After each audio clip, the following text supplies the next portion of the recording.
Chapter 292, The Warp Fisherman. Boss, I'm so disappointed. At the observation outpost in the asteroid belt on the edge of the PAL star system, Beast watched Expedition 40 bombarding the star system, stroked his head, and said in a very disappointed tone. I thought the space wolves were strong, but I didn't expect them to surrender before we even went all out. And I found that their brains don't seem to be very bright. They only know how to fight, kill, and most of them don't like to use their brains. Only that Gretchen with the wolf head helmet can communicate. Beast had read extensively about the Empire and had long yearned for its culture. This face-to-face communication with a gene seed primarch was a bit of a disillusionment for him. As for Empire writings, those who understand. They definitely pick the good things to say and gloss over the bad. The gene seed primarches described in the books were all brave in battle and wise, but after actually meeting them, he realized that most of them also had the same emotions as ordinary humans. From a small glimpse, if the primarches are like this, what would the Emperor who created them be like? Beast, gene seed primarches and space marines are just tools of the Emperor. Except for a very few primarches who are worth befriending, the rest are not worth our effort to get close to. We just use them as tools. Linio stood with his arms crossed, admiring the scene of Expedition 40 bombarding the star system, and asked. By the way, how is the development of the webway graveyard going recently? Very smoothly. Those rotten things can't fly. In front of our ship's cannons, they can only take a beating. Beast pulled out a data pad, opened the combat log, and showed it to Linio, saying. We are attacking the webway graveyard near Pal Home, and it's estimated we can take it in at most half a month. There are hundreds of millions of tons of warp creature materials there, enough for us to use for a year. There was still some time before Expedition 40 left. Taking this opportunity, Linio and Beast discussed the webway graveyard's subjugation work. Pal Home is located in a webway space outside the galaxy, where the density of webway nodes is very low, with at most 1 to 2 webway nodes per 1,000 light-years on average.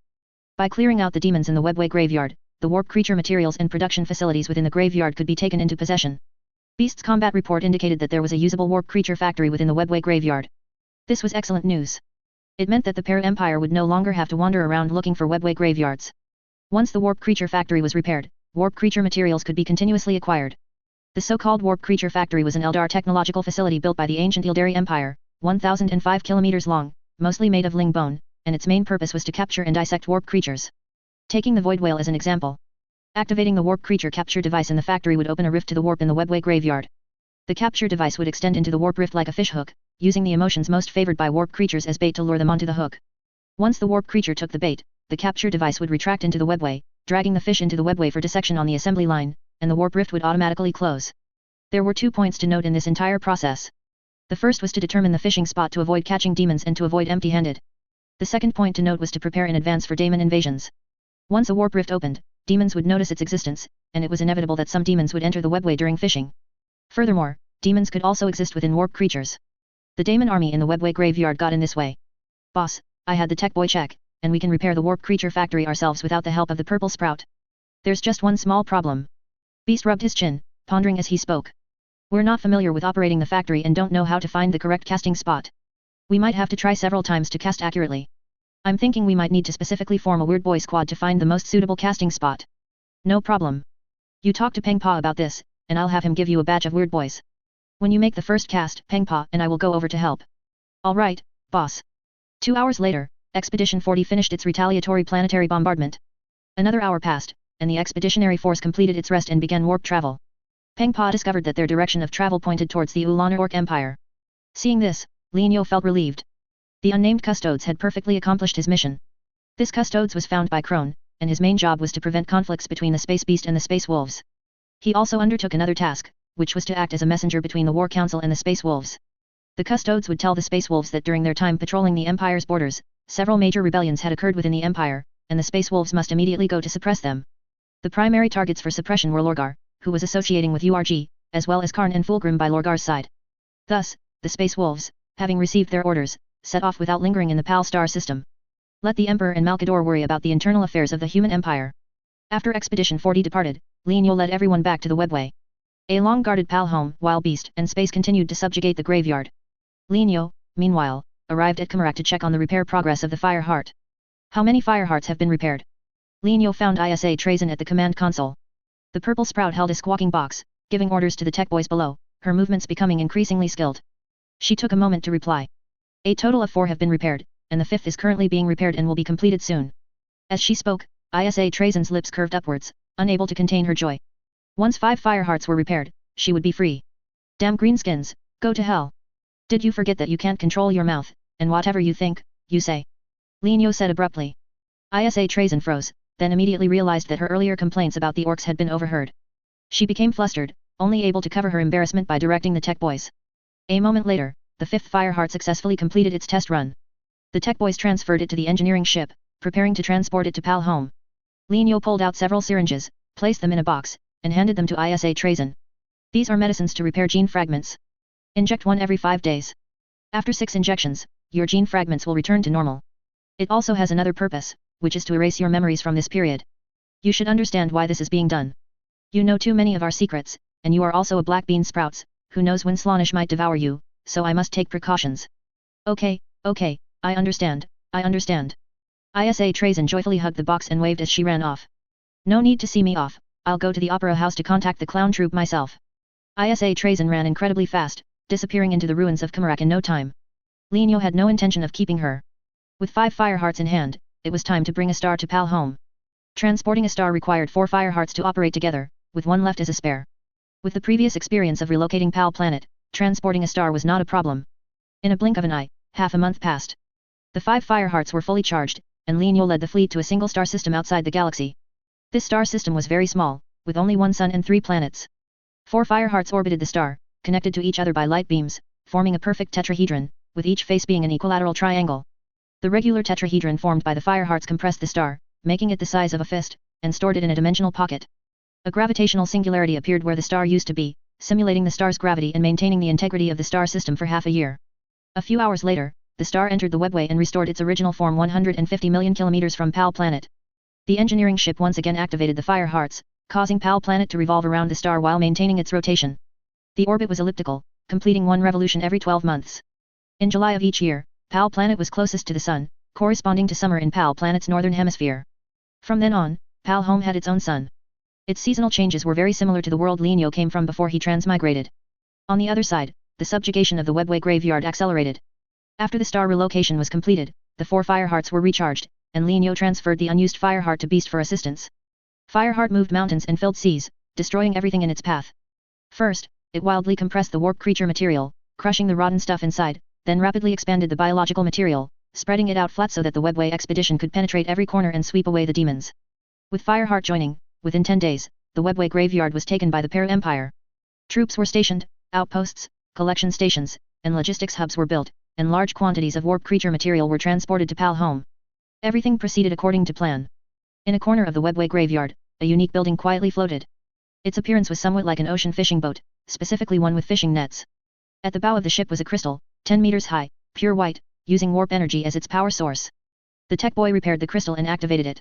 The crystal projected a warp rift, 2 meters wide and 3 meters long, in front of the factory. Pengpa, immersed in an amniotic fluid tank, closed his eyes, observing the state of the warp through the warp rift. Damn, this place is really messed up. Pengpa projected the scene he saw onto the holographic screen. As the image popped up, everyone present saw a dazzling scene. Against a colorful, shifting background, various warp creatures scurried about. The spatial order of the warp was chaotic. Some creatures initially looked like tadpoles, but the next second they transformed into behemoths like void whales. Some creatures had double wings on their backs, resembling wasps, initially occupying half the field of vision, but quickly shrinking to the size of a grain of rice. Linyo carefully identified several warp creatures he had seen in short videos before his transmigration. For example, the soul catcher. That was a giant fishing net skilled at hunting souls, directly damaging creatures in the real universe on the soul level. Another example was the spirit eater bee. This type of warp creature was relatively common on Prospero, the home planet of the Thousand Suns army. It would parasitize and lay eggs in the host's brain through mental connection. The process of the eggs hatching would cause the host to suffer excruciating headaches. This pain would become nourishment for the eggs. When the eggs hatched, the host would die. This reproductive process occurred on the mental rather than the physical plane, thus it could not be cured by conventional medical means. The civilians on Prospero suffered greatly from the spirit eater bees. Although spirit eater bees were strong and insidious, their small size meant they contained little warp energy, making them unsuitable as raw materials for the warp creature factory. Linyo lowered his head and flipped through the data slate, line after line of translated information entering his vision. Isa Trazyn's soul encoding contained the knowledge of the ancient Ildari Empire. After several months of translation, this knowledge was converted into orc slang, and the ancient Ildari's experience in hunting warp creatures was prominently listed. The factory operation manual, written in orc slang, was somewhat humorous. Waik. Boys, the fun hunt is about to begin. Remember the first rule of warp fishing. Always go where the fish are most abundant. Void whales are big, fat fish, enslavers are spiky medium fish, spirit eater bees are stinging small fish, but spirit eater beehives are good things, especially the queen bee inside, plump and juicy, full and tempting. Now tell me, what kind of warp creature do you want to catch? An input box appeared on the data slate. Linio entered Void Whale, and new text refreshed. Excellent. You've got guts. You should know, Xiaozi, void whales have a very long life cycle. They spend half their time sleeping, a quarter hunting, and a quarter pooping. Sleeping void whales won't bother with the bait you throw. Pooping void whales will spray corrosive gas clouds in the real universe, which is very dangerous.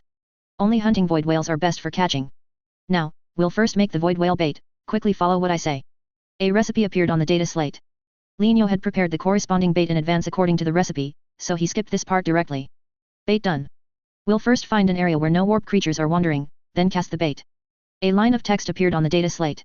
After reading it, Linio ordered. Pengpa, find a place where there are no warp creatures. Alright. Pengpa's consciousness traveled through the warp. 10 minutes later, he found an area filled with dark red mist. These mists were not mists of the real universe. They were actually collections of emotions from the real universe, also known as emotional tides, which was a professional term of the ancient Ildari. When a large number of life forms in the real universe rapidly generated the same emotion in a short period, corresponding colored mists would appear in the warp. Dark red mists represented despair and pain, usually associated with collective events such as bloody massacres and large-scale wars. The emotions carried by the mists would attract warp creatures to feed on them. Such a place was like a fishing spot for a fisherman, very suitable for luring void whales to bite. Cast the bait. Linio waved his hand. The Xiaozi next to the control panel pressed the button. Boom boom boom. Amidst dull thuds, hundreds of iron barrels were launched into the warp rift by cannons. The holographic screen showed the iron barrels tumbling in the red mist. The detonators inside the iron barrels activated after the countdown ended. Hundreds of iron barrels exploded at the same time, spilling out the blood wine produced in Kamarak. The next second, the light source of the dark red mist distorted, and dense warp creatures warped through the warp, frantically snatching the blood wine and negative emotions from the real universe. Among the many warp creatures, there was no trace of void whales. Don't worry. Let the void whale fly for a while. More and more warp creatures gathered on the scene. Demons of Kern, Siench, Nurgle, and Slaanesh were everywhere, along with many others that couldn't be named. They fought fiercely to snatch food. Just as the scene became chaotic, a terrifying abyssal maw suddenly appeared in the background. This mouth was so huge, estimated to be no less than 100 kilometers in length and width. Its appearance startled the Xiaozi and Gretchen watching the holographic screen, but the warp creatures fighting for food failed to notice the mouth's presence in time. The abyssal maw enveloped an entire warp area, its upper and lower lips about to close, forming an airtight encirclement. Linio shouted loudly. Fire the anchor hooks. Clap clap clap clap. The boys continuously pressed the buttons. Whoosh whoosh whoosh. Hundreds of fish hooks made of ling bone drilled into the warp rift, hooking the things inside the mouth before the abyssal maw closed. Bang. The abyssal maw closed heavily. No sound came from the holographic screen, but everyone imagined a tremendous explosion. The tech boy clattered on the keyboard, controlling the winch of the fish hooks. The winch spun at high speed, reeling in the fishing line. A heartbreaking scene for fishermen appeared. The fishing line separated from the fish hooks. The fish hooks didn't return, only the bare fishing line was reeled back by the winch. The abyssal maw in the holographic image disappeared, and most of the warp creatures and negative emotions were swallowed by the void whale. The fish hooks launched by the warp creature factory did not pull up any warp creatures. But don't panic. Hunting warp creatures is not fishing, it's too early to declare an empty catch. Those fish hooks swallowed by the void whale were not ordinary things. In the ancient Ildari Empire, there was a high-risk profession called void walker. Void walkers would be placed in single crystal canisters and fixed to the fish hooks. When the void whale bit the hook, the void walker would enter its body. A void whale was at least 20,000 kilometers long, and its interior was a complete ecosystem, as vast as a continental plate. The void walker would destroy the void whale's internal ecosystem, making it fragile, sluggish, and weak, and finally cooperate with the warp creature factory from inside and out to complete the hunt. Currently, there were no ancient Ildari, so Linio arranged a group of blood raven kids to carry out the destructive operation. How could he miss out on such an interesting thing? Beast, come with me for a stroll inside the void whale. Linio led Beast to a corner, whispered to him, and began the Wadaik simulation. As the Wadaik simulation began, Linio's consciousness traveled from space to Crone, the blood raven boss. Beast possessed Crone's deputy, Enruk, while his own body entered a dormant state in the factory command room. There was no need to worry about chaos in the command room, having space there to preside was enough. Chapter 293, The Bones Raised by the Greenskins. Void Whale, Oral Cavity. This place is vast, over 100 kilometers wide, and the patterns on its tongue are comparable to a labyrinth, making the terrain extremely complex. After the void whale swallowed millions of warp creatures, its oral cavity became a chaotic battlefield. A highly corrosive liquid dripped from the ceiling of the oral cavity, rapidly corroding the food inside the void whale's mouth. At this moment, the warp creatures trapped inside the oral cavity had to survive by their own abilities. The Blood Raven Kid had already donned special armor to resist the corrosive liquid. When Linio transferred his consciousness to Crone, the Blood Raven's leader, the Blood Raven Kids had just finished assembling and were fighting various warp creatures.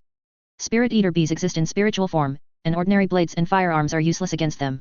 The 4 Chaos Gods demons grew stronger with each battle, leveling up and snowballing in power. The enslavers took advantage of the chaos to invade the minds of powerful warp creatures, seizing control over them on physical, mental, and spiritual levels. The most insidious of all was the Soul Catcher. It curled its net-like body, hiding in inconspicuous corners, specifically preying on lone warp creatures. Once its net opened, several warp creatures would die unnaturally. Facing such a complex and dangerous battlefield, Lienyo did not linger, retreating was the wisest choice. Beast, check the map and show me the way. I'll control these pesky creatures. Lienyo waved his left hand, pulled the trigger with his right, first using brain freeze technique to immobilize nearby warp creatures, then shooting them with his heavy bolter. Bang bang bang. The gunshots exploded, not sounding out of place on the noisy battlefield. The wailing of the warp creatures was even more piercing than the gunshots. The heads of 5 bloodletters exploded, 3 fire fiends followed in their footsteps, and 2 Nurgle demons were shot dead by the Blood Raven kids. The Nurgle demon's self-detonation before death killed the infernal Enrapturous playing music nearby. Who said that musicians aren't killed during battle? Slaanish's band still suffered, didn't it? As Lienyo acted, a large clear area quickly formed around the Blood Raven kids' team. No matter how many rotten things came, that many rotten things died. Beast lived up to expectations, quickly finding a path forward on the map. I know how to go now, follow me. Beast strode forward with the datapad, and Lienyo led the boys, covering each other as they advanced. The group moved through the chaotic battlefield, and the corrosive liquid falling from the ceiling became increasingly viscous, its color gradually turning dark gray. Their current location was the Void Whale's tongue. The patterns on the tongue were over 10 meters high, like the walls of a labyrinth. After turning a right angle bend, the height of the pattern suddenly increased to 100 meters, and the corrosive liquid on the walls completely turned dark gray, as hard as bricks. This place was the base of the tongue, further ahead was the Void Whale's throat. The throat was a key point, sure to be heavily guarded. At the end of the tongue's base, a towering cliff appeared, estimated to be no less than 1,000 meters high, with various shooting windows and combat platforms distributed on it. The top of the cliff was a military fortress built against the precipice, with a bizarre and dark architectural style, and spires covering its eaves and ridges. Some sneaky creatures hid within the fortress and shooting windows, staring with crimson eyes, vigilantly observing the chaotic battlefield on the tongue. They were the Void Whale's oral cavity scavengers. Once the outsiders on the tongue were killed by the corrosive liquid, they would come to clean the oral cavity, sending the ingredients decomposed by the corrosive liquid into the throat. Different Void Whales have different oral cavity scavengers. The exact origin of this group of creatures still needed to be scanned to be known. The finder captured several iconic life signals. Oh, boys, I have some bad news for you. We've encountered the most unreasonable scavengers. They are called Flakepaw, a species of winged blood-sucking trolls that have long been extinct in the real universe. They have wings, can fly, love to suck blood, and are as vigorous as true trolls, capable of regenerating limbs and feigning death for resurrection. Lienyo's eyes lit up slightly. He hadn't expected to encounter the kind of oral cavity scavenger with the most domestication and medicinal value. Winged blood-sucking trolls are troublesome, but their blood is a good thing, a top-notch alchemical material that can make a boy with only a finger grow an entire body. The healing effect is incredibly exaggerated. Lienyo mused that before hunting the Void Whale, he should ideally get his hands on a genetic sample of the winged blood-sucking troll. Screech. Yay! Screams came from the cliff, followed by a shower of spikes. Lienyo raised a hand and waved, using vibration art to deflect the spikes, then pressed both hands down, vibrating the air beneath everyone's feet to form an air platform that lifted the boys upward. Leader Krone's sudden display of Shinnik power greatly surprised the boys, who cried out in astonishment. Beast, accustomed to such sights, held his datapad and shouted. All right, don't be so startled. This is a blessing the wizard chief Dada bestowed upon Leader Krone before we set off. Gork and Mork are watching us, so cheer up and don't lose face. The Blood Raven kids stopped their chatter and excitedly tightened their grip on their weapons. Lienyo wholeheartedly controlled the air, simultaneously lifting himself and his group onto the cliff and deflecting the trolls' spike attacks. A group of trolls with double wings on their backs flew out from the military fortress. They roared, flapping their wings, and charged, their bone spears glowing with a bloody light. Ignore them, we'll rush past. Lienyo pressed down Beast's gun barrel, and the Blood Raven kids forcibly suppressed their urge to fire. Lienyo clasped his hands in front of him, imagining the air forming a teardrop-shaped shell to envelop himself and his group, then activated the air at the rear to create high-pressure airflow. Hiss, bang. A strong pushback sensation hit them, and hundreds of Blood Raven kids were dragged by the air, flying at high speed. Before the trolls could get close, they had already become shadows, leaping over the military fortress. As he flew past a shadow, Lienyo casually grabbed a blood-sucking troll, completing the extraction of a genetic sample and dropping the troll in one smooth motion. After flying for a period, a massive membrane wall stood several kilometers ahead, blocking Lienyo's path. Guarding this wall were not the previous winged blood-sucking trolls, but a large group of parasites growing on the membrane. Lienyo glanced at the tentacles waving on the membrane and instructed, turning his head. No need to wait for the finder's scan results. Just use bombs to blow open the membrane. It looks sturdy, but it's actually just paper thin. Roar. Beast relayed the order. In a short while, a mini thunderous boom was launched. This thing looked only the size of a rugby ball, but its explosive power was terrifyingly large. With a thunderous explosion, a crimson mushroom cloud rapidly rose. The temperature of the dense smoke alone reached an astonishing 2000 degrees Celsius, and the pressure and temperature at the explosion's center were off the charts. A strong smell of char spread with the shockwave. Lienyo used vibration art to part the dense smoke, checked the condition of the membrane, nodded with satisfaction, and led his team through the hole entwined with embers. Unlike human topological structures, the void whale's oral cavity, respiratory tract, and lungs are external, while the esophagus and stomach are internal. The throat is an important node that divides internal and external. The membrane that was just destroyed was used to separate the throat and esophagus. Entering the esophagus is truly entering the void whale's body. Listen carefully. A dull, prolonged sound filled the air. Boom hum. This was the void whale's heartbeat. A heart with a diameter exceeding 50 kilometers was definitely a behemoth, even an Emperor-class Titan would pale in comparison. With every beat, every contraction, the dull heartbeat would resound throughout the void whale's body like an earth dragon rolling. Lienyo's next plan was to find a suitable location in the esophagus, use laser cutting and blasting to open a path directly to the void whale's heart. But new problems quickly emerged. Leader, the environmental parameters of the esophagus are off. The number of gastric slime monsters is too low, but there are many fluorescent fungi carpets. Beast pointed to the glowing carpet 100 meters below, his data pad beeping, broadcasting the finder's scan results. Gastric slime monsters are the void whale's digesters, and fluorescent fungi carpets are its purifiers. The former breaks down food and transports nutrients for the void whale, while the latter removes indigestible food or toxic substances for the void whale, commonly known as unclean food, such as radioactive waste, the venom glands of warp creatures, and metal objects that are difficult for gastric slime monsters to decompose. More fluorescent fungal mats and fewer gastric slime monsters meant that this void whale had eaten a lot of unclean food during its last meal. According to the ancient Ildari Empire's experience in hunting void whales, unclean food mostly consisted of demons. It was necessary to check the stomach first, because later they would have to drag the void whale into the webway. If there were a large number of undigested demons in the stomach, wouldn't that be inviting trouble? Boys, we'll go to the stomach first to check the situation. Get ready for battle, there might be a lot of nasty things later. Lienyo instructed, changing his flight direction. Everyone delved deeper into the esophagus, and the path ahead became difficult. The fluorescent fungal mats grew thicker and thicker. At first, there was only a thin layer, but later it grew to more than 10 meters high, occupying more than half of the esophagus. After moving forward for a while longer, clanging sounds of fighting came from afar. Lienyo lowered his flight altitude and ordered the activation of optical stealth and Mao-Ge quietly, turning off the light source. The group silently approached the battlefield through the wheat field like mycelial clumps. The finder issued a warning. Boys, listen up. I found a lot of Necron ahead. Necron? Necron? How could there be such a thing in the belly of a void whale? Lienyo was stunned for a moment, then stared intently at the battlefield ahead. It really was Necron. These metal constructs, glowing green, were fighting a type of mushroom person.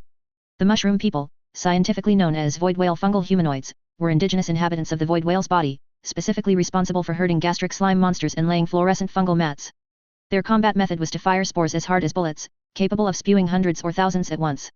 At close range, their power was even more exaggerated than a heavy bolter. But unfortunately, they were facing Necron. Gauze weapons sniped from a distance, scarabs harassed the flanks, spiders ambushed from above. The Necron side didn't engage in close combat with the mushroom people at all, relying entirely on firepower suppression and scarab/spider restrictions on the enemy's movement range. As several destroyer scarabs jumped into the battlefield, the mushroom people's precarious front line immediately collapsed. The destroyer scarabs moved like lightning, and their hyperphase weapons were devastating, capable of cutting down a small group of mushroom people with a single swing. For a time, spores flew across the battlefield, the mushroom people suffered heavy casualties, and their shrill screams came in waves. This is a bit troublesome. Lienyo frowned in thought, a big question mark appearing in his mind. Nasty things would turn into ground chickens in the webway, losing their warp-based travel ability. So what would happen if Necron entered the webway? This question really stumped Lienyo. Neither before nor after his transmigration had he heard of Necron entering the webway, it was a complete blind spot in his knowledge. He couldn't just give up hunting the void whale because of this group of Necron, could he? Lienyo glanced at the blood raven kid beside him and had an idea. With him around, there would be no shortage of ammunition and explosives, the fungus warehouse was the best material transfer station. Since that was the case, he would find the Necron's lair and wipe out these metal lumps to prevent them from harming his pal home. At worst, he could spawn a wave of troops here and surely flatten the Necron, right? Lienyo took out his Gao Mao goggles and put them on, activating his fungi ability, spiritual network to control all the blood raven kid. Hundreds of orcs instantly merged into one, every move under Lienyo's precise control. They moved rapidly in stealth, bypassed the battlefield, came behind the Necron, and found the commander of this force. It was a Necron technomancer with only one arm, its lower body made of mechanical tentacles, floating in an anti-gravity posture about half a meter above the ground. This technomancer was accompanied by 5 uniquely shaped Necron.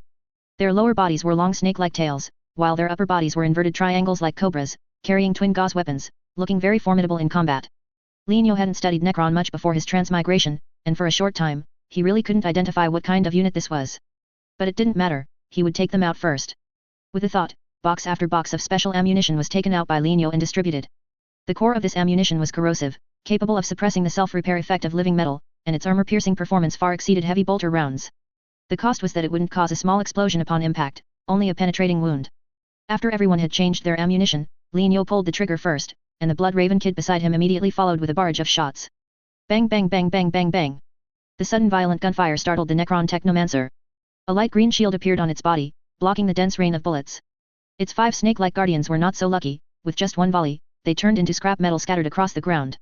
What the zog? Where did you kids come from? The Necron Technomancer let out a shriek of surprise and anger. Lino was startled to hear its cry. This Necron Technomancer was actually speaking orc slang.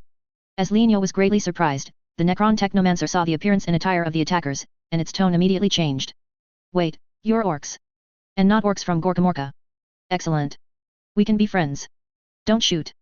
There was no hint of hatred in the Necron Technomancer's words, instead, they were filled with an uncontrollable joy. To show its sincerity, it simply ordered a ceasefire, telling its scarabs and Necron warriors to control the remaining mushroom people and not to counterattack the orcs. Seeing this, Lino became interested. This was the first time he had encountered a Necron who could speak orc slang. Also, where was this Gorkamorka it mentioned? Lino clenched his right fist, making a gesture to cease fire and maintain vigilance.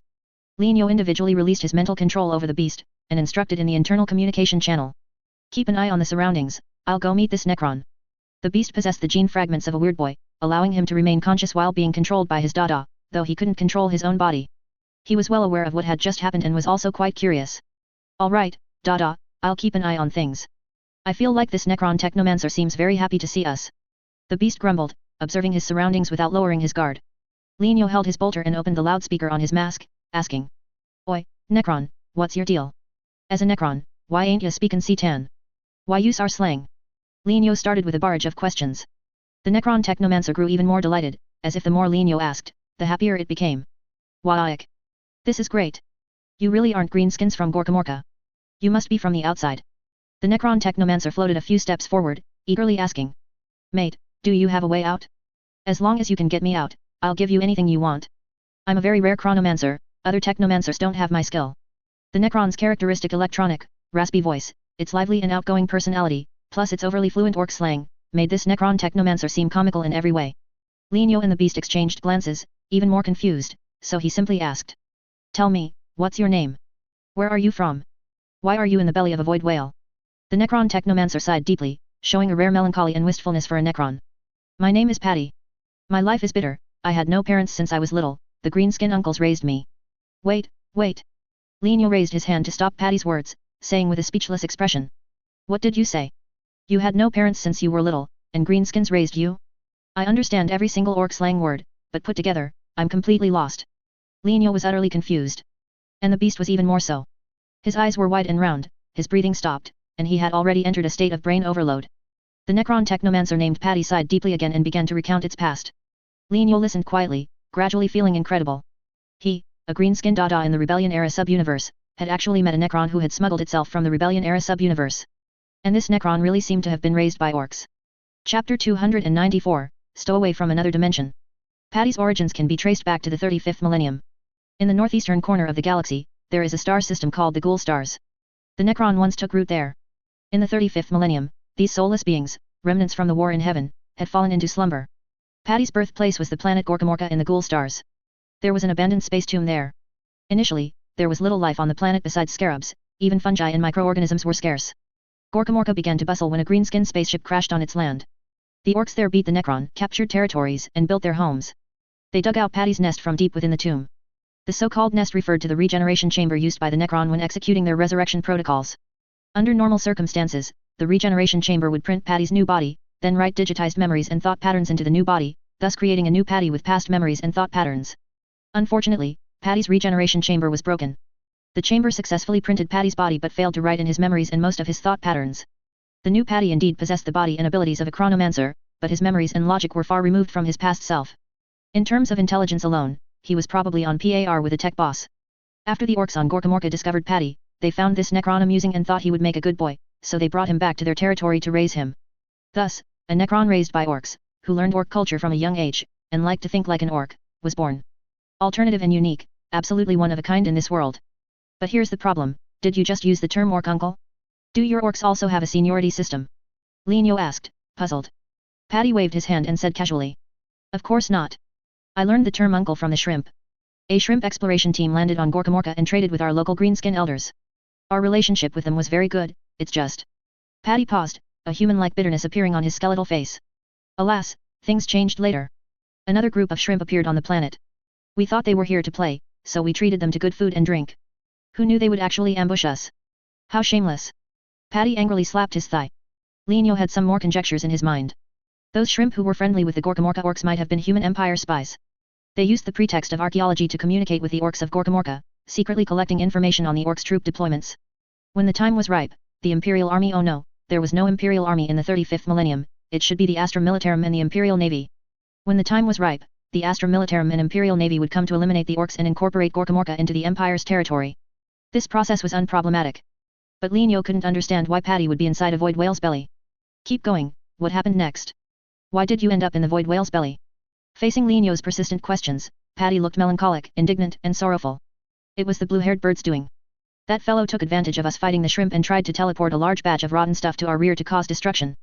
Fortunately, our weird boy discovered it in time and used sorcery to interfere with the blue-haired bird's Chinook power, preventing the rotten stuff from teleporting over. However, a small accident occurred. The rotten stuff didn't teleport over, but the void whale's mouth did. Oh, I see. Linio nodded. Then you were swallowed by the void whale, right? Yup, that's right. Isn't that unlucky? Paddy paused, blinked curiously, and asked. By the way, where are you from? Your equipment is really good, much better than what our boys have. Linio did not immediately answer him. He walked around Paddy, scanning him up and down, casting appraisal technique to check his background, and then using appraisal technique to examine the Necron warriors, scarabs, and Canopetex spiders under his command. The information panel feedback from appraisal technique was clean, there was no chaos corruption. However, the absence of direct chaos corruption did not mean that the blue-haired bird was not at mischief behind it. He was in the Rebellion-era sub-universe, fishing in the webway, entering the void whale's belly, yet he encountered a Necron from the Rebellion-era sub-universe. This didn't seem right at all. Linio subconsciously thought of what Ingra had told him. There are pathways to other sub-universes in the warp, and only second-tier souls and first-tier souls can perceive these pathways. Warp creatures like void whales are, at most, third-tier souls and do not possess the ability to travel between sub-universes. If it weren't for the blue-haired bird secretly causing trouble, Linio would not believe that a void whale from the Rebellion era would spontaneously travel to the Rebellion era. Paddy. Linio pressed his right hand down, hanging his bolter at his waist. My name is Bloodhand, and I can take you out. Since you know the blue-haired bird's name, you should know that fellow is no good, right? Of course. Uncle Bloodhand. Paddy called him uncle so many times that Linio almost awkwardly picked at his toes, but Paddy himself didn't feel anything amiss and continued. The blue-haired bird is the trashiest rotten stuff in the entire galaxy. The uncles who raised me said they had to crash land on Gorkamorka precisely to escape the blue-haired bird's rotten stuff fleet. Wait, hold on, a rotten stuff fleet? Linio was stunned, feeling surprised. The blue-haired bird has a fleet now. Yes, and it's super awesome, they say it was tricked out of the Shrimp Empire. I'm telling you, the blue-haired bird is so arrogant now, everywhere it goes it's just fighting, looting, doing. Paddy spoke volubly, describing Xianx's current situation in the Rebellion era, making Linio's scalp tingle slightly. In the Rebellion era, there was a great villain named Van Dyer. This fellow was originally a member of the Senatorum Imperialis on Terra, but later intervened in ecclesiarchy affairs, using schemes to ascend to the position of ecclesiarch, achieving prosperity for both the Senatorum Imperialis and the ecclesiarchy. To consolidate his privileged position, Van Dyer ruthlessly suppressed all entities that could threaten him. One day, he heard that in a corner of the galaxy, there was a group of female devotees who worshipped the god Emperor. They were valiant, fanatically devout, and had a considerable reputation. In the eyes of the local ecclesiarchy faithful, whoever could secure the loyalty of these female devotees would prove themselves to be the god Emperor's representative outside the imperial palace. So, Van Dyer went to trick these female devotees. In normal Warhammer history, Van Dyer staged a play where he shot himself with a gun, but secretly protected himself with a rosary of roses to make the female devotees believe he was blessed by the god Emperor and was immortal. This act was clumsy, but the innocent and naive female devotees believed Van Dyer's lies and became his subordinates. Van Dyer gave these female devotees a name, Brides of the Emperor. Their other name is widely known among the Cloudhammer community, Sisters of Battle. The above is the history from Warhammer lore. The current Warhammer world is bizarre and ever-changing, and Van Dyer's life trajectory has undergone a huge change. In the Rebellion-era sub-universe, the female devotees Van Dyer rallied were not the later Sisters of Battle, but fake devotees disguised as Xianxan demons. Van Dyer stepped into Xianx's trap, was forcibly corrupted by Xianxan demons with cream puffs, and became Xianx's chief priest. The female devotees who should have become the brides of the Emperor also became Van Dyer's brides. To be honest, Linio almost couldn't hold back when he heard this, always feeling as if the Emperor's head was green. Back to the main topic.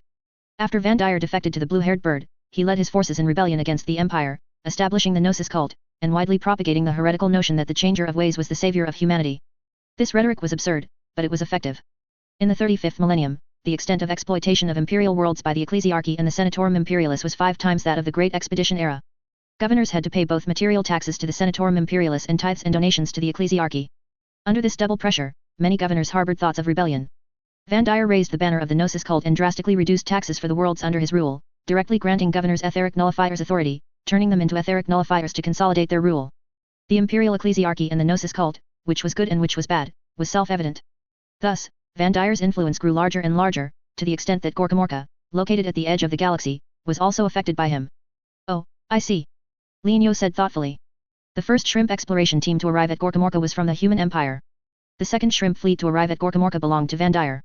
Yes, that's exactly how it was. Patty nodded repeatedly. Lienyo asked. Gorkamorka is on the edge of the galaxy, so interstellar communication isn't convenient, but why do you know so much about it? It's all because of that old bastard Van Dyer, Patty said indignantly. After he established the Gnosis cult, he created something similar to the astral beacon, which he used both to navigate his fleet and to broadcast his glorious achievements non-stop to every corner of the galaxy, 24 hours a day. My weird boy uncle was almost driven mad by Van Dyer's incessant chatter. Patty suddenly froze, and light shone from his dark eye sockets. That's not right. Didn't you hear that old bastard Van Dyer's broadcast? Lienyo smiled without speaking. Although Patty, as a tech boss, was a bit unconventional, his mind was still quite sharp. It was only now, after all this talking, that he realized the crucial point, which showed he was quick to react. As for our situation, I'll tell you in detail once we leave this place. Lienyo's expression became serious as he said. To be honest with you, Patty. We are here to hunt this void whale. If you can help us take down the void whale, we will help you get out. No problem. Tell me, what do you want me to do? Patty thumped his chest loudly. Lienyo asked. First, tell me, are there any other orcs here?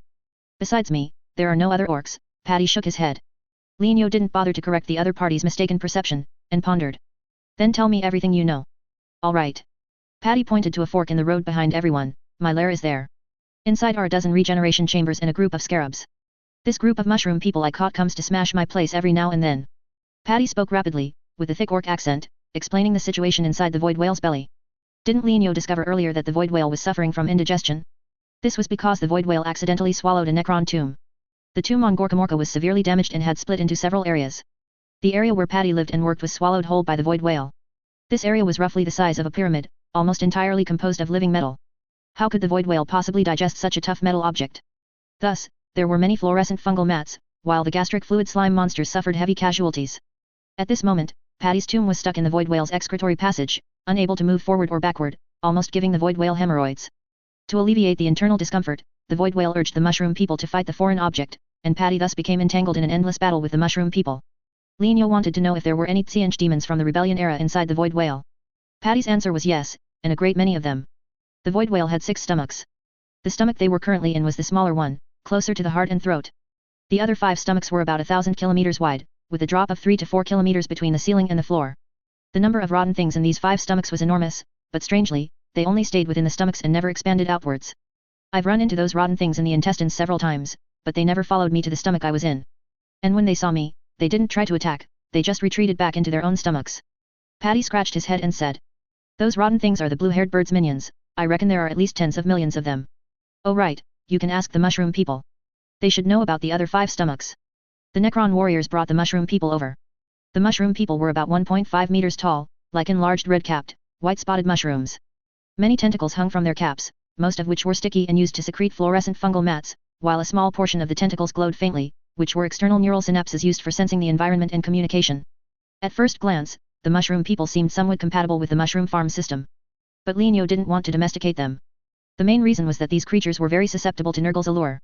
Historical records of the ancient Ildari hunting void whales often mentioned that out of 10 hunting accidents, 3 were caused by mushroom people being corrupted by Nurgle demons. Lienyo took out a speaking spirit and swallowed it, silently thinking. I want to learn the language of the mushroom people. You consumed a speaking spirit. You are attempting to learn the Mycarian language of the Mycarians. This will consume 100 units of universal Shinic material. Current universal Shinic material is 100,000/100,000 units. Confirm learning. Confirm. Language knowledge flashed through his mind, and Lienyo instantly understood the Mycarian language. He took out a data slate, wrote a line of text on it, and used the data slate's emitter to convert the text into ultrasonic waves and transmit them. The 5 mushroom people held down by the Necron warriors heard the ultrasonic waves, and their faintly glowing tentacles twitched a few times, the light on the tentacles becoming more vibrant. The data slate was illuminated by the light and collected the sound wave signals. The signals were converted into a pixel dot matrix image, displaying several lines of text written in Mycarian. Thus, Lienyo completed his first communication with the mushroom people. As Patty said, the other 5 stomachs were filled with the blue-haired birds' rotten things. They cleared out the mushroom people's nests in the stomachs, sealed the esophagus connected to the stomachs, and did not communicate with the outside world. The void whale had not asked the mushroom people to attack these 5 stomachs, which was somewhat strange. Lienyo flipped through the ancient Ildari knowledge on the data slate. When he saw a classic case of rotten things being smuggled, his heart sank, and he roughly understood the blue-haired bird's rotten things' purpose. The rotten things are corrupting the void whale. Beast asked, puzzled. Boss, can they corrupt the void whale even in the stomach? Lienyo nodded. Yes, they can. The principle is similar to how shrimp experience hallucinations after accidentally eating poisonous mushrooms. The corruption ritual held by the rotten things in the stomach will transmit chinic toxins to the blood vessels of the stomach. With the help of blood circulation, the toxins enter the void whale's vital organs and accumulate there. Once the chinic toxins reach a certain concentration, the void whale will be corrupted. Lienyo estimated the time based on the ancient Ildari knowledge. They will complete the corruption ritual in at most 72 more tera-hours. If we want to hunt this void whale, we need to move faster. Beast, calculate the blasting angles. We'll blast our way to the void whale's heart. Alright. Beast scanned everywhere with his finder, looking for the best blasting location. Patty excitedly shook the staff in his hand. Take me with you, take me with you. My tech boss can shoot, my tech boss crabs can chop, and my bugs can fix. You can make me do anything, just don't leave me behind, Uncle Bloodhand. Being called uncle by a tech boss who had lived for an unknown number of years, Lienyo almost spat out a mouthful of old blood. Alright, we'll take you. Lienyo pointed to the mushroom people. Deal with them first, then stay vigilant. Alright. A moment later, Beast found an excellent detonation point. The explosives were set and immediately detonated. After a loud boom, a huge hole appeared on the stomach wall, and a dense, scalp-tingling network of blood vessels emerged. Passing through the vascular network on the stomach surface, and using a laser cutter to cut through the diaphragm between the stomach and the heart, everyone arrived at an extremely vast area. This was the void whale's chest cavity. Its enormous sternum supported millions of square kilometers of space, and 3 hearts floated in the center of the space, connected to the surrounding diaphragms by blood vessels and a neural network. 2 of the 3 hearts had already turned blue, emitting an eerie blue glow, with only the central one barely maintaining a blood-red hue. As Lienyo led his team into this place, hundreds of flashes rapidly approached. The finder sounded an alarm. Boys, pay attention. The blue-haired birds' rotten things are attacking. I've detected a lot of Zeta-level chinic fluctuations among them. Don't let your guard down. The void whale was currently in the warp. Siege Demon's spatial traversal abilities could be used normally, and the rapidly approaching flashes were the best proof. Chapter 295 Gilliman's Mixed Throw. Lienyo used his fungi ability, Spiritual Network, to control all the boys, completing the deployment in the shortest possible time. The boys used the folds of the diaphragm as cover, changed the ammunition type of their bolt guns, and fought with special bolt rounds featuring monocrystalline core bullets. Bang bang bang bang bang. Heavy bolt guns fired in turns, attacking the rotten things rushing towards them. The bolt rounds were manually detonated, creating an anti-psyker air defense net in mid-air. A dozen of the fastest flying rotten things crashed into the air defense net head-on, were immediately silenced by the anti-psyker medium, and were forced to exit their spatial translocation state. Their bodies were torn apart by subsequent bolt rounds, falling to the ground as fragments and foul blood. The remaining rotten things changed direction in mid-air, splitting into 3 routes, launching charges from 3 different angles. With a thought from Lienyo, the Blood Raven kids instantly split into 3 groups, each intercepting one of the rotten things. Bang bang bang bang bang bang. Crack. Crack. Bolt guns roared, the rotten things dodged the barrages while counterattacking with lightning, and Patty's Necron forces sniped the rotten things from long range behind them. Lightning flashed and explosions continuously echoed on the battlefield. Lienyo took a moment to observe the condition of this group of rotten things, and his heart trembled slightly. These were not ordinary Siege demons. They wore Astra Militarum uniforms, and their physique was similar to that of ordinary Astra Militarum, but their skin was covered in blue feathers, and their faces resembled birds. They had a pair of blue wings on their backs, emitting a faint blue glow and psyker fluctuations, helping them perform spatial translocation and flying psyker abilities. Their weapons were crude staves, attacking enemies by shooting lightning and fireballs. From their fighting style, they were indeed Siege demons, but their Astra Militarum uniforms seemed to indicate that their origins were unusual. Uncle Bloodhand. They are Astra Militarum corrupted by Vandire. They were blessed by the blue-haired bird, which is why they look like this. Patty shouted. Lienyo steadied himself and asked without turning his head. Besides these corrupted Astra Militarum, what other kinds of rotten things are there? There are also corrupted space marines, dreadnoughts, and librarians. Patty pointed to the other side of the battlefield and yelled. Look there, the rotten things' gunships are coming. Lienyo turned his head and saw, then inwardly cursed. What exactly was the rebellion air like, that even ultramarines were corrupted by the blue-haired bird? The gunships flying from a distance had blue paint, with very clear ultramarines insignia on their hulls, a bright blue U-shaped pattern. Some feathers were distributed on the gunship's hull. The lasers shot from the turbo laser cannons, which should have been yellow or red, were now spewing blue light, like a blue flame Gatling gun. All signs indicated that this was definitely a group of space marines corrupted by Tsianch. No sooner had Linyo eliminated the corrupted Astra Militarum than he was covered by the gunship's indiscriminate bombardment. Artillery fire flew everywhere, and diaphragm fragments splattered. Amidst the smoke and dust, heavy landing sounds rang out one after another, as nearly 200 Chaos Ultramarines with wings on their backs descended. Their firepower was more explosive compared to the Ultramarines of the 30K era. Every bolt round exploded into streaks of lightning, more than twice as powerful as ordinary heavy bolt rounds, and their rate of fire was both fast and fierce. Even more horrifying were the slogans they shouted, which almost left Linyo dumbfounded. Courage and honor. Advance. Form Makraj. Invade Terra. Slay the false emperor. Welcome the omniscient god. Bang bang bang bang bang bang. Crack crack crack. Damn it, was Robert Guillemot of the rebellion era filled with cream puffs by Tsianch? Otherwise, why would these U-chapter warriors join chaos? Linyo's mind was full of questions, and he could only force himself to stop his wildly churning thoughts and focus on the battle at hand. The Blood Raven kids were well equipped, their defense alone comparable to Terminators, and they also had monocrystalline inserts protecting them. However, under the frenzied bombardment of the Chaos Ultramarines, casualties were inevitable. Most of the fallen Blood Raven kids were shot by lightning that hit the joints of their armor. Linyo tried to use brain freeze technique to freeze these Chaos Ultramarines, but was startled to find that these guys had been subjected to mind-sealing psyker abilities by Tsianch, and each of them could resist mental control until the psyker ability disappeared. With his usual trick failing, Linyo immediately resorted to another trump card. Vibration Art, activate. He pushed his hands forward with force, and the air on the battlefield was violently compressed by the vibration art, then exploded with a roar. Boom. The deafening roar made people's eardrums ache, and the Chaos Ultramarines were all sent flying backward, their chest armor noticeably dented.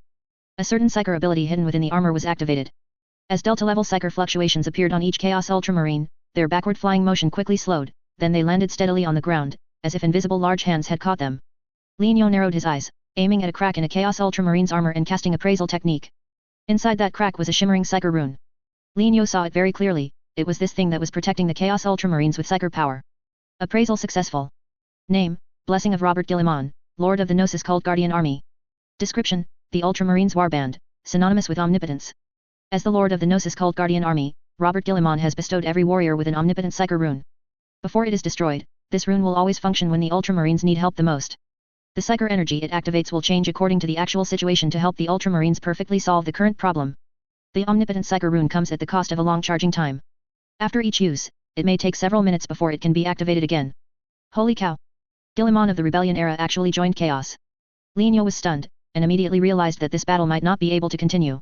If all the rotten things in the Void Whale were as powerful as the Chaos Ultramarines, then his 500+ Blood Raven kids would never be able to prevent the Void Whale from being corrupted.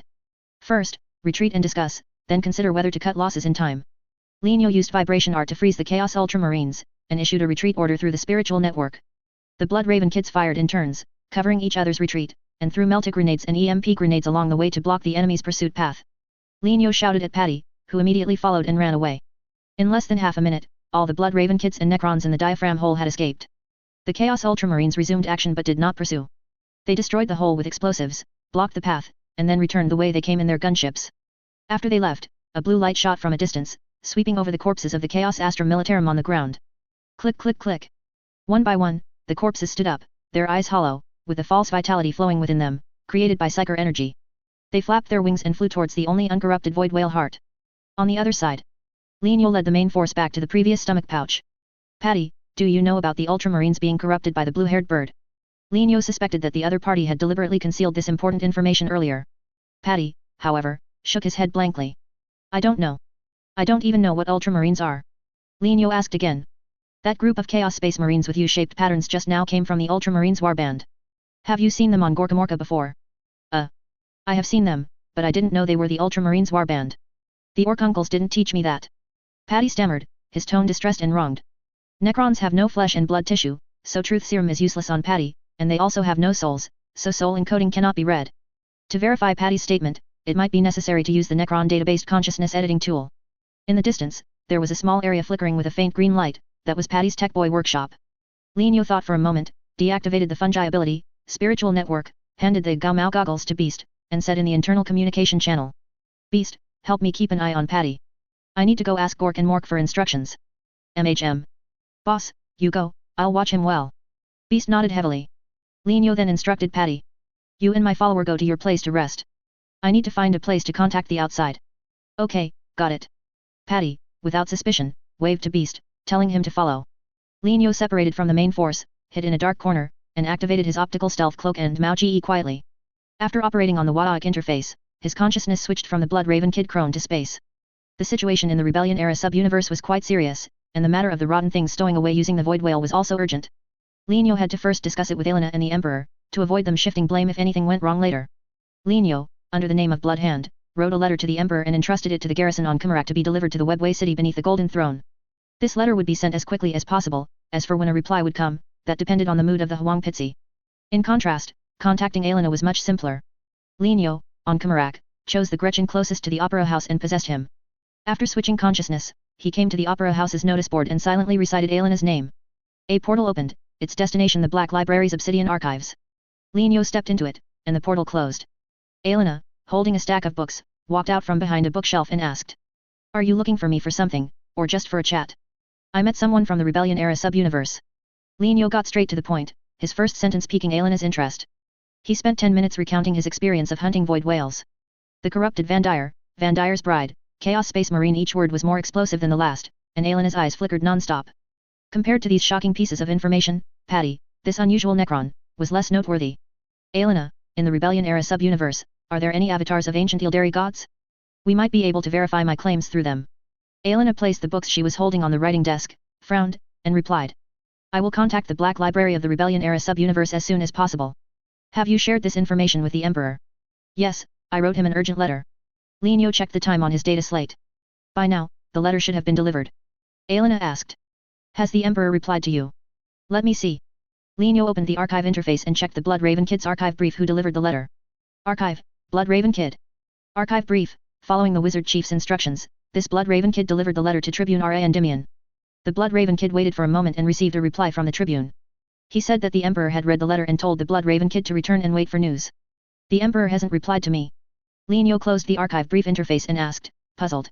Doesn't he worry about the negative impact on the Rebellion-era sub-universe if the Void Whale is corrupted? There are no less than 10 million Psi-inch demons inside that Void Whale's belly. Elena did not answer immediately. She walked to the obsidian reading table, opened a crystal tome, and checked the page related to herself. The Book of Fate's prophecy for me hasn't changed. This means the Void Whale and the demons within it won't affect me. Come and see if your part of the prophecy has changed. When in doubt, consult the prophecy first. Truly worthy of the Gretchen. Linio secretly grumbled, but outwardly remained calm, approaching to examine the crystal tome. From beginning to end, the content of his prophecy also remained unchanged. My prophecy is still the same. Linio's words made Elena breathe a sigh of relief. Then we don't need to worry about the demons in the Void Whale. Elena closed the crystal tome and walked towards the writing desk, saying. You can continue hunting void whales according to your own ideas, or you can give up hunting. No matter which choice you make, it will not ultimately affect the Dark King's annihilation along with the Rebellion-era sub-universe. Are you sure? Linio looked suspicious. Sure, trust me, when it comes to interpreting and fulfilling prophecies, I am a professional. Elena smiled confidently. So Nurgle abducting you was also within the prophecy. Linio didn't know how to retort the ancient Ildari's prophecy first theory. What's the difference between the so-called following the guidance of prophecy and a blue-haired bird saying it's all part of the plan while shouting change is also part of the plan? Isn't it all idealism?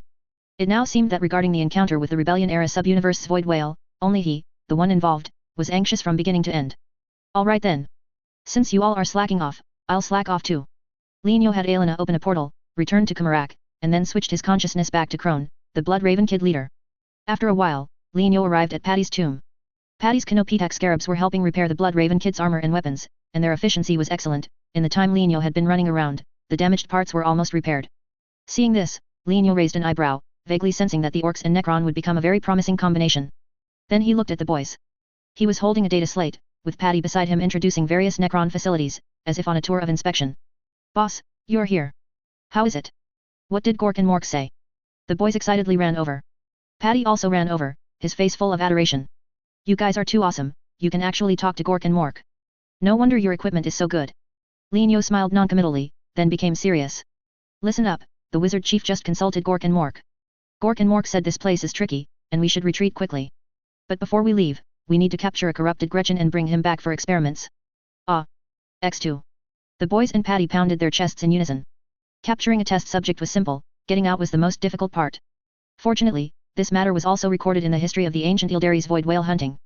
The void whale's belly has more than a dozen constantly open exhaust vents, used to balance internal and external pressure and discharge trivial waste. Exiting through there would lead to the outside. Currently, the void whale was traversing the warp, and once the group exited, they would immediately be surrounded by ubiquitous warp energy. But we are not afraid of warp energy. Every Blood Raven kid possessed a psyker field that could shield warp energy, and Necron naturally would not be corrupted by warp energy. As long as a ship came in time to pick them up, there would be no problem. Lienyo repeatedly switched consciousness between the void whale and Pal home, arranging everything properly. An hour later, the group raided the adjacent stomach and fought the rotten things there, taking the opportunity to capture a Chaos Space Marine. Several more hours passed, and after countless difficulties and dangers, the group arrived at the exhaust vents in the void whale's belly. The Pal home fleet arrived in time to provide support. The group was blown out by the airflow from the exhaust vents.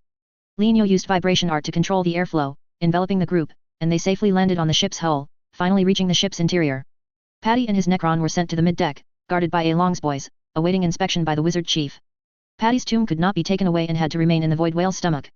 As for the Chaos Space Marine, the psyker runes in his armor had been destroyed, and he was now under the dual control of the brain freeze technique and anesthetics. When he regained consciousness, he was already in an amniotic tank, with only his head remaining. Use the soul encoding reader to obtain his soul encoding. At Lienyo's command, the tech boy began to act. The Chaos Space Marine's soul encoding was a mess, filled with chaotic illusions instilled by Tsianch. Tsianch used these illusions to forcibly twist the Ultramarines' minds, making them fall as Chaos Warriors under Robert Guillemon, the master of the Gnosis cult's guardian army, while Robert Guillemon transformed into a greater daemon of Tsianch, standing shoulder to shoulder with Van Dyer, the prophet of the Gnosis cult.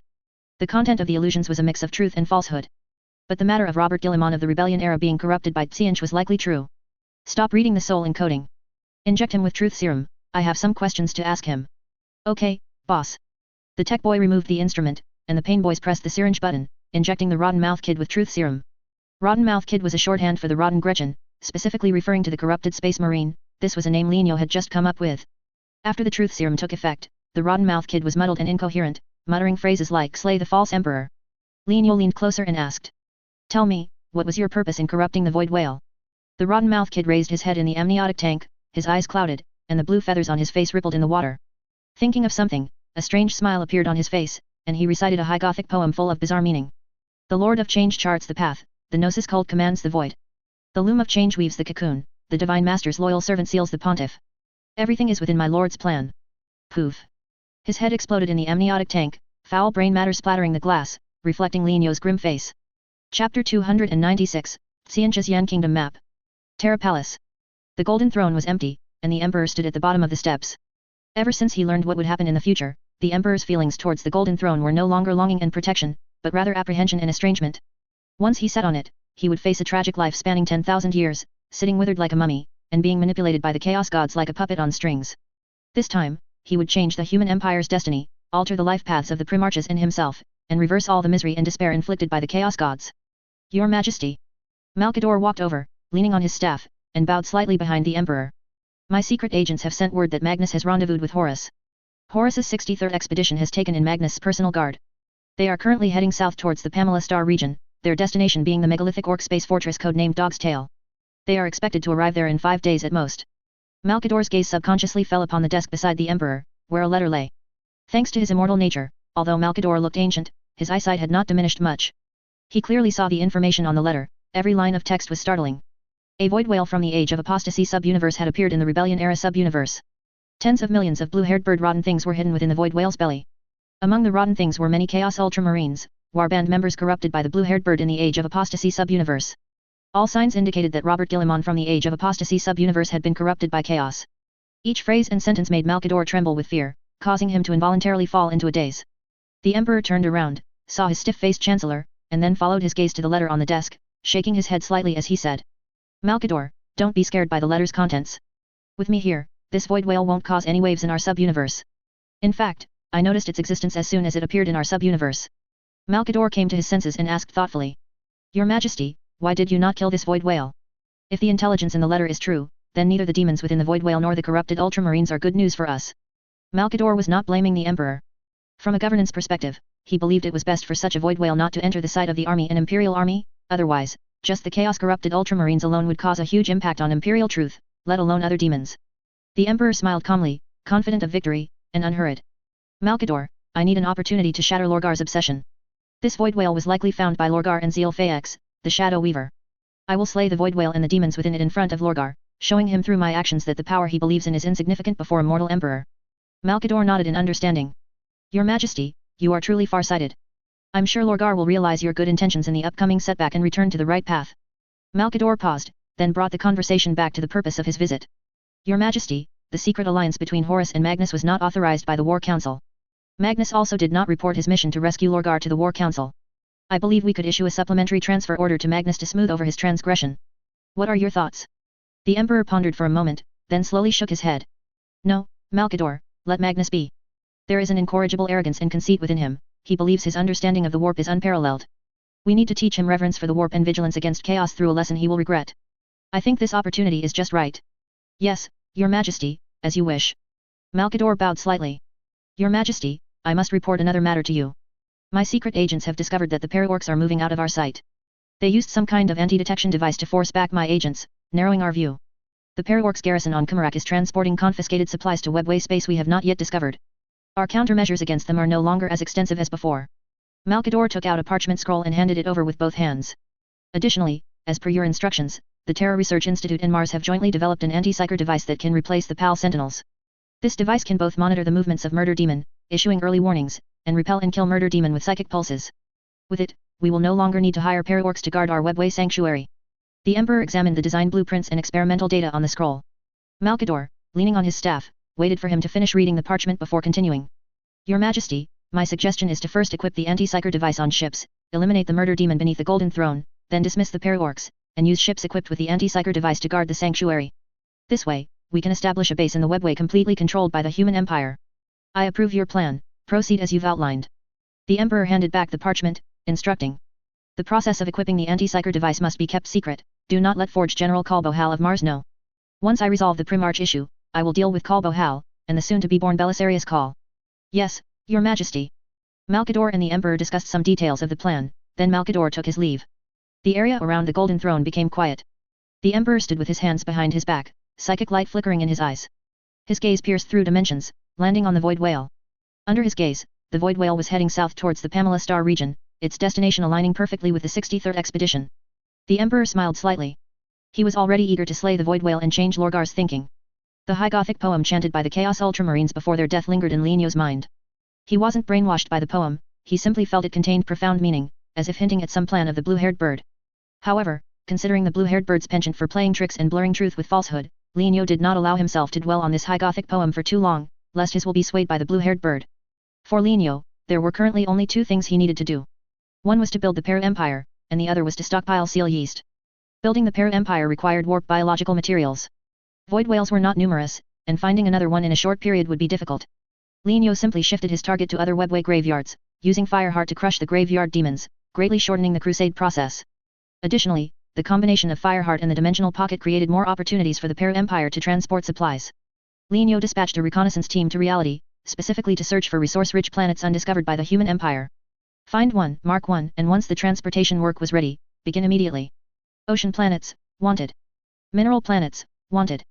Planets full of rare earth and precious metals, also wanted.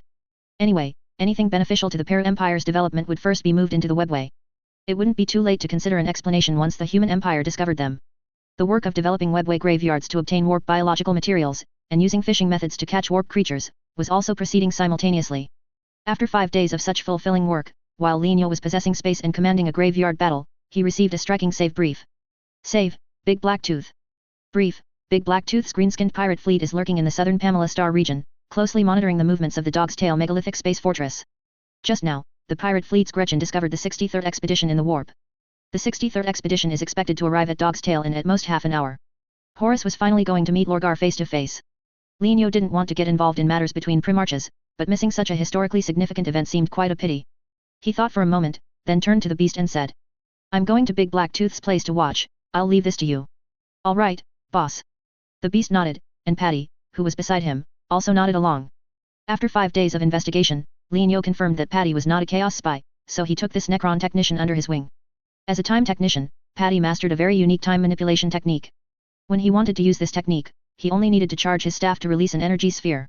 The flow of time inside the sphere could be adjusted by Patty, either accelerated or slowed down. The sphere can cover an area of up to 100 square meters at its largest, and be as small as a ping-pong ball at its smallest. Anyone with eyes could see that this time manipulation technology had great potential. Unfortunately, due to memory loss, Patty only knew how to use this technology but not its principles, let alone how to replicate it. There was nothing Lienyo could do but keep him by his side, studying his time technology and staff whenever he had time. With a thought, Lienyo switched to Big Black Tooth. The green-skinned pirate fleet was hiding among the space wreckage near Dog's Tail. This place was full of wreckage like small mountains, comparable in scale to an asteroid belt. The Uliner salvage ships coming and going lacked anti-submarine capabilities and failed to detect Big Black Tooth's fleet in stealth mode. Boss, I found an unpainted battleship in the 63rd expedition. The Zhao Dongdong boy displayed the scene he saw on the holographic screen. The battleship he mentioned was an Oberon-class battleship, known as the Omni ship, typically used by army companies and Imperial Army headquarters. An unpainted Oberon class like this was indeed quite rare. Lienyo leaned on the railing of the command console, examining it carefully, but couldn't discern the ship's origin. Keep a close eye on this ship for me. I have a feeling some important figure from the Shrimp Empire will appear on board. All right. Half an hour later. In the warp 3,000 kilometers away from Dog's Tail, a warp exit opened. The 63rd expedition collectively exited the warp. The scale of this fleet was extremely exaggerated, with no less than 50 battleships alone, and its overall strength was equivalent to 2 to 3 expeditions without a prim arch. The battle between the rogue trader and Uliner immediately erupted after the 63rd expedition entered reality. The heavy assault cruiser formation was the first to attack, rushing to Dog's Tail to carry out demolition before the Uliner side could react. Melted cluster bombs fell like rain, and a huge, smoke-billowing hole immediately appeared on the outer shell of Dog's Tail. The Uliner orcs thought the shrimp would breach the fortress from here, and a large number of green-skinned ships converged. But at this moment, the 63rd expedition suddenly deployed a powerful weapon. Nova Cannon. This cannon was mounted on the 63rd expedition's only Apocalypse-class battleship. Its full name was the Ryza Pattern Nova Cannon, manufactured from a Nova Cannon STC. It was nearly 800 meters long and approximately 200 meters in caliber. In terms of barrel length, it was inferior to long-range macro cannons. In terms of barrel caliber, it was inferior to conventional broadside cannons. But the shells it fired were not ordinary chemical explosives, they were plasma macro bombs, capable of creating plasma storms thousands of kilometers in diameter and disrupting gravitational parameters, crushing opponents with chaotic gravitational waves. At the moment the green-skinned ships converged towards the hole, the Nova Cannon erupted, and bright blue shells cut into the battlefield at speeds infinitely close to light. Bang! Boom rumble rumble!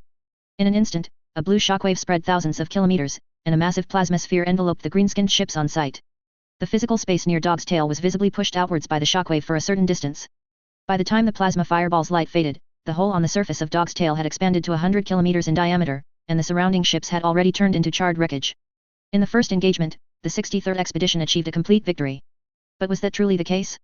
Lienyo pressed the force sword at his waist and shook his head slightly. Things weren't that simple. According to Big Black Tooth's observations during this period, the Word-Bearers, Emperor's Children, and Devourer fleets here at Dog's Tail had already followed Beast Emperor URG's green-skinned fleet, lurking in a nearby asteroid belt.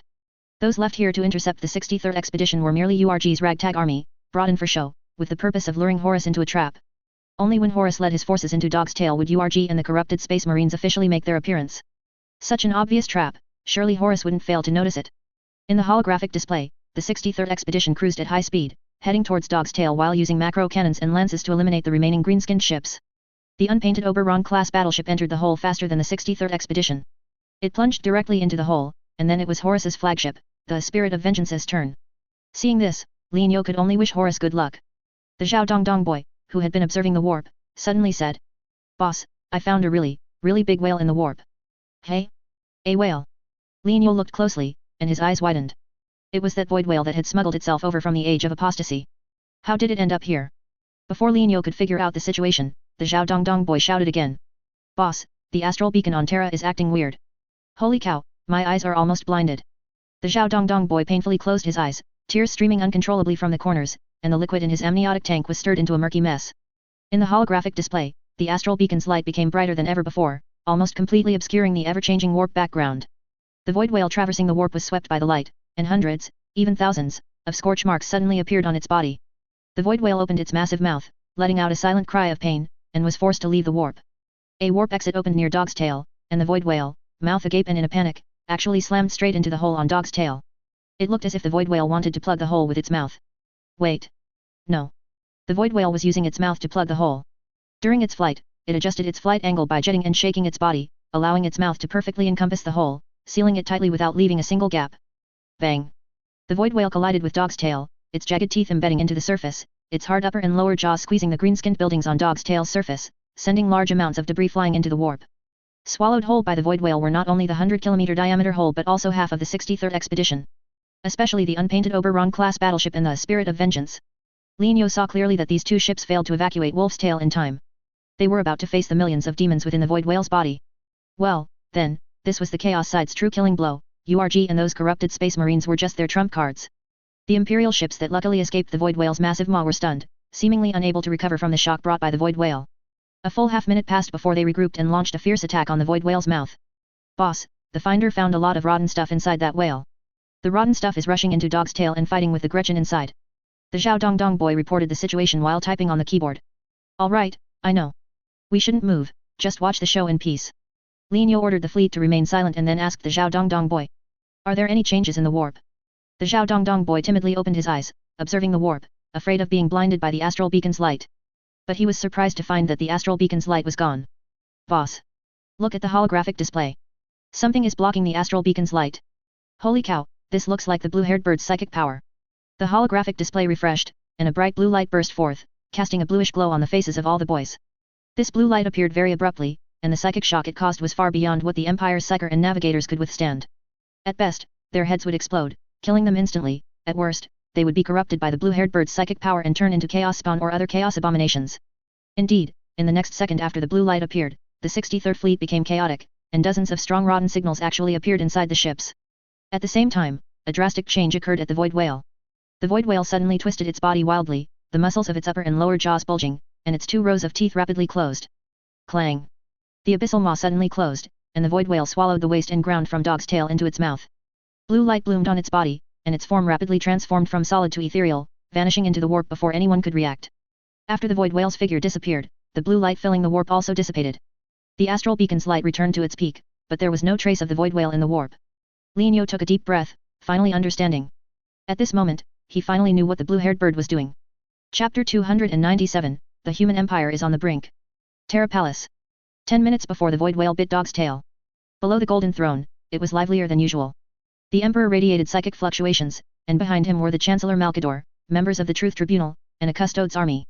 When Conrad Kurz last fought Lorgar, he was severely wounded, and his warriors suffered heavy casualties.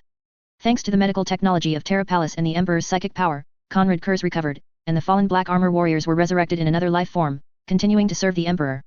The Emperor's psychic fluctuations grew stronger. Malkador looked into the warp and saw the astral beacon's light shining brighter than ever before.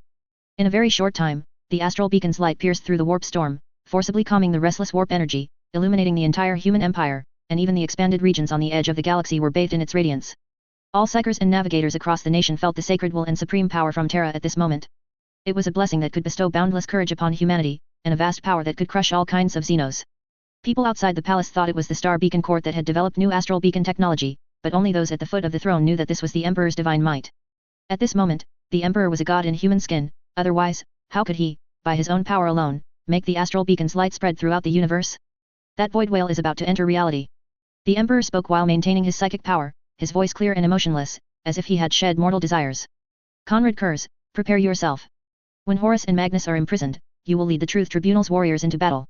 My psychic power will use you as a beacon, acting on the Olaner orcs on Dog's Tail and the demons inside the void whale.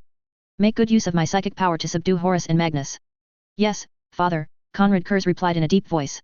The Emperor extended his fingertip, pointing to an empty space. A holographic image, drawn by psychic power, appeared, showing the void whale's movements to everyone present. This was the first time Conrad Kurz had seen a void whale. When the void whale traveled through the warp, Conrad Kurz couldn't tell how large it was. But when the void whale entered reality, with many celestial bodies around it, Conrad Kurz's heart couldn't help but race. The size of this warp creature was truly astonishing. Dog's Tail, as a colossal orc space fortress, was transformed from a naturally formed terrestrial planet, with a diameter of about 10,000 kilometers. Visually, the void whale's head diameter was comparable to Dog's Tail, and its body length was more than twice the diameter of Dog's Tail. Such a behemoth could actually travel within the warp. It was hard to imagine how much it would cost the human empire to kill it if they encountered it head-on. Oh, and the demons. There were tens of millions of demons inside the void whale. This was definitely going to be a tough battle, but thankfully, Father was secretly helping. With Father's psychic power, he would surely be able to wipe out the Olaner orcs and demons like autumn leaves swept away by the wind. Conrad Kurz's thoughts surged, his heart pounding, eager to unleash a massacre, to take revenge on chaos, and to uphold the justice in his heart. At this moment, the void whale in the holographic image opened its massive mouth and lunged towards Dog's Tail, its mouth aimed directly at the hole on Dog's Tail. Although he couldn't hear the actual sound, Conrad Kurz imagined the monstrous roar that would erupt when the void whale collided with Dog's Tail. Boom! A visible shockwave spread out, throwing buildings on the surface of Dog's Tail into the void. Conrad Kurz gripped his weapon, stepping forward with his left foot, adopting a charging stance. The Emperor waved his right hand, casting a beam of light onto another area, and a portal leading into Dog's Tail was opened. Go, Conrad Kurz, proclaim the arrival of Imperial truth with an overwhelming offensive. The Custodes army will assist your actions, letting every space marine who encounters you know that they are facing my will. Yes, Father. Conrad Kurz nodded vigorously, then roared into the internal communication channel. Move out. Conrad Kurz transformed into a black whirlwind and rushed into the portal, followed closely by his black armor warriors and the Custodes. After everyone left, the portal did not immediately close. The Emperor extended his right hand towards the portal, emitting a golden beam of light. This light traversed tens of thousands of light years, acting upon Conrad Kurz, instantly dyeing his black armor gold. Conrad Kurz's body was made of monocrystalline bionic material and would not be affected by psychic power, but his armor could be transformed by psychic power. The golden armor shone like a blazing torch, each ray of light containing terrifying destructive power. The Alanar orcs and demons who inadvertently stepped into the illuminated area were instantly refined by the golden light, spreading across the ground like molten wax. Encounter orcs, kill orcs, encounter demons, kill demons, invincible, overwhelming. Conrad Kurz's army transformed into a juggernaut, rampaging across the battlefield, until they met the Primarchs and the Orc Emperor who were currently engaged in battle, and then they stopped. Horus, accompanied by the Four Kings, was battling Beast Emperor Urg and the Beast Emperor's guard. A group of unidentified army librarians were entangled with Fulgrim. On the wall near them, Magnus was pinned to the wall by a sharp blade through his heart, unable to move. Karn, the captain of the World Eater's 8th Company, was almost unrecognizable after being corrupted by chaos. His mouth was sealed with wire, preventing him from speaking, so he could only squeeze out angry shouts from his throat. Upon seeing Conrad Kurz, Karn brandished his great axe, leading countless orcs and demons in a furious charge. Conrad Kurz felt both anger and contempt for the scum who had betrayed the human empire and joined the Chaos faction. He laughed scornfully, raised his blade, and charged, completely unafraid of the tall demon beside Karn. Karn. Today is your doomsday. I will tell you with blood and death that the consequence of betraying the human empire is only annihilation. MMMPH. Karn responded with an indistinct roar. The distance between the two sides rapidly shortened. Just as the golden light emanating from Conrad Kurz was about to fall upon Karn, a peculiar and eerie psychic fluctuation suddenly erupted from within the void whale. Light blue, deep blue, dark blue. Blue light swept over like a tide. This sudden burst of intense blue light was both the magical wind of Xianch and a conspiracy spanning two sub-universes. The Emperor's portal was brushed by the blue light and closed at a visible speed. The golden pillar of light cast upon Conrad Kurz was severed by the blue light, without a trace remaining. Karn's sharp axe struck Conrad Kurz's armor, metal fragments splattered, and Conrad Kurz was sent flying by the immense force, colliding with the black armor warriors behind him. Before Conrad Kurz could figure out the origin of the blue light, a terrifying tremor suddenly struck. The ceiling above was severed by mountain-like teeth, and the surrounding walls were crushed by hard jaws. The void whale's massive mouth was closing. And they were right inside its mouth. Clang. Rumble. The void whale's closing mouth caused an earthquake. Countless gravel and dust mixed with personnel from Terra Palace. They swayed and rolled within the void whale's mouth, struggling to find their footing on the deep, trench-like patterns of its tongue. More than 10 minutes later, the dust settled inside the void whale's mouth, and the violent tremors subsided. Conrad Kurz completed the regrouping as quickly as possible. While rallying his forces, he also contacted other Imperial members who were similarly stranded in the void whale's mouth. Horus and his Four Kings, Magnus and his assembled rescue team, all came to rendezvous with Conrad Kurz out of respect for the Custodes. Everyone in the internal communication channel was discussing, their voices incredibly noisy. Where are we now? It seems we're inside the mouth of a massive void creature. Why did this void creature suddenly appear? Where is it taking us? Magnus, can you and your librarians contact people outside through the warp? Our audio array device isn't picking up any external signals. Damn it, is my divining instrument broken? It's showing that we've already left reality. Noisy voices filled the internal communication channel.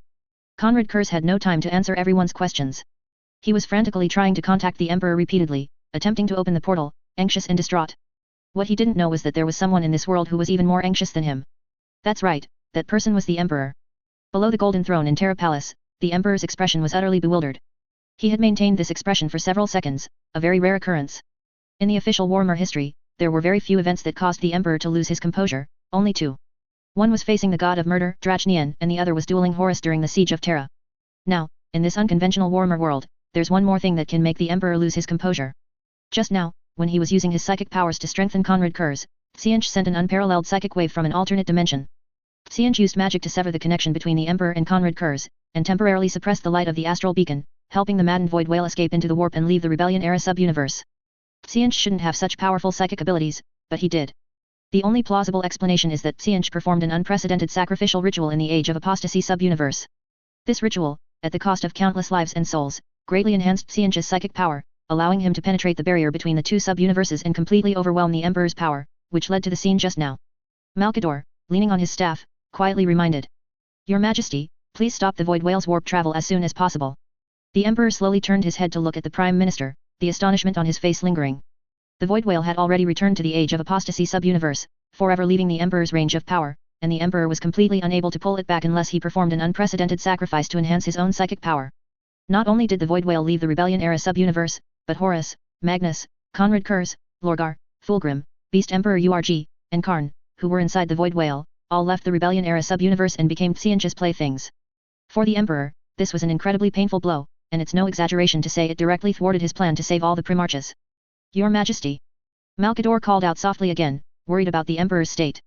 Your Majesty, please stop the Void Whale as soon as possible, otherwise we might lose contact with Horus and the others. No, Malkador.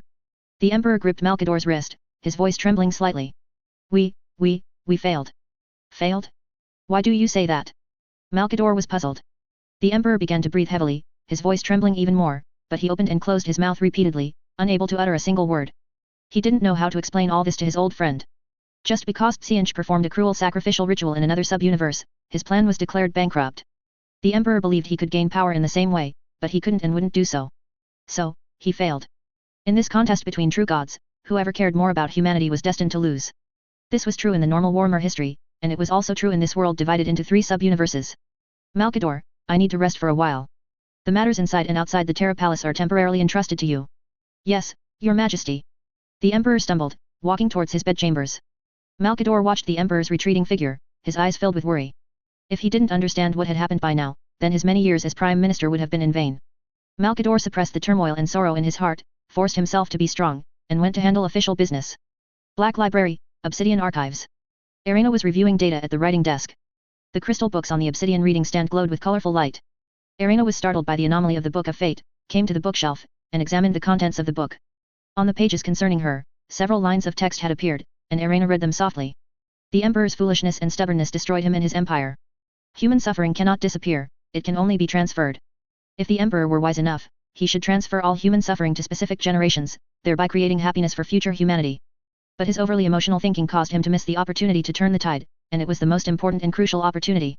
He will regret, blame himself, resent, and wallow in sorrow and despair, failing to use his power for a long time afterward. We must push him, forcing his emotions and thoughts towards destruction, to awaken the power within him that originates from the Dark King. When he is sad and desperate enough, and urgently wants to turn the tide, our chance to seal the Chaos God will come. Arena looked at the next paragraph, her pupils, hidden beneath the mask, slightly contracted. The Book of Fate had given her a task, and the PAL Empire would fall into turmoil, with hundreds of millions of PALs losing their lives. Arena closed the crystal tome, her right hand resting on the cover, her head bowed, lost in thought. To make the prophecy come true, and to protect the Ildari, she had to act according to the book's contents. Although the process would be bloody, the outcome achieved at the cost of PAL lives would perfectly seal a Chaos God. This was the mission of the Ildari, and the mission of the Ildari gods. Arena tidied the books on the writing desk, opened a portal, and left the archives. Para Empire, Webway Graveyard Expedition Site. Lienyo shifted his consciousness from Big Black Tooth back to space, his eyes filled with deep unease and contemplation. The beast noticed his Dada's change in time and quickly asked. Dada, something's wrong. Something very bad. Lienyo glanced at Patty, who looked curious, and without avoiding this Necron from the Age of Apostasy sub-universe, he said in a deep voice. Witch Doctor just received news from Gork and Mork, saying that 5 gene seed primarchs of the Shrimp Empire were abducted to the Age of Apostasy sub-universe by the blue-haired bird. Holy crap! That explosive! The beast exclaimed. Patty had learned the concept of sub-universe in the past few days, and his reaction to what Space said was also very strong. Wow, then that blue-haired bird is going to take off, isn't he? When I was in the Age of Apostasy sub-universe, I didn't think he was that strong. Where did he get the ability to abduct a gene seed primarch? Patty's question was precisely what Lienyo had been thinking about. Xianzhe's act of using the Void Whale to abduct the gene seed primarches must have been an extremely extraordinary feat, and the cost would definitely not be small. And the price paid by the Chaos God is often the lives and souls of the galaxy's living beings, not the Chaos God himself. The more powerful Xianzhe was before, the more suffering the living beings of the Age of Apostasy sub-universe endured. With this successful experience, Xianzhe might adopt the same strategy to harass and attack the human empire and the Emperor in the Rebellion era. In the long run, instability in the galaxy is a foregone conclusion. With such a terrible external environment, even if the Para Empire is rooted in the webway, it will inevitably be affected. Still have to grow mushrooms, Lienyo sighed inwardly, pondering. In the past period, the Para Empire has followed an elite path, focusing more on quality than quantity when mass-producing troops. In the foreseeable future, the Para Empire must have enough troops to cope with various crises. It's a good thing I had a large-scale troop production plan before. It's not too late to start now. Linio composed himself and instructed the beast. I'm going to use the webway graveyard to cultivate weird boys specifically for fighting rotten things. I'll send you spores and growth spirit. Use less ship cannons and grow more mushrooms. As for Fireheart, which doctor said we can't use it for now, he wants to use Fireheart to transport planets from outside to add more strategic reserves to Pal home. Understood, Dada. The beast nodded. Patty blinked curiously. Dada space, what's that Fireheart you're talking about? It sounds really powerful. Linio folded his arms, rubbed his chin, and stared at Patty for a few seconds. He wondered if the Necron could understand the structure of Fireheart. If Patty could produce design blueprints for Fireheart, wouldn't he be able to mass produce it in the future? Linio thought and said. Fireheart is a treasure we captured from Kamarak. How about this, Patty, I'll tell which doctor and arrange for you to visit Fireheart. If you have any good ideas during the visit, remember to tell the weird boy accompanying you. Hee, okay. Linio prepared to shift his consciousness to Wuji Boy sake to arrange Patty's visit to Fireheart. At this moment, the archive brief popped up. Chapter 298, The Emperor is the False Emperor. Archive, Bloodhand Clan Boss, Crone. Briefing, Crone has just completed a single crystal transaction with the Human Empire. He received a letter from Prime Minister Makadu. The letter stated that the Human Empire would unilaterally terminate the employment agreement. The paraworks stationed outside the Imperial Sanctuary must leave within 10 Terra days. Linio looked at the content of the briefing, feeling a bit strange. The Human Empire's fleet and personnel in the webway have long been harassed by the God of Murder's demons. The God of Murder is a human special attack demon. He and his child can instantly kill humans. Gene Seed Primarchs and Custodians can endure a few more blows from the murder demon, but ordinary soldiers and space marines are instantly killed. Even the Emperor faces the risk of instant death when confronting the God of Murder himself. The sanctuary where the paraworks protect the shrimp was a request initiated by the shrimp, but now, for some unknown reason, the shrimp has unilaterally terminated the employment agreement and no longer needs the paraworks protection. This made Linio suspicious. However, as the saying goes, let go of the urge to help and respect the fate of others. Linio switched his consciousness to Weird Boy sake, while arranging for Patty to visit Fireheart, and waiting for Crone to send the letter. A moment later, Makadu's letter arrived. Linio ordered the withdrawal of the paraworks stationed outside the sanctuary. Out of curiosity, he switched his consciousness to the stationed troops, wanting to see how the Human Empire would deal with the murder demon. The scene before his eyes shifted, and the battleship bridge of the stationed troops emerged. The order given by Sake would be transmitted through Crone's reconnaissance ship, causing some delay. Before the order arrived, Linio had ample time to observe the changes in the shrimp. The first thing that caught his eye was an unusual Imperial frigate. Its appearance was similar to a sword-class frigate, the difference being that its broadside cannons and lance arrays were replaced with a new type of force field generator. The generator would project a vast, curved plane, with an estimated area of no less than 100,000 square meters. There were 3 generators on each side, and 2 at the bow, totaling 8, forming 8 massive force field arcs. Wherever the arcs swept, the murder demons retreated. If they retreated slightly too slowly, the murder demons would be disintegrated by the arc force field. This killing efficiency was much higher than bombarding the murder demons with macro cannons. It seems Master Archon Land, who is responsible for researching single crystals, has come up with something new again. He is truly a rare genius. It would be great if he could come to my Gretchen Academy as a professor. Linio sighed inwardly, pulling his gaze away from the porthole. Although he didn't know the principle behind the new force field generator, with such shipborne equipment, the Human Empire indeed no longer needed him to protect the sanctuary. Linio ended today's Wadak and returned his consciousness to his human body. Ever since the Emperor excluded him from the plan to save the Primarchs, Linio had lost interest in his human identity. His life and work focus had completely shifted to the Para Empire. During the day, facing the humans around him, he always felt a sense of alienation, as if he didn't belong there.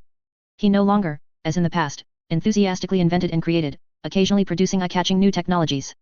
Nor did he spend too much time planning the future of Nest Capital. Things like training the Planetary Defense Force and Space Marines were all left to the Nest Capital department heads by Linio.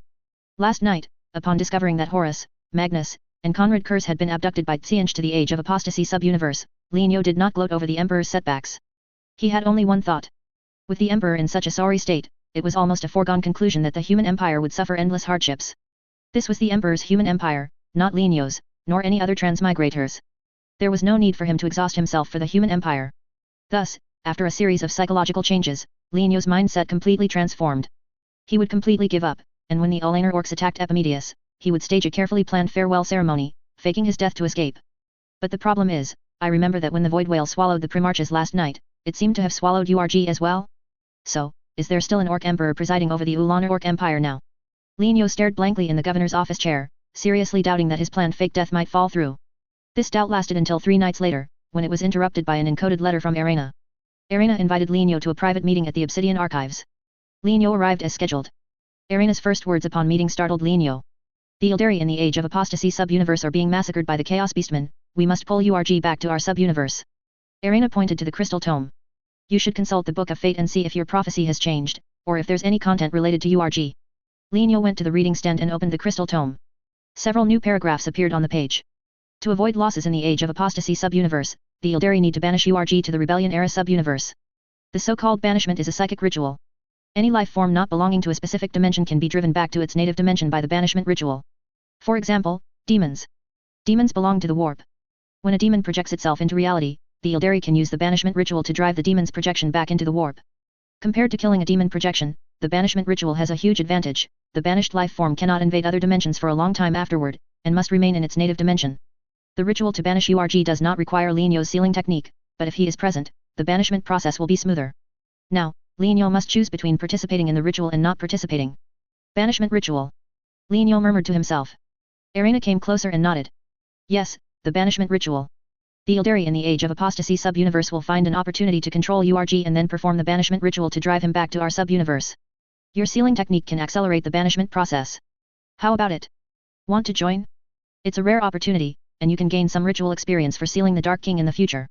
Lienyo pondered for a moment, not immediately agreeing, and instead asked. How are the gene seed primarchs who were abducted by the void whale doing? I knew you'd ask that. Erina drew a glowing line, opened a dimensional pocket, and took out a parchment scroll. Lienyo took it and examined it. The contents of the parchment were lamentable. The human empire in the Age of Apostasy sub-universe is doomed. Lorgar from the Rebellion Era sub-universe has merged with Lorgar from Chaos. The merged Lorgar has gained the ability to shatter planetary plates and has become the first pope of the Gnosis cult. Van Dyer is Lorgar's chief priest. Robert Dillimon, who was originally lying in stasis, has been revived by Tsianch and has become the Gnosis cult's chief internal affairs officer. His Chaos Ultramarines army serves as the Guardian Army. Conrad Kurz was corrupted by Chaos, his body reshaped, and he became the Gnosis cult's chief inquisitor. Fulgrim took on the role of chief choir master, overseeing the cult's internal interstellar communications and warp navigation, effectively a combination of psyker and navigator. Karn is the top enforcer under Chief Inquisitor Conrad Kurz. The corruption of Magnus and Horus is still ongoing. According to the clown from Chaos, Magnus will become the Gnosis cult's chief librarian in the future, and Horus will be the Holy Crusade War Master.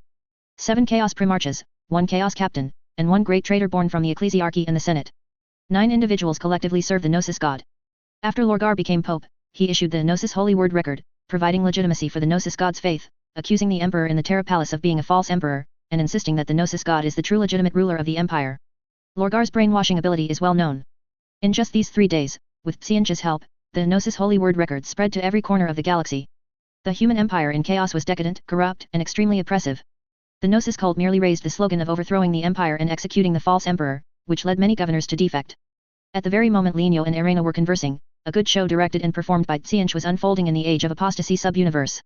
The human empire played the role of humanity's internal troubles, URG's Chaos Beastmen acted as humanity's external threat, and the Gnosis cult was the savior, rescuing humanity from both internal and external dangers. The Chaos Beastmen specialized in killing humans who refused to submit to the Gnosis cult. After the Chaos Beastmen had slaughtered all the stubborn individuals, the Gnosis cult timely intervened to win over the hearts of the people. In as little as 1 year, and at most 3 years, the Age of Apostasy sub-universe would be completely transformed into Tsianch's private garden. In a sense, exiling URG was equivalent to delaying the death of the human empire in the Age of Apostasy sub-universe. However, the cost of doing so was that the human empire in the Rebellion Era sub-universe would once again face the threat of the Chaos Beast Emperor. Lienyo suddenly remembered something, handed back the parchment, and asked. The Emperor of our sub-universe claims to possess the power of the Dark King. If he could eliminate URG after he is exiled back, our sub-universe would be much more peaceful. Have you discussed this with the Emperor? Erina's lips moved, wanting to say something, but she swallowed her words back. We couldn't contact the Terra Palace. Ever since the Primarch was abducted by Tsianch, the Emperor has secluded himself, leaving Prime Minister Makidu to handle all imperial affairs. Oh, all right. Lienyo glanced at the parchment in her hand and nodded slightly. I'll help. Just call me when the ritual is ready. No problem, I'll send you back. Erina waved her hand, opening a portal. Lienyo returned to Kamarak and switched his consciousness to Wujiboisake. The Para-Empire had many daily affairs. Lienyo took time from his work to ponder the Eldar's strategy, always feeling that something was amiss, as if he had overlooked some crucial factors. What puzzled Lienyo the most was that the Emperor of the Rebellion Era had previously told him that the Emperors of the other 2 sub-universes were disguised Chaos Gods. If that was the case, then why would Tsianch still raise the banner of invading the palace and executing the false Emperor in the Age of Apostasy sub-universe? Wasn't this just fighting himself? This question deeply troubled Lienyo. At some point in the latter half of the night, when the happy barks of Stupid Dog and Hydrogen Oxygen's gig sounded outside the door, Lienyo had a flash of inspiration and suddenly realized the problem. He knew what all this was about. Lienyo immediately switched his consciousness to Crone, traveled through the webway to the webway city beneath the Terra Palace, and found the custodian tribunes who frequently met with Crone. R.A. Endymion, I need to discuss something with the Emperor. Lienyo, facing R.A. Endymion on the communication screen, directly requested a meeting. R.A. Endymion shook his head slightly. No. The Emperor is resting. We cannot disturb him. If you have anything, you can tell me, and I will relay it. Lienyo leaned forward, placing his arms on the railing of the command console, and emphasized. I must see the Emperor. This matter is extremely important and concerns the Gene Seed Primarch who was captured in the Age of Apostasy sub-universe. R.A. Endymion fell silent, his expression subtly dimming beneath his golden mask. The abduction of the Primarches had dealt a tremendous blow to the morale of the palace. Both the custodian and the Mars Tech priest felt despair for the future of the Empire. Even more heartbreaking was that the Emperor chose to avoid meeting anyone at this time. Sometimes, R.A. Endymion wished that the Emperor did not know the future of the human empire, so that he could continue fighting without hesitation, instead of wallowing in regret in his chambers. I will relay your request, but I cannot guarantee the outcome. R.A. Endymion's tone was heavy. Lienyo nodded. Good, I'll wait here. The communication ended, and the bridge of the reconnaissance ship became quiet.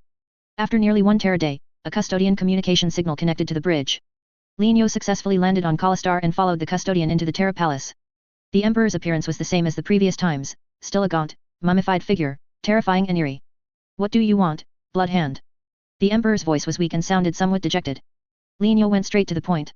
We received news from the pointy ears that the human empire in the Age of Apostasy sub-universe is being corrupted. Lienyo recounted the information he had seen on the parchment. As this narrative was filled with Xianxia's blasphemies against the Gene Seed Primarch, the Ecclesiarchy, and the Senate, the Emperor's emotions fluctuated greatly, and Lienyo could clearly feel the anger and unwillingness within his body. Thank you for the information.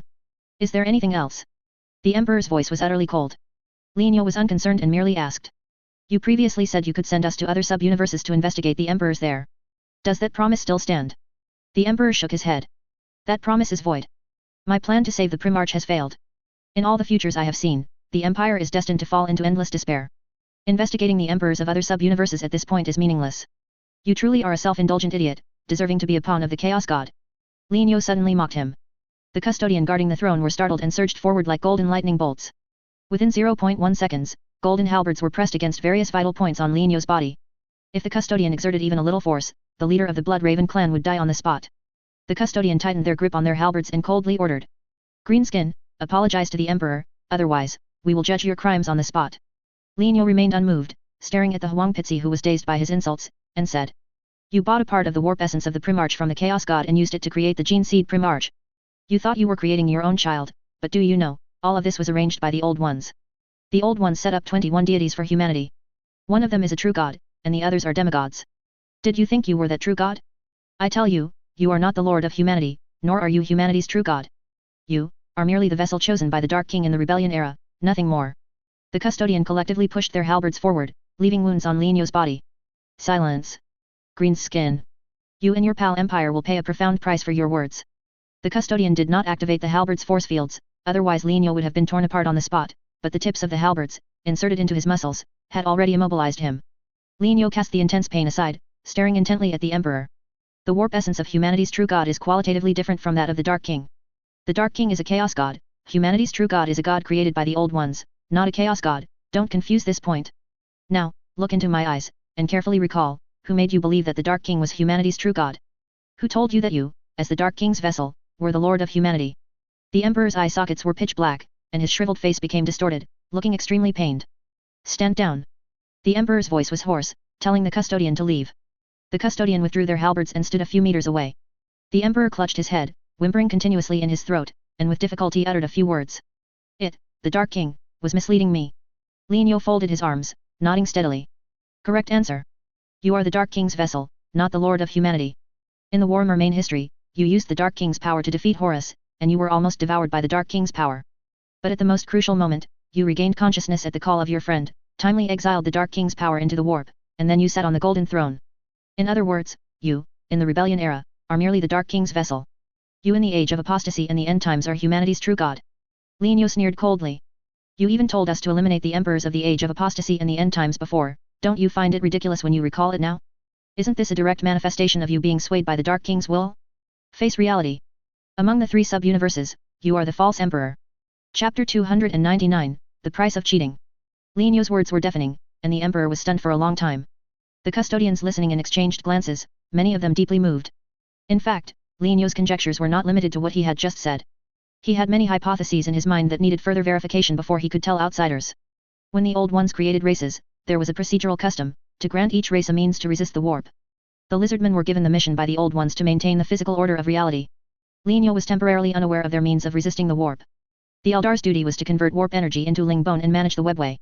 The Old Ones imparted soul technology and arc technology to the Eldar, allowing them to form their own world within the arcs, immune to the warp's influence.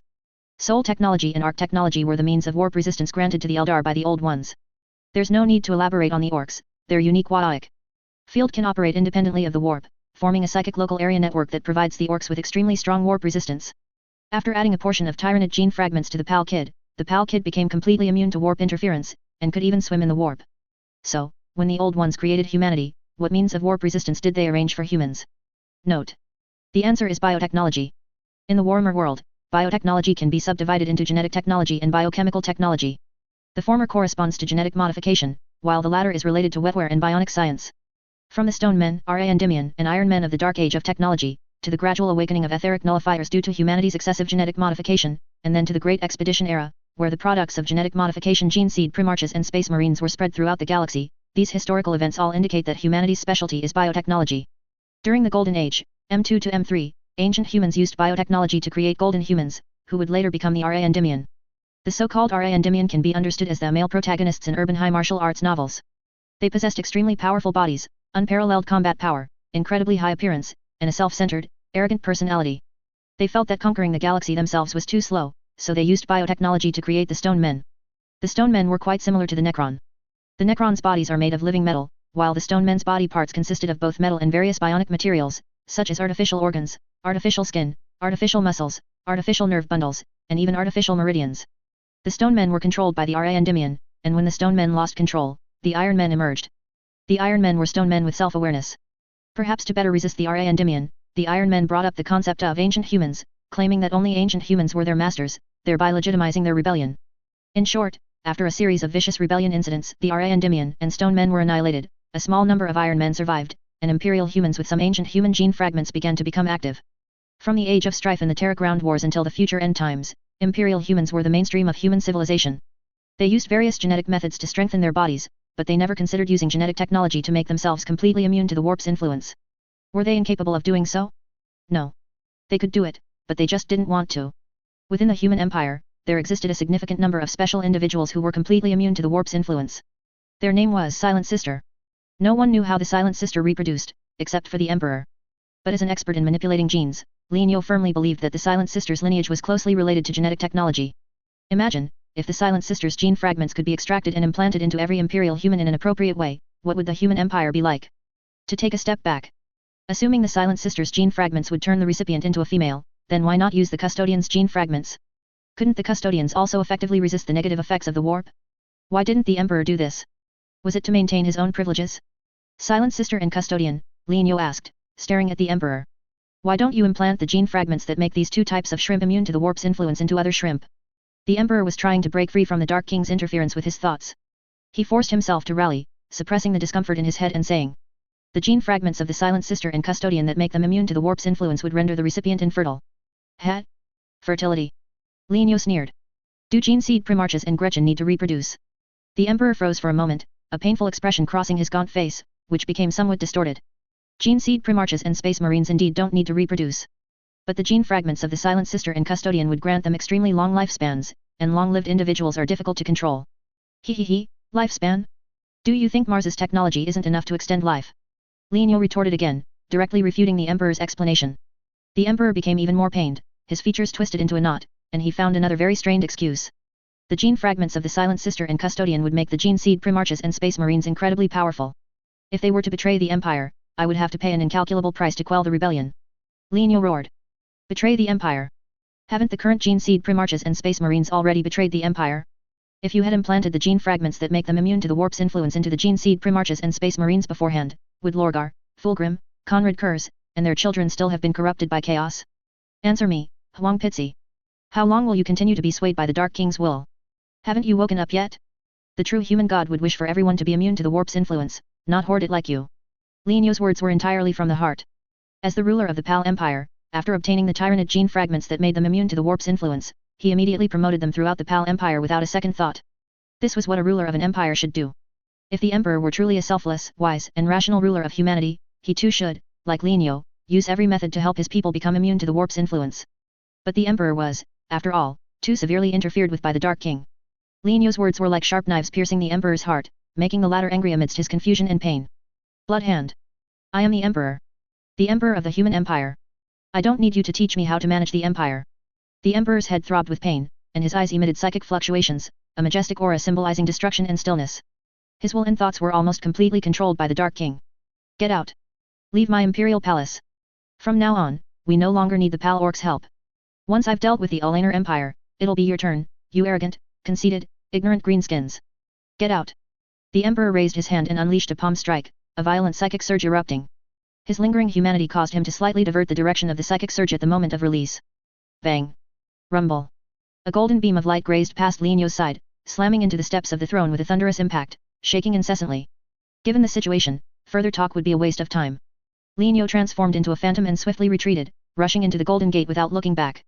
The emperor's palm was aimed at Blood Hand's back, and the psychic light waves in his hand flickered rapidly, hesitating between firing and not firing. Ultimately, this psychic surge, powerful enough to catch up to Blood Hand and crush him into dust, was barely controlled by the emperor's humanity and gradually dissipated. Gasp, gasp. The emperor gasped heavily, still feeling lingering fear. He had personally felt the Dark King's manipulation just now. If his willpower hadn't been strong enough, he would never have regained control of his body. At this moment, the emperor profoundly understood that Blood Hand's words were true. His self in the rebellion era was indeed a vessel for the Dark King to descend into reality.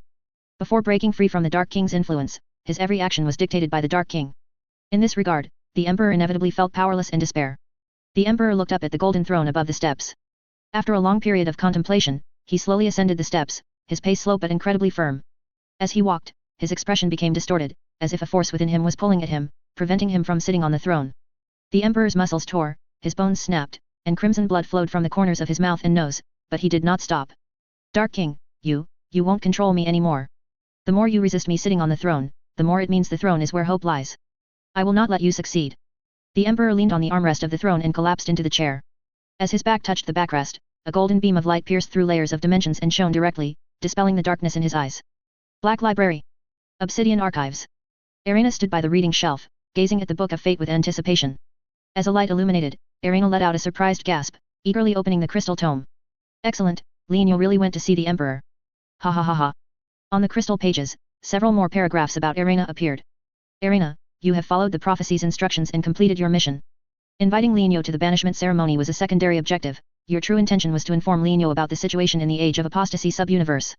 Although Lin Yo often acts as an orc, you and I both know that he still considers himself human at heart.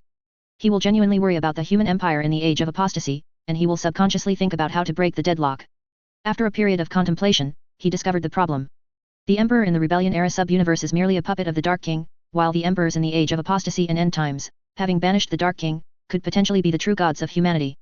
Lin Yo informed the Emperor of the Rebellion era about his discovery. After a fierce conversation, Lin Yo was ordered to leave the Imperial Palace, while the Emperor deeply realized the Dark King's influence on him, becoming extremely pessimistic and despairing. Despair is the beginning of destruction. Lin Yo ignited the flame of the Emperor's self-destruction. Now we must add fuel to the fire, allowing this flame to consume the Emperor. Continue to act according to the previous prophecy, Irina. Irina lightly pressed the book, letting out a long breath. Lin Yo was not an Ildari member, and having him involved in Ildari operations made Irina feel somewhat uneasy. But the outcome was rather good. Lin Yo's actions were within the Book of Fate's predictions and did not deviate from the prophecy. It seems that the Book of Fate was correct in having me allocate a portion of my divine power to weave a psyker field, enveloping Lin Yo's soul and consciousness. As long as this psyker field exists, Lin Yo's and my destinies will be linked, and the Book of Fate can indirectly manipulate Lin Yo's destiny through me. Irina pursed her lips into a faint smile and closed the crystal tome. The gifts of fate come with a hidden price. Lin Yo gained the Black Veil psyker field that protected his soul, making him immune to the warp's erosion. In return, his future would be bound to the Ildari. If he ever had a change of heart and decided to betray the Ildari, Irina would undoubtedly make him pay an unimaginable price. Lin Yo, as Blood Hand, fled back to the reconnaissance vessel. The oil boys and Ra and Endymion he encountered on the way watched him warily but did not stop him. That conversation earlier had created a rift between him and the Emperor. But it was not a big problem. The Emperor's attack was not intentional, rather, the Dark King, enraged after his true nature was exposed, intended to eliminate him, a meddling greenskin, on the spot. The Emperor did not succumb to the Dark King, he reigned in his power, barely altering his attack trajectory, which was why his body survived. In other words, once the Emperor calmed down and thought clearly about his current predicament, he would begin to seek a way to save himself. At that point, Li Niu believed the emperor would calmly discuss things with him. Time passed while constructing the PAL Empire and waiting for news. On the evening of the 5th day, Li Niu received a message from Arena. The operation to banish URG was about to begin. He arrived at the Black Library and met with the flower bean sprouts participating in the banishment ceremony. 5 different clown costumes were present, corresponding to 5 clown troops. They were surprised by an orc participating in an Ildari operation, but they did not tease or mock him, suggesting Arena had already prepared them mentally.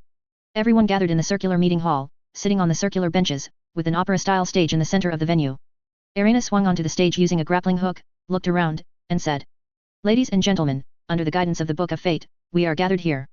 Our colleagues from the Age of Apostasy will begin the ceremony when the broadcast plays the 5th piece of music. We need to be prepared before the ceremony starts. First, please welcome Morlanica to the stage. She will announce the location where we will receive URG." Crisp applause echoed from the circular seats. Li Niu sat in a corner, adapting to local customs, and clapped a few times along with them. Arena left the stage using a grappling hook, and another graceful figure floated over, landing in the spotlight's beam. "Thanks to the guidance of the Book of Fate, the Laughing God, and Lady Isha, I successfully found a suitable reception location." Morlanica pressed her hand to her chest and bowed, saying in a clear, cold voice, "The ceremony to banish URG will cause relatively strong psychic fluctuations, which will attract the attention of monkeys and chaos demons. Therefore, I found a location within the Ulanar Orc Empire's territory that is furthest from the Eye of Terror." Morlanica pressed something on her belt. A spot on her clothing, which looked like a pattern, projected a beam of light, forming a holographic image. The image showed a planet that once belonged to human civilization. The nest capital on the planet had been bombed by orc fleets, and fragments of the city were scattered across the barren land, a scene of devastation. Gretchen, not deemed worthy of chaos corruption, moved through the nest capital ruins, collecting reusable scrap. In the planet's low orbit, there were a few wandering greenskin fleets, which were likely the only Ulanar orcs stationed there. The star zone where this planet is located originally belonged to the monkeys but has now fallen. The monkeys call this star zone Kirkili Star Zone. The location for our reception ceremony is on the ruins of the nest capital world at the southernmost tip of the Kirkili Star Zone. Morlanica pointed to the highest point of the planet, which was the nest capital orbital tower, towering like a mountain. My speech is concluded. Thank you all for listening. Morlanica bowed and left the stage using a grappling hook, returning to the circular audience seating. The leaders of the other 4 clown troops took turns speaking on stage, following Arena's order. They were responsible for the ceremony's stage setting, music selection, performance steps, and maintaining order, respectively. Li Niu's work was arranged separately by Arena. Once the ceremony began, he only needed to be ready to cast seal yeast on URG at any moment. As for how much seal yeast was needed, Arena's answer was at least 1.5 billion, and the more, the better. The fungus warehouse contained nearly 5 billion tons of seal yeast, all converted from the PAL Empire's waste, which was certainly enough. The speeches concluded, flowers scattered, and the songs of the pointy ears echoed in the circular meeting hall. After the first piece of music was sung, Arena opened a portal. Li Niu stood up, pulled down his power armor's face mask, and followed the flower bean sprouts into the portal. After a dizzying sensation, strong winds howled, and the cold stratospheric wind swirled around his body. The orbital tower had been broken by naval cannons, its cross-section forming a rugged, uneven high-altitude platform, covering an area of about 20,000 square meters. Li Niu stood steadily in the violent airflow, relying on his heavy body and armor. The flower bean sprouts were much lighter than him, relying entirely on the shield devices on their costumes to resist the strong winds. Arena waved her hand, casting a light curtain, using psyker power to conceal the scene here, preventing the Ulanar orcs in low orbit from discovering them before the ceremony even began. The flower bean sprouts sang and danced on the vast platform, performing the ceremony with graceful movements and beautiful songs. This was the second piece of music for the day. Once 5 pieces of music were played, the ceremony would begin. Waves of psyker fluctuations spread out, and waves of psyker fluctuations also came from another dimension. It felt like 2 communication devices exchanging information across dimensions. As the flower bean sprouts danced, they sprinkled powder from between their fingers. The powder was held in the air by psyker power and was not blown away by the strong winds. The powder accumulated more and more, gradually outlining a 3-dimensional model on the platform. Li Niu lacked understanding of Ildari culture and did not know the purpose of such psyker creations. The second piece of music lasted a bit long, and Li Niu grew somewhat bored, so he opened his save brief to check the status of various aspects of the PAL Empire. The recently established PAL Academy was operating normally, the Gretchen were highly enthusiastic about learning, and the beasts would use their rest time to study the Academy's courses online. The development progress of bioarmor and bioweapons was steadily advancing, and the rocket boots and hand cannons had reached their 2nd generation, with greater power and better stability, essentially eliminating misfires. After reviewing the save briefs, Li Niu's gaze naturally fell on the save file of Crone, the leader of the Blood Raven clan. After reading the content of the save brief, Li Niu couldn't help but raise an eyebrow. What a coincidence. The Emperor chose precisely when the flower bean sprouts were banishing URG to have Crone go to the Golden Throne to discuss matters. Li Niu glanced at the singing and dancing flower bean sprouts. They were only on the 2nd piece of music, there were 3 more to go, so it would probably be a while before the ceremony officially began. Li Niu thought that if he acted quickly, he should be able to return to the ceremony site immediately after meeting the Emperor. Even if the ceremony started early, it would be fine, he just needed to keep an eye on the save brief. It was just a matter of thought, switching bodies, there wouldn't be any problems. Chapter 300, Backstab from the Ildari. Lin Yo glanced at the singing and dancing flower sprouts, activated his internal communication, and greeted Irena, who was maintaining the psyker field. The Emperor wants to see me. I'll go over first. I'll be back on time before the ritual begins. Irena nodded slightly. Go. I will remind you in time. With Irena's approval, Lin Yo confidently loaded the save. His consciousness instantly switched, and Lin Yo possessed Crone, the leader of the Blood Raven clan, walking through the artificial webway passage leading to the Golden Throne. A moment later, Lin Yo passed through the Golden Gate and was surprised to find that the Emperor was already seated on the Golden Throne. At this point, the Emperor's image was very close to the God Emperor in Lin Yo's impression. The only difference was that although the Emperor before him had the appearance of an emaciated corpse, he was not plugged into life-sustaining tubes nor enveloped by a stasis field. He just didn't know why the Emperor would, contrary to his usual behavior, ascend the steps and sit on the Golden Throne. Lin Yo felt doubts, stopped at the bottom of the steps, and looked up at the Emperor high above. The Emperor slumped on the throne, looking listless and exuding an aura of exhaustion. He lowered his head, and a complex gaze shot out from his hollow eye sockets. His voice was extremely low, like an echo from a distant shore. Bloodhand, how much do you know about the Ildari's prophetic abilities? Lin Yo thought for a moment and said. The Pointy Ear's prophetic abilities rely on their gods, and their gods reside in the craft worlds. A craft world can form an independent world outside of reality and the warp. The Pointy Ear's gods gain divine power by absorbing the faith of the Pointy Ears, then consume that divine power to peer into the future, and finally deliver the future they foresee to the Ildari seers in the form of prophecies. This is the origin of the Pointy Ear's prophetic abilities. Your statement is entirely correct. The Emperor raised his right hand and pointed to the dome of the palace. The walls of Terra Palace have anti-psyker lead plating, which can shield against the prying of Ildari gods. I will not appear in the future foreseen by the Ildari gods. Similarly, the Ildari craft worlds shield my vision, and I cannot predict the movements of the Ildari gods. Your Orc's psyker field, once it reaches a certain strength, will form a natural anti-prophecy barrier, blocking my and the Ildari's prophetic abilities. Lin Yo was puzzled and for a moment didn't understand what the Emperor wanted to say. He could only listen patiently, while constantly paying attention to the information on the save brief, lest the banishment ritual begin and he not be in position in time. The Emperor continued. On the chessboard of the galaxy, only those who can shield prophetic abilities can become true players, otherwise, they are merely pawns. Bloodhand, do you think the orc bosses in your para-empire are players or pawns? Lin Yo pondered and replied. According to what you just said, our orc bosses in the para-empire are already strong enough, and their psyker field can resist prophetic abilities, so we are players. The Emperor let out a low laugh, not in mockery, but a sigh, with a hint of regret. Bloodhand, you previously said I was a puppet of the Dark King, and I don't deny that. But aren't you also pawns of the Ildari? Lin Yo frowned and asked. You mean, we've been manipulated by the Pointy Ears all along? As soon as he asked this, Lin Yo thought of the crystal scripture, the Book of Fate. There were many texts related to him in the book, which could be said to have a thorough understanding of his past, present, and future. Controlling his future trajectory, didn't that mean controlling the para-empire? Lin Yo broke out in a cold sweat, realizing that something might have been wrong from the very beginning. The Emperor sighed softly on the throne. The Ildari are obsessed with prophecy. They obtain prophecies from their gods during daily meditation or dreams. The gods tell them what they must do the next day. Eating, drinking, training, reading, praying, hunting, every single arrangement for every day must follow the gods' instructions, without error. This is an alien race that must follow prophecy even when breathing. The Emperor paused.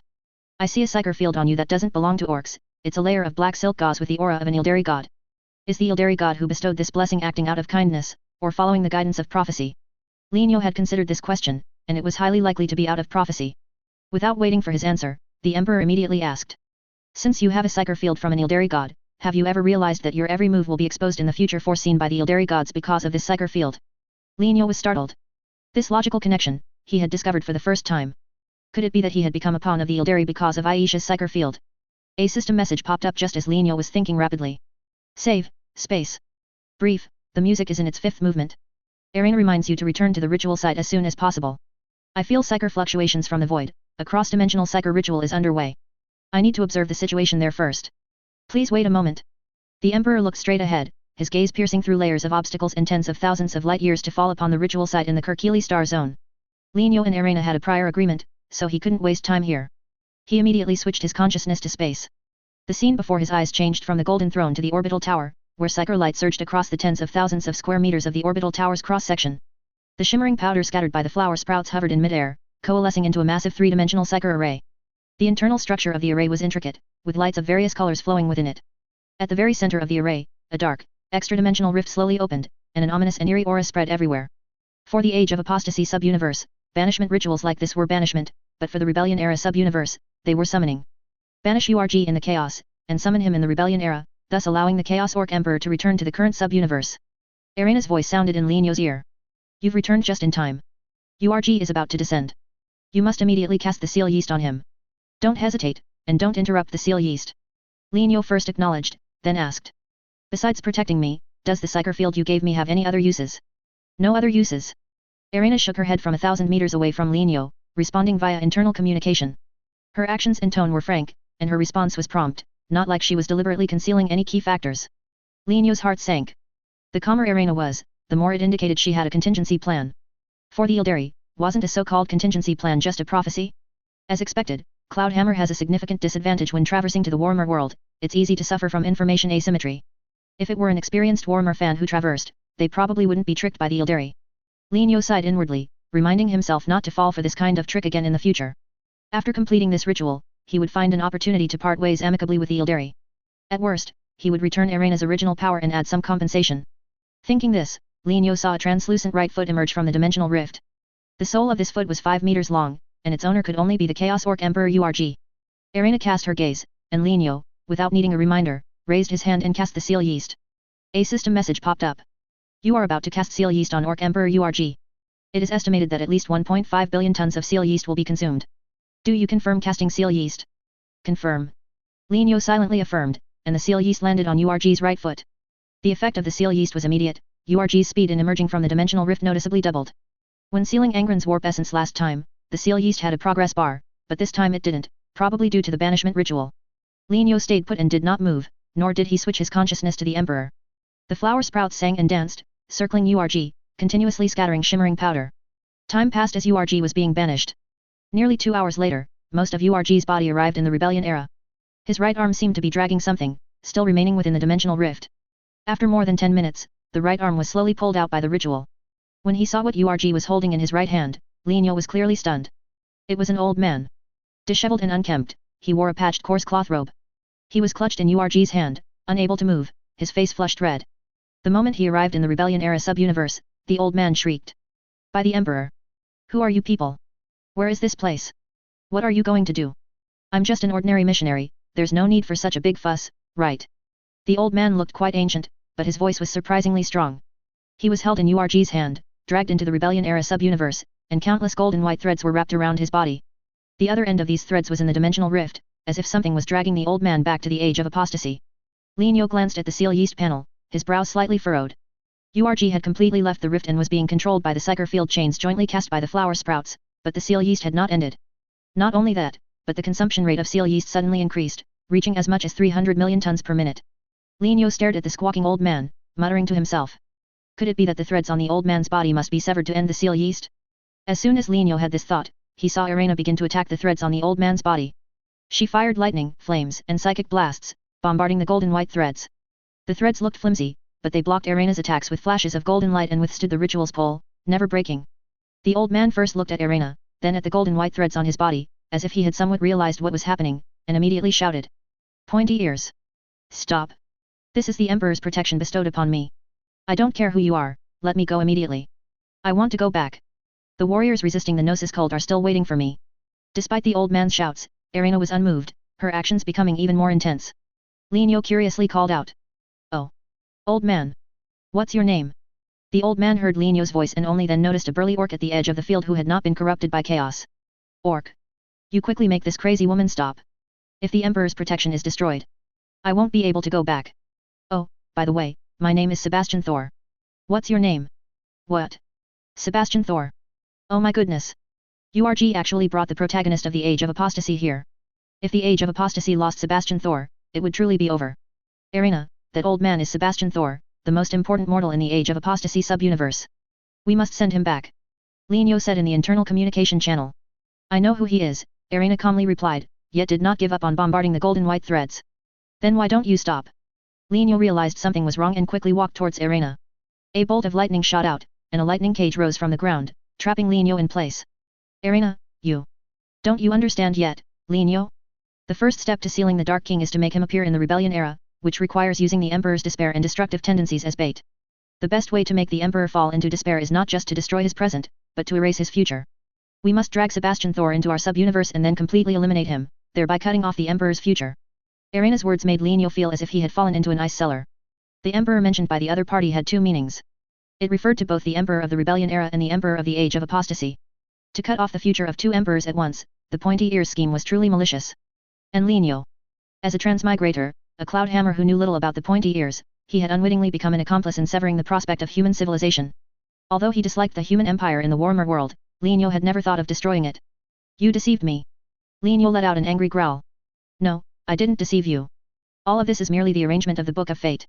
When you accepted my psyker field and the mushroom farm system I compiled, you joined our pointy ears faction, and you must also accept the arrangements of the Book of Fate. Lienyo took a step forward, throwing a punch, and the violent metal fist pushed aside the electric net, but the electric net immediately returned to its original state. Then I ask you, Arena. If the Book of Fate tells you to sacrifice me, what will you do? The flower sprouts danced and sang wildly, as if accompanying Lienyo's hysterical roar, highlighting his sorrow and anger. Arena's movements slowed slightly, then quickly returned to normal, her offensive becoming even more fierce.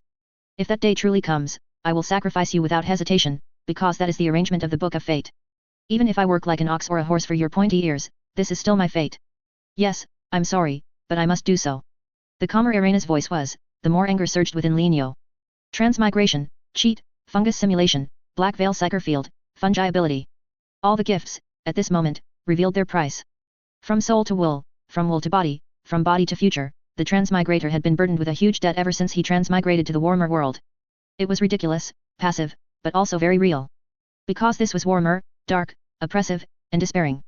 Lienyo and Arena's conversation took place within the internal communication channel, so Sebastian couldn't hear it, but he could discern clues from their actions. The old man's eyes darted around, vaguely guessing that the orc and the pointy ears had a disagreement, so he shouted at the top of his lungs. Green skin. Do you have a way to contact the human empire's fleet? Or do you have a fleet yourself? Quickly call them for help. Don't just stand there foolishly. Lienyo snapped back to reality, took a deep look at Arena, and clicked on the WarHammer simulation interface. Arena's voice came through. I advise you not to do that. WarHammer simulation is based on the warp essence of Alpha-Mega. This power does not belong to me, I cannot control it, nor can I prevent you from switching consciousness. But if you leave here, I will have no choice but to follow the guidance of the Book of Fate and reclaim most of your system functions. Lienyo paused his movements, looking at the function directory on the system interface. Fungus warehouse, fungus analysis, appraisal technique, fungus regular simulation, fungus gene simulation. Without these functions, the system's name was almost in name only. Were they really so important that they were indispensable? Within the PAL Empire, Gretchen academies were rising, and tech boss teams had deep foundations. The tasks of scientific research and manufacturing could be completely handed over to his PAL orcs. The biggest drawback was that the research speed of the PAL orcs was nowhere near as fast as the system's simulation space, but fortunately, Lienyo had a way to compensate for this drawback. As for the fungus warehouse, this function was indeed very useful, serving as both a material transfer station and providing infinite water resources, having helped a lot. But it came at a price, and this price was far from Lienyo's true intentions. Looking back at the path he had traveled since transmigration, he was no longer the same as he was today, he no longer needed most of the system's functions, and it was time to say goodbye to them. Arena sensed something from Lienyo's silence, and her voice turned cold. If you leave now, you will be breaking your promise. You will be excluded from our plan to eliminate chaos, and you might even become our enemy. Furthermore, the banishment ritual has not ended. Your departure from here will cause the ritual to go out of control, and the consequences will definitely not be what you want to see. Lienyo took a deep breath and extended his consciousness towards the WarHammer simulation's load save button. Think carefully, Lienyo.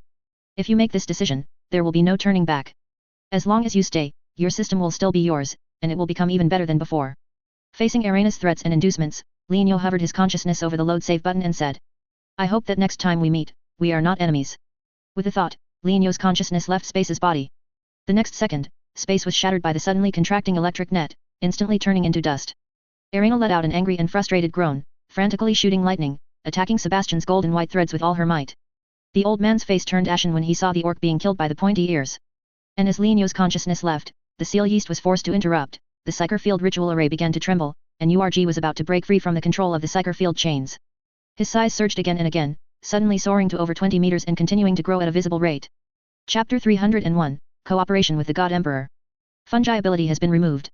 Appraisal technique has been removed. Analysis fungus function has been removed. Fungus simulation function has been removed. Fungus warehouse has been removed, and all its contents are lost.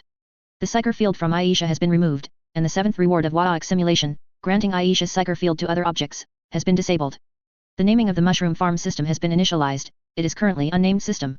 You can use soul technology to edit the name of this system. The system interface was empty, with only the WarHammer simulation option remaining. The system's name had also become unnamed.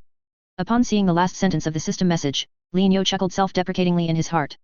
His system was indeed created with soul encoding, genuine Eldar technology. It would be strange if he wasn't constrained by the Eldar. Lianyo composed himself and looked up at the Emperor on the throne.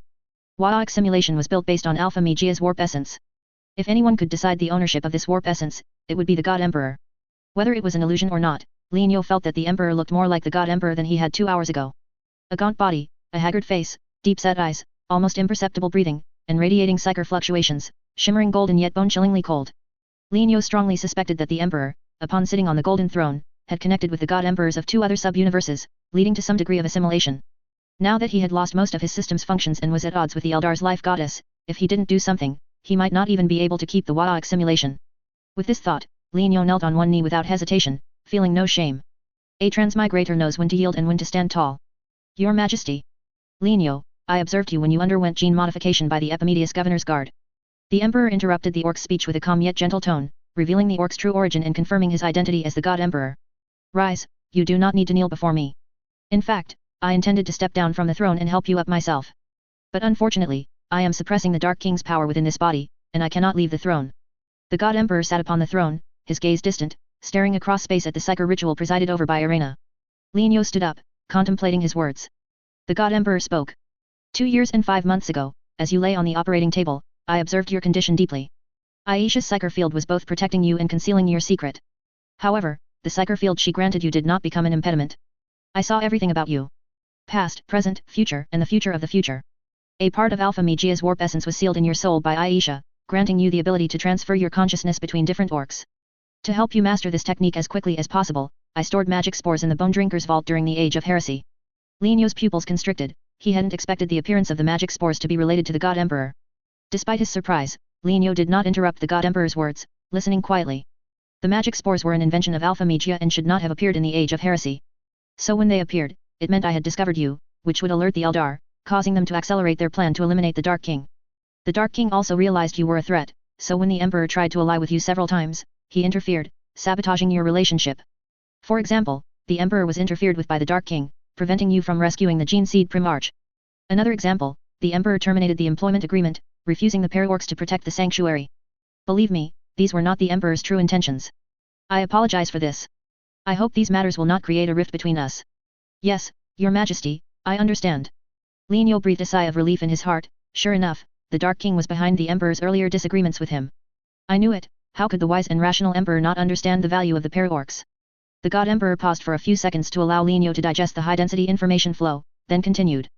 Lianyo, please remember this passage. There is no truth in our reality, only narratives from different perspectives. What you see, hear, and feel will never be the truth, merely a story concocted by the narrator from a specific angle. The Book of Fate once showed you the beginning and end of your transmigration. Now, are you ready to hear another story? Lianyo was stunned, then subconsciously nodded. A cold golden light washed over him, and the surroundings abruptly changed. The magnificent golden throne disappeared, and the towering palace walls were replaced by stars. Lianyo found himself in an unknown void where a space battle was taking place. Time, unknown. Location, unknown. The only certainty was that the combatants were Horus's 63rd Expeditionary Fleet and a human civilization that had not yet submitted to the human empire. Note 1. The 63rd Expeditionary Fleet was a fleet dedicated to conquest. It anticipated encountering resistance and would crush it without hesitation.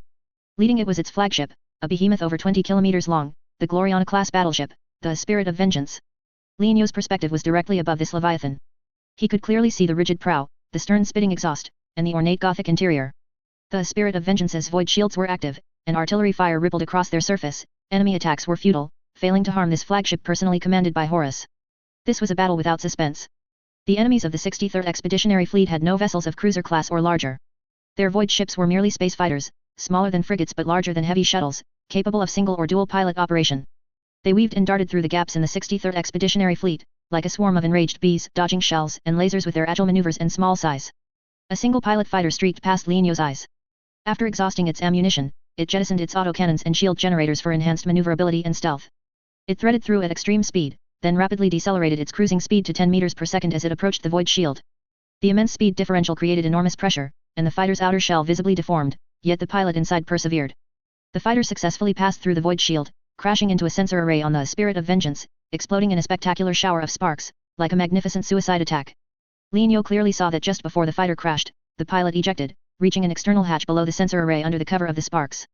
In just a moment, the pilot cracked the external hatch's password lock, silently infiltrating the spirit of vengeance. Li Nyo's perspective instantly shifted from outside the spirit of vengeance to inside the sensor array on the upper deck, his view level with the newly boarded fighter pilot. The individual's equipment was relatively simple, a metal suit of armor similar to that of a solar auxilia marine, and a double-bladed spear instead of a firearm. Li Nyo's gaze moved upwards, scanning from bottom to top. Upon seeing the face beneath the mask, Li Nyo raised an eyebrow, recognizing the person's identity. Omega. This warrior was Omega. Horus discovered Omega during a battle with a lost human civilization and brought him back to the Empire. This is a story from Warhammer lore. So, presumably, the current battle was a reenactment of that story. The scene before him paused at this moment, and the God Emperor's voice resonated in his ear. Alpha and Omega are a pair of twins I created. The warp essence of these brothers possesses the ability to freely transfer their consciousness between different organisms. Alpha's ability is to transfer his consciousness among humans with his own bloodline, which is common in his Alpha Legion. He has used this ability multiple times. Omega's ability is unknown to outsiders, it is the ability to transfer his consciousness among non-humans. Note 2. Orcs, Tyranids, Eldar, Tio, and so on. As long as these creatures possess Omega's bloodline, Omega can transfer his consciousness to them. Li Nyo couldn't help but ask. So, is the Wadaok simulation I possess a small part of Omega's ability? Yes, you are correct. The small portion of warp essence you possess originates from Omega, it only allows you to transfer consciousness among orcs, not among other non-human creatures. Let us continue watching, I will fast forward Omega's story. Okay. Li Nyo calmed himself and watched. The paused scene resumed, playing at 10 times the speed. After a series of battles, Omega encountered Horus. They fought, then came to an understanding, and Horus confirmed that his opponent was indeed one of the Emperor's children. Horus brought Omega to Terra, helping him return to the Empire. It is worth mentioning that Omega claimed to be Alpha and did not reveal his true name, while the real Alpha was always protected by the Emperor, changing his face and name with each public appearance. Thus, Omega, under the name of Alpha, became the Primarch of the Alpha Army. Alpha, after Omega became the Army Marshal, quietly joined the Alpha Army, replacing Omega and becoming the Army's master. Omega retreated to the second line after Alpha joined the Army. Alpha led the Alpha Army in campaigns across the East and West, while Omega became an invisible figure, operating within the Army as an ordinary Alpha Army soldier. For a long time thereafter, Omega's actions were no different from normal Warhammer history. Until the cult found Alpharius. In the 999th year of the 30th millennium, the Alpha Army responded to a distress call from the 670th Expeditionary Fleet to help pacify the planet News. The News people secretly colluded with the Chaos God and obtained a weapon of mass destruction called the Black Cup. They used this weapon to destroy their own planet, perishing along with the human Empire's forces. Before the Black Cup was activated, cult agents secretly contacted Alpharius, warning him to evacuate quickly, thus preventing the Alpha Army from being affected by the Black Cup. Out of trust for the cult agents, Alpha and Omega met with them on Ilios to discuss the future of the Empire. The problem arose from this secret meeting. A figure emerged from the scene displayed by the God Emperor, precisely the lizardman Elder Li Nyo had previously seen on the cult's ship. The God Emperor said. The lizardmen are the first species created by the Old Ones. Their mission is to replace the star gods and maintain the physical rules of reality. The cult Elder's strength is immense, even I cannot glimpse its past and future. The lizardmen told the Alpha brothers during their secret talks that there are 3 possible futures for the human empire. Why would the future displayed by the cult have 3 possibilities? Shouldn't it be 2? Did I remember incorrectly? Li Nyo muttered to himself, continuing to listen. The God Emperor said. In the first future displayed by the cult, the human empire barely survives for tens of thousands of years, eventually perishing along with the Chaos God. The second future is even more despairing, the human empire will be eternally enslaved by chaos, never to rise again. The third future symbolizes the victory of the human empire, where humanity will eliminate the Chaos God and become the overlords of the galaxy, but at a certain cost. Li Nyo now understood, this third future had never appeared in the official Warhammer history. The Alpha brothers must have chosen the third future, which is why the Warhammer world he was in was so peculiar. Indeed, the God Emperor confirmed Li Nyo's speculation. The Alpha brothers accepted the cult elder's advice and chose the third future. The price the Alpha brothers had to pay was slumber. Slumber. Li Nyo murmured. In the image, the lizardman used some kind of psyker field to create a life like Alpharius. This Alpha returned to the army, impersonating Alpharius, and participated in a series of events from M30 to M41. The true Alpha, however, left with Omega and the lizardman, lying down in a metal box with complex geometric patterns on its surface. The lizardman sealed the box, and the Alpha brothers slept peacefully within. This sleep lasted for a full 10,000 years. The cult was destroyed by the Eldar in M32, and the lizardman took the metal box to escape disaster, but the Alpha brothers were unaffected. By the 41st millennium, the metal box, sealed for 10,000 years, was opened by the lizardman, and a figure emerged from it. He was Alpha Mijiri, as mentioned in the Book of Fate. You are Alpha Mijiri, the fusion of Alpha and Omega. Quiet down, learn to control your fungi ability, and then go eliminate chaos. After the lizardman finished speaking, his figure vanished like a bubble, ending his 10,000-year journey of guarding the metal box. From then on, Alpha Megia's name began his conquest of the galaxy and the warp. He punched orcs, kicked tyranids, beat up Tio, assaulted Eldar, and thrashed Necrons, conquering various races with his ability to freely transfer consciousness, indirectly gaining their special abilities. After accumulating a large force, he declared war on the Chaos God, with Nurgle being the first to be attacked. Alpha Megia broke through Nurgle's palace and rescued Aisha, the god of life, who had been imprisoned by Nurgle for many years. Nurgle and Alpha Megia fought a decisive battle. Alpha Megia was severely wounded and defeated. Aisha opened a portal and led Alpha Megia to escape the battlefield. Nurgle cast a time reversal spell, accidentally tearing dimensions and forming 3 sub-universes. Alpha Megia's warp essence was split into several parts during the dimensional tear. Aisha obtained one part, while the rest were lost. Aisha, carrying a small part of Alpha Megia's warp essence, came from outside the universe and landed on the planet where Lienyo was located. What happened next, Lienyo was very familiar with, having seen it in the Book of Fate before. The content displayed by the God Emperor could complement what was shown in the Book of Fate, helping to complete the narrative before Alpha Megia's appearance. After reading it, Lienyo had only one thought. The lizardman has a problem, a very big problem. If he hadn't proposed the third future, the Alpha brothers would have participated in the Horus heresy, becoming part of the Chaos faction, just like in the official WarHammer history. But instead, the lizardman not only proposed a third future for the human empire but also concocted a fusion of Alpha and Omega. If Lienyo remembered correctly, the Book of Fate described Alpha Megia's birth as follows. The M41 storyline has been modified by me. The modified version is as follows. In a certain year of the 41st millennium, I facilitated the fusion of Alpha and Omega, becoming Alpha Megia. Thinking back now, this description is truly chilling. Could it be that the lizardman is the author of the Book of Fate?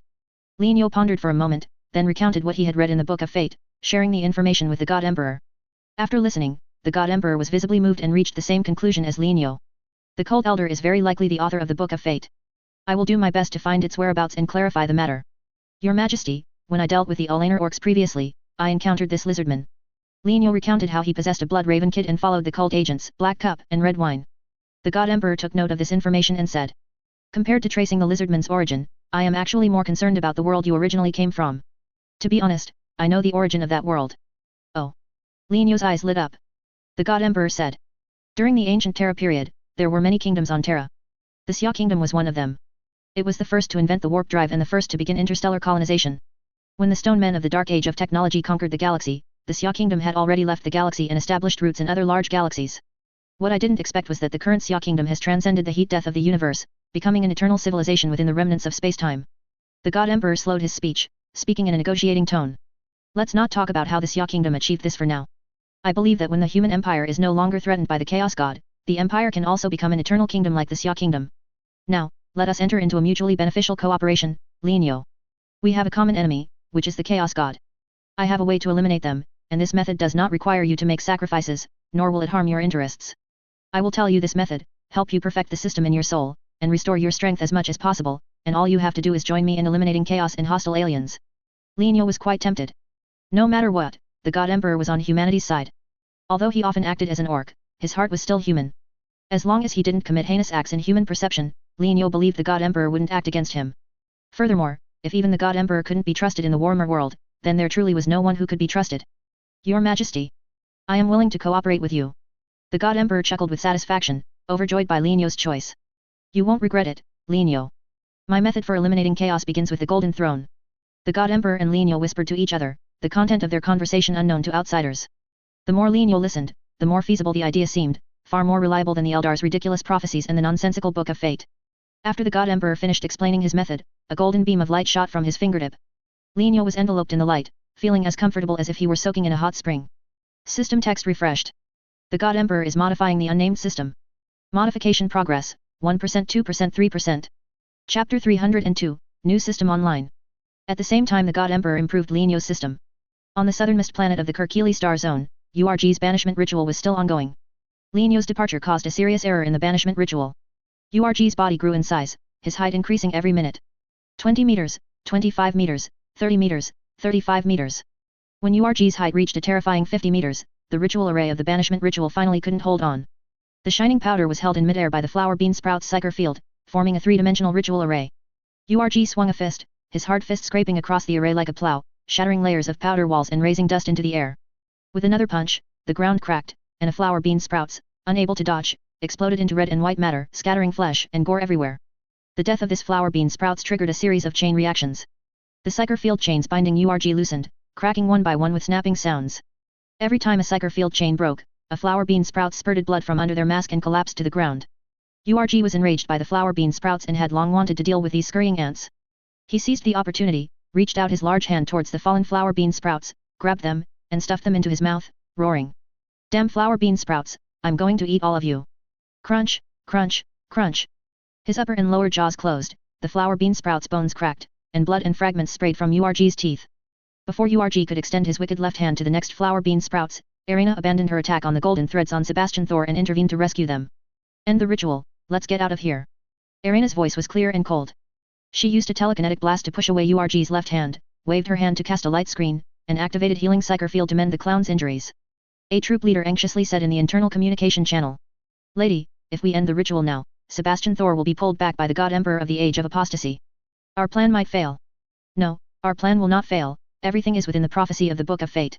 The forced termination of the sealing technique will create a permanent warp rift here. From then on, the Kirkili Star Zone will become a home for demons, and this will also lead to the downfall of the human empire in the Rebellion-era sub-universe.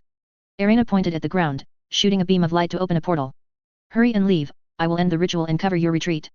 The clowns exchanged glances, then helped the injured into the portal. The sudden departure of the Eldar startled Sebastian Thor, who was in URG's right hand. He cried out in panic. Eldar, where are you going? Are you going to leave me, a lonely old man, to face this beastman alone? Sebastian Thor, listen to me. Irina clasped her hands in front of her, struggling to hold URG still so that Sebastian Thor in URG's right hand could see her. When I end this ritual, you will be dragged back to your dimension by the golden white threads, and this Chaos Beastman Emperor will be left in our dimension. Really? Sebastian Thor was overjoyed. He knew all too well how powerful the Chaos Beastman Emperor was. This monster had appeared out of nowhere, and ever since its arrival, the casualty rate of the Holy Light Alliance, which resisted the Gnosis cult, had sharply increased. If the Chaos Beastman Emperor could be driven away from the front lines, that would be for the best. What I say is absolutely true. Irina said in a deep voice.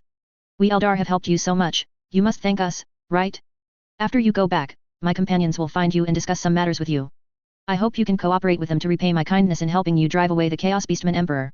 Do you understand? Understood, understood. Of course I understand. Sebastian Thor nodded repeatedly, seemingly completely believing the Eldar's lies. Very good, I hope you keep your word. Irina slowly separated her hands, the light from the psyker field ritual dimmed, and Sebastian Thor gradually turned into a phantom, dragged by golden white threads towards the dimensional rift. Half a minute later, Irina turned into a flash of light and entered the portal. The portal then closed, and URG howled at the sky from the cross-section of the orbital tower. Sebastian Thor was no longer visible on the scene, but a permanent warp rift, which could never be closed, hovered there. Irina's departure caused the psyker field curtain protecting the area to disappear. The Greenskin fleet in low orbit immediately detected URG's presence and quickly came to pick up the long-missing Beastman Emperor. And as URG left with the fleet, one after another, foul-smelling, disgusting, and hideous demons crawled out of the warp rift. They greedily and frantically inhaled the planet's air, eager to devour the bodies, minds, and souls of living beings. The Kirkili Star Zone was occupied by orcs, so there weren't many humans. But it didn't matter, the demons discovered that nearby there was a star corridor filled with humans, full of suffering and sorrow, where a large number of humans died from industrial injuries every day. Once there, the demons could freely savor human pain and drink their desperate souls. This corridor was prepared by Lorgar Aurelian for the demons. Its name was Corridor of Pain. System transformation complete. You have named the system PAL Home. The system has added the following functions. 1. Probe technique, a no-cost skill to probe objects. The probing results are more detailed than appraisal technique, and the probing targets are broader than analysis fungus. 2. WarHammer simulation, consume single crystals to initiate WarHammer simulation. Simulation effects and rewards remain unchanged. 3. PAL Warehouse, you can retrieve items from within the home at any time, or consume warp energy single crystals to upgrade the warehouse storage limit. 4. PAL Portal, open a portal to summon your PAL army. The more PAL kids summoned and the stronger their power, the greater the consumption of single crystals. All new functions above require the consumption of warp energy single crystals. The consumption amount is calculated in real time based on multiple factors. Consumed single crystals will be directly deducted from the PAL warehouse. Please ensure sufficient single crystals are in the warehouse before using system functions. Below the Golden Throne, Linya waited for a moment, and then the system upgrade was complete. New system, new interface, new functions, new atmosphere. Probe technique perfectly solved the problem of appraisal technique providing insufficient detail and analysis fungus only analyzing fungi.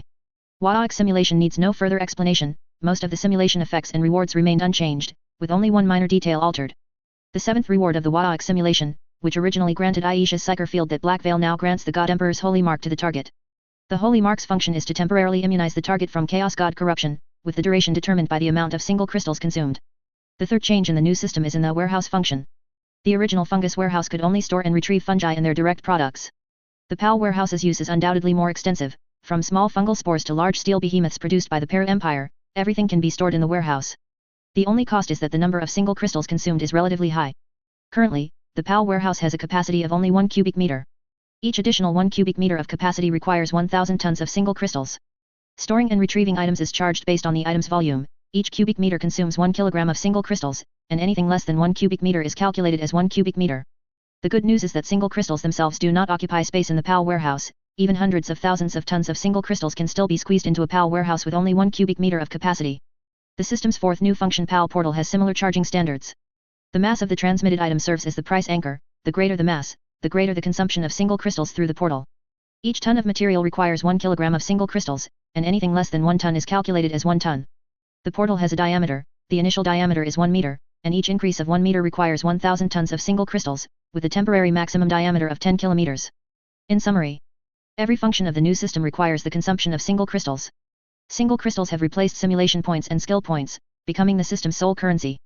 Lienyo excitedly clenched his fist, closed the system interface, looked up at the God Emperor, and bowed in salute. Your Majesty, the new system's functions are excellent, far more powerful than Aisha's system. Thank you for your help. You're welcome, Lienyo. This is a mutually beneficial collaboration. I have something I need your help with now, and of course, I will give you appropriate compensation. The God Emperor shot a faint light from his fingertips. The light entered Lienyo's forehead, and a system message popped up. The God Emperor has issued you a mission. Details are as follows. Mission name, Support Sebastian Thor. Mission brief. The Age of Apostasy sub-universe has been corrupted by Tsianch, and its timeline and plot have undergone significant changes. Sebastian Thor is one of the cornerstones of this sub-universe's existence and must not be corrupted by chaos, otherwise, it will lead to the fall of the Golden Throne. Mission progress, meet Sebastian 0/1. Mission reward, PAL teleportation gate diameter plus 100 meters. To be honest, the mission interface designed by the God Emperor was quite decent, giving off the feeling of playing a large-scale multiplayer online WarHammer game. Lienyo clicked to confirm acceptance of the mission. The God Emperor said, when you are ready, you can come to me at any time, and I will open the portal to the Age of Apostasy sub-universe for you. Lienyo glanced at the PAL teleportation gate and asked, can I summon para-orcs from the Rebellion-era sub-universe in the Age of Apostasy sub-universe? Yes, but the consumption of single crystals will increase. I believe you will find a balance between the consumption of single crystals and the number of summons. The God Emperor slightly turned his head, his eyes gazing at a corner tens of thousands of light years away. The Eldar, using a banishment ritual, opened a permanent warp rift in the Kirkili star zone. Demons are invading reality through this rift. This is a conspiracy orchestrated by Tsianch, and its executor is Lorgar Aurelian, my child. Before I banished the Dark King, my actions during the Rebellion era were often influenced by the Dark King, causing much irreparable pain to my children. I know Lorgar well, he needs faith to survive. When I heard that he was slowing down the great expedition due to his preaching, I originally wanted to communicate with him properly and teach him how to conquer the galaxy with the fervor of a crusade, but the Dark King interfered with my thoughts, causing me to mistakenly make the decision to destroy Perfect City. The God Emperor's voice was low, filled with sadness and self-reproach. If it were when he had just transmigrated, Lienyo would certainly have thought that the God Emperor was shifting the blame to the Dark King, absolving himself of responsibility. However, after communicating with the Emperor and the God Emperor for a period, Lienyo clearly felt that ever since sitting on the Golden Throne and becoming the God Emperor, his intelligence and rationality had once again taken the high ground. Indeed, as the God Emperor himself stated, before banishing the Dark King, his intelligence and emotional intelligence were clearly not online, and he was constantly swayed by the Dark King. The most typical example was the Emperor's rescue plan for the Gene Seed Primarch. Lienyo really couldn't understand why the Emperor would employ so many strange maneuvers when he had the advantage, and why he wouldn't allow himself to rescue the Gene Seed Primarch. Now, the truth has surfaced, it was all the Dark King's fault. A sense of relief arose in Lienyo's heart, resolving a knot, and he no longer felt resentful about being excluded from the Primarch rescue plan. He didn't know how to comfort the God Emperor, so he could only wait for the other party to finish his low murmurings before asking. Your Majesty, do you need me to bring people to guard the warp rift? My parafleet has rich experience in dealing with demons. The God Emperor shook his head slightly. Lienyo, the Eldar, Chaos, and the Cold have woven a complex web of fate in this sub-universe. The intervention of para-orcs would make the situation even more bizarre. I will cooperate with the Eldar's plan to seal the Dark King, you don't need to participate. Just focus your energy on the Age of Apostasy sub-universe. Lienyo nodded in response and asked again. Then, if I encounter a Gene Seed Primarch who has been captured by Tsianch in the Age of Apostasy sub-universe, what should I do? Should I eliminate the corrupted Gene Seed Primarch, or try my best to capture them alive and banish them back? The God Emperor pondered for a moment. First, try to communicate. If communication fails, then you may eliminate them. Additionally, you need to be careful of Tsianch's interference. Tsianch's true form is in the Age of Apostasy, and I in the Age of Apostasy am merely an avatar of mine. After you go to the Age of Apostasy, I may not be able to monitor your movements in real time, so you must be extra careful and guard against everyone you encounter. Lin Yo understood. I understand. I will make good use of appraisal technique to distinguish between friend and foe. The two discussed some recent developments in the age of apostasy, and Lin Yo then took his leave. When Lin Yo, in the identity of Crone, the boss of the Blood Ravens, departed, Malkador, leaning on his staff, walked out from a side door near the throne. Malkador looked at the God Emperor with reverence and awe, while the God Emperor looked at him with complex emotions in his eyes, nostalgia, gratitude, excitement, and longing. Old friend, we meet again. I didn't expect the dimensional tear caused by Nurgle to give us another chance to reunite. The God Emperor's voice trembled slightly, unable to suppress the surging emotions in his heart. Malkador was no different. He had learned about future events through the words of the Emperor. If he were given another chance to sit on the throne and suppress the demons within the Golden Gate in place of the Emperor, Malkador believed he would make the same choice. Malkador stopped at the foot of the throne's steps, took a deep breath, and squeezed a smile onto his aged face, teasing. It must not have been easy for your majesty during the more than 10,000 years without my assistance, right? Easy? Far from it. Endless wars, betrayals, and conflicts, listening to the prayers of my subjects day and night, all of it made me feel lonely and exhausted. The God Emperor sighed wistfully, then chuckled lightly. But it's good that we meet again. With you here, the human empire's carriage will become even more stable. Malkador and the God Emperor exchanged smiles, understanding each other without words. Lin Yo possessed Crone and returned to Pal home. Space was killed by Arena, but this didn't mean space was out of the picture. Lin Yo preserved genetic samples of every important parakid in Pal home. These samples, combined with orc spores, could cultivate a second generation of space. Lin Yo switched his consciousness to Wuji Boisake, took out space's genetic sample, and personally cultivated the second generation of space.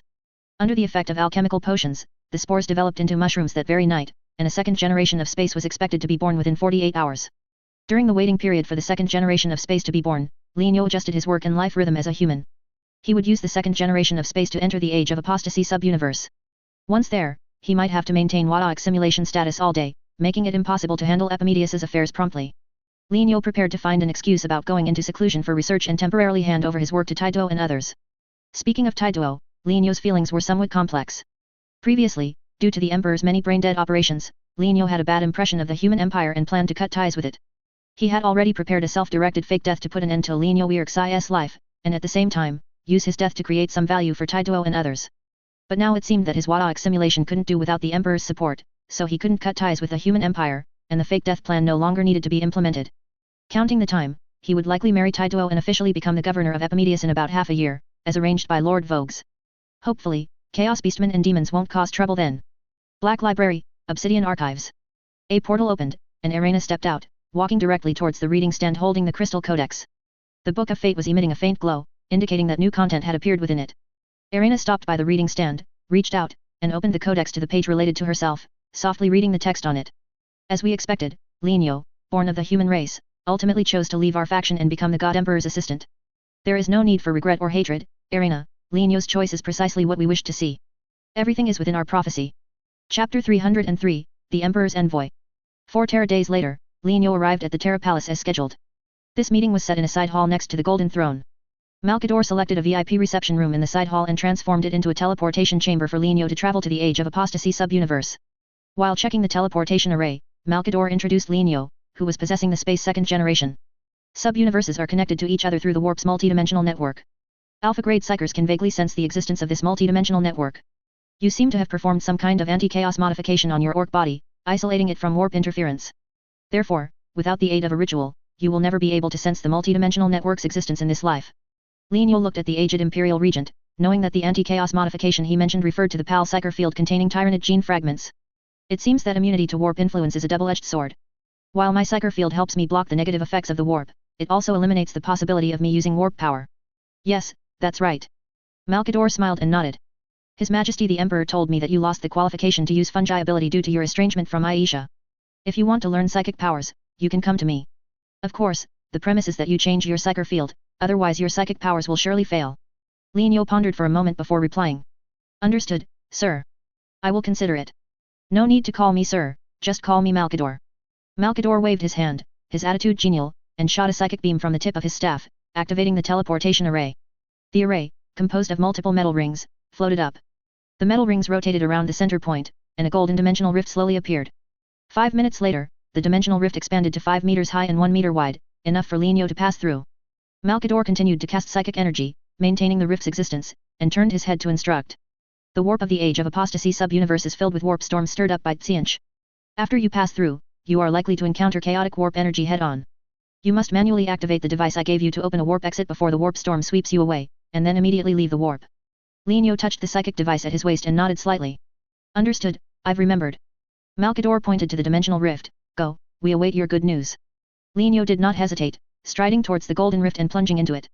Malkador ceased casting, and the dimensional rift closed. The metal ring array floating in the air settled steadily onto the ground. Linio's vision was filled with golden light, neither warm nor hot, only a chill, like the cold glint of a sharp blade reflecting sunlight. But as time passed, the golden light was gradually replaced by unsettling blue light. The blue light was like a gale, frantically tearing at Linio's psychic field, trying to invade his body and soul, corrupting him from the inside out. Linio knew that he had arrived in the warp of the Age of Apostasy sub-universe. A dark blue claw appeared in the distance, rapidly lunging towards his face. Linio, before the claw could get close, slapped the psychic device at his waist. A strong push appeared first, thrusting him forward. The warp exit connected to reality opened simultaneously. Whoosh! Linio plunged into the exit. The dark blue claw swept through where he had been, but only grabbed a mass of chaotic warp energy. A sharp and angry hiss came from the depths of the warp, filled with intense unwillingness. Linio did not hear this ethereal cry. After passing through the warp exit, he landed with a clang on the ground of a certain planet, kicking up a large cloud of dust. Before the dust settled, the finder inside his armor obtained the current spatial information. Oh hey, kid, you've arrived in reality. You weren't thrown to some weird place by the warp storm. I compared the star map with the planet's environmental data, and I reckon you should be in the capital of the Digorite sector right now. From the data that old man Malkador gave, the Digorite sector is the front line of the Holy Light Federation and Gnosis cult's conflict. There should be a lot of rotten mouths here. Rotten things, Gretchen, combined into rotten mouths, which means Chaos Space Marines. Beep beep beep. A danger alert sounded. A dozen heavy bolter rounds pierced through the smoke, landing on Linio's armor and exploding into bright sparks. Linio's figure suddenly vanished, rushing out of the smoke in an instant, his gauze axe sweeping out horizontally. Sizzle sizzle sizzle bang. A dark green arc cut the rotten mouth at the waist, hitting the grenade at its waist and triggering a plasma explosion. Before the explosion's sparks could touch his body, Linio flashed again, wielding his gauze blade. Sizzle sizzle sizzle. 3 green arcs split open the helmets of 3 rotten mouths. The red and white matter beneath their masks had no chance to erupt before being vaporized by the gauze field. Looking around, 4 corpses of rotten mouths lay on the ground, foul-smelling blood flowing from their wounds, forming a repulsive pool. This was a patrol. They happened to encounter Linio as he exited the warp, and thus lost their lives. Their power armor was dark red, with a black skull engulfed in flames on the curved surface of their shoulder pads, the symbol of the Chaos Word Bearers. Linio weighed the gauze axe in his hand and nodded to himself. Without the fungi ability, brain freeze technique, his combat power had not decreased much, at least, dealing with ordinary Chaos Space Marines was not a problem. Buzz. A faint air vibration, approaching from afar, interrupted Linio's thoughts. Following the direction of the sound, a flashing point appeared in his vision. His killing intent perception told Linio that this was a deadly thermal weapon. The finder shouted. Holy crap, incoming shell. Linio swiftly activated optical stealth and the Mauge quietly field, running across the desolate, sand-covered land. The missile grazed past him, its hot wake distorting the light and shadow in the air. After Linio ran 200 meters, the shell landed where he had been, exploding into a large area of glowing red magma. Boom. A miniature mushroom cloud rapidly rose, and a deep crater appeared on the ground. Looking up ahead, a hammer of ruin heavy tank appeared 1,000 meters away. The meltagun shell had come from it. After Linio entered stealth, this heavy tank failed to locate him and was now turning around, moving away from the battlefield. Linio dragged a transparent air trail as he caught up, leaping onto the tank's top hatch, prying open the hinges with his gauze axe, kicking off the hatch, casually tossing in a gauze grenade, and then jumping out before the grenade detonated. Bang! Sizzle sizzle sizzle. The gauze grenade exploded, its bright green light symbolizing death. In an instant, the chaos soldiers inside the tank turned into putrid sludge, and the magma cannon was completely silenced. Linio did not linger at the scene. He quickly found a vantage point, hiding in the shadow of a large rock, and opened the PAL warehouse's operating interface. A half-meter-tall small finder was taken out and placed on the ground. Linio pulled a tube from his wrist and connected it to the small finder, supplying power to it. All right, kid, I've successfully started it up. Linio entered information on the finder's keyboard, manually searching for the Holy Light Federation's electromagnetic signals. I'm looking for signals, don't rush. I've found a dozen electromagnetic signals with Holy Light Federation identification codes, all coming from low Earth orbit. I need to further verify these signals, give me some time. A progress bar appeared on the finder's pixelated screen. While waiting for the progress bar to fill, Linio looked up at the sky, his goggles rapidly zooming and focusing. About 310 kilometers from the ground, there were dozens of tiny black specks, the size of sesame seeds. Microflashes around the black specks indicated intense space combat between the two sides. The electromagnetic signals found by the small finder originated from these ships. The progress bar filled, and the finder sent a voice message. Done, kid. I've locked onto a signal with 99% credibility. That should be the communication signal of a command ship from a small fleet under the Holy Light Federation. Linyo activated his armor's comms unit and sent a communication request to the signal. He did not reveal his identity in the communication request, only adding a piece of identification information obtained from Malkador. If the other party was indeed a fleet under the Holy Light Federation, they would certainly recognize this identification information. Sizzle sizzle sizzle. After a dozen seconds, static noise, symbolizing an incoming call, cut through, and a middle-aged male voice appeared on the channel. This is the Holy Light Federation's 30th Lightning Fleet. I am Fleet Commander Stein. By the highest directive of Sebastian Thor, we are here to receive an envoy of the Emperor. Now commencing further identity verification. Bang, rumble rumble. The sound of artillery fire came from the other end of the line, and the static noise became more intense. The man speaking sped up, raised his voice, and shouted the secret code, "Eye of the God Emperor, what do you perceive?" Linyo replied in a bestial voice in High Gothic, perceiving the falsehood of the false believers, perceiving the blasphemy of the Xenos, perceiving the corruption of chaos. The God Emperor guides, and we obey. An orc. The man was clearly stunned by the rough orc accent, but the ongoing battle didn't allow him to probe further. The content of the other party's reply was the correct answer to the password, which was sufficient to prove his identity. The man said, "I will dispatch a shuttle to pick you up on the ground. I will send you coordinates to a location outside the Gnosis cult's anti-aircraft range. Please rendezvous with the shuttle there." Linyo looked up at the low Earth orbit, suddenly feeling a bit nostalgic for fungi ability, vibration art. With vibration art in hand, he could propel himself into low Earth orbit using air, eliminating the need for a shuttle. To a large extent, this was one of the costs of breaking free from the Eldar's prophetic control. "All right, I got it. I'll go to the designated coordinates and meet up with you." Linyo paused, then asked, "What's the probability of the shuttle making an emergency landing? If the success rate is very low, I might as well just snatch a shuttle and fly over myself." The man exchanged a few words with the tech priest and said, "The probability of an emergency landing is no more than 30%. If you can snatch a shuttle, then it's fine for you to fly up yourself. We'll open the void shield for you." "Good, then I'll fly up myself." Linyo squinted at the few dark figures on the horizon. Those were gunships tracking the communication signal. Without even scanning, he knew that the pilots of these gunships were definitely Gretchen. "Let's not chat anymore. I'll contact you once I'm airborne." "Understood, sir. We await your news." Linyo cut the communication, took a sticky bomb from his PAL warehouse, attached it to a small finder, and then increased the finder's power to attract the gunships to investigate. After setting the bomb, Linyo, in optical stealth, shifted positions and quietly waited for the Gretchen to take the bait. Meanwhile, in the command ship of the Holy Light Federation's 30th Blitz Fleet, in low Earth orbit, Captain and Fleet Commander, Stein Reisevik, had a strange look on his face as he repeatedly confirmed he hadn't contacted the wrong person by cross-referencing the communication signal identification code. The other party was indeed the God Emperor's envoy Sebastian Thor had asked him to receive. But why was the other party an orc? In the name of the God Emperor, Stein knew he shouldn't question the orders of Sebastian Thor. Regardless of whether it was an orc or a human, as long as it was the God Emperor's envoy, that was enough. He didn't rule out the possibility that the other party was a human agent disguised as an orc. Thinking this, Stein ordered, "Pass on my command." Upon receiving a boarding request with that communication identification code, open the void shield and let him enter the navigation tower. "Received, sir," the chief signal officer replied. The tech priest operating the auger matrix said, "Sir, new engagement signals have appeared on the ground, showing an ETA-class positron explosion. The Gnosis cult's ground and air mobile forces lost 2 gunships in the explosion, and the remaining one is heading towards us." The chief sound officer immediately followed up, "Sir, boarding request received. The identification code matches the previous communication record."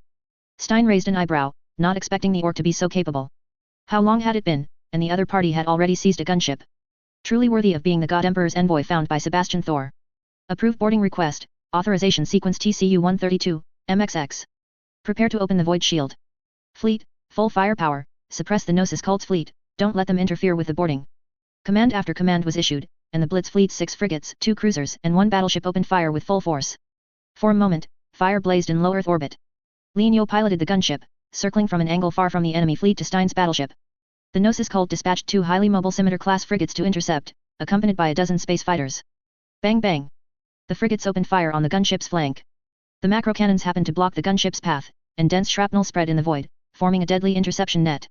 Seeing the gunship about to collide with the shrapnel, Linyo flicked his wrist, sharply pulled the joystick, and, at the cost of instantly enduring 15 times standard atmospheric pressure, executed a beautiful space sharp turn. The gunship rolled once along a barrel roll trajectory, with the interception net as the center, narrowly avoiding the net while maintaining its course. The space fighters that arrived couldn't even catch the gunship's exhaust, only able to watch helplessly as the gunship sped away. Soon after, Linyo landed on Stein's Torrent-class battleship. This type of battleship was designed and test-produced after the Adeptus Ministorum was established, and religious symbols were present everywhere. After Linyo boarded the ship, he found that the emblems, seals, and sculptures symbolizing the Adeptus Ministorum had been deliberately damaged and modified, removing as many traces of the Adeptus Ministorum as possible. If this had happened in the 33rd millennium, it would definitely have been a capital offense. But now it was the 35th millennium, the age of apostasy sub-universe.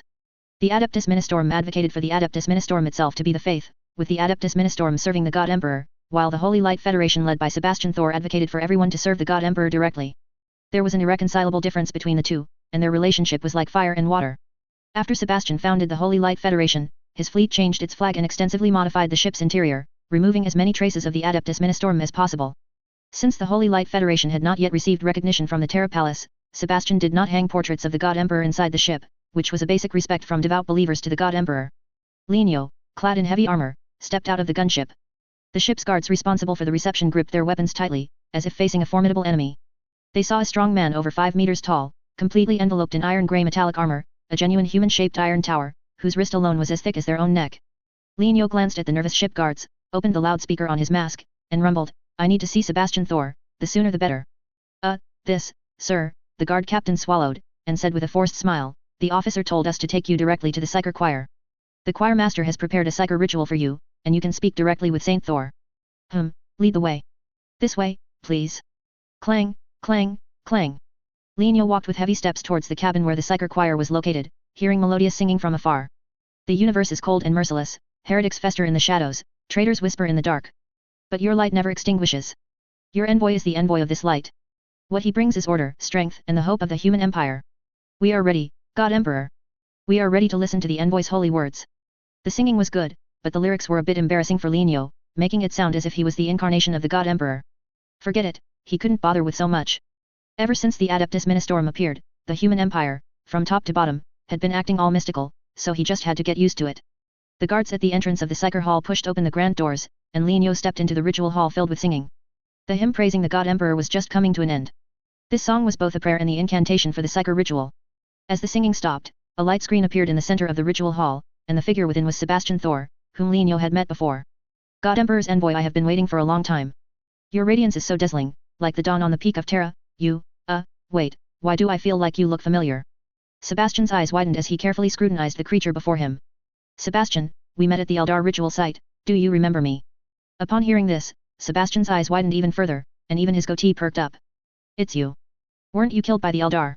Lignio glanced at the surrounding ship guards and psychers, and simply went with the flow, playing the part of a charlatan. "By the God Emperor's blessing, I am a being of eternal reincarnation. Death is not the end for me. As long as my faith is firm enough, the God Emperor will resurrect me again and again." "So that's how it is." Sebastian's face showed reverence. Among the onlookers, someone started it, and one by one, they knelt on one knee before Lignio, even though the other party was clearly an orc. Lignio was a bit stunned by the scene, a thought surfacing in his mind. When the God Emperor modified his system, he wouldn't have added something that easily made humans trust him, would he? Otherwise, how could he have gained the trust of this group of people so easily? Chapter 304, Slaying the War Boss. "Respected envoy, may I ask your name?" "My orc name is Space, you can just call me Space." Lignio casually gave the Gothic name he had prepared beforehand. Space was a phonetic transliteration of the word space in Gothic, simple and easy to remember. As Lignio finished his self-introduction, system text appeared. "Mission Meet Sebastian has been completed. Mission reward, PAL Home Teleportation Gate Diameter plus 100 meters, has been issued. You have triggered a new mission from the God Emperor. Name, Sebastian's request. Description, please listen to Sebastian's request and help him solve his problems as much as possible. Mission reward, PAL Home Warehouse Capacity plus 100 cubic meters." Lignio scanned the text on the panel and asked. "Sebastian, let's make a long story short. What insurmountable problem have you encountered? Just tell me." "My lord, the Holy Light Federation is currently in a precarious situation. Our territory is being swallowed, and our people are dying. I implore you, slay the war boss of the Chaos Orcs." Sebastian was not polite and directly stated his request. He displayed an image on the Psyker field screen, a giant orc about 20 meters tall, wearing the standard armor of the Beast Emperor's Guard. According to Sebastian, he learned from the God Emperor about the Eldar's banishment of URG and was aware of the origin of this Chaos Beast Emperor. The concept of the Rebellion-era sub-universe was no secret among the mid to high levels of the Holy Light Federation, and many present had heard of it. After URG was banished to the Rebellion-era sub-universe, one of his original Beast Emperor's Guard stepped forward and continued to command the Chaos Orcs. This guard, named Dolaman, proclaimed himself the war boss of the Chaos Orc army. All Chaos Orcs came with the Void Whale. They were carried in the Void Whale's mouth, smuggled into the Age of Apostasy sub-universe, connected with the local orcs, and completed troop integration in a barbaric and brutal manner. As of now, Dolaman has 8 orc warlords under his command, totaling nearly 4 million troops, with not many warships, only about 50. They occupied a dead star region near the Holy Light Federation, where they built shipyards, megalithic space fortresses, and constructed warships, plundering the Holy Light Federation's territory every moment. Sebastian suggested a decapitation strike, followed by the elimination of important Chaos Orcs, so that the Chaos Orcs would fall into infighting over command. Lienyo approved of this plan. Within Orc society, the strong are respected. Before a powerful Orc capable of suppressing all other beasts emerges, the Orcs are bound to go through a period of infighting. As long as the strong among the Chaos Orcs are regularly eliminated, the Chaos Orcs will continue to infight, and the Holy Light Federation can use this opportunity to focus on dealing with the Gnosis cult. Sebastian displayed a star map. Please look here, Lord Space, our supply fleet will arrive at the military space station resisting the Gnosis cult in 6 Terra days. According to reliable intelligence, Dolaman will personally lead his fleet to attack our supply fleet. I implore you to slay the wicked Chaos Orc war boss before our supply fleet suffers heavy losses. The star map showed the Holy Light Federation's territory. This civilian organization, which resisted the Adeptus Ministorum, the Gnosis cult, and the Chaos Orcs, was located in the northeast corner of the Dim Star region, relatively close to the Midlick expansion area. The Adeptus Ministorum's Bishop Van Dyer defected to the Gnosis cult, and the Adeptus Ministorum was in a state of chaos. No new bishop had appeared yet, and the Ecclesiarchy fleet was concentrated in the solar system, not coming to crusade against the Holy Light Federation. The Gnosis cult's base camp was in Ultramar in the Far East Starfield, which was the home star system of the Ultramarines. It was ridiculous, but the current situation was indeed so. Ever since Guilliman was corrupted by Tsianch in his slumber, the Ultramarines had fallen to chaos at an unimaginable speed. The Gnosis cult's Pope Lorgar, Chief Priest Van Dyer, Chief Steward and Commander of the Guardian Army Robert Guilliman, Chief Inquisitor Conrad Kurz, Chief Cantor of the Choir Fulgrim, and the yet-to-be fully corrupted Magnus and Horus, were all located in Ultramar. Most of those active within and outside the Holy Light Federation's territory were the Gnosis cult's expeditionary fleets.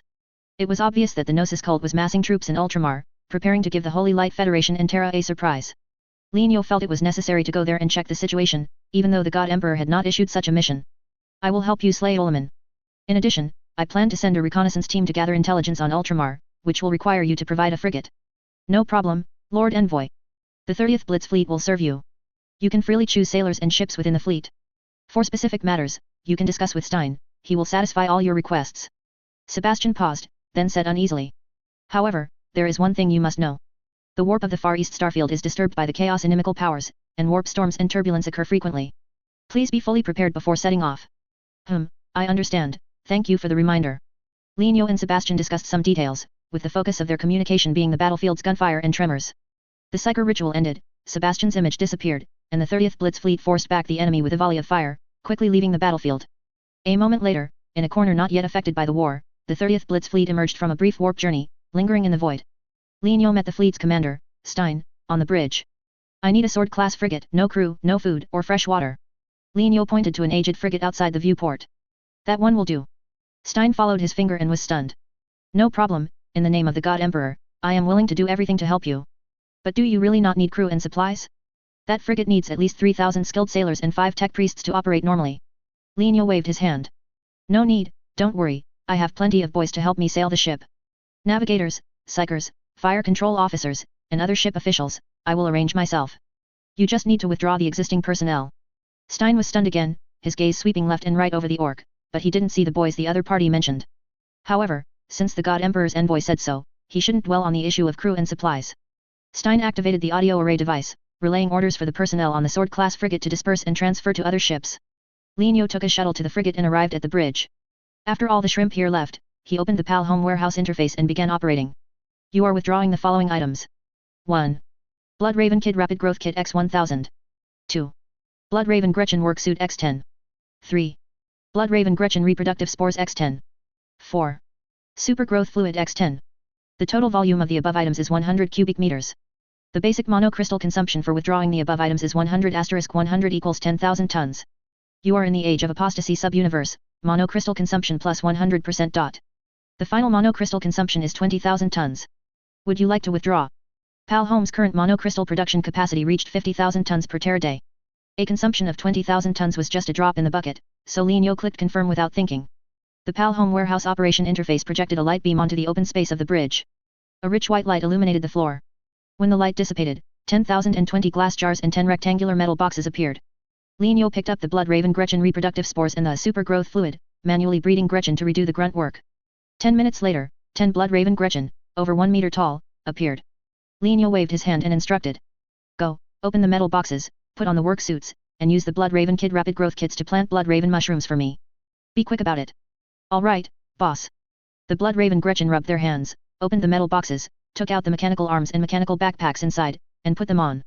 They picked up a dozen glass bottles from the ground, ran to the corners of the bridge and the corridors outside the bridge, and cultivated mushrooms in the open space using the glass bottles.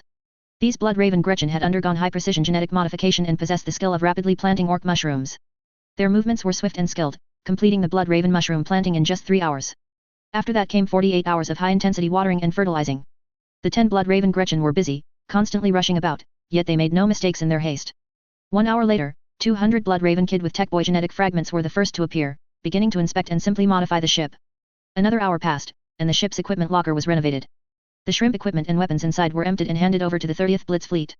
The crew members who came to receive the weapons and equipment widened their eyes as if they had seen ghosts when they saw the Blood Raven Kid appear out of nowhere. The Blood Raven Kid wore simple work suits, with 2 mechanical arms extending from their backs, and carried mechanical backpacks filled with various tools, wearing green goggles and engineering helmets. After they met the shrimp crew, they said nothing, transferred their weapons and equipment, and left, acting decisively and without delay. The God Emperor's envoy's void-forged soldier technique shocked the 30th Assault Fleet speechless, and the choir in the Psyker Hall excitedly chanted prayers. The choir's singing was transmitted into the frigate through the sound array device. Lienyo manually turned off the speakers in the ship and continued his mushroom planting work. The mushrooms he personally planted were not Blood Raven Kids, but almighty kids who did not have the Bum Kid gene fragments. This pal orc grew into an adult within 24 hours. Lienyo separately extracted his brain and placed it into the first-generation Gunstaint, which was the Black Knights, to control the Black Knights. Although the Black Knights were first-generation Gunstaint, their performance parameters in all aspects far exceeded veteran members of the PAL Empire such as Space, Beast, and Zalger, only slightly inferior to Along. The full single crystal armor gave the Black Knights nearly 100% energy resistance and chaos resistance, as well as over 95% physical resistance. When used with the PAL Psyker field, the Black Knight's chaos resistance was locked at 100%, completely immune to the positive and negative effects of the warp, while not affecting their energy and physical resistance. Without light art, the original laser weapons were unusable, so Lienyo replaced the Black Knight's weapons with gauze weapons. The Black Knight's PAL Force field could neutralize the Chaos Orc's Psyker field, stripping them of their psychic protection, and gauze weapons were enough to end the Chaos Orc's lives. The fully armed Black Knights would replace the God Emperor's envoy and go to slay the Chaos Orc's war boss. Lienyo, on the other hand, possessed space and went with the Blood Raven Kids to Ultramar to gather intelligence. After a series of preparations, it was the 3rd day. The Black Knights were ready, and Lienyo controlled him to board the command ship of the 30th Assault Fleet. The fleet immediately set off to rendezvous with the Holy Light Federation's supply convoy. Stein was curious about the Black Knights, who were completely wrapped in black cloaks, but did not ask too many questions. Lienyo controlled the Black Knights to enter the VIP room to rest, then switched his consciousness back to space. The frigate's inspection and modification work had been completed, and the navigation computer, fire control system, and auger matrix had also been modified to the Blood Raven Kids' preferred mode. After the 30th Assault Fleet departed, the Blood Raven Kids frigate also entered the warp and began to sail towards Ultramar. The situation in the Far East Starfield was indeed as Sebastian described. As soon as the frigate entered the warp corresponding to the Far East Starfield, it encountered a massive warp turbulence. Warp energy formed a fierce crosswind, blowing from the frigate's right side, violently and roughly sweeping up the frigate, dragging it into the distance, forcing the frigate to deviate from its original course. Just this one sweep and drag caused a huge change in the frigate's trajectory. "Boss, I have some bad news for you." The flashing kid, responsible for warp navigation, spat out a string of bubbles in the amniotic tank and said, "The warp turbulence has snagged us. We now only have 2 choices. Either continue to be dragged by the warp turbulence and wait for it to subside before continuing to sail, or we can only forcibly leave the warp and enter reality." Lienyo frowned slightly, gazing at the violent blue warp energy outside the porthole, feeling as if he was on the high seas. This warp turbulence was like an ocean current. Once small fish and shrimp in the ocean are caught in an ocean current, they can only be carried away or thrown off by the current. It's almost impossible for them to actively escape the current. The frigate's situation was similar. The difference was that the frigate could forcibly open a warp exit and return to reality. "If we return to reality now, where will we appear?" Lienyo asked thoughtfully. The flashing kid closed his eyes and observed for a moment. "Boss, I don't know where we'll be after we get out. This warp turbulence is as chaotic as a squig's fur, it's almost blinding my eyes." Lienyo thought it was because the flashing kid's skill was insufficient, causing him to be unable to see clearly. He possessed the flashing kid and personally observed the warp. Oh, crap. This sight almost made him throw up his last meal. System message popped up. Warp interference detected. You need to consume universal Shinik material to resist the interference. The estimated consumption is 99.9 billion units. Current universal Shinik material quantity is 920/1000 units. Do you want to consume approximately 99.99 million tons of single crystal to obtain 99.9 billion/99.9 billion units of universal Shinik material? Single crystal inventory is 1.02 million tons. 1 ton of single crystal can increase the universal Shinik material limit by 100 units, and simultaneously acquire the corresponding amount of universal Shinik material. The consumption of 99.99 million tons was something Liño couldn't afford even if he sold himself. Liño simply transferred his consciousness to space and stopped struggling. Let's just drift in the warp for now. This scale of warp turbulence consumes a lot of psychic energy to maintain. I don't believe the blue-haired bird has that much psychic energy to squander. Humph. Thus, the frigate became a lone boat in the warp turbulence, drifting with the current, its destination unknown. When in the age of apostasy sub-universe, Liño would automatically return to Epimedius in the Rebellion-era sub-universe after finishing Wyk. There was no additional consumption of single crystal, nor any sense of stagnation, which was quite magical. 3 Terra days passed in Epimedius and the PAL Empire. That night, as Liño, possessing Wojiboy sake, was engrossed in researching biological weapons and armor, the Chaos Orcs war boss appeared in the Black Knight's perspective. Save, Black Knights number 19. Briefing, after the 30th Assault Fleet rendezvoused with the supply convoy, they proceeded together to the Holy Light Federation's Osha large military space station. Just now, the supply convoy arrived at the space station, and the Chaos Orcs fleet followed. The Holy Light Federation engaged in fierce combat with the enemy. War boss Solomon personally led the boarding action and is currently attacking the space station's first line of defense. Liño sighed slightly, put down the experiment report in his hand, and loaded the save file of Black Knights number 19.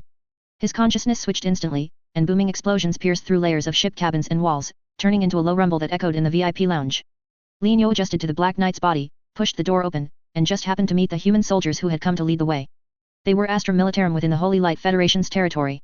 Having changed their faith, they no longer followed the Terra Ministry of Military Affairs, which had been infiltrated by the Adeptus Ministorum, and completely embraced the Holy Light Federation. Such a thing, in the era of the Great Expedition, would surely have led to the gallows.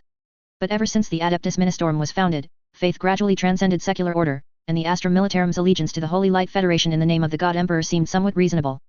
Liño did not intend to delve deeper into the sociological truths within.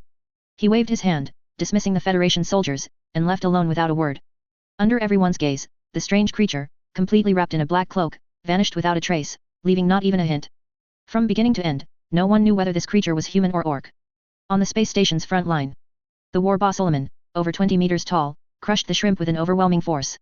Machine gun turrets couldn't penetrate his armor and red skin, etheric nullifier's lightning bolts only tickled him, and the heavy weapon platform's magma cannon was smashed by a single flying hammer from him.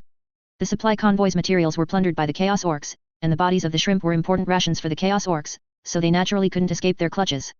Seeing the front line about to collapse, the frontline commander had no choice but to order a retreat to the space station's middle defense line. At this moment, a black shadow appeared out of thin air above War Boss Solomon's head. His body was only 1/6 the size of War Boss Solomon, but he was like a sharp knife, plunging straight into War Boss Solomon's helmet. The armor and red skin that could block gunfire were powerless before this black shadow, as if made of paper, and were cut in half with one sword strike. Zzz. The irritating noise spread to every corner of the scene. The gauze-long sword shot out bright green light, and the blade instantly extended from just over a meter to 5 meters. This green sword light, from top to bottom, completely severed War Boss Solomon. After the black shadow landed, the gauze-long sword retracted its light, and both the figure and the sword vanished on the spot, while the gigantic orc corpse, severed in two by a single sword strike, slowly cracked open and crashed to the ground, raising a wave of sound. Before the people on site could react, the black shadow reappeared in midair, and green light flashed explosively. ZZZ. ZZZ. ZZZ. ZZZ. 4 consecutive flash strikes and 4 Beast Emperor's guards accompanying War Boss Solomon instantly dropped dead, significantly reducing the pressure on the Holy Light Federation. Only then did the frontline commander come to his senses. The God Emperor's envoy that Sebastian invited helped us eliminate these 5 cursed orcs. Praise the God Emperor, light blessed Terra. Shoot. Open fire. For the God Emperor. Da-da-da-da-da-da. Chapter 305, The Idea King, Malkador. Task Meet with Sebastian has been completed. Task Reward, Para Warehouse Capacity plus 100 cubic meters, already issued. The God Emperor has issued you a new task, details as follows. Name, eliminate the enemies of the Holy Light Federation. Description: Please eliminate the Chaos Orcs, the Omniscient Church, and heretics within the Empire by any means, and banish Tsiench to the end times. The God Emperor will provide assistance when necessary. Task Reward. The path to advancing to a first-class soul, complete autonomous control over a portion of Omega's warp essence, no longer bound by the God Emperor. Rewards will be issued gradually based on task progress. After swiftly eliminating the Chaos Orcs war boss, Liño controlled the Black Knights to return to the VIP lounge and wait. He glanced at the contents of the task rewards. Although the rewards were extremely rich and eye-catching, he wasn't overly excited. Firstly, the difficulty of obtaining all rewards was very high. Secondly, Liño had already known about the existence of these rewards. When discussing with the God Emperor how to eliminate the Chaos God, the God Emperor had made a promise, to impart the path to becoming a true god and help Liño become the true god of the orcs. The true god of the orcs mentioned here was not Gork and Mork, but a true god existing independently of the warp, similar to the gods of the Eldar. In fact, the Gork and Mork that orcs constantly referred to had never been born in the warp. No matter how hard they thought about the image of Gork and Mork, and no matter how much the orcs worshipped Gork and Mork, a true Gork and Mork would absolutely never appear in the warp, not even a rudimentary form of Gork and Mork would be created. This was because the orcs' psyker field isolated their emotions from the warp, their emotional fluctuations never caused ripples within the warp. The God Emperor did not further disclose how to operate it, so he probably wouldn't intentionally set traps or go back on his word like Arena. As for how to eliminate the Omniscient Church, hey, what other way could there be? The best way would definitely be to plant mushrooms. The God Emperor did not restrict the means of achieving the task. If Lienyo didn't plant Paru's mushrooms throughout the entire galaxy, wouldn't he be underestimating the Para Empire's foundation a bit too much? He controlled the Black Knights, opened the audio array device in the lounge, and sent a text message to the commander of the 30th Blitz Army. Stein, I will remain on standby in the VIP lounge. No need to send me food or water, and don't disturb me normally. When you need me to act, just use the audio array device to inform me. Soon after the message was sent, Stein's reply came. Understood, Your Excellency. I have just received an order from Saint Sebastian, the 30th Blitz Army will be permanently stationed at this space station. Unless there is an emergency, we will not disturb you. Thank you again for your help. Lienyo closed the audio array device and chose to load the Space Generation 2 save. His consciousness left the space station, arrived in the void filled with gunfire, and then entered the warp. The intensity of the warp turbulence had significantly weakened compared to a few days ago. It seemed that even a Chaos God found it difficult to maintain warp turbulence covering the entire Far East starfield for a long time. Lienyo, possessing space, ordered. Try to break free from the turbulence's restraints. All right, boss. The Shimmering Kid closed his eyes in the amniotic tank. The ship vibrated slightly, the warp engine sprayed its wake, and the vessel visibly moved towards the outside of the blue warp turbulence. After a difficult struggle, the warp engine successfully propelled the ship out of the turbulence, and the scene outside the viewport suddenly became calm. We succeeded, boss. The Shimmering Kid chuckled, his eyeballs rapidly moving beneath his closed eyelids. I found a direct route to Ultramar. It should only take half a month to reach the edge of Ultramar. Half a month? That fast? Lienyo raised an eyebrow. The Shimmering Kid said. It's the warp turbulence playing tricks. It just happened to throw us about 1,700 light-years from Ultramar. Lienyo pondered and ordered. Depart immediately for the edge of Ultramar, and be careful to avoid Omniscient Church ships along the way. All right. The Shimmering Kid pointed out the route, and the Helmsman Kid controlled the ship to accelerate. This journey was destined not to be smooth. Ultramar was the headquarters of the Omniscient Church, the closer they got, the more frequently Omniscient Church ships appeared. And even stranger, a light similar to an astral beacon appeared in the direction of Ultramar. It was a holy white light, like a lighthouse beam, shining in all directions of the warp. The warp zone illuminated by the white light was calm, with excellent navigation conditions, which could greatly reduce the time spent on warp travel. Lienyo saw many merchant ships, cargo ships, and warships with Ultramar's insignia on these artificially created warp routes. These ships were enveloped by Geller field, existing within reality bubbles, and could not detect Lienyo's frigate. Their external armor plates were undamaged, and the life signals inside were all mortals, showing no signs of chaos corruption. This phenomenon made Lienyo frown slightly, and a bad premonition grew in his heart. When the frigate arrived at the edge of Ultramar and entered reality, the bad premonition came true. This was the outermost small star system of Ultramar, possessing 5 nest capital worlds, 3 agricultural worlds, and several space entities. Lienyo sent out the Blood Raven Kid to gather local intelligence, and his heart sank deeper and deeper. Omniscient Church patrols roamed the star system, their ships manned by Guardian Army under Robert Gilliman, which were Chaos Ultramarines. However, these Chaos Ultramarines did not reveal their corrupted nature. They still wore bright, new blue power armor, only replacing the Imperial Aquila symbol with the Omniscient Church's claw-clutching and eyeball symbol. The mortals of Ultramar, though under the rule of the Omniscient Church, had never been exposed to the Omniscient Church's corrupting essence. Not only that, but they lived better than before. The human empire levied imperial tithes and ecclesiarchy tithes on them, while the Omniscient Church required them to contribute ecclesiarchy tithes. If certain conditions were met, governors and mortals could even be exempt from taxes. For example, if over 90% of the population in an ecclesiarchy world completed morning, noon, and evening prayers daily and were deemed devout believers by the local pope, then the entire ecclesiarchy world would be exempt from most taxes. Even without working or studying, by merely prostrating themselves before the idols built by the Omniscient Church every day, the believers could live in abundance. The believers continuously provided faith power to Tsianch, and Tsianch, in turn, granted them peace, prosperity, and happiness. This was the current situation in Ultramar. And it was this situation that made Lienyo deeply uneasy. To be honest, he would rather have seen the mortals of Ultramar suffering, or even all of them fallen into becoming pawns of the Omniscient Church, each bearing signs of chaos corruption. Only then could he have a legitimate reason to act in Ultramar, unleash his forces, mass-produce troops, and sweep through this chaos-corrupted area.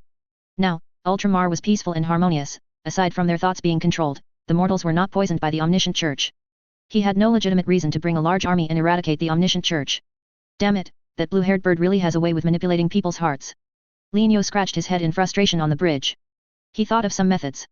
The first method was to create conflict with the Omniscient Church's Guardian Army, forcing the Chaos Ultramarines to expose their corrupted side. This method was feasible, but Lignio quickly ruled it out. The reason was related to the Pope of the Omniscient Church, Lorgar Aurelian. After joining the Omniscient Church, this fellow took to it like a fish to water, bursting with several times the enthusiasm for doctrinal propaganda and ideological construction than he had during the chaos. He toured and lectured day and night throughout Ultramar. On one hand, he propagated the Omniscient Church's doctrines, popularized the ecclesiarchy's tax reduction policies, and checked whether various governors were treating mortals well. If not, he executed them on the spot, immediately replacing the governor and the entire governing team, focusing heavily on improving people's livelihoods. On the other hand, he directly propagated the truth of the warp, denouncing the false emperor for deliberately concealing the existence of chaos demons and chaos gods, and proclaiming that as long as one believed in the omniscient God Lord, the sole true God of the warp, one's soul and body would be preserved during the chaos invasion. To prove the veracity of his words, the Omniscient Church secretly organized chaos invasion incidents throughout Ultramar. In these artificially created malicious incidents, the Guardian Army directly engaged with chaos demons summoned by Tsianch, deliberately showing their corrupted side, making the masses believe that the hideous true appearance of the Chaos Space Marine was caused by the chaos demons in the invasion, and not the original appearance of the Guardian Army. This approach blocked Lignio's path to force the Guardian Army to reveal their true forms. Lorgar had more than just this one preventative measure for mortals.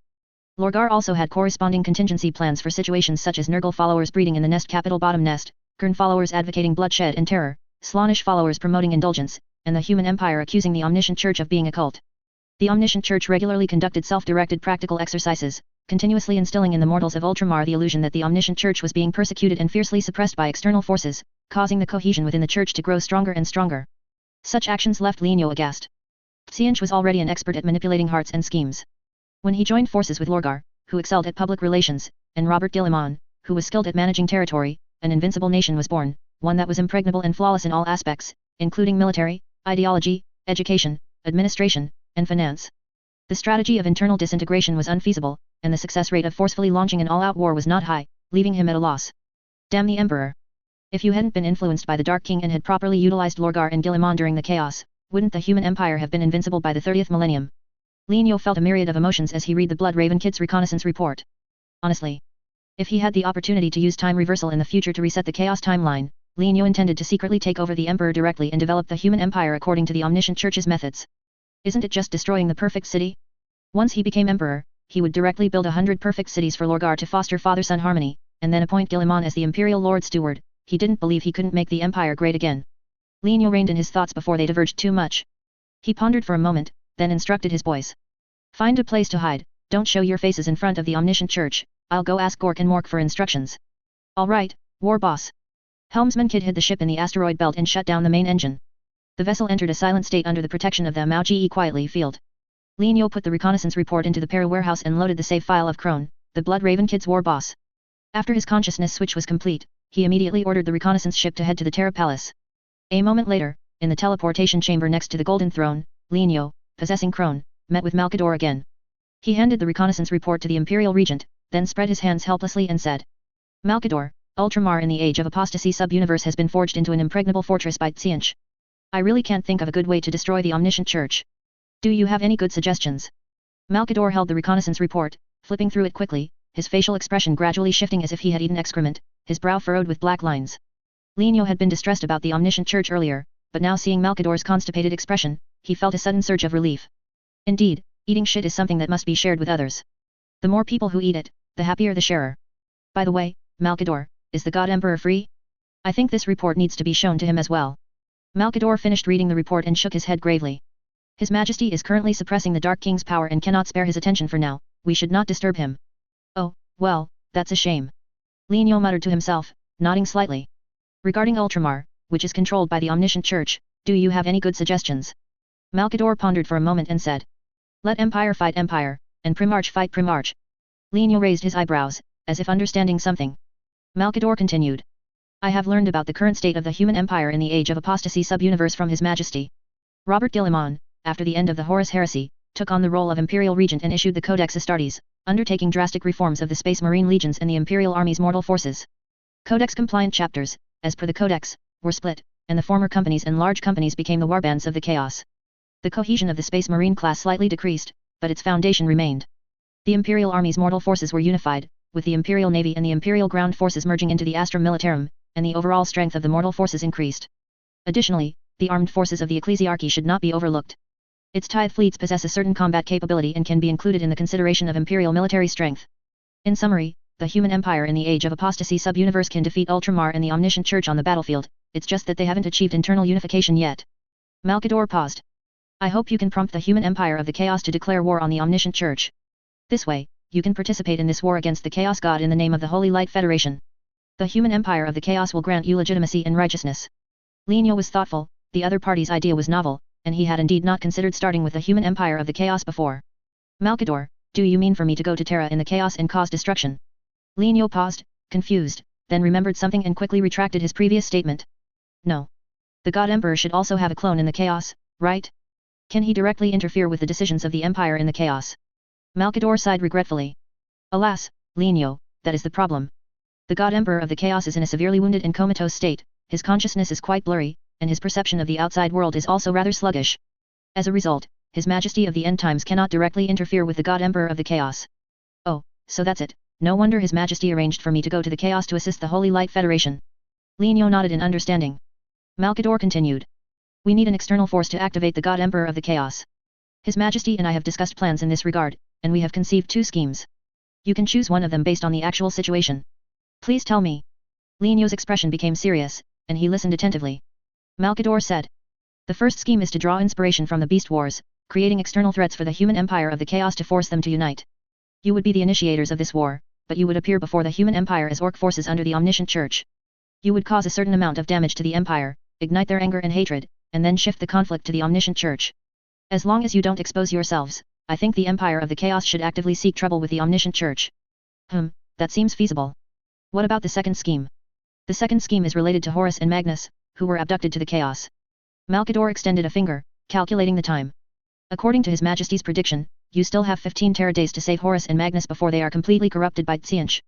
Either of these 2 primarches can stimulate the God Emperor of the Chaos, allowing him to regain consciousness and recover from his injuries. Of course, Horus is better, but Magnus is also not bad, it's up to you to decide who to save. Lienyo's eyebrows shot up as he listened, and he secretly took a deep breath. Malkador and the God Emperor truly had expansive minds, when they came together, they could conceive such imaginative countermeasures. If Malkador were to go to the End Times to manage the government, wouldn't the human empire take off immediately? Alright, I understand.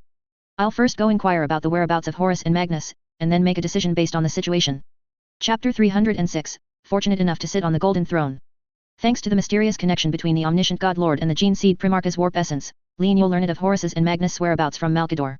These 2 Gene Seed Primarches from the Chaos were currently in the core region of Ultramar. Guilliman had divided Ultramar into 5 zones, East, West, South, North, and Central.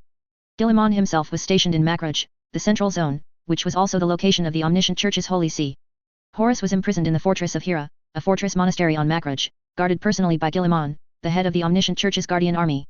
When Guilliman was severely wounded and could only recuperate in a stasis field, he was placed in the Hall of Penance within the Fortress of Hira.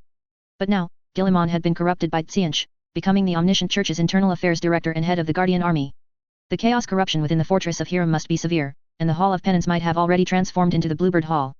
The difficulty of rescuing Horus from such a place was enough to make one's scalp tingle just thinking about it. In contrast, rescuing Magnus was much less difficult. His place of confinement was the forging world of Gans in the northern zone. This forging world was established during the Great Expedition, and its primary product was Titans. At its peak, Gans could simultaneously produce over 100 different models of Titans. After being controlled by the Omniscient Church, Gans began researching how to use warp energy to power Titans.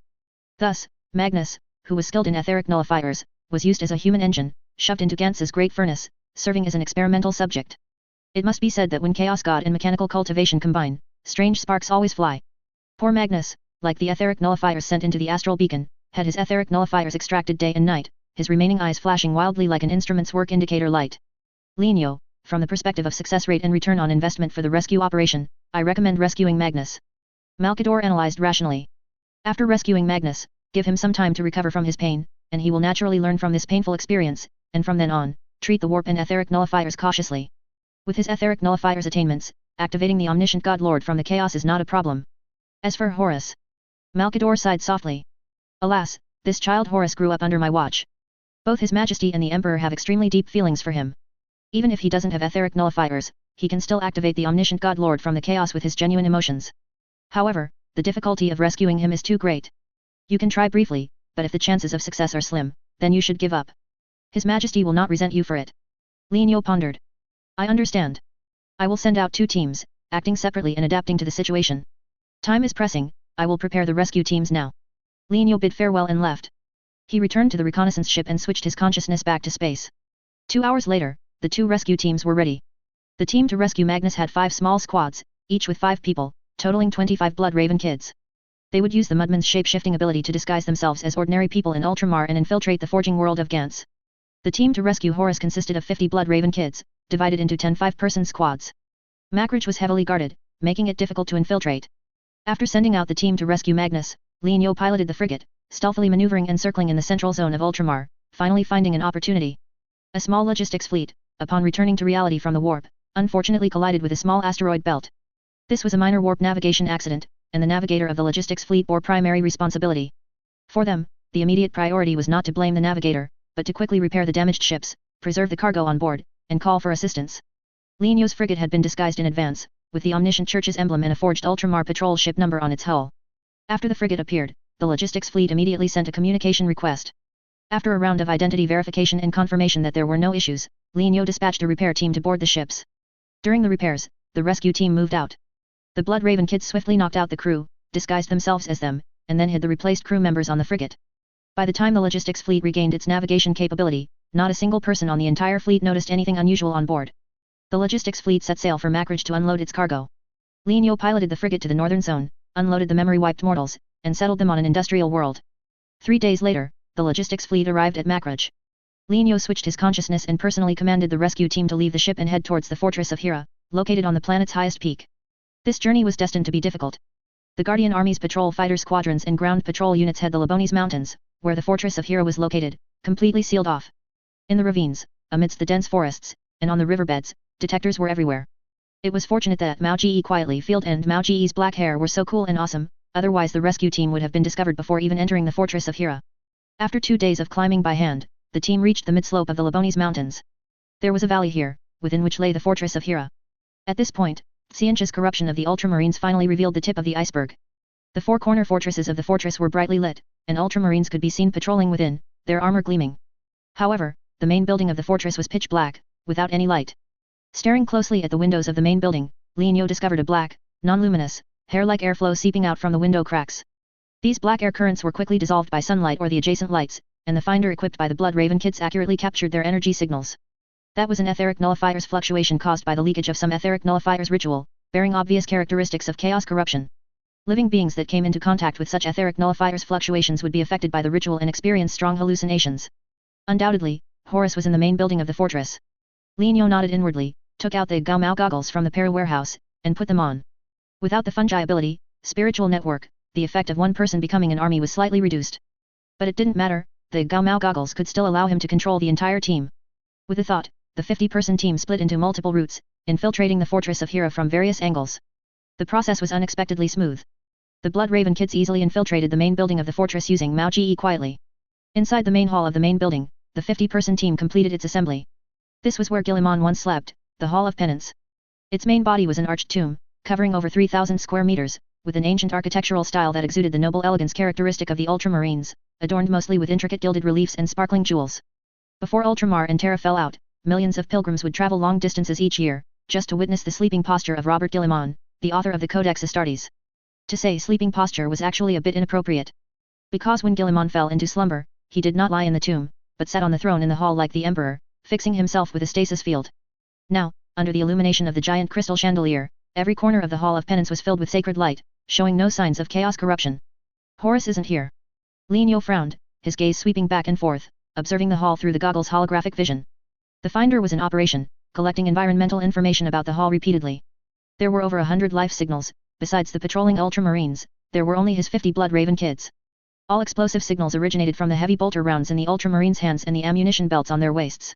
There were no high-energy explosives, indicating that there should be no explosive traps on site. The etheric nullifier's signals were very faint, almost non-existent, and the source of the signals was not the marble throne in the hall. Lienyo looked towards the source of the etheric nullifier's signals, his frown deepening. The signals actually came from the floor above. What was that place? Oh. That's right. That was the Ptolemaic library of the Fortress of Hera. One of the human empire's 5 great libraries. Xianqi wields the authority of knowledge. It was very reasonable for him to set up etheric nullifier's rituals in the library to corrupt Horus. As thoughts raced through his mind, Lienyo led the team towards the library. After walking up a 100-meter-long spiral staircase, the group ran into a wall of black mist. Strange blue light flickered in the mist, and faint whispers lingered in the black fog. The Blood Raven Kid's para-etheric nullifier's field was immune to the effects of the warp. As the Blood Raven Kid approached the black mist, the eerie black gas was dissolved by the psyker field, causing no harm to the Blood Raven Kid. Seeing this, Lino immediately raised his fist, halting the team's advance. The black mist was caused by a psychic ritual, and the parapsyker field offsetting the black mist might alert the ritual's host. In this situation, 50 Blood Raven Kids swarming in would surely be discovered by the ritual's master, inevitably leading to them being surrounded by Chaos Ultramarines. It wasn't safe for him to go all in like this, he needed a backup plan. Lino divided the team into two groups with his eyes. The first group, 3 squads, would follow him into the black mist. The second group, 7 squads, would prepare for a rendezvous at various locations in the fortress. Once the groups were formed, the squads acted independently, and Lino led the 3 squads into the black mist. The whispers in the mist grew louder, but under the effect of the parapsyker field, they had no other effect than creating some noise. Not far ahead, the blue light intensified, like sharp arrows piercing through the dense mist, entering the Blood Raven Kid's holographic vision. The psychic fluctuations grew stronger, quickly reaching gamma level. Suddenly, Lino passed through the mist and entered a place where scrolls floated. Horus was encased in a blue light cocoon, floating in the air, his eyes tightly shut, his expression one of pain. He was surrounded by a large number of parchment scrolls, ancient books, and manuscripts, each radiating blue light, with characters on their pages surging like waves, emitting layers of whispers. In the center of this psychic ritual, directly below Horus, a towering figure stood silently, hand on the long sword at his waist. Blue paint, golden carvings, an Aquila-style power backpack mounted on his back, and a shining golden iron halo fixed above the backpack. The long sword at his waist was wreathed in blue flames. The Emperor's sword, once forged by the Emperor by fusing science and warp knowledge, had now been transformed by Tsianch into a blue light greatsword that manipulated fate and magic. This sword and the blue and gold armor introduced the identity of the tall figure to Lino. He was the Ultramarines' gene seed Primarch, Robert Guillemon, corrupted by Tsianch. Finally, you have come before me, Alpha Omega. Guillemon's gaze fell upon a patch of mist distorted by an invisible force. When the invisible force stepped out of the mist and arrived at the ritual site, his psyker field had squeezed an oblate spheroid onto the surface of the mist. It was precisely this change in the mist's surface that allowed Guillemon to discover the uninvited guest's presence. Why, then, was he so certain that the newcomer was Alpha Omega?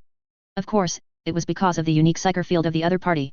Guillemon slowly turned around, his golden hair as dazzling as ever, his square face with sharp features, seemingly unaffected by Tsianch's corruption, but the blue fiery gleam in his eyes proved his corruption. With the miraculous psychic abilities bestowed by Tsianch, his eyes could perceive the psyker fields of all things. He saw the peculiar psyker field of the other party, which contained both the green of the orcs and the black of the Tyranids. Weaving two completely different psyker fields together to form a new one was precisely the domain in which Alpha Omega excelled. However, on second thought, had Guillemon mistaken him for someone else? Lino paused, meeting Guillemon's gaze, not intending to elaborate on his identity. Since his presence had already been discovered, there was no need to continue hiding. Lino led the 3 squads out of the mist, surrounding the ritual site, and waved his hand to deactivate the Mao-Ge quietly field. The sudden appearance of 15 armored giants did not surprise Guillemon. His gaze shifted, and he discerned some clues from these figures wearing red metal gauntlets and deep red power armor. Are these all orcs? It seems you have built a decent orc army. Their equipment is made of composite materials combining ceramite as hard as adamantium with warp single crystals, and they use gauze weapons that employ electromagnetic fields to drive high-energy particles for penetrating damage, as well as multifunctional gauntlets suspected of having miniature tractor beams.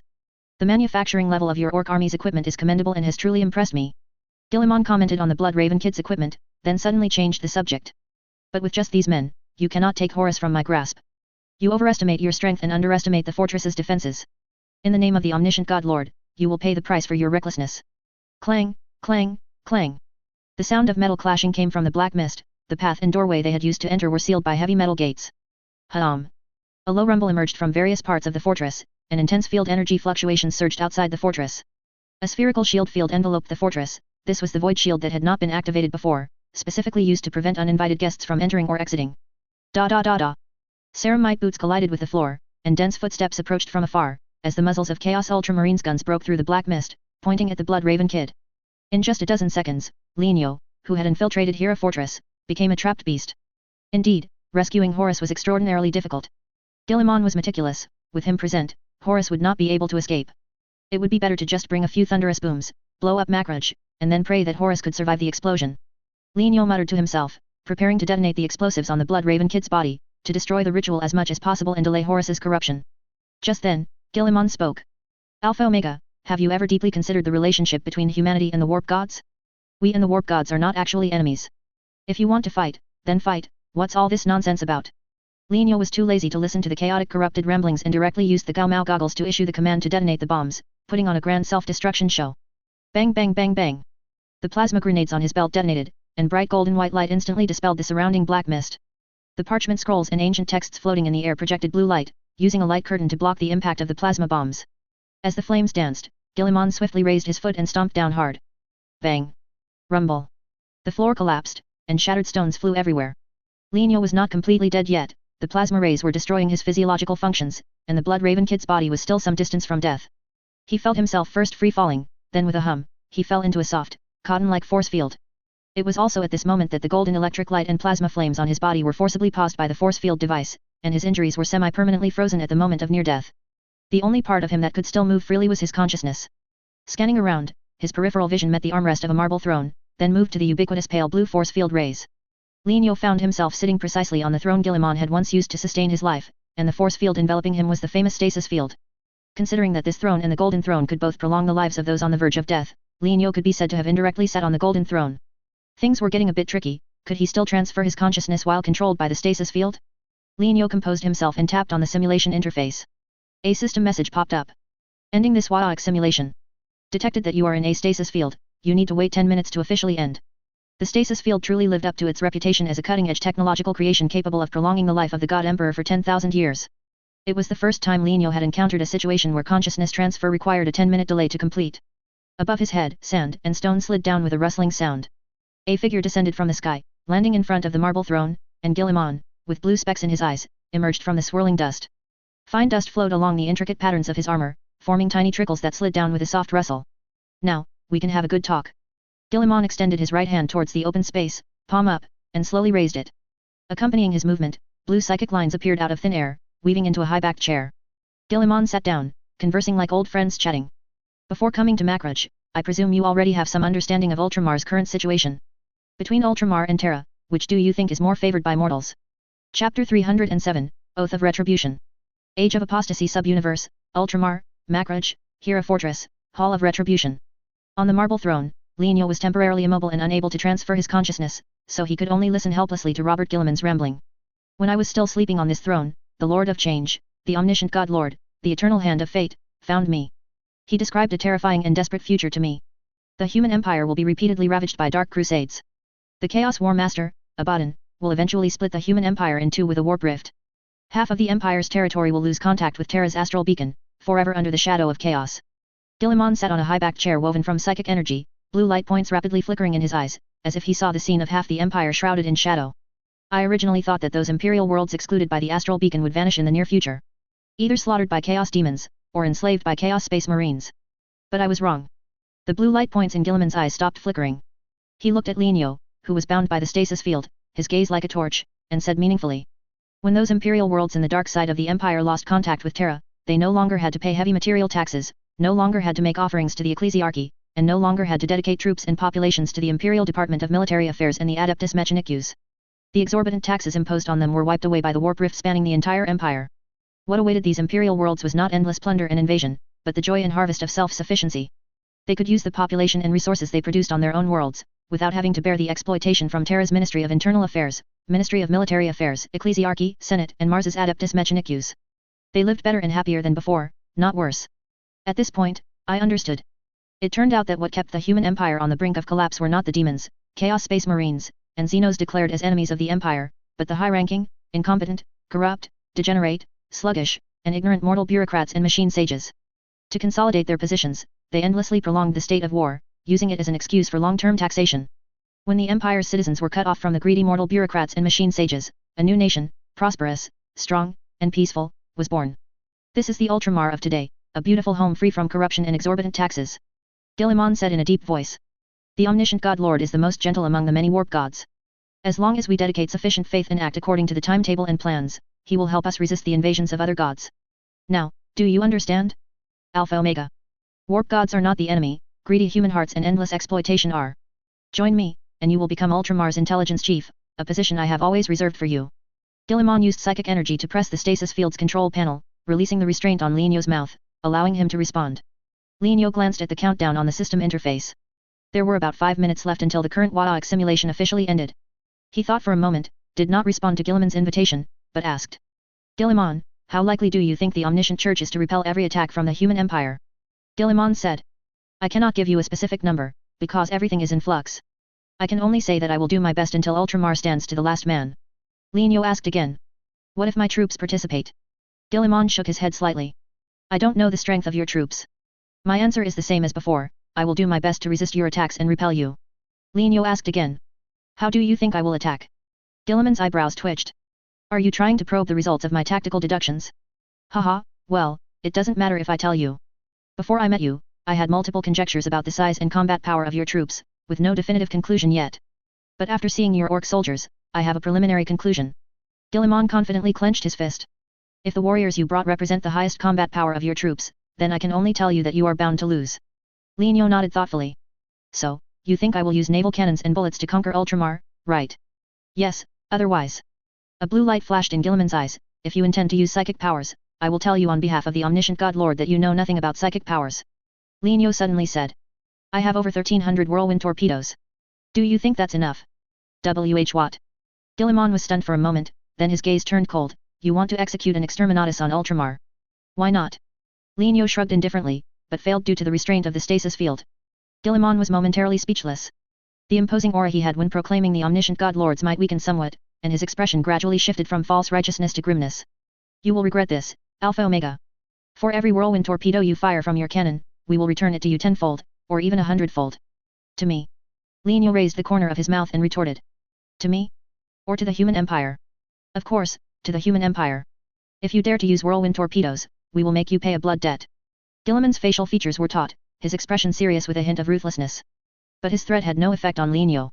All right, then you return the whirlwind torpedoes to the human empire. I'll blow up mine, you return yours, it's not like your whirlwind torpedoes can hit me. Lin Yo chuckled, looking relaxed. Guilliman frowned, hearing another meaning in the other's words. You're not with the human empire. I am with them. Then why aren't you worried about the whirlwind torpedo attack? What happens to the human empire has nothing to do with me. Lin Yo smiled and shook his head. Remember this, Guilliman. I will use whirlwind torpedoes to destroy every planet, every spatial entity in Ultramar. If you want to retaliate against the human empire, just go ahead and do it. Guilliman was somewhat confused, his eyes flickering. I don't understand. You say you are with the human empire, yet why don't you stop me from retaliating against the human empire? The mocking smile at the corner of Lin Yo's mouth grew thicker. Because we can use whirlwind torpedoes on Ultramar at will, but you cannot, Lorgar cannot, and no one in the entire omniscient church can use whirlwind torpedoes. Your omniscient God Lord will never allow you to do so. Guilliman was enraged by Lin Yo's teasing words, his eyes widening. Absurd. Your statement is baseless. Lin Yo clicked his tongue. Guilliman, recall the siege of Terra. If the Chaos Gods truly wanted to kill the Emperor and destroy the human empire, then why didn't they just have Horus launch whirlwind torpedoes? Horus's 63rd Expeditionary Fleet alone had no less than 20 whirlwind torpedoes. All the whirlwind torpedoes of the rebellion faction combined should be over 300. Just launching 1/10 of them would destroy Terra. But why didn't the Chaos Gods you believe in do that? Guilliman's pupils dilated, and his hands subconsciously gripped the armrests of the high-backed chair.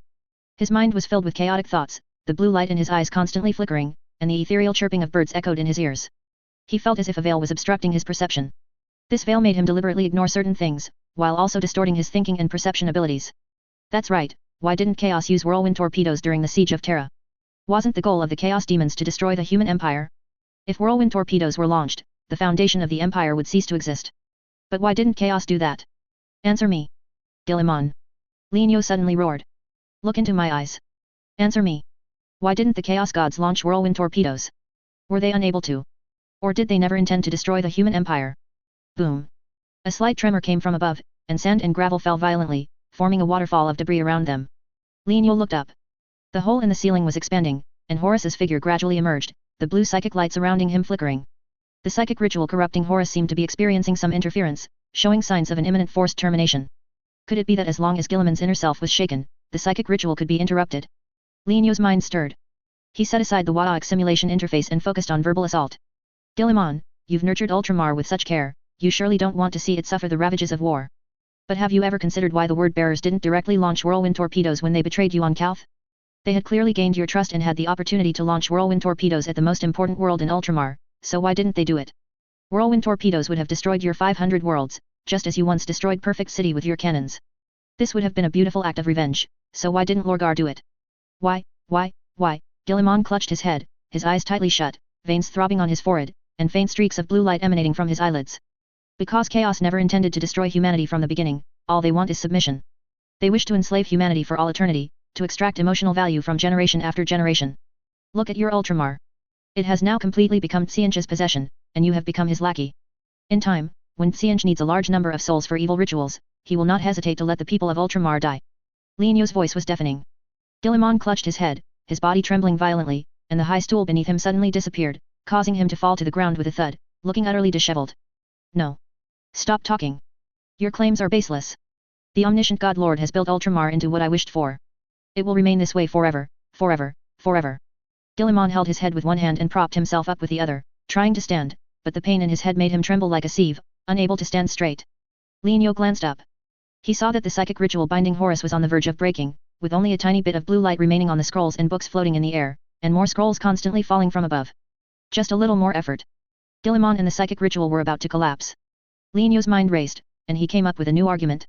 If you truly care about Ultramar, you should hedge your bets, not put all your eggs in Xianzhe's basket. Guilliman, let me take Horus away. I will send him to Terra Palace. In exchange for you letting Horus go, the God Emperor will surely preserve Ultramar after defeating the Omniscient Church. Your people will not be slaughtered because of a moment of confusion. No. Alpha Omega. No. Guilliman knelt on both knees, supporting himself with one hand on the ground, the veins on his forehead twisting like green centipedes. You don't understand Father at all. He is a cold-blooded demon, rational and ruthless. He will never tolerate any form of betrayal, nor will he forgive heresy. I've already embarked on a path of no return, Alpha Omega. If the Omniscient Church is defeated, only, destruction awaits Ultramar and me. Swish. The blue light surged. Blue light beams shot from Guilliman's eyes. The light of the psychic ritual intensified, and the books that had fallen to the ground also floated up shakily. Guilliman's love for his people was only directed at the local residents of Ultramar. During the Great Expedition, Guilliman had organized several massacres, 2 of which Huang Pitzi knew about, and each massacre involved tens of billions of people. Therefore, Guilliman was well aware of the human empire's attitude towards traitors and heretics. If he himself was like this, what would his father be like? Lin You couldn't help but complain furiously in his mind, it was all Huang Pitzi's fault. Always instigating genocides and massacres. If this continued, even if Huang Pitzi became the true god of humanity, he would one day face betrayal. Seeing his efforts to dismantle Guilliman's psychological defenses about to fail, Lin You was anxious and quickly shouted. Guilliman, I promise you. As long as you let me take Horus, I will do everything I can to prevent the people of Ultramar from being slaughtered. You, Guilliman panted heavily, his head splitting with pain, your promise is worthless, you cannot sway father's thoughts and decisions. Oh, alright, then let's end our conversation here. Lin You's attitude suddenly did a complete 180-degree turn. Then you can wait for Ultramar to be wiped clean by whirlwind torpedoes. Goodbye, Guilliman. The next time I come here, it won't be to chat with you. This sudden change in attitude caught Guilliman off guard, but it also instantly jolted him awake. Guilliman was convinced that the God Emperor would severely punish him and carry out a great purge in Ultramar. Similarly, Guilliman had no doubt that Alpha Omega would make good on his word. No matter what, Ultramar was Guilliman's soft spot. No, I agree. Take Horus. I hope you can keep your promise. Guilliman roared hoarsely, extending his right hand towards the ceiling, clenching it into a fist, then slamming it down forcefully. Horus was forcibly pulled from the ritual by an invisible hand, and the scrolls exploded into fragments with a bang, scattering like snowflakes. The stasis field binding Lin You simultaneously collapsed. Lin You jumped from the throne, caught Horus in midair, and with Huang Pitzi's beloved son on his back, he sprinted away. Wait. Guilliman shot a beam of light at Lin You's retreating back. The psychic light transformed into a wall, blocking Lin You's path. Lin You looked back. Guilliman's face was pale, his golden short hair soaked with sweat, clinging to his scalp. His eyes were clear and bright, with blue light almost imperceptibly lingering in their depths. His face showed pain, despair, regret, mixed with a strong sense of hope. Promise me, if I am defeated, don't let the God Emperor slaughter the people of Ultramar. Guilliman pleaded to the utmost, his posture humble. Lin You felt a weight on his shoulder and said in a deep voice. I will do it, I promise. Guilliman waved his hand, dispersing the psychic wall, and turned his head away. Lin You secured Horus on his back and ran off without looking back, the Chaos Space Marines on the way making way for him. While Lin You and Guilliman were negotiating. Rebellion-era sub-universe, Terra Palace, Golden Throne. Malkador slowly approached the throne, leaning on his staff, the scrolls at his waist swaying slightly with his steps. His footsteps were light, as if he feared waking the semi-slumbering figure on the throne. A few days ago, when the God Emperor's will descended upon the Emperor of the Rebellion-era sub-universe through the Golden Throne, the Emperor's body was full of vitality, but now he was emaciated and shriveled, like an old man with one foot in the grave. This was the negative impact of the God Emperor's will. The longer the God Emperor's will occupied this body, the more its appearance would resemble the God Emperor of the end times, until it was identical. But this process was not without complications. The Dark King's power still rooted itself deep within the Emperor's body and soul, like nails. It was resisting the God Emperor, preventing him from assimilating the Emperor. As time passed, the Dark King's resistance to the God Emperor intensified. The God Emperor, who previously could spare some time and energy to converse with outsiders, had now become a silent, fleshy sculpture, with very little reaction to the outside world. Your Majesty. Malkador took down the scroll from his waist, unfurled it, and spoke softly. Lienyo has thoroughly investigated the current state of Ultramar, and as you predicted, the chaos inimical powers have allied with Robert Guillemon and Lorgar Aurelian to transform Ultramar into a world more prosperous and beautiful than the human empire of the Age of Apostasy. Malkador recounted the intelligence Lienyo had gathered, but the emaciated figure on the throne showed no reaction. I have given Lienyo the plan to rescue Horus and Magnus, as per your instructions. By now, he should have a clear understanding of the specific conditions of these two gene seed primarches. I believe he can save at least one gene seed primarch, and awakening the God Emperor of the Age of Apostasy should not be a problem. What I am now considering is how the human empire should deal with the Ultramar of the Age of Apostasy once the God Emperor of the Age of Apostasy awakens. Malkador paused, then sighed softly with regret and a touch of sorrow. From Lienyo's intelligence, it appears that the Ultramar of the Age of Apostasy has been deeply corrupted by the chaos inimical powers, and I fear we cannot change their thoughts and beliefs. A thorough reform and purge will be unavoidable. Hiss whoosh. Faint breathing sounds came from the throne. Malkador looked up, and the God Emperor's eyes were slightly open. Your Majesty. Malkador took a step closer. The God Emperor's chest rose and fell faintly, and an ethereal, distant voice echoed in Malkador's ears. False beliefs will inevitably lead to false outcomes. Malkador, for the future of the Empire, we must make a difficult decision. Malkador took a deep breath and bowed slightly. Yes, Your Majesty, I understand what you mean. I will prepare for this in advance. The God Emperor's eyes closed. Malkador gazed at the figure on the throne for a few seconds, then turned and left. Chapter 308, The Horus Heresy is fake, Guillemon's rebellion is real. Back on the guardsman, Lienyo tossed Horus to the painboys for examination and hurried to the bridge. Quick, quick, quick. Before Guillemon changes his mind, let's get out of here. The guardsman activated sublight speed travel, transforming into a flash of light that rapidly moved away from Makraj, then jumped into the warp in an open area. The blue light within the warp grew dense, and the warp energy became chaotic with the changing light, as a warp storm capable of stopping a ship brewed. Lienyo possessed the shiny boy responsible for navigation, personally controlling the ship to rampage through the warp, finally avoiding the warp storm 2 hours later. Behind the ship, the central sector where Makraj was located was already surrounded by the warp storm, no ships could enter or leave. On the other side, the forging world of Gantz, where Magnus was imprisoned, underwent an anomaly. Perhaps Guillemon's betrayal angered Tzeentch, and Magnus' corruption ritual accelerated instantly. The Blood Raven kid responsible for rescuing Magnus arrived at the main furnace where Magnus was, only to see him enveloped in raging blue flames, turning into ash amidst his hoarse screams. Did Magnus die? Unknown. Not long after Magnus turned to ash, blue flames and black smoke emerged from various corners of Gantz. In just a few minutes, the entire forging world was engulfed in a sea of fire. The Blood Raven kid didn't escape. Lienyo didn't know what happened afterward, but he imagined that all the workers and oil boys on Gantz must have been burned to death by Tzeentch in the forging world's factories. Given the choice of 2 rescue targets, Malkador suggested Lienyo rescue Magnus, but Lienyo ended up saving Horus. Hopefully, the God Emperor will show mercy to the people of Ultramar in the future. The guardsman shuttled through the warp, heading away from Ultramar. Lienyo confirmed that the warp was relatively calm, then switched his consciousness from the shiny boy back to space. How is Horus doing? Lienyo asked, activating the noisy box. The painboys in the treatment room said. Boss, Horus's condition is bad. It's a miracle this guy is still alive, Gork and Mork must be protecting him. Lienyo's heart tightened at these words. Horus could die on Makraj, he could die in the Terra Palace, but he absolutely couldn't die on the way to the Terra Palace. If he died halfway, wouldn't his solemn promise to Guillemon have been in vain? Lienyo entered the treatment room, stepping through the door, and immediately smelled an indescribable scent, somewhat like the burnt smell of scorched protein mixed with a strong damp odor, making it very peculiar. Following the direction of the smell, Horus came into view, and Lienyo's heart skipped a beat. The Gene Seed Primarch's condition was incredibly dire. A ball of blue flame was burning in his chest cavity. Gene Seed Primarchs have 2 hearts, and the blue flame occupied the position of one of them. Tongues of fire licked his internal organs, bones, and muscles, like greedy vipers tormenting their prey, slowly devouring Horus's dwindling life force. Boss, there's something wrong with this fire. Look. The painboys reached out to the flame. The Peru approached the flame, and the flame weakened but did not extinguish. The painboys moved his hand away, the Peru moved away from the flame, and the blue flame returned to its original state, continuing to burn Horus's internal organs. If the blue flame could not be completely extinguished, Horus would eventually be burned into an empty shell, with only the blue flame inside and nothing else. This psyker field is quite sinister. Lienyo frowned, trying to reach out and experiment with his own Peru. After several attempts, the blue flame still burned. What exactly is this thing?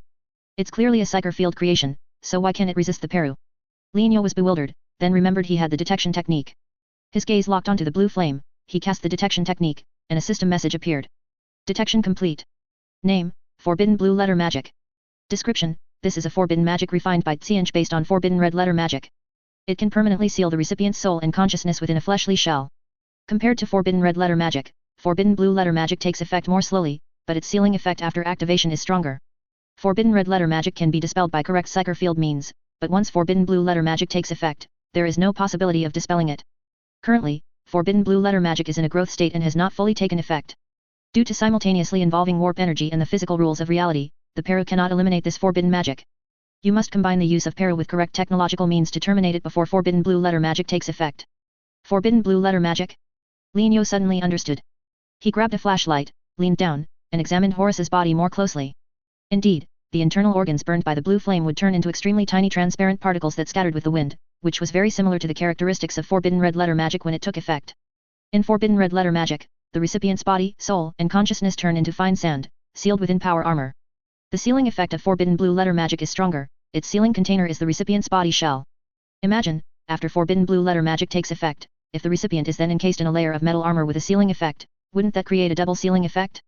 With such a degree of sealing strength, even the God Emperor might be powerless. Linyo pondered silently, drawing a few conjectures. Firstly, Horus's current state is actually better than in the WarHammer canon. In the WarHammer canon, Horus was forcibly fed puffs by the 4 chaos inimical powers and undivided chaos daemon in the temple on Daven, only then being completely corrupted by chaos energy. The Horus before him is currently only corrupted by Tsianch, and the degree of corruption is at least 4/5 weaker compared to the WarHammer canon. Therefore, Tsianch resorted to using the more efficient forbidden blue letter magic, rather than forbidden red letter magic, to corrupt Horus. Secondly, forbidden blue letter magic simultaneously involves the physical rules of the warp and reality, and cannot be simply dispelled by the Peru. Then, can the warp energy monocrystal eliminate it on a physical level? Linyo reached into his waist pocket in thought, pulling out several monocrystal plates. These items are designed to go with the plate vest, filling the vest slots to enhance defense in critical areas. Linyo fetched a mechanical arm, grasping a monocrystal plate with its mechanical hand, and moved it towards the blue flame. 2 plates approached the blue flame, one from the left and one from the right. When the edge of the flame touched the plate, it actually passed directly through the plate. Just like clipping in a 3D game. At this, Linyo and the Pain Boys were all dumbfounded. What the heck, are you serious? Why doesn't the monocrystal affect the blue flame? The Pain Boys let out a strange cry. Linyo frowned tightly, simultaneously applying both the monocrystal plate and the Peru to the blue flame. Things finally took a turn. The Peru reduced the blue flame to the size of a grain of rice, almost making it disappear, looking as if it could extinguish at any moment. Meanwhile, the 2 monocrystal plates successfully clamped the blue flame. Linyo tried to move the mechanical arm.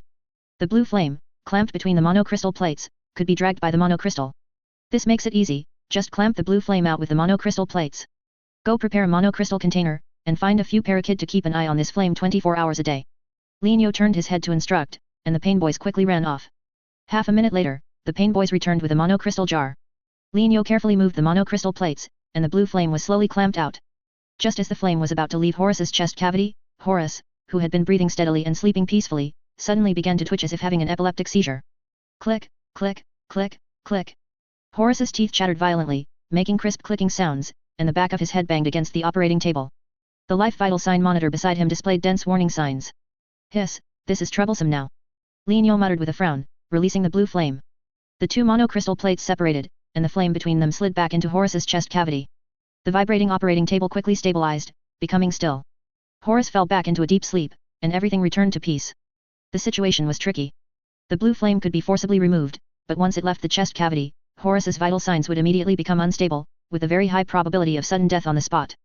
But if the blue flame wasn't removed, how could forbidden blue letter magic be stopped?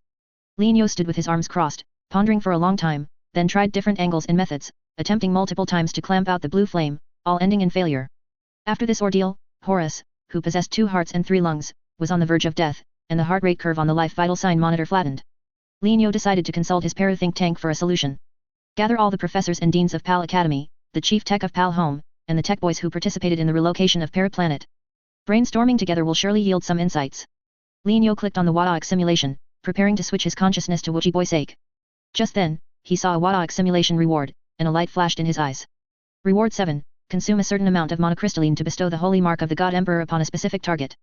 The effect of the holy mark is unknown, it's a good opportunity to try it on Horus, treating a dead horse as if it were alive. Linyo locked his gaze on Horus and selected the 7th reward option for exchange. You will bestow the holy mark of the God Emperor upon Horus. Calculating monocrystalline consumption. Target is a gene seed primarch, base consumption is 100,000 tons.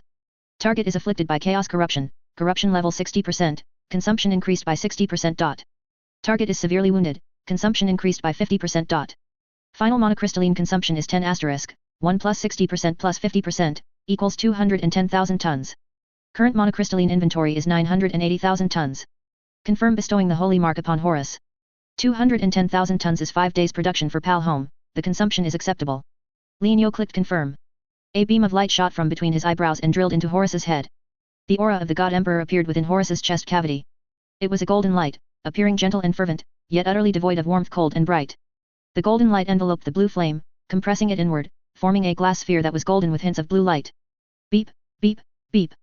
The vital signs monitor emitted a sound, the previously flattening heart rate curve became steep, and Horus's eyeballs twitched beneath his eyelids. With a long, weary exhalation, the tall figure on the operating table slowly awoke. Father, is that you? Father. Horus murmured indistinctly.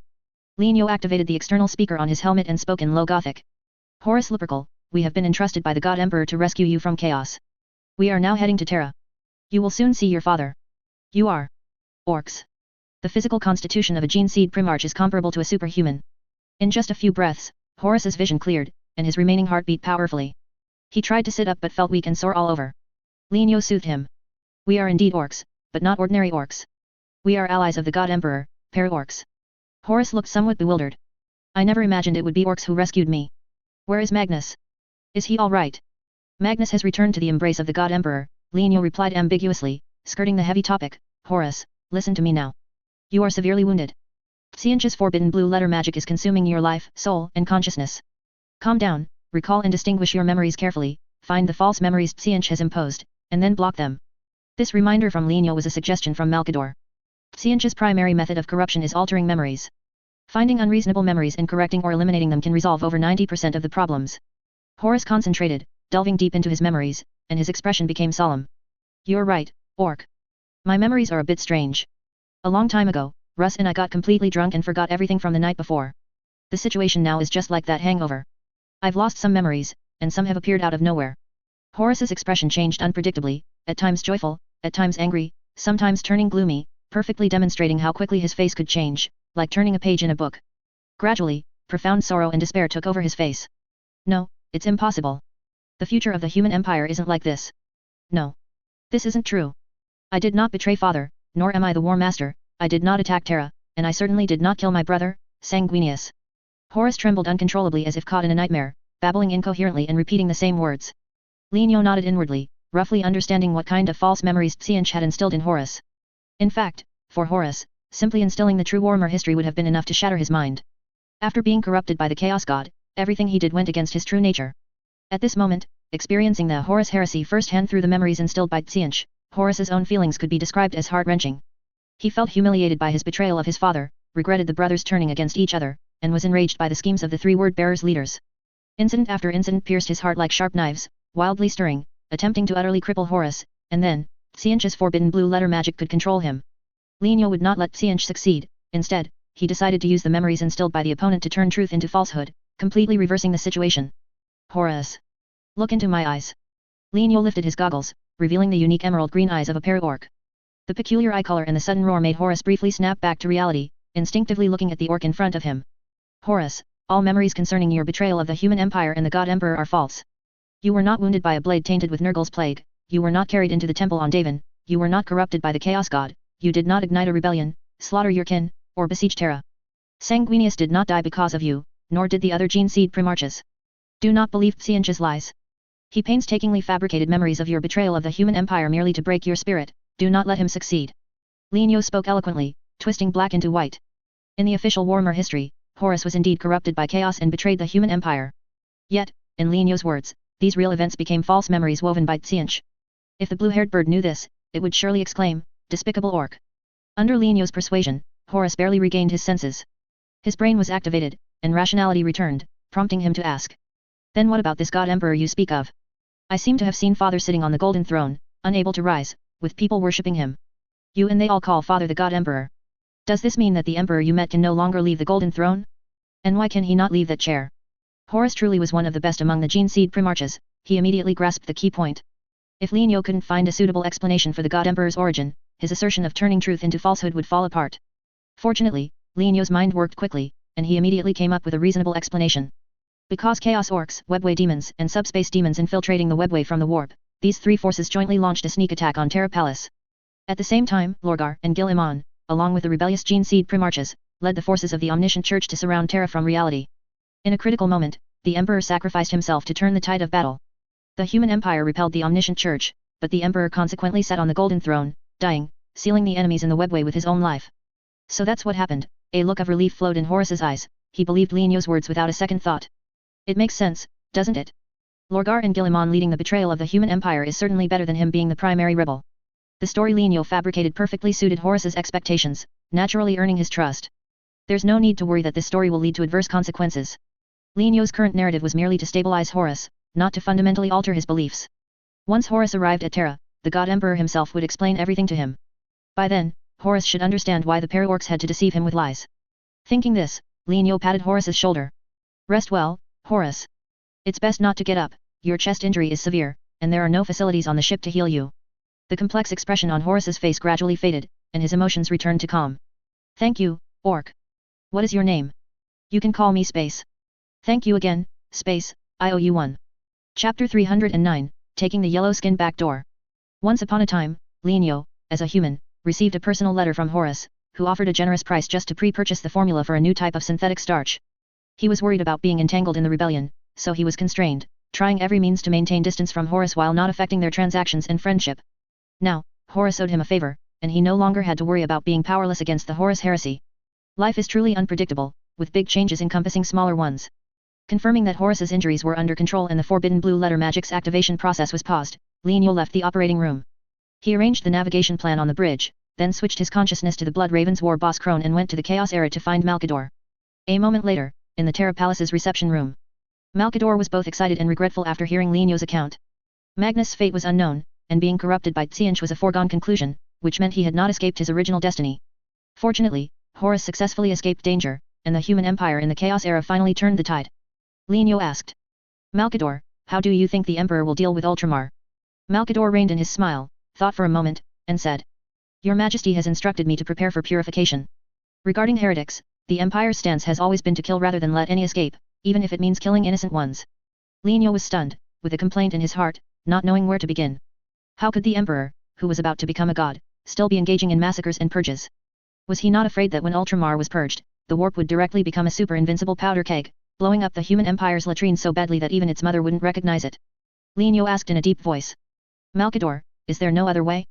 Ultramar is not a small place, even in the Chaos Era, though the ultramarine sphere of influence has declined, there are still no less than 500 imperial worlds there. Based on hive world populations of hundreds of billions and agricultural world populations of tens of billions, the total population of Ultramar would not be less than 250 trillion. Does the Emperor intend to kill all these people? Linio's questioning struck Malkador's heart. The imperial regent stood rooted, stunned for a long time, and finally could only sigh sadly. Linio, war, especially war concerning faith and heresy, makes large-scale casualties unavoidable. You should understand the nature of the warp. The faith power of heretics is poisonous. We must ensure that every follower of the Emperor has a pure mind and soul. Even a tiny bit of heretical faith mixed in could lead to disaster. Linio was silent for a moment, unable to refute. Malkador's reasoning was highly persuasive. That's right, this is the warmer world. Wrong faith, impure faith, distorted faith, will inevitably stir up evil ripples in the warp. The Emperor gathers the faith of billions of mortals, heretical faith mixed in will not be diluted like a drop of sewage in the ocean, but rather could lead to a situation where one bad apple spoils the whole barrel. There are examples of this in WarHammer's official animations. Tsianch's followers disguised themselves as imperial monks, secretly altering scriptures and inducing preachers to spread incorrect religious doctrines, ultimately leading to the entire planet falling into the abyss. Ultramar's scale is too vast, even a few heretics running loose could throw other parts of the empire into chaos. Killing them all to prevent future trouble is the wisest choice, though it is cruel, but this is WarHammer, never lacking death, it has been so in the past, and it will be so in the future. Alright, I understand. You have your reasons for doing this. I can't stop you. But, Malkador, you have to help me find a way. Linio repeated the promise he had made to Gil-Iman.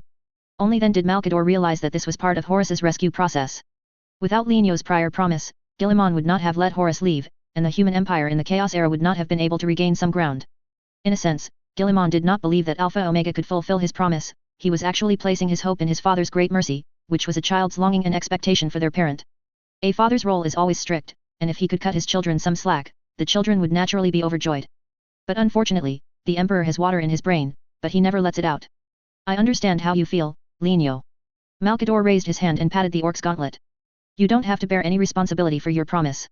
I will be the bad guy and break the promise on your behalf, When His Majesty issues the purification order, I will preside over the purification work, and I will respond to Guillemon for you, telling him the reason why you could not fulfill your promise. This is His Majesty's order, you tried your best, but you could not control it, so the responsibility is not yours. Lienyo was startled by Malkador's decision. You want to take the blame for me? Yes. Malkador smiled helplessly. The position of Imperial Regent was specifically established to solve problems for His Majesty. To put it simply, it's for taking the blame. What His Majesty finds inconvenient to do, I do. The blame His Majesty has to bear, I bear. You don't need to comfort me, I've gotten used to it over the years. Lienyo was speechless. Huang Pitzi should really kowtow to old Ma. Lienyo, have you figured out how to get Horus into the palace? Malkador asked. Lienyo replied. I have some ideas. Sebastian Thor's Holy Light Federation has connections with some High Lords of the Terra Senate. I plan to use Sebastian's connections to get in touch with the High Lords. First, meet them to understand the current situation of the human empire in the Chaos Era, and then find an opportunity for Horus to appear. With Horus's intelligence, it shouldn't be difficult to persuade the High Lords. Malkador pondered for a moment, first nodding, then slightly shaking his head. Your approach is fine, but I think you'll face considerable resistance when implementing this plan. Resistance? Are you saying Xian will interfere? Lienyo asked. Malkador waved his hand. No. The resistance I'm talking about mainly comes from within the Empire in the Chaos Era. I haven't been to the Chaos Era, so my conclusions are bound to be somewhat biased. You can communicate more with Sebastian to verify my guess. Malkador's words were vague, but Lienyo discerned some unspeakable difficulties from them. Perhaps, the biggest obstacle to helping the Emperor awaken in the Chaos Era was not rescuing the Gene Seed Primarches, but rather how to make the Empire accept a living Primarch. With this conjecture, Lienyo connected with Sebastian the next day through the Black Knights. The military space station where the Black Knights were located repelled several attacks from Chaos Orcs. After the Chaos Orcs war boss died, infighting gradually arose, and the intensity of their attacks on the space station became weaker each time. Lienyo possessed a Black Knight and briefly communicated with Stein, the commander of the 30th Blitz Fleet, learning that the small star system where the Chaos Orcs were located had fallen into chaos. It was estimated that until the next war boss appeared, the Chaos Orcs would be too preoccupied to bother the Holy Light Federation. Lienyo took the opportunity to propose a face-to-face discussion with Sebastian, and Stein readily agreed, dispatching a cruiser to escort Lienyo to the Holy Light Federation's capital Dimammer. This was originally a religious world, and also Sebastian's birthplace. Before Sebastian Thor founded the Holy Light Federation, everything in Dimmer served the ecclesiarchy. They raised cattle and sheep, skinned them for meat, made parchment scrolls, wrote scriptures, copied classics, and propagated the good name of the ecclesiarchy. These tedious tasks brought not prosperity, but poverty, to the local residents. The ecclesiarchy took most of the resources produced by Dimmer, giving them in return only barely enough food to survive and more work quotas. After Van Dyer gained control of the Imperial Senate, the Department of the Interior, and the ecclesiarchy, the exploitation of Dimmer intensified. Finally, one day, Sebastian could no longer endure it. He threw away the preaching classic from his waist, tore off the prayer beads on his chest symbolizing an ecclesiarchy missionary, and rose up in Dimmer, proclaiming that throughout the entire human empire, only the God Emperor himself was the object of faith. By bypassing the ecclesiarchy, the middleman, and directly serving the God Emperor, they naturally wouldn't have to pay heavy taxes to the ecclesiarchy. It was in the year the Holy Light Federation was founded that the residents of Dimmer were surprised to discover something. The resources produced this year alone were enough for them to arm several warships and support a decent army. In other words, for many years prior, Dimmer had been using its resources to support the ecclesiarchy's army, helping the ecclesiarchy exploit itself, which was truly foolish and tragic. This discovery quickly spread through busy interstellar trade to the imperial worlds surrounding Dimmer. One world after another declared the ecclesiarchy to be false faith, and that only the God Emperor was worthy of service. One overburdened world after another joined the Holy Light Federation, pooling resources to form armies and resist the ecclesiarchy's suppression campaigns. The ecclesiarchy had spent all its money on building super luxurious palaces in recent years, with very little investment in armed forces. The suppression forces it dispatched were repelled by the Holy Light Federation before they even reached Dimmer. Thus, the ecclesiarchy's reputation plummeted in the northeastern corner of the Dim Star region, and the Holy Light Federation became the orthodox power. Did you think that the Holy Light Federation would become the next ecclesiarchy simply by entering Terra Palace? No, that's not the case. The degree of religious fragmentation during the Chaos Era was beyond Lienyo's imagination, and the regional divisions caused by differences in faith were also chilling. Most Cloudhammer, including Lienyo, believed that there was only one Holy Light Federation during the Chaos Era. But in reality, the imperial forces that openly opposed the ecclesiarchy, brazenly established their own factions, and were highly autonomous, were far more than just the Holy Light Federation. There were as many as 6 such forces, like the Holy Light Federation, that had repeatedly clashed with the ecclesiarchy and proclaimed themselves to be the true orthodox faith of the human empire. Space, please look at this star chart. Sebastian Thor, wearing a coarse cloth robe, pointed to the holographic map on the command console. As the leader of the Holy Light Federation, he had been incredibly busy in recent years, to the point where his beard was scruffy, his hair was messy, and he was unkempt. The holographic map he pointed to was a flat map of the galaxy, with 6 areas marked with colorful patterns. These areas were located in the northeastern corner of the Dim Star region, the northernmost tip of the Far East starfield, the southernmost tip of the Storm Starfield, the northern tip of the Taiping Star Territory, and to the southwest of Terra. The 6 colored areas corresponded to 6 forces that could contend with the Ecclesiarchy, each having repelled the Ecclesiarchy's fleet multiple times.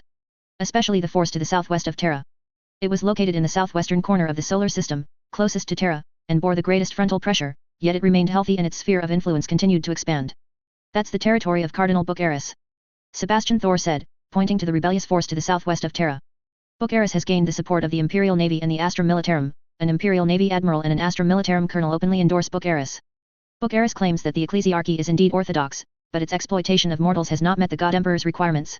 He believes that Ecclesiarchy taxes should be at least doubled, with all new tax revenue used to build forces and construct palaces. Sebastian Thor then introduced the other 4 rebellious forces, finally stating with a resolute tone.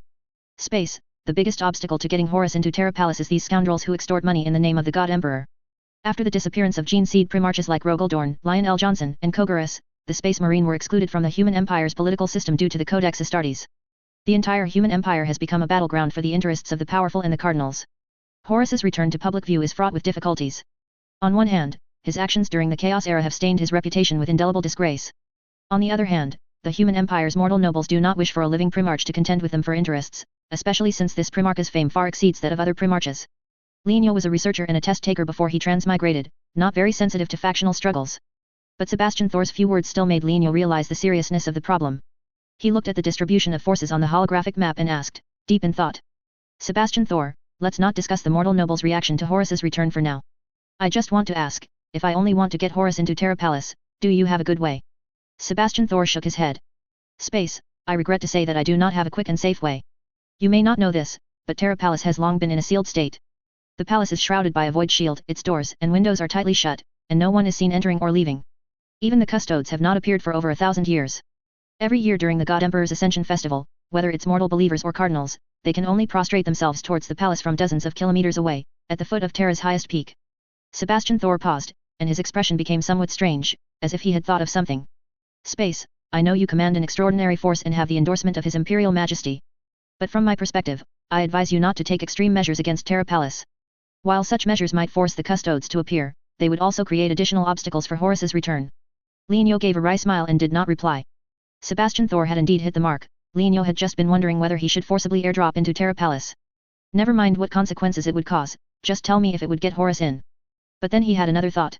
If he just wanted to enter the palace, he didn't necessarily have to go by ground, did he? Isn't there a big hole right under the Golden Throne? That hole was caused by the Horus heresy, and it's filled with webway demons. Huang Pitzi sits on the Golden Throne, constantly suppressing the demons within the webway. As long as he could find a way to reach the webway city beneath the Golden Throne, he could naturally break through the webway demons' blockade and directly reach the Golden Throne. Isn't this the back door Huang Pitzi left for us? Chapter 310, The Webroad Repairman is online. In the Rebellion-era sub-universe, the Ildari webway city beneath the Golden Throne was named Kalistar. Assuming the webway layout hadn't changed due to the webway war during the Siege of Terra, the webway node where Kalistar was located should still be Ildari Trace, T1-09T26. Lienio possessed a webway map covering 1/3 of the galaxy, originating from the Para Empire's webway expeditionary force, which included routes to Kalistar. The condition of Kalistar in the Age of Apostasy would be known by simply sailing there to sea. Temporarily bidding farewell to Sebastian, Lienio controlled the Black Knights to return to the cruiser. The most suitable character for webway reconnaissance was Blood Raven clan leader Crone, and the most suitable vehicle was the Blood Raven clan's reconnaissance vessel. The reconnaissance vessel was small, agile, 800 meters high, 600 meters wide, and 1,200 meters long. Opening a portal with a diameter of over 800 meters was sufficient to transport the reconnaissance vessel from the rebellious era to the Age of Apostasy.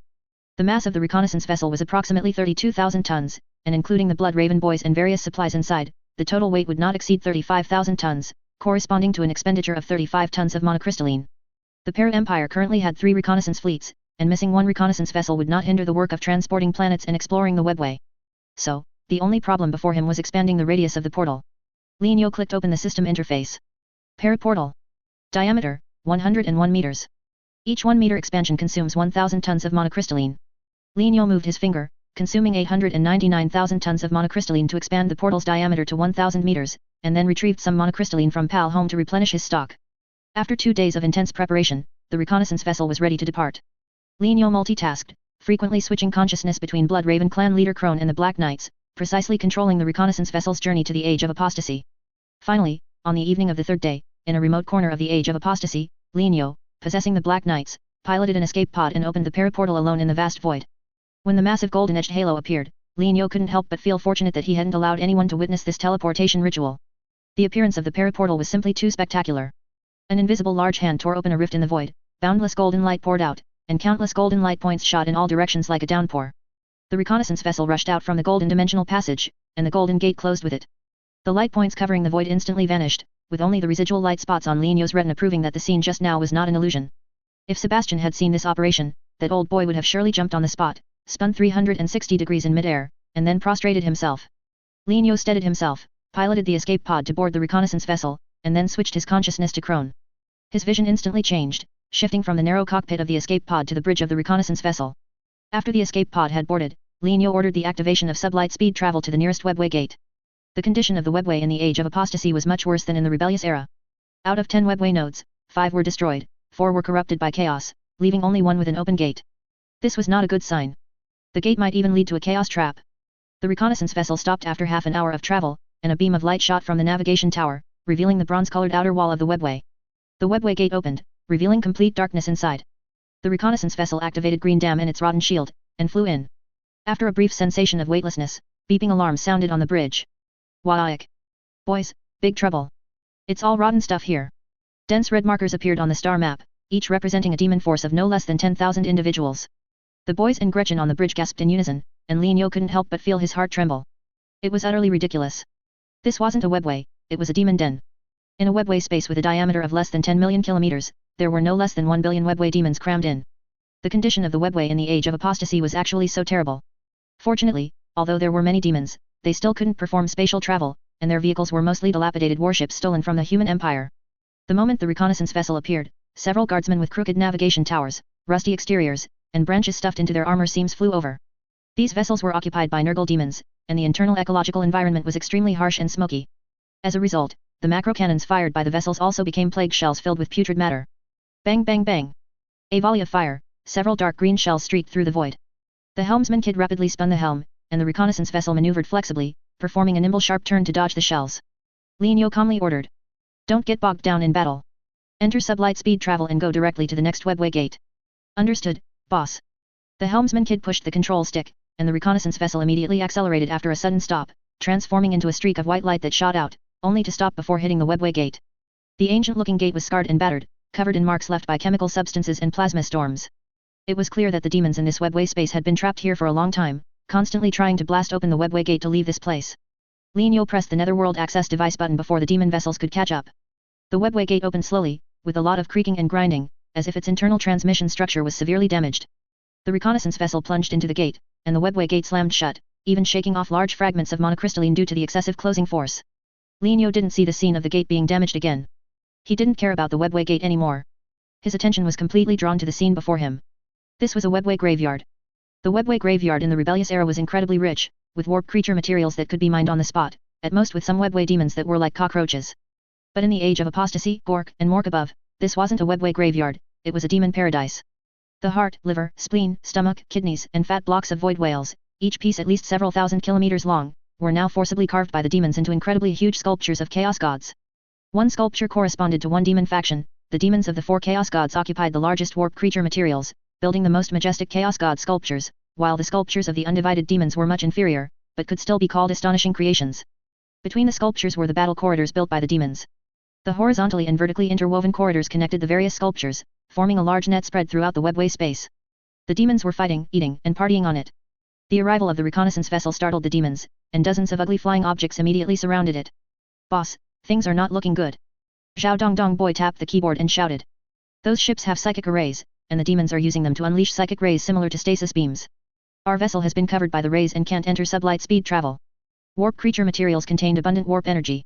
The demons in the webway graveyard could extract this energy for reproduction, healing, or to cast some psychic abilities that didn't require the warp to be effective. Psychic spells like casting biolightning and shapeshifting, as well as manipulating objects with telekinetic psychic powers, could be cast without the warp. The psychic rays emitted by the demon vessels were a large-scale telekinetic spell that could forcibly drag vessels, preventing the target vessel from moving freely. Since they couldn't escape, it was time to fight. We need to finish this quickly, no prolonged battles, so the guardsman isn't destroyed in a war of attrition. He thought for a moment, then ordered. Enter combat mode. Prioritize eliminating enemy ships that are using psychic rituals to restrict our movements. All right. The boys and Gretchen on the bridge responded in unison. The guardsman's macro cannon team fired a volley of shells first, and the positronic explosions formed a golden curtain in the air. The demon ships, unaware of the positronic's power, crashed directly into the curtain and then suffered the consequences. Demon ships with shields fared slightly better. The positronic caused large sparks to erupt on the shield's surface, rapidly neutralizing its energy. Demon ships without shield protection were instantly penetrated by the positronic, triggering a series of chain reactions. Sizzle bang. Rumble. One demon ship's thruster suddenly exploded into a fireball, and the surging shockwave tore the ship apart from back to front. Another demon ship, unable to dodge, collided directly with the fireball, instantly exploding into a second fireball. The first round of engagement concluded with the guardsmen completely unscathed and the demon forces losing 2 guardsmen. Activate the gauze array, Lienyo ordered the gauze team. Sizzle, hum. A thick green beam of light shot out, slamming directly into a demon ship whose shield was flickering incessantly. Billions of high-energy particles tore through the shield, pouring into the ship's upper deck, directly giving the demon ship a massive penetration from front to back. Rumble. The ship's engine was ignited, and the third large fireball appeared on the battlefield. The guardsman rolled its hull, executing serpentine maneuvers, once again dodging a volley of macro cannon fire and lance strikes. In the second round of engagement, the guardsman remained unscathed, and the demon side suffered further casualties. Boss, the rotten things want to launch a boarding action. I'm detecting dozens of fast-moving engine signals, all modified shrimp boarding craft. Lienyo nodded and ordered. Let them come. Find the right moment to switch the green dam's form and flatten the boarding craft with a gravity barrier. Dozens of light points trailing exhaust flames rapidly approached. The guardsman deliberately slowed its cruising speed and reduced its evasive maneuvers, enduring 2 shells containing corrupted blood and acid, allowing the green dam to flicker. The boarding craft mistakenly thought the orc's shipboard shield was failing and immediately swarmed forward, launching a surprise attack from all angles. Just then, the green dam boy slapped a switch. The light green ship shield became transparent in a matter of seconds, looking as if it had been turned off. The boarding craft were ecstatic, accelerating their charge. Bang, crash. Bang bang bang, crash crash crash. The boarding craft crashed into the transparent shield, exploding one after another. Their fragments did not scatter like a normal explosion but were squeezed into flat pieces by the guardsman's shield, adhering to its surface. This was the Para-Empire's ultimate shield technology, the shipboard gravity shield. This shield has 2 layers, with a gap of less than 10 meters between them. The pressure between the 2 shield layers can reach 100 times that of Terra, which is extremely terrifying. Once the boarding craft entered the interlayer, they would be captured and flattened by the immense gravity, hence the scene of the boarding craft crashing into the ship's shield. Boss, the psychic beam has disappeared. The guardsman can enter sublight speed travel. Do you want to activate sublight speed travel immediately? The helmsman kid asked. The noise kid immediately followed up. Boss, a rotten thing is calling us. Should I put it through? Lienyo glanced at the stopped demon ships, pondered for a moment, and said. Preheat the sublight engine, and wait for my command to activate it. Put the rotten thing's call through. Alright. X2. The guardsman reduced its speed, and the sublight engine was in a ready state, capable of immediate activation. The noise kid pressed the keyboard, and a holographic communication screen popped up. A figure appeared on the screen, wearing a hooded cloak with antlers and mushrooms growing on the hood. His hands were grotesquely shaped, like rotting tree roots, covered in tumors and sores. The beard and long hair hanging from his hood were wet and sticky, as if coated in a layer of mucus. Even through the screen, a terribly foul odor could be smelled. This was definitely a minor leader from the Nurgle faction. What do you want from me? Lienyo asked coldly, crossing his arms. You're orcs. The figure in the communication screen paused, seemingly not expecting to be speaking with an orc. It wasn't surprising that the demon side mistook them. The guardsman's appearance was simply too deceptive. This ship was square, devoid of orc characteristics such as exposed engines, thick exhaust pipes, and wide gaps in the external armor plating, and there were no obvious markings. Additionally, the Mao-Ge quietly field was active, preventing other ships from using scanning devices to detect life signals within the ship, thus making it impossible to know who was piloting the guardsman. Lienyo was too lazy to waste words with the other party and said bluntly. Clear the way for us, or we'll keep fighting. I'll keep fighting until you're convinced. No, you can leave whenever you want. I'm just here to make a deal with you. The hooded figure lowered his posture, speaking with a pleading tone. You came through a webway gate, right? You must have a way to leave the webway. Help us open a gate to reality, and we will give you extremely generous rewards. Whatever you want, we can give it to you. Another group of guys driven mad by the webway. When they were campaigning against the webway graveyard in the rebellious era, space and beasts often encountered such creatures who desperately wanted to leave the webway. Lienyo was already used to this. He did not refuse the other party's proposal but instead asked. You should be a shrimp corrupted and twisted by the rotten things, right? Why are you here? The figure on the other side sighed. I was originally a member of the Human Empire's Terror Research Institute. When the Webway War happened, I was swept away by a warp anomaly. Fortunately, I didn't die. I was captured by Nurgle demons, and they spared my life for my shipbuilding technology. I made a deal with Nurgle demons. I built ships for them, and they let me go after they leave the Webway. Oh, I see. Lienyo thought for a moment, then asked. Then do you know what happened to Kalistar? The figure froze, muttering. Kalastar? Hiss, that name sounds familiar. Are you talking about the webway city beneath the Golden Throne? That's right. Linyo nodded slightly. The figure pondered and said. I don't know the current state of Kalastar. But when I was swept away from Kalastar by the warp anomaly, it had already been occupied by demons. Linyo asked. Then do you know how many rotten things are there? I don't know that, but it's probably dozens of times more than our current webway space. More importantly, there's a huge warp rift there. Demons can freely enter and exit the webway through the rift. Indeed, just as Cloudhammer understood, there was a warp rift beneath the Golden Throne. Once the God Emperor stands up, the warp rift will expand until it swallows the palace and Terra, forming another Eye of Terror. In other words, to enter the Terra Palace from the webway, this rift must first be closed. Linyo was thoughtful, and the plan in his mind became clear. It was time for the webway repairmen to come online. Chapter 311, the first to bombard the Terra Palace. After asking for information, Linyo was too lazy to talk to the idle people and directly ordered to enter sublight speed navigation. The reconnaissance ship transformed into a stream of light, passing through the gaps in the demon fleet, completing a series of operations such as breaking out, opening the door, entering, and closing the door in just a few seconds. For the next half an hour, wherever the reconnaissance ship went, it encountered groups of demons. Some demons in the webway nodes were ground chickens, with no ships available and extremely scarce warp creature materials, making them weak. In some webway nodes, organized demon fleets appeared, and the fleets fought fiercely among themselves. In short, after confirming that there were massive numbers of demons in the webway of the Age of Apostasy, Linyo gave up on reaching Kalastar through conventional means. He circled around, looking for an ancient Ildari military fortress that could be entered normally. This search lasted for more than 10 days. After more than half a month of arduous searching, Linyo discovered an ancient Ildari military fortress located over 1,000 light-years outside the galaxy that had not been destroyed by demons and showed no obvious damage. This was probably the only usable military fortress in the entire webway system. Linyo piloted the reconnaissance ship into it, arrived at the Cosmic Hall, and activated the crystal in the center of the hall with the Netherworld access device. The familiar Cosmic Hall operation interface popped up.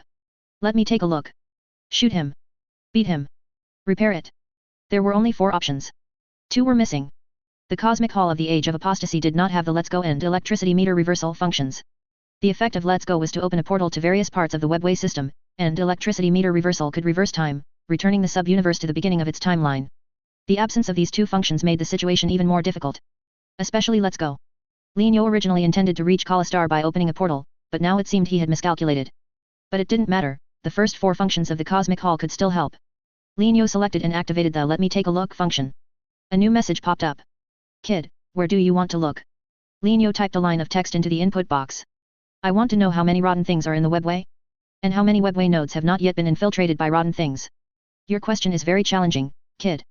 This will consume 8,754 tons of single crystal. Do you have the capability? Linyo gestured to the boy at the console below the command platform. The boy pressed a button, launching the packaged single crystals onto the crystal. The message refreshed. Alright, I received your single crystal. Let me take a look. Half a minute later. Kid, I have bad news for you. In the entire webway system, only 115 nodes have not been infiltrated by rotten things. As for how many rotten things there are in total in the webway, well, it's probably around 50 billion. Hiss. A collective gasp sounded on the bridge. 50 billion rotten things. How long would it take to kill them all? Fortunately, the shoot him and beat him functions of the Cosmic Hall were usable. Linyo opened the star map and viewed the webway map drawn by the Para Empire. Combining it with the webway situation in the Age of Apostasy, he found the shortest route to Kalastar. He sent the route map and text content together to the crystal. Help me see if there are any warp rifts on this route. And how many rotten things and warp rifts are there at Kalastar? After a short wait, the message refreshed again. I've looked. There are no warp rifts on your route. However, Kalastar has a warp rift. There are also about 300 million rotten things there. You must first close the warp rift, and then clear out the rotten things, otherwise, with the warp rift present, you won't be able to clear out the rotten things completely. The situation was clear. 1 warp rift and at least 300 million rotten things.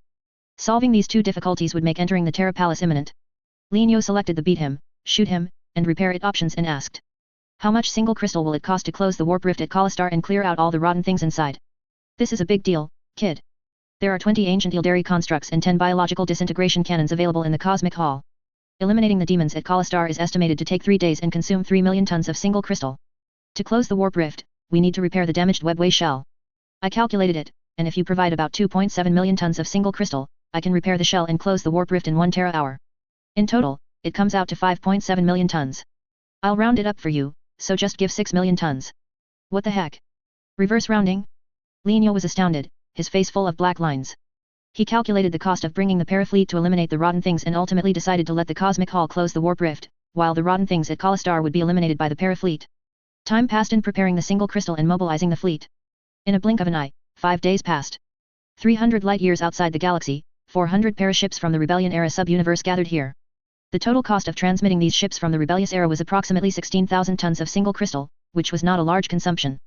Lienyo multitasked, simultaneously controlling Krone to operate the control panel in the Cosmic Hall to repair the Webway space shell where Kalastar was located, and commanding the parafleet to enter the Webway and advance towards Kalastar. This route had been rehearsed by Lienyo multiple times, and the reconnaissance ship had thoroughly scouted it, so the distribution of demon forces along the way was fully understood. After the 400 paraships entered the Webway, they immediately started warp navigation, not engaging in prolonged battles with the demons inside the Webway. Occasionally encountering demon ships blocking the way, the fleet would crush them with lightning speed, ending the battle in a flash, and rushing to the next Webway gate without even cleaning up the battlefield. After an hour of this, the warp rift at Kalastar closed due to the successful repair of the Webway shell, and the parafleet also successfully arrived at Kalastar after multiple transits and several brief skirmishes. Next was a grand battle, which Lienyo named the Kalastar Reclamation Battle. The demons here were more powerful and more technologically advanced than demons elsewhere. Kalastar originally had a large number of research teams from the Mechanics and Terra Research Institute, and all their research facilities, ships, and scientific equipment were occupied by demons. The demons transformed the researchers and oil boys into servants, driving them to build weapons, equipment, and ships for themselves. Among the oil boy group, many knew how to open the Webway gates around Kalastar. Thus, below the Terra Palace and the Golden Throne, a Webway demon kingdom emerged, encompassing several Webway nodes. The core facility of this kingdom was the Webway city built by the ancient Ildari Kalastar.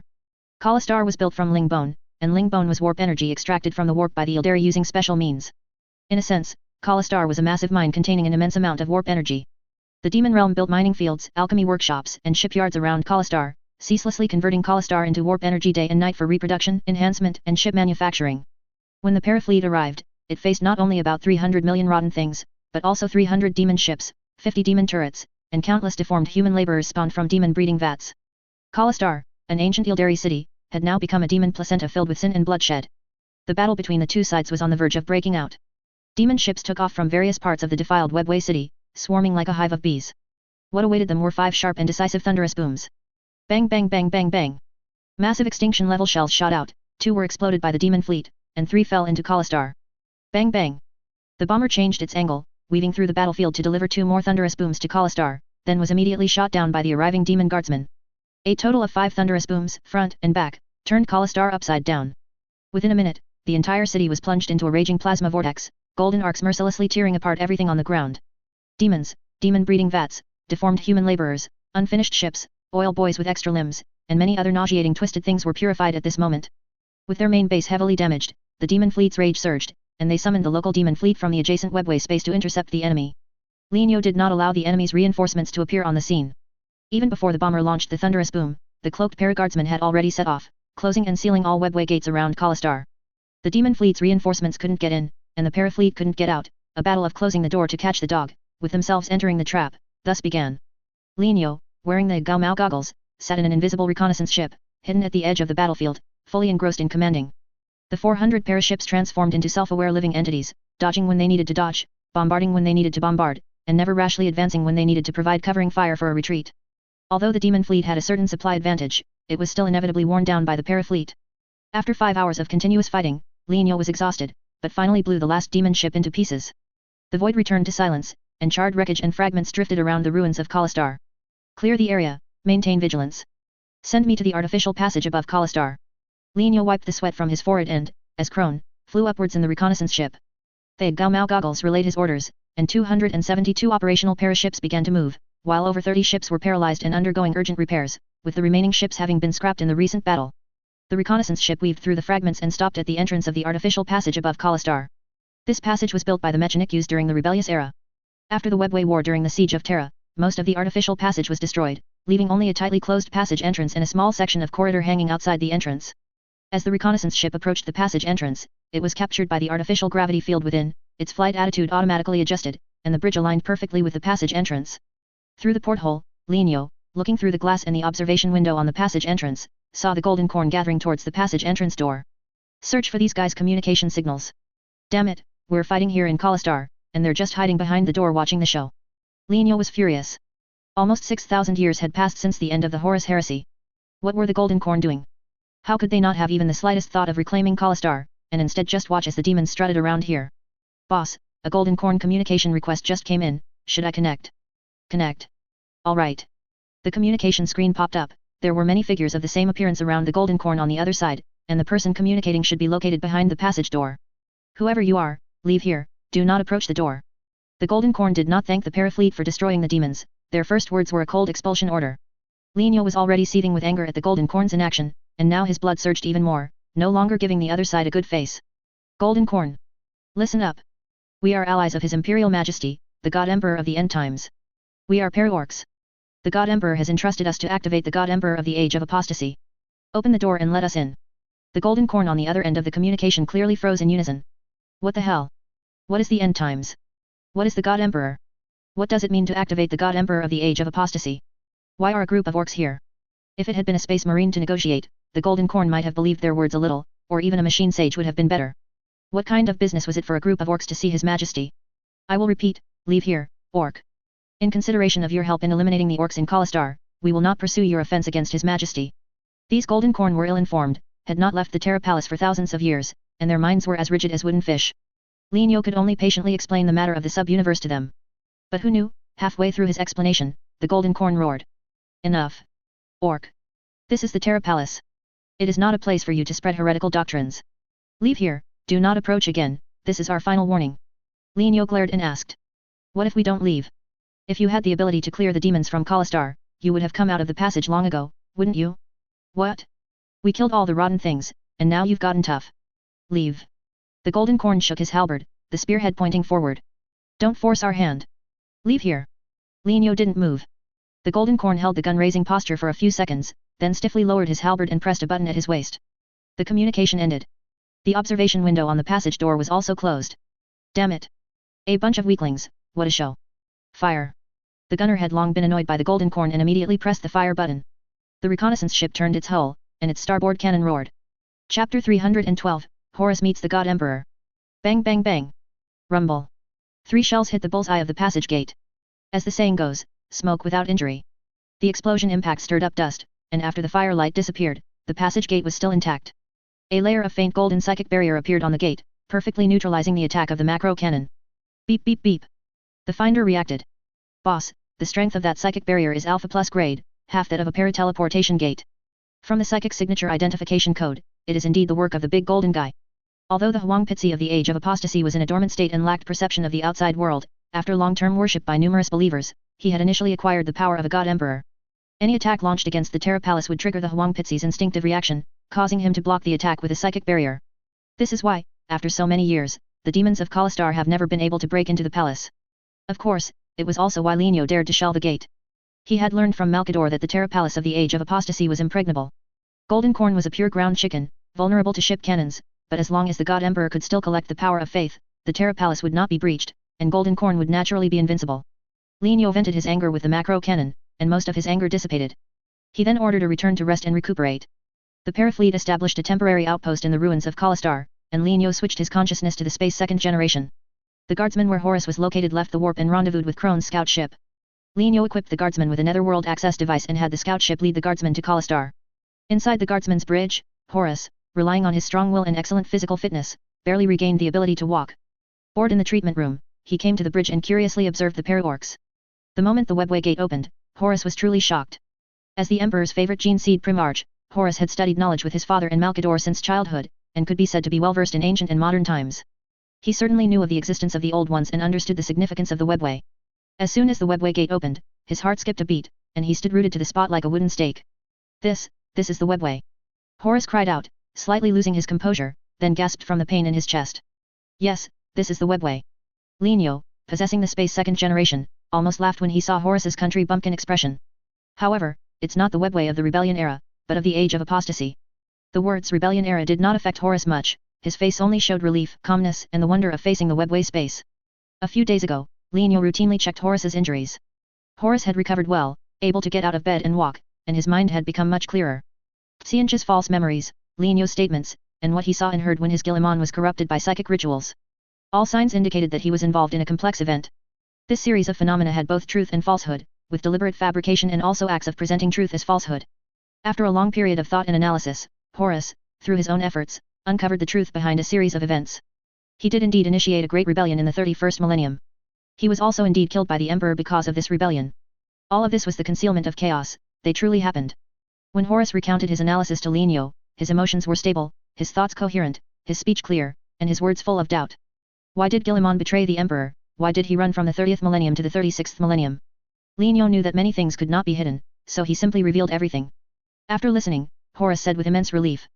Thanks to Alpha and Omega, without them, I would not have so clearly realized how terrifying the corruption of chaos is, nor would I have had the chance to atone for my mistakes. Everyone wants to live a second life. Mortals are like this, and Primarchs even more so. After understanding the truth, Horus did not blame Lignio for using lies to stabilize his injuries, he understood that this was an extraordinary measure for an extraordinary period. Seeing that he had not been driven mad by chaos, Lignio allowed him to move about on the ship. Thus, Horus personally witnessed the opening of the webway gate. What surprised him even more was yet to come. More than 300 ships of the Parafleet were docked at the temporary spaceport in Kalastar, with a temporary outpost and space dock nearby. Orderly patrols and maintenance, a disciplined orc fleet, Gretchen wearing scholar's spectacles, and Palu Boy as tall and mighty as a Primarch. The spirit displayed by the Parafleet made Horus deeply praise. Your troops are well equipped and courageous. I regret not seeing this force fight demons, that must have been a magnificent sight. There will be opportunities in the future. Lignio smiled and waved to him, signaling him to step onto the command platform, then instructed the noise kid. Send a communication request, tell Golden Corn that we have brought Horus Lupercal from the rebellion era. Hehe, alright, boss. I guarantee those Golden Corns will wet their pants in fear. The boys had traveled with the space second generation for a long time and were familiar with the various eras of the Imperium of Man, knowing what kind of uproar Horus's appearance here would cause. Indeed, after seeing Horus on the communication screen, the Golden Corn collectively froze for a full minute. No, this is a demonic conspiracy, don't believe our eyes. He is Horus. How can he be Horus? Wasn't Horus killed by his majesty? No, this can't be. The Golden Corn's nerves and minds were as hard as iron, yet at this moment, more than half of them were in a panic. A few Golden Corn picked up data slates, exchanged glances, and spoke in the communication channel. The Augur Matrix scan results match the records in the gene archive. Although I don't want to say this, we have to admit that the human with the golden light cluster burning in his chest is indeed Horus Lupercal. His psychic aura is consistent with his majesty's psychic identification code. I suggest letting him in, we need to conduct further verification of him. The Golden Corn chattered, engaging in a heated debate about whether to let Horus enter the palace. Lignio interjected, asking. How about you first ask the God Emperor's opinion? If the God Emperor wants to see Horus, you will bring him in.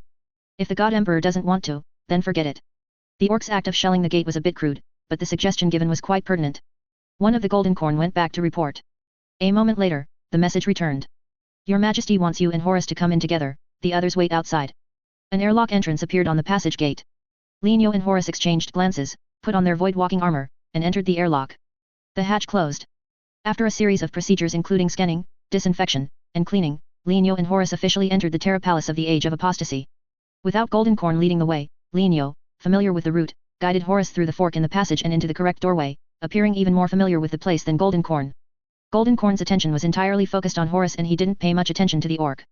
Thus, Golden Corn dispatched 4 men to escort Horus through the Golden Gate, up the steps, and to the front of the Golden Throne. Upon seeing the figure on the throne, Horus's eyes instantly became bloodshot, the corners of his eyes reddened, and he knelt on one knee, crying out mournfully. Father! A simple father caused a shocking disturbance. Above the Golden Throne, the emaciated figure glowed with golden light, and bright, cold light filled the palace. A middle-aged man in golden armor with long flowing hair walked down the steps, illuminated by the boundless golden light, approaching Horus step by step. Horus!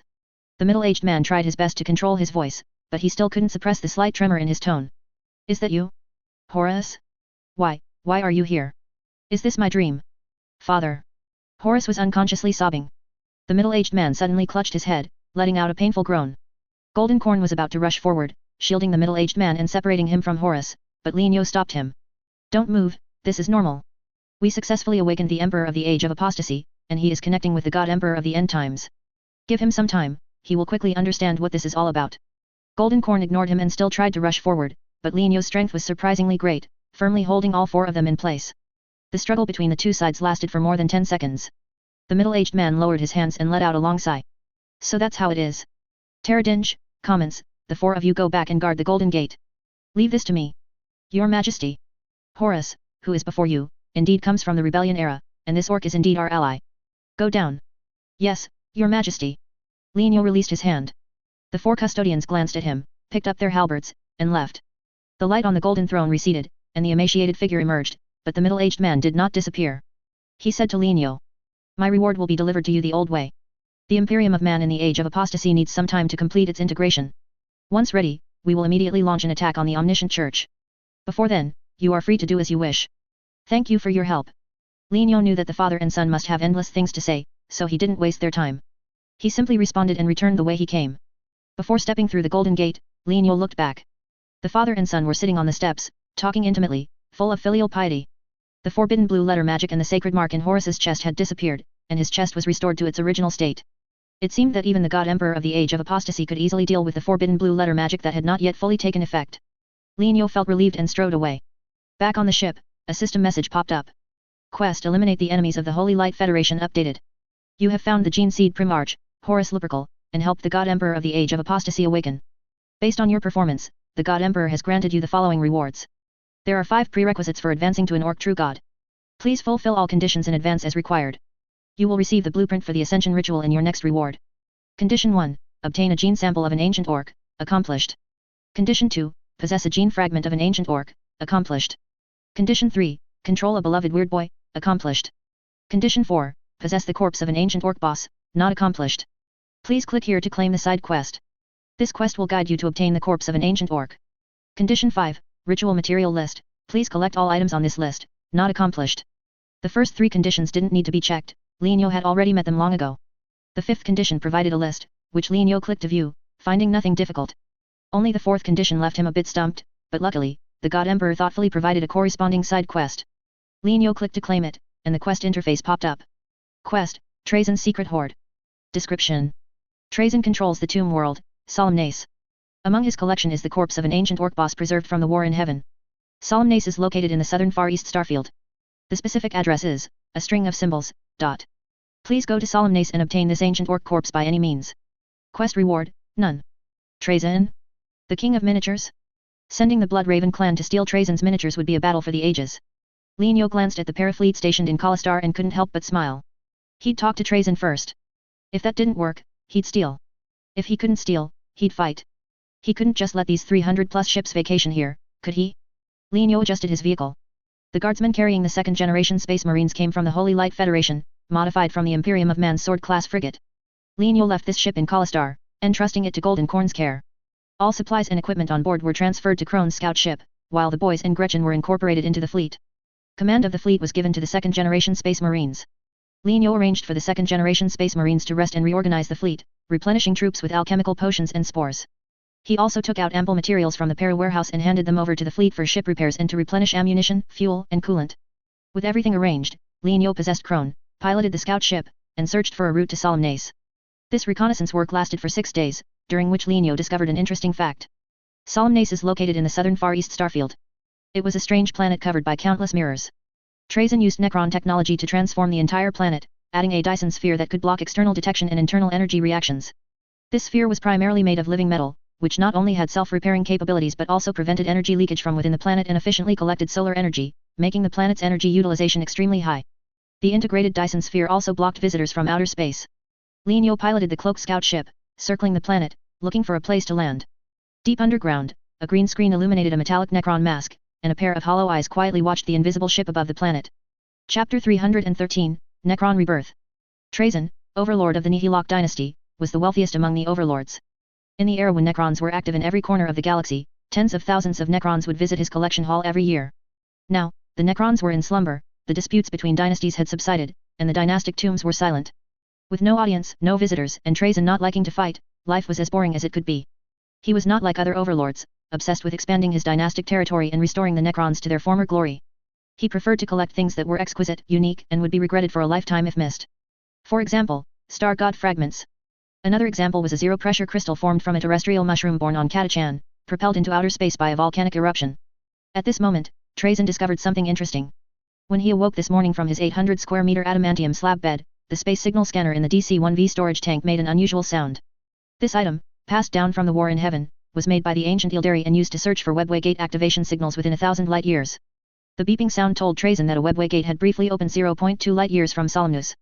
The ship that flew out of it concealed itself well, but the spatial curvature anomaly caused by its sublight engine was precisely captured by Trazen. After approaching Solemnus, the ship shut down its sublight engine and cruised at high speed in stealth mode. Trazen captured its every move again. This time, Trazen relied not on spatial curvature anomalies, but on the magnetic field inherent to the Dyson sphere. Even the slightest change in the magnetic field, no matter how small, would be captured by Trazyn and used to track the cloaked target. Seeing that the cloaked ship circled Solemnus several times but couldn't find a place to land, Trazyn simply exposed a landing spot specifically designed for uninvited guests. It was a vertical passage used to repair the outer shell of the Dyson sphere, designed for Necron technicians and engineering ships, and large enough for the cloaked guest to pass through. The repair fleet emerged from the vertical passage, performing routine inspections in a plausible manner, and the vertical passage remained open during this process, appearing particularly conspicuous. "Come in, little darling, come in," Trazyn murmured, his face filled with anticipation. Soon, it came true. The cloaked ship seized the opportunity, entering the vertical passage before it closed, and shuttled through the intricate network of pipes without looking back. After passing through the hundreds of kilometers thick outer shell of the Dyson sphere, the ship successfully entered the first layer of Solemnus. This place was called the Prismatic Galleries. Though called a gallery, it didn't display paintings, but rather historical videotapes meticulously recorded by Trazyn. Giant holographic screens played important historical events of the galaxy 24 hours a day, continuously. In the holographic animations, key figures of historical events would speak for themselves. Yes, that's right, they were the actual people, not imitations. These individuals were made into living specimens by Trazyn using Necron technology, trapped eternally on the day the historical event occurred, forced to reenact the event over and over again in the holographic animation. Others considered this a sacrilegious and perverse taste, but in Trazyn's view, to hell with sacrilege, he liked doing it this way, and if anyone disagreed, they could try to stop him. Anyone who dared to destroy the holographic animation or steal the historical artifacts within it would be turned into a new living specimen by Trazyn, labeled idiot, and placed in the exhibition area full of idiots. Trazyn greatly anticipated the uninvited guests laying their wicked hands on his collection. In his opinion, this group of people must have come to steal a certain item from his collection. But he was disappointed. The ship moved slowly through the prismatic gallery, yet showed no intention of firing a tractor beam. Could it be that the items in the prismatic gallery were not to their liking? Trazyn rubbed his polished metal chin, his eyes glinting. He could feel his curiosity index towards the uninvited guests rising. He was impatient to strip away their cloaked exterior and see their true faces. Trazyn extended his left hand and rubbed his metal fingers. The Praetorian Guard captain stepped forward, bringing his head close to his master's left hand. Trazyn placed his palm on the Praetorian Guard captain's head. In an instant, Trazyn's consciousness transferred to the Praetorian Guard captain, forcibly occupying his body. This was a new technology extended from the living consciousness transfer technique, capable of transferring consciousness only between Necrons, and Trazyn called it soul seizing. "My lord." The Praetorian Guard captain's consciousness was not erased, he could still communicate with his master via electromagnetic pulse signals. "My body has just been maintained, and I don't want to get it dirty. I will use your body and identity to probe these uninvited guests," Trazyn said lightly, controlling the Praetorian Guard captain to walk towards the anti-gravity platform. The Praetorian Guard captain stopped speaking, so as not to spoil his master's enjoyment. The anti-gravity platform ascended vertically in the shaft, the black stone gate above automatically opened, and the Necron warriors, scarabs, Triarch stalkers, and technicians under the Praetorian Guard captain's command responded to the summons, each boarding their respective anti-gravity vehicles, following Trazyn's pace. In the shadows, Trazyn activated 3 death marks through the consciousness network, using them as a trump card. These Necron sniper elites with phase-shifting capabilities would prevent any unexpected incidents. A few minutes later, in a corner of the prismatic gallery, a confinement field rose from the ground, trapping the cloaked ship in place. Trazyn, standing on an anti-gravity platform, led the Necron army to the vicinity, surrounding the ship. Under the effect of the confinement field, the ship revealed its true appearance. It was square, resembling a brick, with a metal shell made of numerous reinforced armor plates, unlike the creations of the Ildari or humans. Trazyn sensed the detectors in the prismatic gallery and was quite surprised to find that the detectors had not identified the life forms of these creatures. Interesting, interesting. Could it be a newly born species? Trazyn became interested and decided to play with these creatures first before considering which cage to put them in. He cleared his throat and activated the loudspeaker, saying, "Who are you? Don't you know that this is the tomb of the great, noble, supreme Lord Trazyn? Hurry and land on the ground, and beg for our Lord's forgiveness. Our Lord is merciful and magnanimous, as long as your apology is sincere enough, he will forgive your rash actions." Trazyn thought he was disguised very well, praising himself without batting an eye. Unexpectedly, an unexpected response came from the direction of the ship. "Oh, hey, Trazyn, stop pretending. Don't think that just because you put on a disguise, we won't recognize you." Trazyn paused, looked down at the Praetorian Guard captain's body, and didn't understand where he had given himself away. He wasn't angry, instead, he asked in surprise. "How do you know who I am? I clearly disguised myself so well." "Heh, want to know the answer? Go ask the God Emperor." Lin Yo folded his arms and grinned, the detection technique panel floating before his eyes. Detection successful. Name, Lich Guard Captain, possessed by Trazyn. Description: Lich Guards are the ultimate representatives of the dynasty overlords, the elite of the elite among their personal guards. In addition to the living metal bodies essential to Necrons, Lich Guards are also equipped with ancient armor and phase scythes inherited from the war in heaven. This equipment enables them to withstand the bombardment of lances and macro cannons, and to cleave through adamantium plating with just a slight effort. Please note, this Lich Guard captain is possessed by Trazyn. The detection technique panel clearly stated everything, and Lino immediately saw through the trick. Trazen, we're here to do business. Lino gestured to the boy, who pressed a button, opening the bridge's external armor plates, allowing his boss and the boss opposite to communicate face to face. From the newcomer's accents and physiques, Trazen discerned the origin of these creatures. You are orcs? That's not right, why didn't my detector identify your life forms? Because each of us is equipped with a Mao-Ge quietly force field. Lino did not answer the other party's question, but went straight to the point. Did you collect the corpse of an ancient orc Dada? We need this. Name your price. The corpse of an ancient orc Dada. Trazen subconsciously rubbed his chin, looking thoughtful. Oh, I seem to recall something. Are you referring to that orc specimen over 20 meters tall, with chitinous armor, and pupils larger than my head? Lino had never seen the so-called ancient orc Dada, so he could only say. If you don't have any other orc specimens here, then it should be it. Trazen nodded faintly, a troubled expression appearing on his metallic face. Orcs, you know, I always bring things back from outside, I don't send things out of here. However, I'm very curious, assuming I'm willing to sell this ancient orc specimen, what price can you offer? I'll give you 3 chances. As long as you propose an offer that satisfies me, I will consider selling the ancient orc specimen. Consideration does not equal agreement, and agreement in the moment does not mean agreement afterwards, this is a universal formula applicable across all worlds. Lino understood Trazen's thoughts, the other party merely wanted to probe his background and see how much collection value his group of orcs had. Trazen had no intention of making a deal at all. But it didn't matter. Lino had prepared a bargaining chip that Trazen could not refuse, no matter what. Trazen, I heard that you Necrons dream of experiencing the feeling of having a physical body again, right? Indeed. Trazen's interest peaked slightly, his gaze flickering rapidly. Are you trying to show off some kind of sensory simulation device of the orcs? It's useless. Over the past tens of millions of years, I've created no less than 100 simulation devices that you cannot imagine, and I've personally experienced them. However, the sensations brought by the simulation devices have never satisfied me. No matter how advanced your orc's mechanical witchcraft is, it can never surpass ours. Lino remained unmoved by Trazen's disparagement, shrugging and saying. How about this, talk is cheap. I'll let you experience it directly, and you'll know how wonderful this thing is. All right. Trazen readily agreed, pointing to the Necron technician in front of him. You, go experience the greenskin sensory simulation device. Yes, Dada. The Necron technician floated towards the ship on an anti-gravity hoverboard. Lino told the other party to stop outside the bridge, relax his mind, and open his heart. After confirming that the other party was sufficiently relaxed, Lino, pretending to be serious, took out a handheld instrument, aimed it at the Necron technician, and pressed the switch. Click. After a crisp mechanical sound, the Necron technician suddenly tilted, falling onto the anti-gravity hoverboard. Fortunately, its feet had magnetic locks, otherwise it would have certainly fallen from a high altitude. There was a stir in the Necron ranks, and Necron warriors raised their gauze rifles, their muzzles casually pointing towards the viewport. The Lich Guard piloted their Doom Scythe fighters, circling the ship rapidly, seeking an attack angle. Clearly, the Necrons felt threatened. But the next scene made them gasp in shock. A figure walked out from inside the bridge. It was a Gretchen less than 1.5 meters tall, thin, wearing iron underpants and iron armor. It walked in through the side door of the bridge, looked at its hands in confusion, then looked up at the Necrons outside the viewport with bewilderment. After being stunned for a full 5 seconds, it shrieked in an extremely high-pitched voice. Oh my god! Oh my god! Dada! Dada! Dada! 14. 14. Chapter 314 Trazen's Respect. Reward 6, Simulated Companion. By redeeming this reward option, you can have a non-orc life form become your simulated companion. You chose a Necron technologist as a simulated companion. Calculating cost. Target is a Necron technologist, base price is 700 tons of monocrystalline. Target belongs to the Overlord of Nihilok, Trazen, price plus 100%. Target's consciousness is protected by Nihilak's consciousness cluster firewall, price plus 500%. The final price is 700 asterisk, 1 plus 100% plus 500%, equals 4,900 tons of monocrystalline. Confirm to activate WarHammer simulation for the target. Confirm activation. The target's WarHammer simulation has ended. System messages hovered in Lino's vision, displaying many details. First, not just anyone could be a simulated companion. Only life forms that trusted Lino or were relaxed enough in their minds could serve as simulated companions. Trazen was currently skeptical of the orc's consciousness transfer device, and Lino had not gained his trust, so he naturally couldn't force him to be a simulated companion.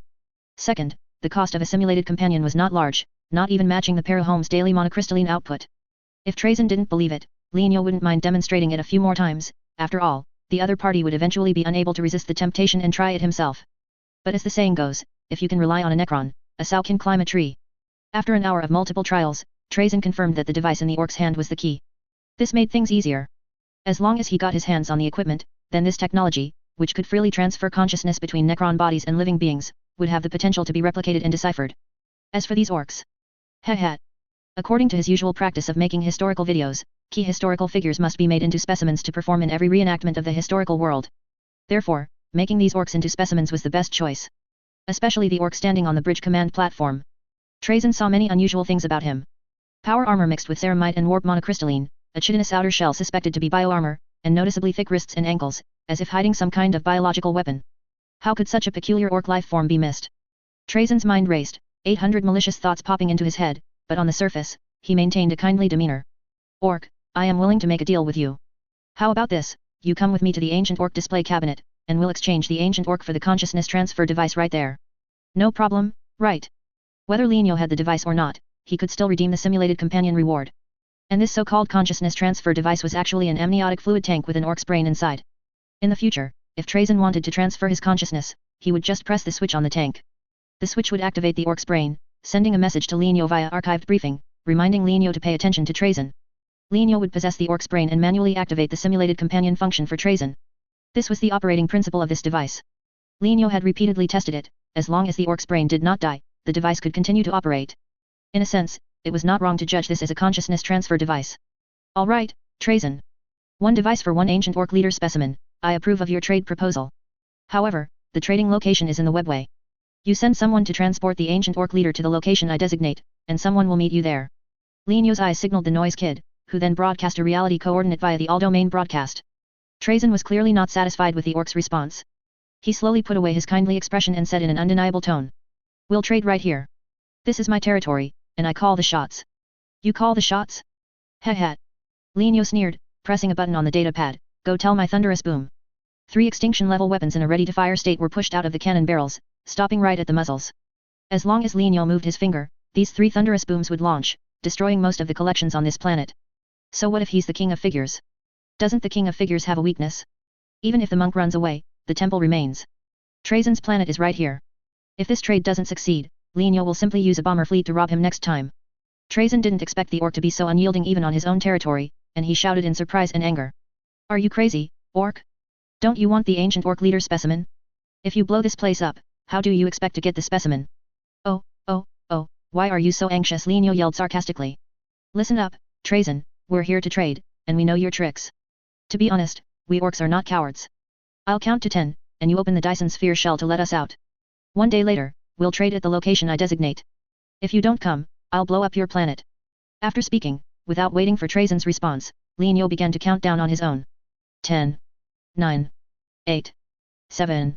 Humph, orc, you overestimate yourself and underestimate the power of the containment field. Trazen waved his hand forcefully, and the containment field operated at full power, instantly enveloping the ship and the orcs on board in a green force field glow. The 3 thunderous booms were stuck in the cannon muzzles and could not be fired, so Lenio's threat did not materialize. Trazen scanned the inside and outside of the ship, nodding with satisfaction. The ignorant orc, without even a means to counter the containment field, dared to come and threaten him. Transfer them to the Buy 1 QE display cabinet, carefully inspect the entire ship, unload all dangerous goods, and then bring me the device in that orc's hand.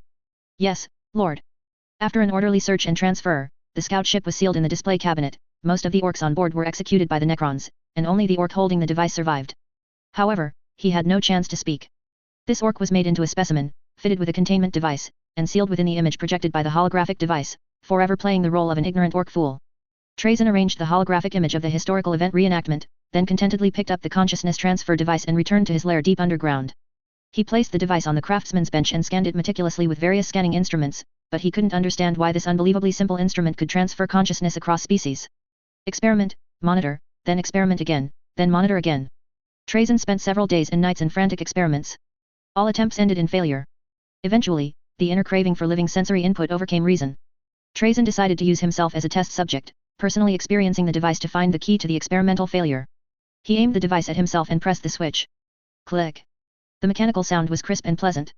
The experiment that should have failed was a great success at this moment. Trazen's body trembled, and he tilted and fell to the ground with a dull thud. Ha ha ha. I won. This bone boy didn't even last 10 days before he couldn't resist using the boss's device. Waik. You bet, you lose. You bet, you lose. Hand over the pair of beast teeth quickly. Ugh, ugh, ugh. My beast teeth, I saved them so hard until now, and they're just gone. Trazen is too useless, he didn't even last 10 days. Everything was dark, and the surroundings were incredibly noisy. In his dim vision, Trazen felt a fervent atmosphere, surrounded by reveling orcs, and he himself was the greatest amusement. He was at a loss, bewildered and confused, unable to understand the situation for a moment, and didn't even realize that he shouldn't have felt such emotional fluctuations of confusion. Suddenly, someone pulled off the sack on him and untied the ropes binding his hands and feet. Bright lights pierced his eyes, his tear ducts were stimulated, and tears immediately streamed down his face. Trazen rubbed his eyes, his vision changing from blurry to clear, as hundreds, even thousands, of orcs and Gretchen raised their mugs, cheering, drinking, and shouting around him. Absolute noise brought absolute silence, and Trazen's mind went blank. He slowly lowered his head and looked at his body. Green skin, green chest, green thighs, and steel crotch armor. He had turned into a Gretchen. Trazen gasped sharply, his heart rate beginning to accelerate wildly. The strong smell of alcohol mixed with the sweat of the orcs assailed his nostrils, making Trazen cough repeatedly. Saliva sprayed from his mouth, landing on his palm, and the lingering body heat quickly dissipated, the sticky sensation of the spittle leaving Trazen unable to recover for a long time. He, it seemed, had emotions and real senses. Bang! A Gretchen slapped a leather mug in front of Trazen, splashing beer everywhere. The Gretchen, in an old-fashioned manner, patted Trazen's shoulder. Oh, hey, little brother, you helped big brother earn some money, this is on me, don't be shy.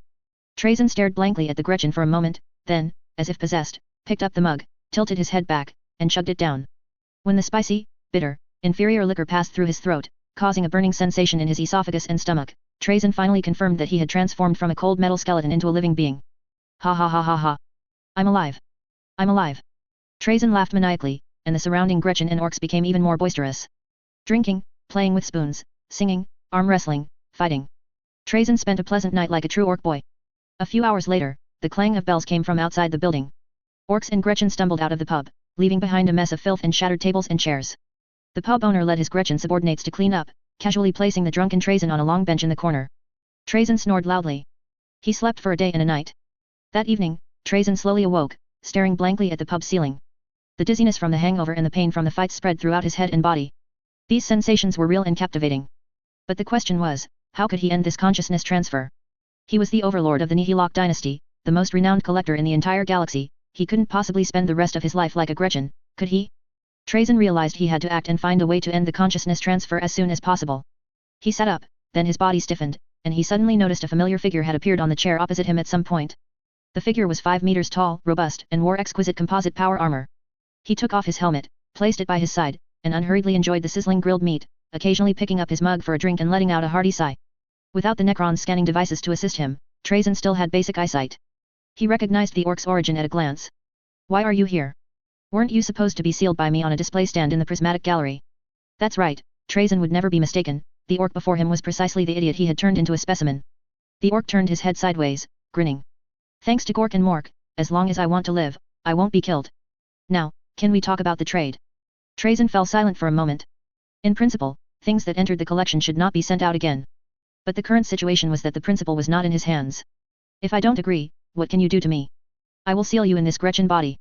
From now on, you will be just a common Gretchen here. Linyo picked up a towel to wipe his mouth, slowly issuing a threat like a mobster in a suit. Trade me the ancient orc boss's specimen, and you'll only lose one collection. But if you don't trade with me, I'll gladly accept everything on your planet. Scheming orc. Trazen gnashed his teeth, wanting to stand up and reprimand the other party, but then he suddenly realized he was not even as tall as the other's calf, so he could only sullenly sit back down on the chair. Let me go back first, and I will consider your proposal. Linyo picked up his helmet, stood up, and left without looking back, leaving a single sentence. It seems you still haven't understood your situation. I knew you're the type who won't shed tears until you see the coffin. So I didn't intend to ask for your consent. Remember to watch the TV program later. Clang, clang, clang. The heavy footsteps disappeared outside the door. Ding, ding, ding. The sound of the bell came again, announcing the arrival of night. Orcs and Gretchen walked into the pub, chatting and laughing, and greeted Trazen along the way. The pub owner greeted guests with a smile, using a data pad to turn on the TV in the corner of the ceiling. The pixelated screen showed a scene of an orc fleet besieging a planet. A Gretchen newscaster in a work uniform sat upright at the desk, saying excitedly, "Folks, I have good news for you. The Para Empire's 2nd Expeditionary Force recently successfully breached Trazen's lair, Solemnus.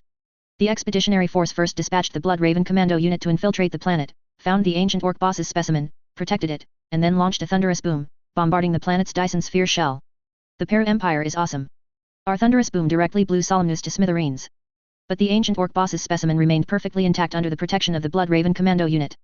Right now, the 2nd Expeditionary Force is clearing the ruins on Solemnus and engaging the remaining Necron. Now, please watch the report from the Noise Kid reporter from the front lines." The screen switched, shifting from a low-orbit view to the surface. A Gretchen holding a microphone appeared in the center of the screen.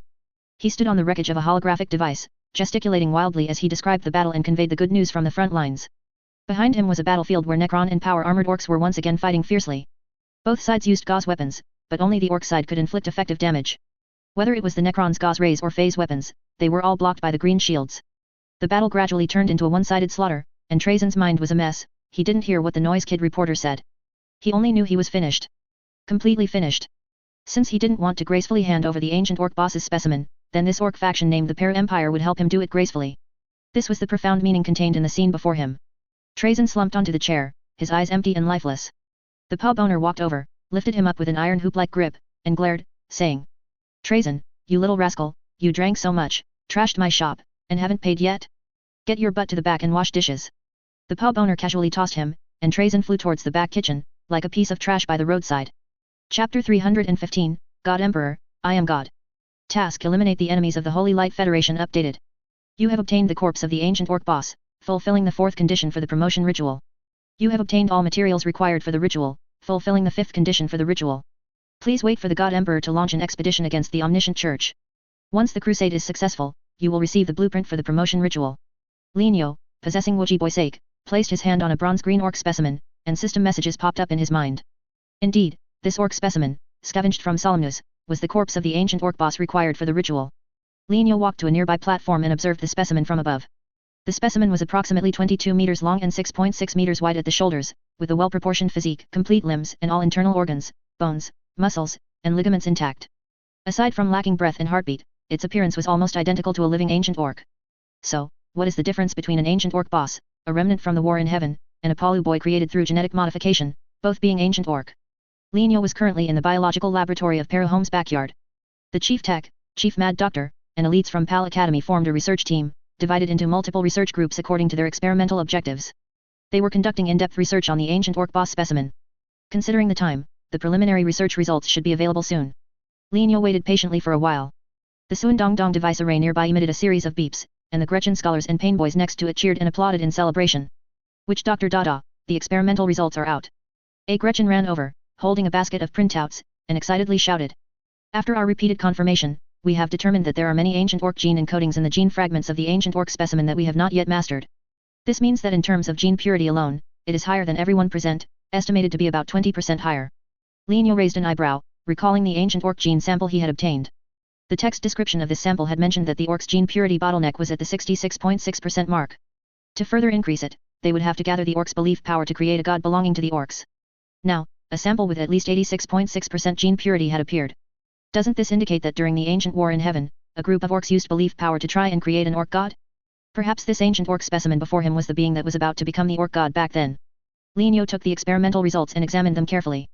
In the gene sample comparison section, the researchers came to the following conclusion. The approximately 20% difference in gene purity was concentrated in physiological structure. Orcs with 66.6% gene purity could improve their intelligence through mental activity and maintain their physical strength without exercise. On this basis, orcs with 87% gene purity would gain direct access to the gene knowledge base. Ordinary orcs had to see specific things before they could activate their I reckon power and reckon out the orc version of that thing. Orcs with 87% purity did not have such trouble. For them, the gene knowledge base was an unlocked and unencrypted book. Whatever they wanted, they could directly reckon it out and immediately get the answer. What if there was no answer in the gene knowledge base? No problem. Orcs with 87% purity possessed extremely powerful reverse engineering capabilities. They only needed to use the I reckon power on an item to forcefully decipher its principles and structure by consuming universal Shinik material, obtaining an orc Wadaik blueprint. This blueprint could be stored in the gene knowledge base, just like ordinary orc Wadaik blueprints. Linyo's eyes lit up when he saw this content, and he immediately thought of many things. He suddenly understood how the orc version of the Netherworld Access device came to be. The prototype of this device was the Dark Eldar's unique Webway Access device. The orc gene knowledge base should not have contained the Wadaik blueprint for this device. But when he first saw the Webway Access device, Linyo easily reckoned it out. This indicates that a long time ago, orcs possessed 87% gene purity. They reverse engineered the Dark Eldar's Webway Access device through reckoning and finally stored the blueprint in the gene knowledge base. Since the Webway Access device could be deciphered, could the Craft World Eldar's soul editing device, Arc Engine, and Soul Circuit also be deciphered? Linyo's heart was surging with excitement, almost unable to suppress his joy. He took a deep breath and ordered in a low voice. Calculate the difficulty and time required for gene sample transplantation. All right. A few minutes later. Which Dr. Dada, the calculation results are out. The difficulty of gene sample transplantation is relatively high. It is estimated that at least 6 gene editing experiments will be required to obtain a stable gene sample. The total time will be around 30 days. 30 days? Well, that's acceptable. If the system's fungal gene simulation function were still there, he would only need to wait a few minutes for the results. However, everything has its pros and cons. The fungal gene simulation function could only be compatible with non-fungal gene samples and could not achieve complete adaptation. The final experimental results might not be as stable, safe, and efficient as those researched by the Palu researchers. Lienyo composed himself and ordered the research to begin immediately. The atmosphere in the biological laboratory became heated, and everyone was immersed in gene experiments. Lienyo's noisy box on his waist vibrated, and the message showed that Trazen had broken down and was seeking death in the Paraholmes Cudgel Tavern. Lienyo already had a plan for this unique existence among the Necron. He walked out of the laboratory, activated communications, and sent a voice message. Hello, Beast. Have Trazen's regeneration chamber and protocol safe been transported back? Buzz buzz buzz. Static noise crackled, and Beast's voice came from the box. Boss, those 2 items have been transported back. More important artifacts and Necron creations from Solemnus have also been stored in the warehouse you designated. Patty is counting them. Lienyo said. Tell Patty to prioritize counting devices related to Trazen.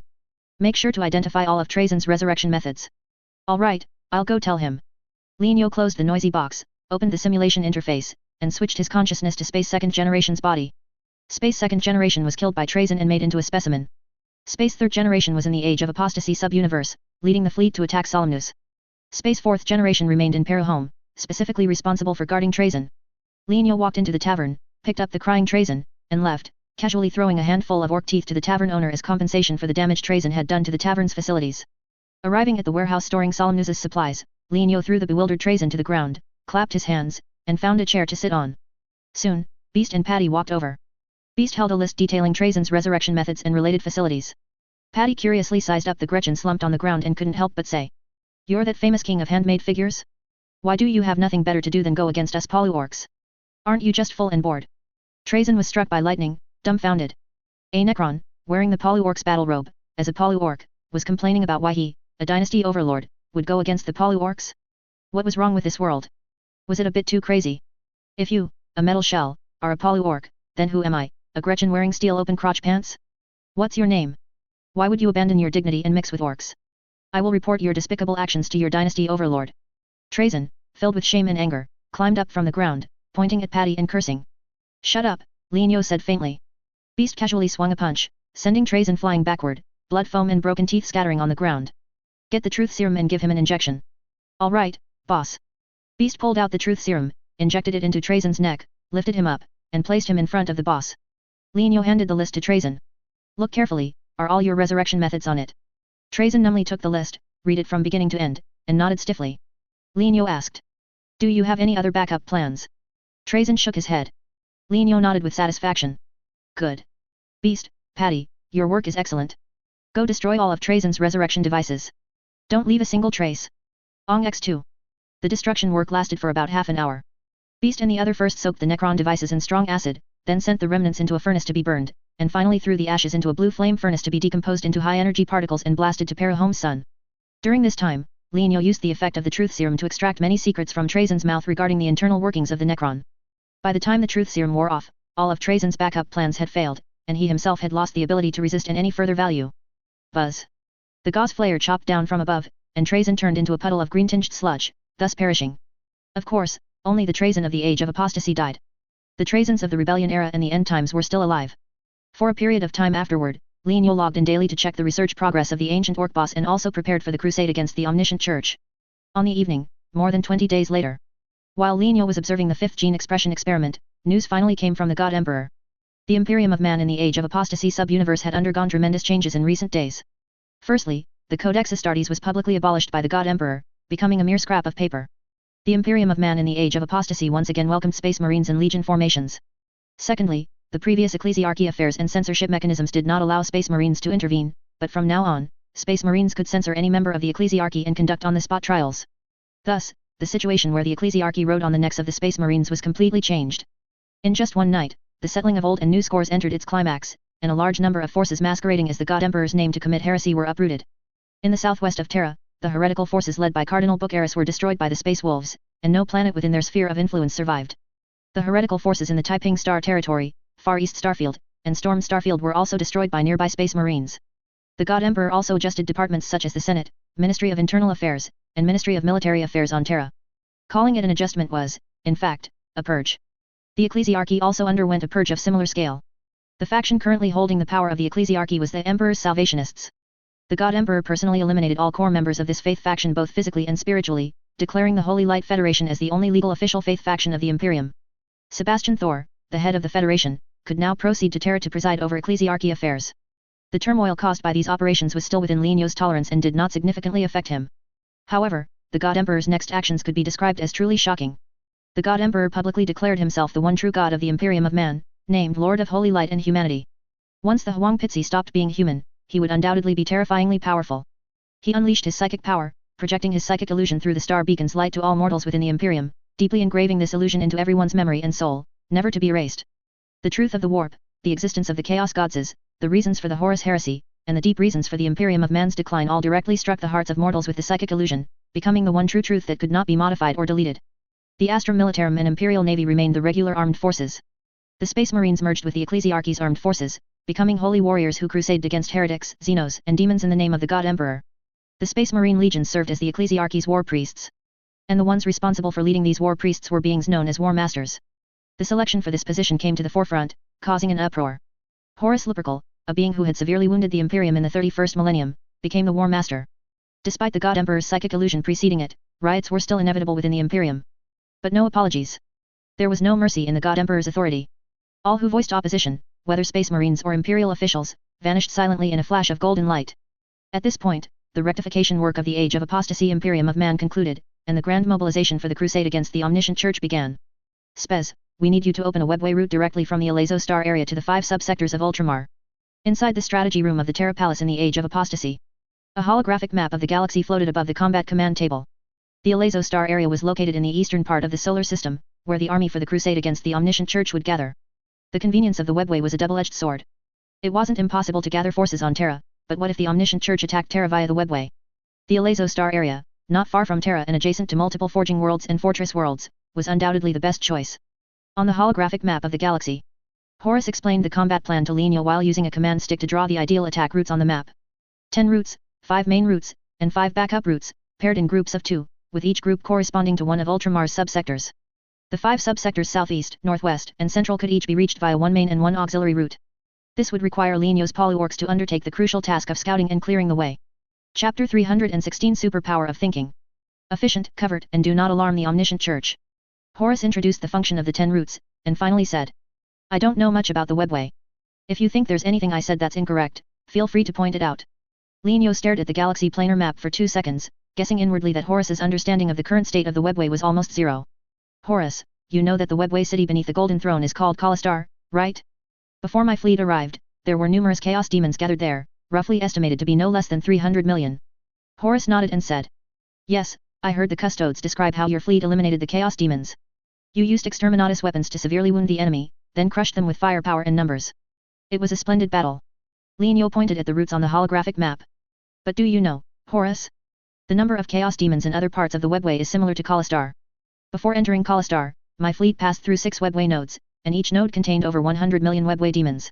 Horus was slightly moved, a few wrinkles appearing on his forehead. Are you saying that the number of chaos demons in the webway far exceeds the Imperium of Man's predictions? And the 10 routes we planned are packed with chaos demons. That's right. So if you want to use these 10 routes to quickly reach Ultramar, you first have to find a way to avoid the chaos demons on the routes. Either eliminate them, or rush through in one go. Lineo's words made Horus take a deep breath. The tech priest beside him emitted crackling static noise, clearly also shocked by the orc's words. Theoretically, the webway gate opened by the God Emperor would be more efficient than the webway. But the problem was that the God Emperor's webway gate was achieved through the warp. The warp in Ultramar and its surrounding areas was firmly controlled by Tsianch. Not to mention the God Emperor's webway gate, even the Imperium of Man's merchant ships would get lost in that part of the warp and be thrown into some remote corner by Tsianch to be ravaged. Because of this, Horus and the others wanted to quickly reach Ultramar through the webway. But their understanding of the webway's current situation meant that this plan involving the webway would not work. To get rich, build roads first. To utilize the convenience of the webway, they first had to clear out the webway demons. Lineal reckoned Horus and the others would understand this principle. Horus, the tech priest, and the mortal think tank discussed for half an hour and came up with another plan. They reduced the 10 routes to 1. The new route would start from the Alezo Star area and arrive at a webway node near Ultramar. This node was defined as a transfer node. The transfer node would split into 2 to 5 short routes, with each short route corresponding to a subsector of ultramar. This way, the expeditionary force would stay together for most of their march, only splitting up when they reached the transfer node near ultramar. The cohesion of the expeditionary force increased, giving them more confidence when facing blocking chaos demons, and at the same time, the difficulty of exploring the route was greatly reduced. The number of short routes splitting from the transfer node was at least 2, and if there were 5, that would be even better. In the most ideal scenario, the expeditionary force would simultaneously launch attacks on 5 subsectors of ultramar. This new plan received Leonio's approval, but at the same time, he also had a question. Horus, why don't you concentrate your forces, first take down one subsector, establish a forward base, and then attack the next subsector? Launching attacks on 5 subsectors simultaneously, won't the forces be a bit too dispersed? This question will be answered by a professional. Annabella Maidani, please answer our orc friend's query. Horus looked at a lady standing in the back row. She was a psyker with 3 eyes, in her 30s, with a beautiful face. Her long hair was coiled and tied at the back of her head, forming a bun, then covered with a light blue headscarf. Her height of 1.8 meters, combined with the white long robe uniform of a chief psyker, made her figure appear even more slender. The crowd parted to make way for Annabella, who spoke with a solemn and somewhat anxious tone. Mr. Spez, when you rescued Lord Lupercal from Ultramar before, you must have noticed a significant anomaly in Ultramar's warp. There appeared a psychic light similar to an star beacon. It can guide the ships of the Omniscient Church and meet the basic conditions for the Omniscient Church's psychers to conduct interstellar communication. The device emitting this light is an Xenos technology called Pharos. According to classified documents from the Imperial Department of Military Affairs 1,000 years ago, Pharos achieved point-to-point connections through quantum entanglement technology in reality, a technology that does not involve the warp. But now, Pharos can emit psychic light, illuminating the warp. The chaos inimical powers have corrupted and modified it, giving it the ability to deploy warriors and weapons over ultra-long distances, ignoring physical barriers. Annabella picked up the data slate at her waist, opened a video file, and handed it to Leonio for viewing. The video showed how powerful the modified Pharos was. It used quantum entanglement technology to precisely lock onto a location tens of thousands of light years away, and then used Chaos Daemon's warp travel technology to deploy a group of warriors from Ultramar over ultra-long distances to the destination. The deployment process lasted only 30 seconds by visual estimation. The Ultramarines from Ultramar would, in a flash of psychic light, carry alpha-level psychic fluctuations, transform from phantoms to solid forms, and finally arrive safely at their destination. This ultra-long-range deployment capability, which ignored physical and distance barriers, was truly astonishing, even more efficient than the webway. Fortunately, it had obvious flaws. The consumption of warp energy was enormous. It might require draining the psychic energy of a large number of etheric nullifiers at once to deploy dozens of warriors. In addition, as a product of quantum technology, Pharos had very high requirements for the magnetic field environment around itself and at the target location. If the magnetic field environment in a certain star area was chaotic, Pharos's positioning function would be severely interfered with. Ultramar possessed at least 5 replicas of Pharos, with at least one in each subsector, placed in the subsector capitals, heavily guarded and well defended. Assassins from the Inquisition, agents from the Imperial Department of Military Affairs, and spies within the Space Marines had all attempted to secretly destroy Pharos, but none succeeded. Only a massive army could destroy these evil devices. Ultramar is accelerating the progress of its device experiments. In the past month, Ultramar has deployed no less than 2,000 warriors to the solar system to carry out destructive operations. The video you are seeing now comes from an illegal military operation 3 days ago. Leonio nodded thoughtfully. I understand. The modified Pharos is extremely threatening, especially suitable for carrying out decapitation strikes. We indeed need to attack 5 subsectors simultaneously. Not to mention whether we can destroy the Pharos devices in the subsector capitals, just using electromagnetic interference devices to disrupt the magnetic field environment is enough to paralyze Pharos. Exactly. Annabella put away her data slate, nodded to Horus, and returned to the ranks. Since things were clear and everyone had reached an agreement, it was time to act. Leonio obtained the complete plan from Horus, discussed the details of the plan with the think tank, tech priest, and mortal unit commanders present, and then left the Terra Palace. Before leaving, Leonio promised to provide netherworld access devices to the Imperial side to facilitate the Imperial fleet's passage through the webway. These netherworld access devices were special versions, with limited uses. Once their uses were exhausted, they would self-destruct and were protected by anti-cracking mechanisms.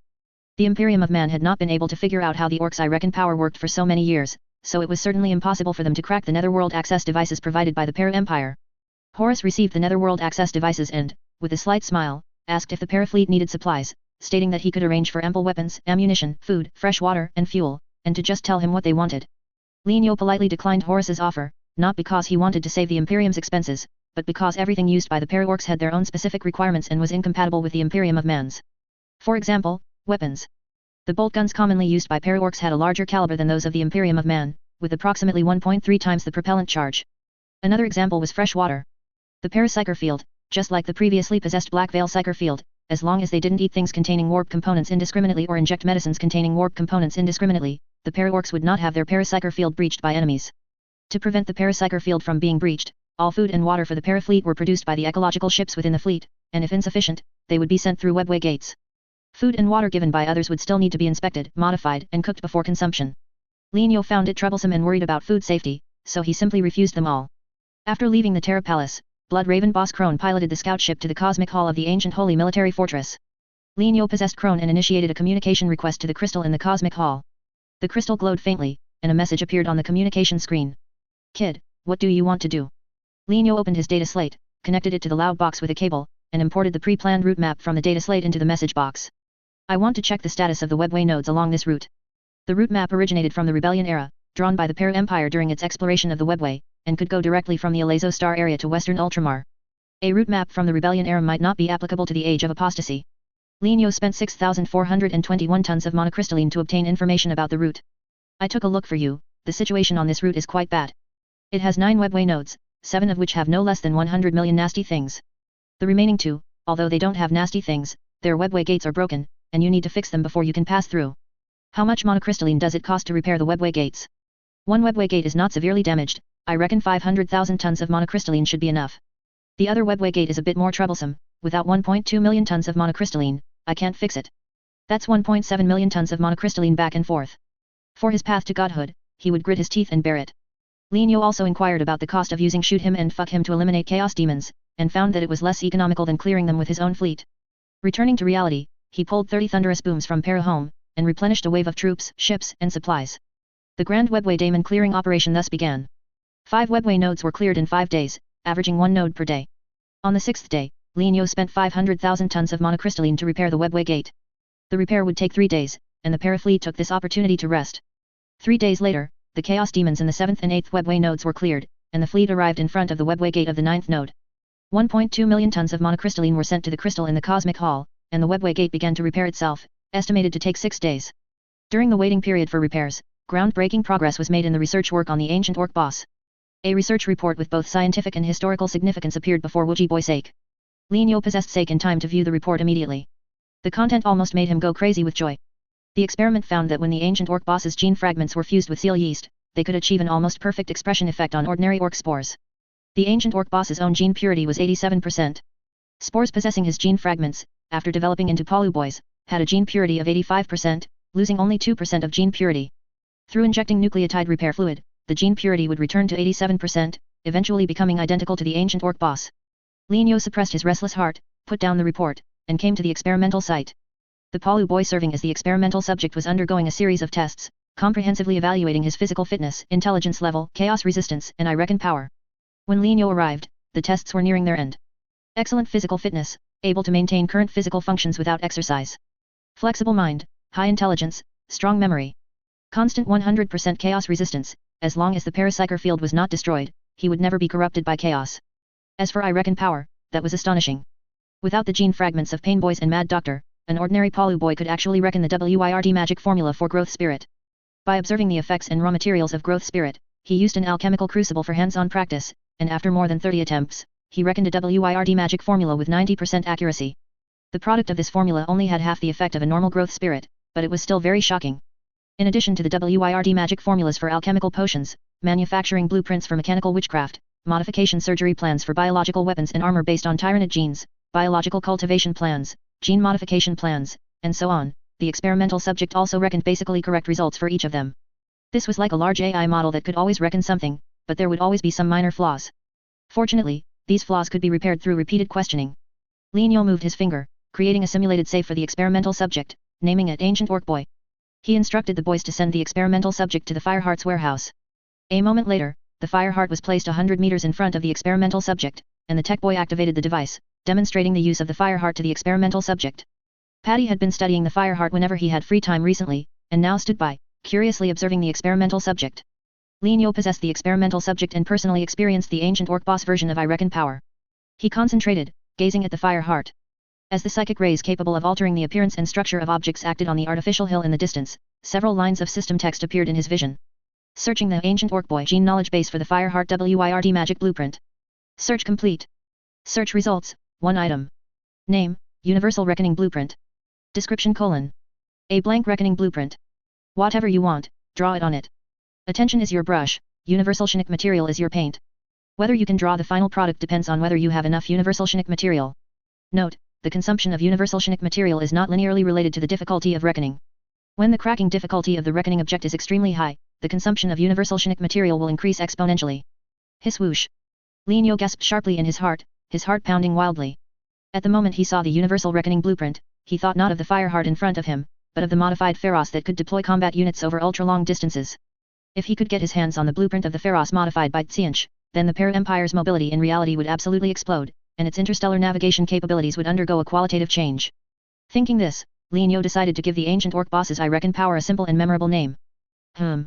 Let's call it Super I Reckon power. Chapter 317 Pharos.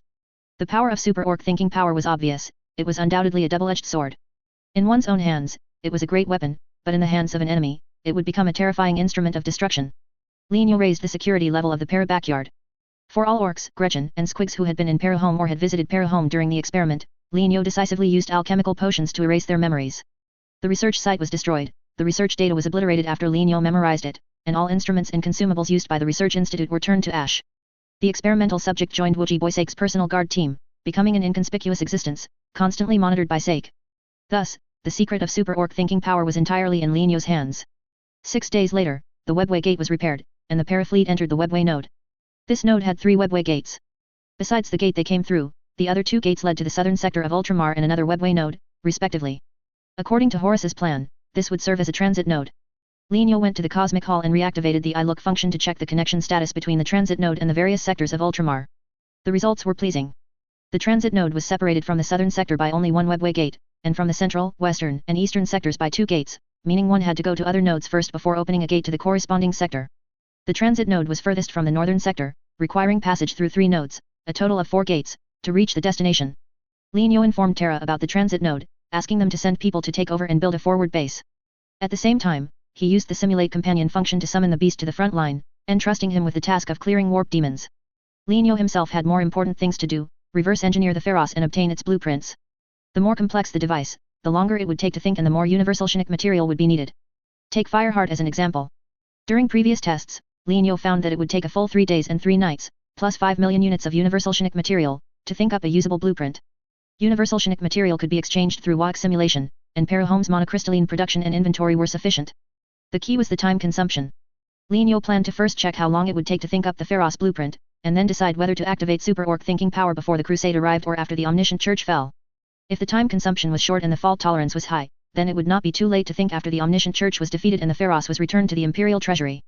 If the time consumption was long and it was not suitable to stay in the Imperial Treasury for a long time, otherwise it would arouse suspicion, then he would have to think up the Pharos blueprint as much as possible before the Crusade arrived. In short, act opportunistically and prioritize stability. Beast, the task of cleaning up the rotten stuff is up to you. Contact me anytime if anything comes up. If I can't make it in time and Shrimp is eager to see me, you hold them steady first, and I'll get there as soon as possible. Got it, boss. Linyo and the Beast discussed some precautions, then Linyo's consciousness shifted from space 2nd generation to Krone. The reconnaissance ship opened the webway gate of the transit node and entered reality. By scanning environmental parameters, they learned that this was the Octodar sector in the southern sector of Ultramar. The capital of the southern sector was Endermung, right next door to the Octodar sector, no more than 210 light-years away. Such a short distance made it unnecessary to find the webway, direct warp travel would suffice. The shiny boy responsible for navigation closed his eyes in the amniotic tank, observing the warp. Oh my gosh, boss. The warp is acting strange. The shiny boy projected the image of the warp onto the holographic screen. Normally, the warp should be an ever-changing, colorful dynamic scroll with lines and color blocks of various hues interwoven, constantly twisting, deforming, mixing, and separating. But at this moment, the warp was undergoing a change that tended towards order. Warp energy containing various emotions, distinguished by color, was being categorized and placed in a certain corner of the warp by an invisible giant hand. Red, anger, irritability, courage, competitiveness, desire for battle, placed in the northwest. Blue, intelligence, thought, rationality, thinker, master planner, placed in the northeast. Green, life, health, growth, optimism, love of nature, placed in the southwest. Purple, creativity, imagination, art, desire for perfection, self-love, placed in the southeast. These 4 different colored energies, previously scattered chaotically throughout the warp, were now slowly converging towards specific corners. Energies of other colors black, brown, silver, white were not being pulled and remained in a chaotic state. Linyo saw a hint of something from this scene. As is well known, the WarHammer world has the concept of the Chaos 8-pointed star. The northwest, northeast, southwest, and southeast directions corresponded to the chaos gods Iskern, Tseentch, Nurgle, and Slaanesh, respectively. The warp energy favored by these chaos gods is converging towards specific directions might indicate that some conspiracy related to the chaos gods was brewing. After he dealt with the Pharos, Lienyo planned to go to Terra to inquire about the situation. The Chief Psyker and the Chief Navigator should have already discovered the anomaly in Ultramar's warp. Try to enter the warp. Once inside, be careful to avoid the red, blue, green, and purple warp energies. I have a hunch that encountering these energies will cause us trouble. X2. The shiny boy and the helmsman kid responded. The warp entrance opened, and the reconnaissance ship flew in, carefully avoiding the specific colored warp energies. Affected by the warp anomaly, the warp journey that should have been completed within 2 days was dragged out to 3 days. The reconnaissance ship left the warp and immediately activated all stealth measures, entering stealth mode. This was Endermung, the capital of Ultramar's southern sector, a civilized world. A civilized world refers to one composed of various common world types within the Imperium of Man, including nest capitals, as well as plate-sized farms, resort paradises, industrial base facilities, and so on. The greatest characteristic of these imperial worlds is that they can detach from other worlds, form their own system, and be self-sufficient. The facilities on it are all set up for living and working needs. If there is an extra facility unrelated to production, it is most likely a replica of the Pharos.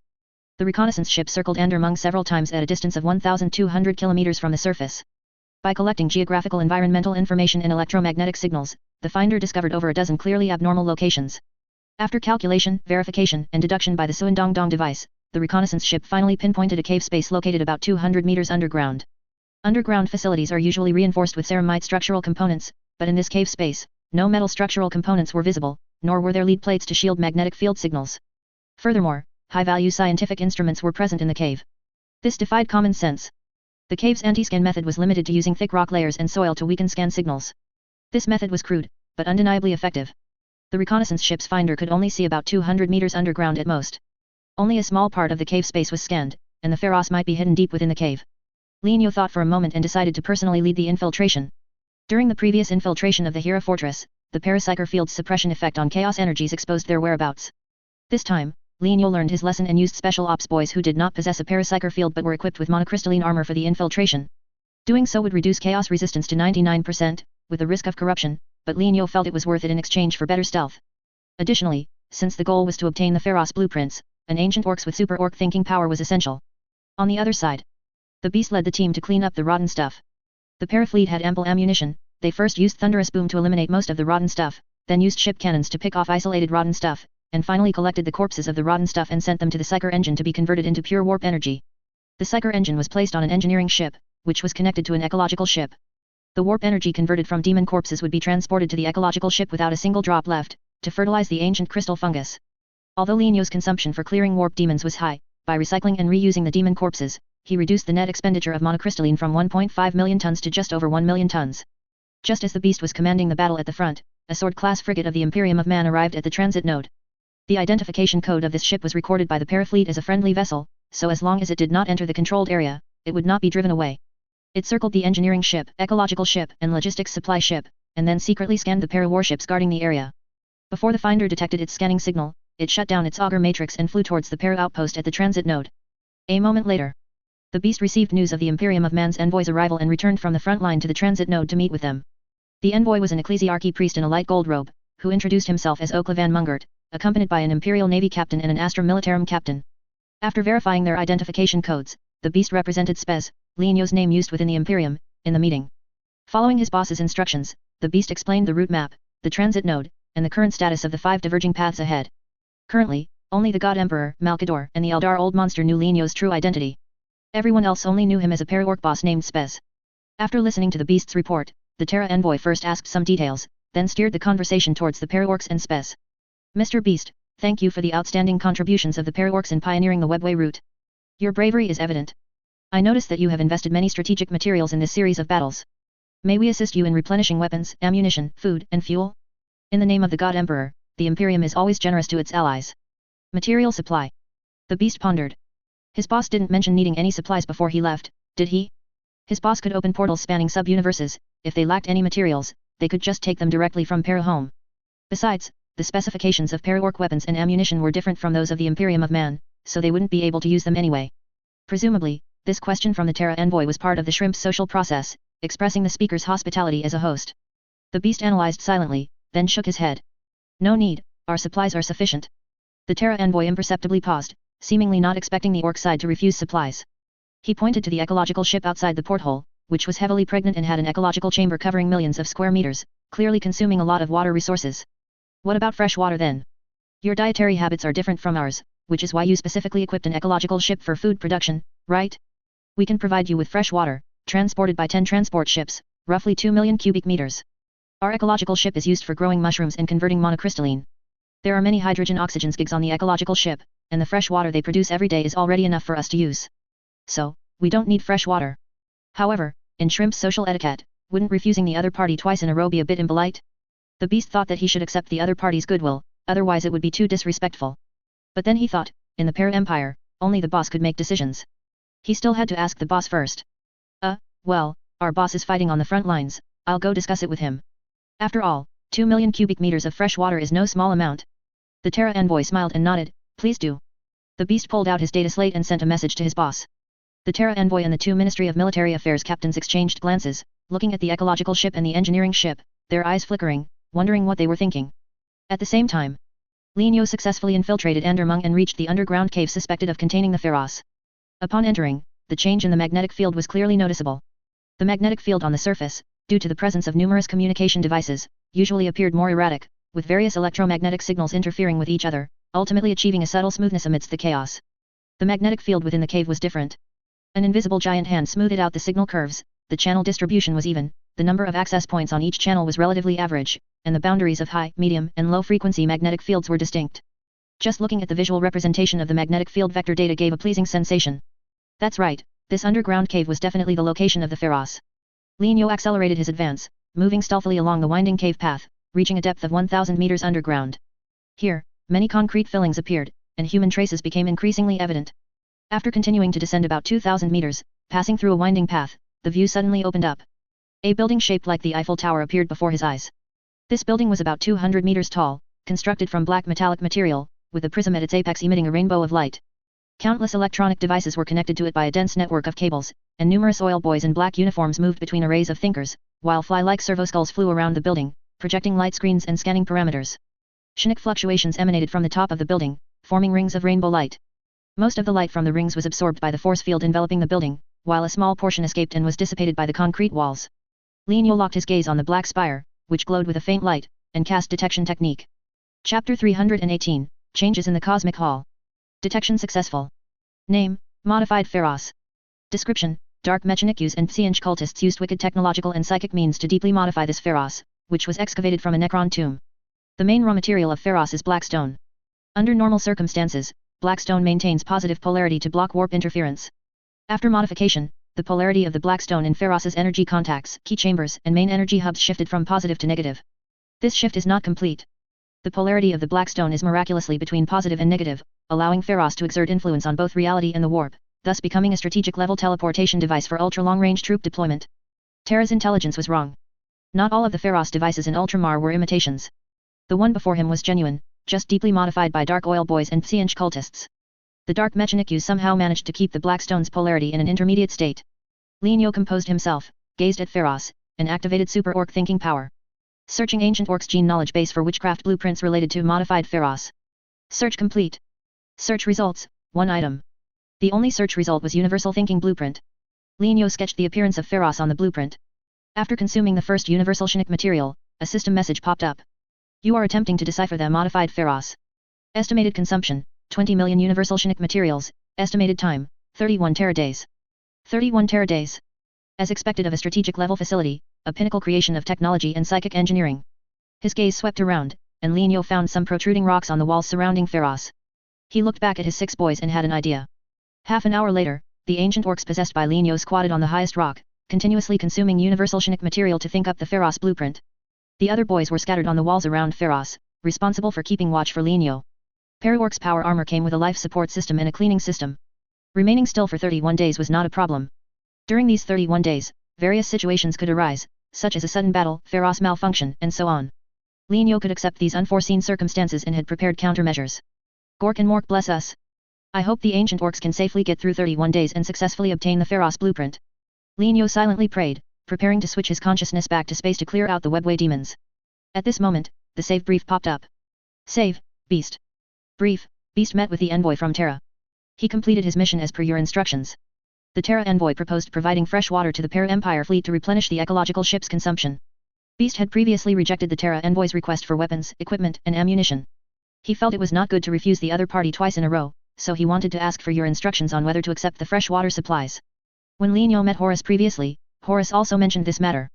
Lignio had told Horus at the time that the Para-Empire fleet did not need material support. Why was the Terra envoy still asking the same question? Had Horus not reminded him about the supplies before the envoy came? Lignio felt puzzled but didn't pay too much attention to it. Perhaps Terra was just showing hospitality. After operating on the WAC simulation, Lignio switched his consciousness to the attendant next to Beast and privately spoke to him through the internal communication channel. Reject the material supply. We don't need any supplies, not even fresh water. All right, boss. Beast put down the data pad in his hand and waved to the envoy looking out the observation window. Our boss said we don't need supplies. Thank you for your kindness. Not even fresh water? The envoy and his two attendants were visibly surprised. However, they didn't say much. Beast settled them in the VIP lounge, preparing to return to the front line to continue commanding the battle. But before he could even walk out the door, Lignio called out to him. Wait, Beast, did you verify the identification codes before your meeting? Lignio, possessing one of Beast's close guards, subtly observed the envoy and the two Imperial Army officers through the observation window on the power armor's helmet. Boss, we verified the identification codes and found no problems. Beast walked into the corridor outside the door, scratching his head in confusion. Is something wrong? I always have a strange feeling, as if the Terra envoy particularly wants us to accept the supplies. Lignio acted as usual, following Beast out of the room, not lingering inside to avoid arousing suspicion from the three individuals. When he saw the three of them, Lignio subconsciously used detection technique. The message from the system was extraordinary. Detection successful. Name, Cliven Mungert, fake. Description: This Cliven Mungert possesses the biological characteristics and identification code of the real person, but his soul does not belong to a Cliven Mungert. A strange life form, using some non-psychic means, has disguised itself as a Cliven Mungert. The Terra envoy was fake. His two attendants were also fake. The ecclesiarchy priest had a rosary and faith items for protection, but even so, the real Cliven Mungert was still replaced. The problem lay with Terra, possibly a conspiracy involving an inside job. Lignio pondered for a moment, then said in a deep voice. Beast, recall the troops from the front line, and do it quickly. Keep a close eye on the three people in the room, don't let them cause trouble. All right, boss. Beast realized the seriousness of the situation, didn't bother to ask questions, and immediately pulled out his data pad to send orders. Before the orders were sent, Lignio quickly switched his consciousness between different para-orcs, checking various important locations and links of the fleet, such as communications, logistics, factories, and the treasure room, one by one. After confirming that there was no infiltration or damage, Lignio finally allowed Beast to send out the order to mobilize the fleet. Beast stayed here to stabilize the Terra envoy and monitor the three individuals' movements. Lignio left a guardsman in the Cosmic Hall to interact with the Cosmic Hall at any time. He switched his consciousness over, activated the I Reckon function, and directed a scan of the main route, transit nodes, and branch routes. The webway nodes surrounding these three were also included in Lignio's scan range. After a short wait, the Cosmic Hall's response appeared on the holographic communication interface. Boy, things are not good. Do you remember the two webway gates you asked me to repair before? Someone is destroying these two recently repaired gates. These people came from a nearby webway node. A webway coordinate appeared on the screen, corresponding to a webway city space that had been corrupted by chaos. Within this webway space, there was a warp rift. Because it was not on the shortest route between the Alezo star area and Ultramar, Lignio had not observed its situation before, and only now did he know that it was full of demons, and even had a tricky warp rift. The key to the problem was not here. It wasn't Lignio shirking responsibility, but the key to the problem really wasn't here. The real key was, whether it was demons or humans enslaved by demons, why could they open the webway gate? Where did their netherworld access devices come from? Combining this with the impersonated Terra envoy, Lignio immediately thought of the netherworld access device he had given to Horus. Could it be that a high-ranking internal traitor had appeared within the Imperium? Wait, things might not be so pessimistic. Lignio calmly pondered, thinking of a few things. It wasn't just the Para-Empire that had the authority to open webway gates. Dark Eldar and Harlequins could also do it. To suspect an internal traitor in the Imperium just because demons could open webway gates was a bit too extreme a conclusion. What the truth is, I'll know once I capture the key figures and interrogate them. Lignio narrowed his eyes, a chill flowing within them. The Para-Empire fleet returned successfully. Each formation, according to Lignio's instructions, headed to the areas infested with demons and human traitors to prevent the enemy from destroying the webway gate and to capture key figures alive as much as possible. At the transit node, Lignio personally led the team to capture the three human traitors and interrogated them using truth serum. The first to be interrogated was the fake Terra envoy. After the truth serum was injected into his body, a subtle psychic fluctuation emanated from him. Lignio sensed a change in the situation and quickly ordered the boys to suppress the psychic fluctuation, but it was still too late. Bang! The fake envoy's head exploded, red and white matter spreading out within the amniotic fluid tank, clouding the water. Li Niu checked the monitoring data, his expression slightly changed. There was nothing in these three individuals that could trigger psychic abilities, that psychic fluctuation just now should have come from their souls. This kind of psychic power would automatically activate when the truth serum took effect, destroying the body and eliminating any trace, preventing the truth from leaking out. Fortunately, Li Niu had a soul encoding reader in his hand, which could delve into the matter and prevent him from losing without understanding why. Beast, bring the soul encoding reader. Hey. Beast left the interrogation room and returned with a half-meter tall crystal instrument in his hand. He connected the crystal to the fake Imperial Navy officer's head and activated the reader. Zzzzzzz. The crystal overheated and overloaded, its surface showing signs of melting, and wisps of electric sparks shot out. This time, Li Niu's reaction speed was very fast. He immediately cut off the pipeline delivering warp energy, preventing the reader from being scrapped. Inside the amniotic fluid tank, the fake Navy officer's head slowly cracked open, oozing red liquid. It failed again. But it wasn't without gains. During the short period when the reader was active, the operation log appeared on the beast hide via a typewriter. Li Niu picked up the beast hide and read it carefully, his heart sinking deeper and deeper. Beast leaned in and glanced at the content, letting out a soft exclamation. Boss, this is Eldar language. I saw Purple Sprout write it before. Yes, I know. Li Niu let out a deep snort.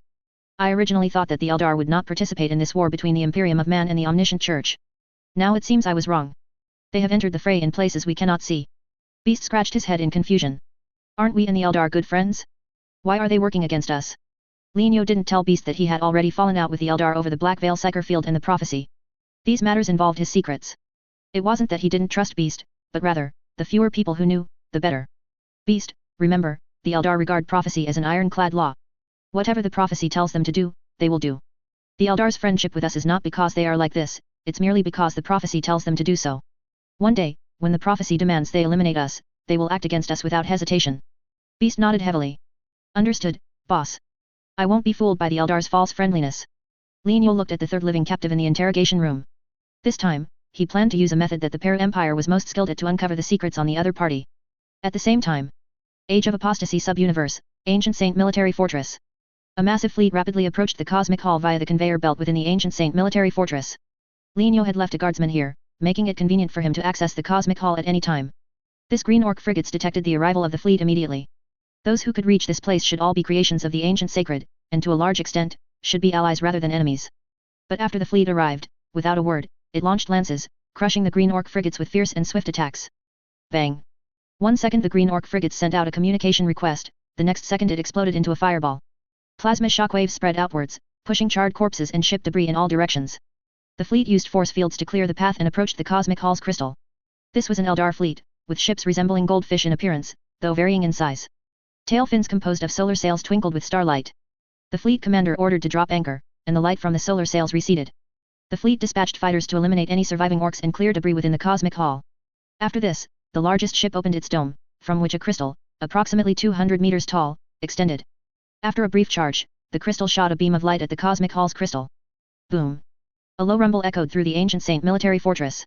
The conveyor belt that brought them here stopped operating, and the entrance at the end of the conveyor belt rapidly closed, a heavy and hard single crystal gate blocking subsequent visitors. Boom! Another rumble. The Cosmic Hall's crystal projected an umbrella-like light screen, enveloping the entire hall, forming a second barrier to isolate visitors. In a corner of the hall, a dying green orc crew member lay prostrate on the tumbling ship debris. His expression was bewildered, still not recovered from the concussion caused by the explosion. His face was covered in blood, a result of head bleeding caused by the helmet being crushed and deformed. An Eldar fighter flew from a distance, its autocannon aiming at the green orc crew member and firing a burst of bullets. The green orc power armor blocked more than a dozen shots for the crew member, and the pain and vibration quickly awakened the green orc's mind. The bewilderment on his face completely receded, replaced by indifference. In his last moments, he looked at the massive Eldar fleet and calmly embraced death. Chapter 319, Half an Hour of Friendship. Archive, Blood Raven Kid. Briefing, the guardsman where this Blood Raven Kid is located has been attacked and severely damaged.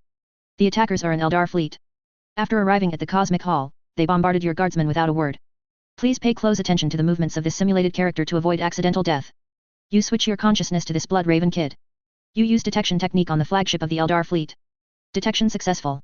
Name, Phoenix Ship. Description. Simulated character died, this WarHammer simulation ends. Your consciousness returns to Space's body. Li Niu opened his eyes and exhaled a turbid breath. Before the Blood Raven Kid was taken out, he used the WarHammer simulation to observe the current situation of the Cosmic Hall. It had been blockaded by the Eldar, and the Ancient Saint Military Fortress also seemed to be no longer open to the outside world. The Eldar fleet was massive, Li Niu roughly estimated there were nearly 600 ships. Li Niu was a bit confused. The Cosmic Hall's functions were incomplete, and there were no teleportation or time reversal options on the control panel. So why would the Eldar blockade the Cosmic Hall? Just to trap him inside? Could it be? Li Niu's heart suddenly thumped, and an ominous thought popped into his mind. He didn't bother to explain, giving an unequivocal command. Beast, immediately order everyone to withdraw from the webway, quickly. Yes, boss. Beast became serious, pulled out a data pad and a noisy box, and transmitted orders to the fleet's various formations. Buzz. An extremely muffled vibration sound came from all directions. Li Niu's expression changed slightly, knowing that the worst situation had occurred. That group of Eldar blockaded the ancient Saint military fortress and forcibly occupied the Cosmic Hall to enable the Cosmic Hall shoot him and do him functions. The Eldar target was him. Don't ask why the Eldar would do this. These idiots only obey the commands of prophecy. Let alone attacking non-chaos aligned life forms, even if prophecy told them to eat a pile of excrement, they would be willing. Without time to think further, Li Niu quickly operated the WarHammer simulation interface. He switched his consciousness to another Blood Raven kid, sending news of the Eldar attacking the Paraorcs to Rebellion Eras Terra. After completing this step, Li Niu did not wait for the God Emperor and Horus's response, immediately switching his consciousness to Word Boy Sake. Para-Home and Para-Back Garden were also located within the webway. If the Eldar wanted to tear off the mask, it was hard to guarantee they wouldn't attack these two critical areas. Li Niu activated full spectrum protection, using a global force field to protect his home and back garden. Switching consciousness for the third time, this time, Li Niu arrived at the Rebellion Era's Cosmic Hall. There were 30 paraships here, whose usual task was to transport high-value goods. When his consciousness switched over, Li Niu unsurprisedly saw a large fleet appear on the ancient Saint military fortress's conveyor belt, with about 800 ships. Look at the solar sails on their sterns, weren't they the Eldar warships? Li Niu possessed the commander of the Paralogistics formation, activated the Cosmic Hall's crystal, and opened the portal to Para-Home. Hundreds of ships departed from Para-Home's docks, passing through the portal to the Cosmic Hall. Along continued to guard Para-Home and Back Garden, while the Para-fleet coming to the Cosmic Hall was commanded by one of Along's personal guards. The power gap between the two sides was leveled, and the Eldar fleet slowed its cruising speed, showing some hesitation. Li Niu possessed Along's personal guard and, in the name of the fleet commander, sent a communication request. The communication connected, and the figures of the Harlequin troop and Craft World Eldar appeared on the screen. Standing at the forefront, serving as the commander of this operation, was Aelna, who had previously reclaimed the Mushroom Farm system. Meeting again, the atmosphere between Li Niu and Aelna was tense and solemn, filled with a sense of impending conflict. Aelna, take your fleet and leave here. Tell your companions in the Age of Apostasy to stop attacking our para-expedition. Li Niu knew that conflict was unavoidable, and he also knew the Eldar characteristic obedience to prophecy, so he didn't foolishly ask for the reason behind their attack. What he wanted to do now was resolve this dispute, either peacefully or through violence. In what capacity are you speaking to me? Aelna clasped her hands behind her back, her posture straight. If you are just an orc commander of the para-fleet, then we have nothing to discuss, and a battle is inevitable. But if you can represent the orc lord of the para-empire, then we still have room for negotiation. Aelna's words contained a hint of threat. As one of the few who knew Li Niu's background, Li Niu's true identity was a highly threatening card. If the para-orcs knew that their revered Word Boy Sake was actually being controlled by a shrimp, then the para-orcs' morale, cohesion, and loyalty would instantly dissipate. Li Niu waved away the others and initiated encrypted communication. The following conversation between the two could only be heard by themselves and would not reach anyone else's ears. Aelna nodded slightly. Communicating with me privately is a wise decision. Listen, Li Niu, we don't truly wish to severely damage your para-empire. What we hope for, and only hope for, is for the para-empire to cease aiding the Imperium of Man. Any form of aid must stop immediately. Li Niu frowned, saying indignantly. Why?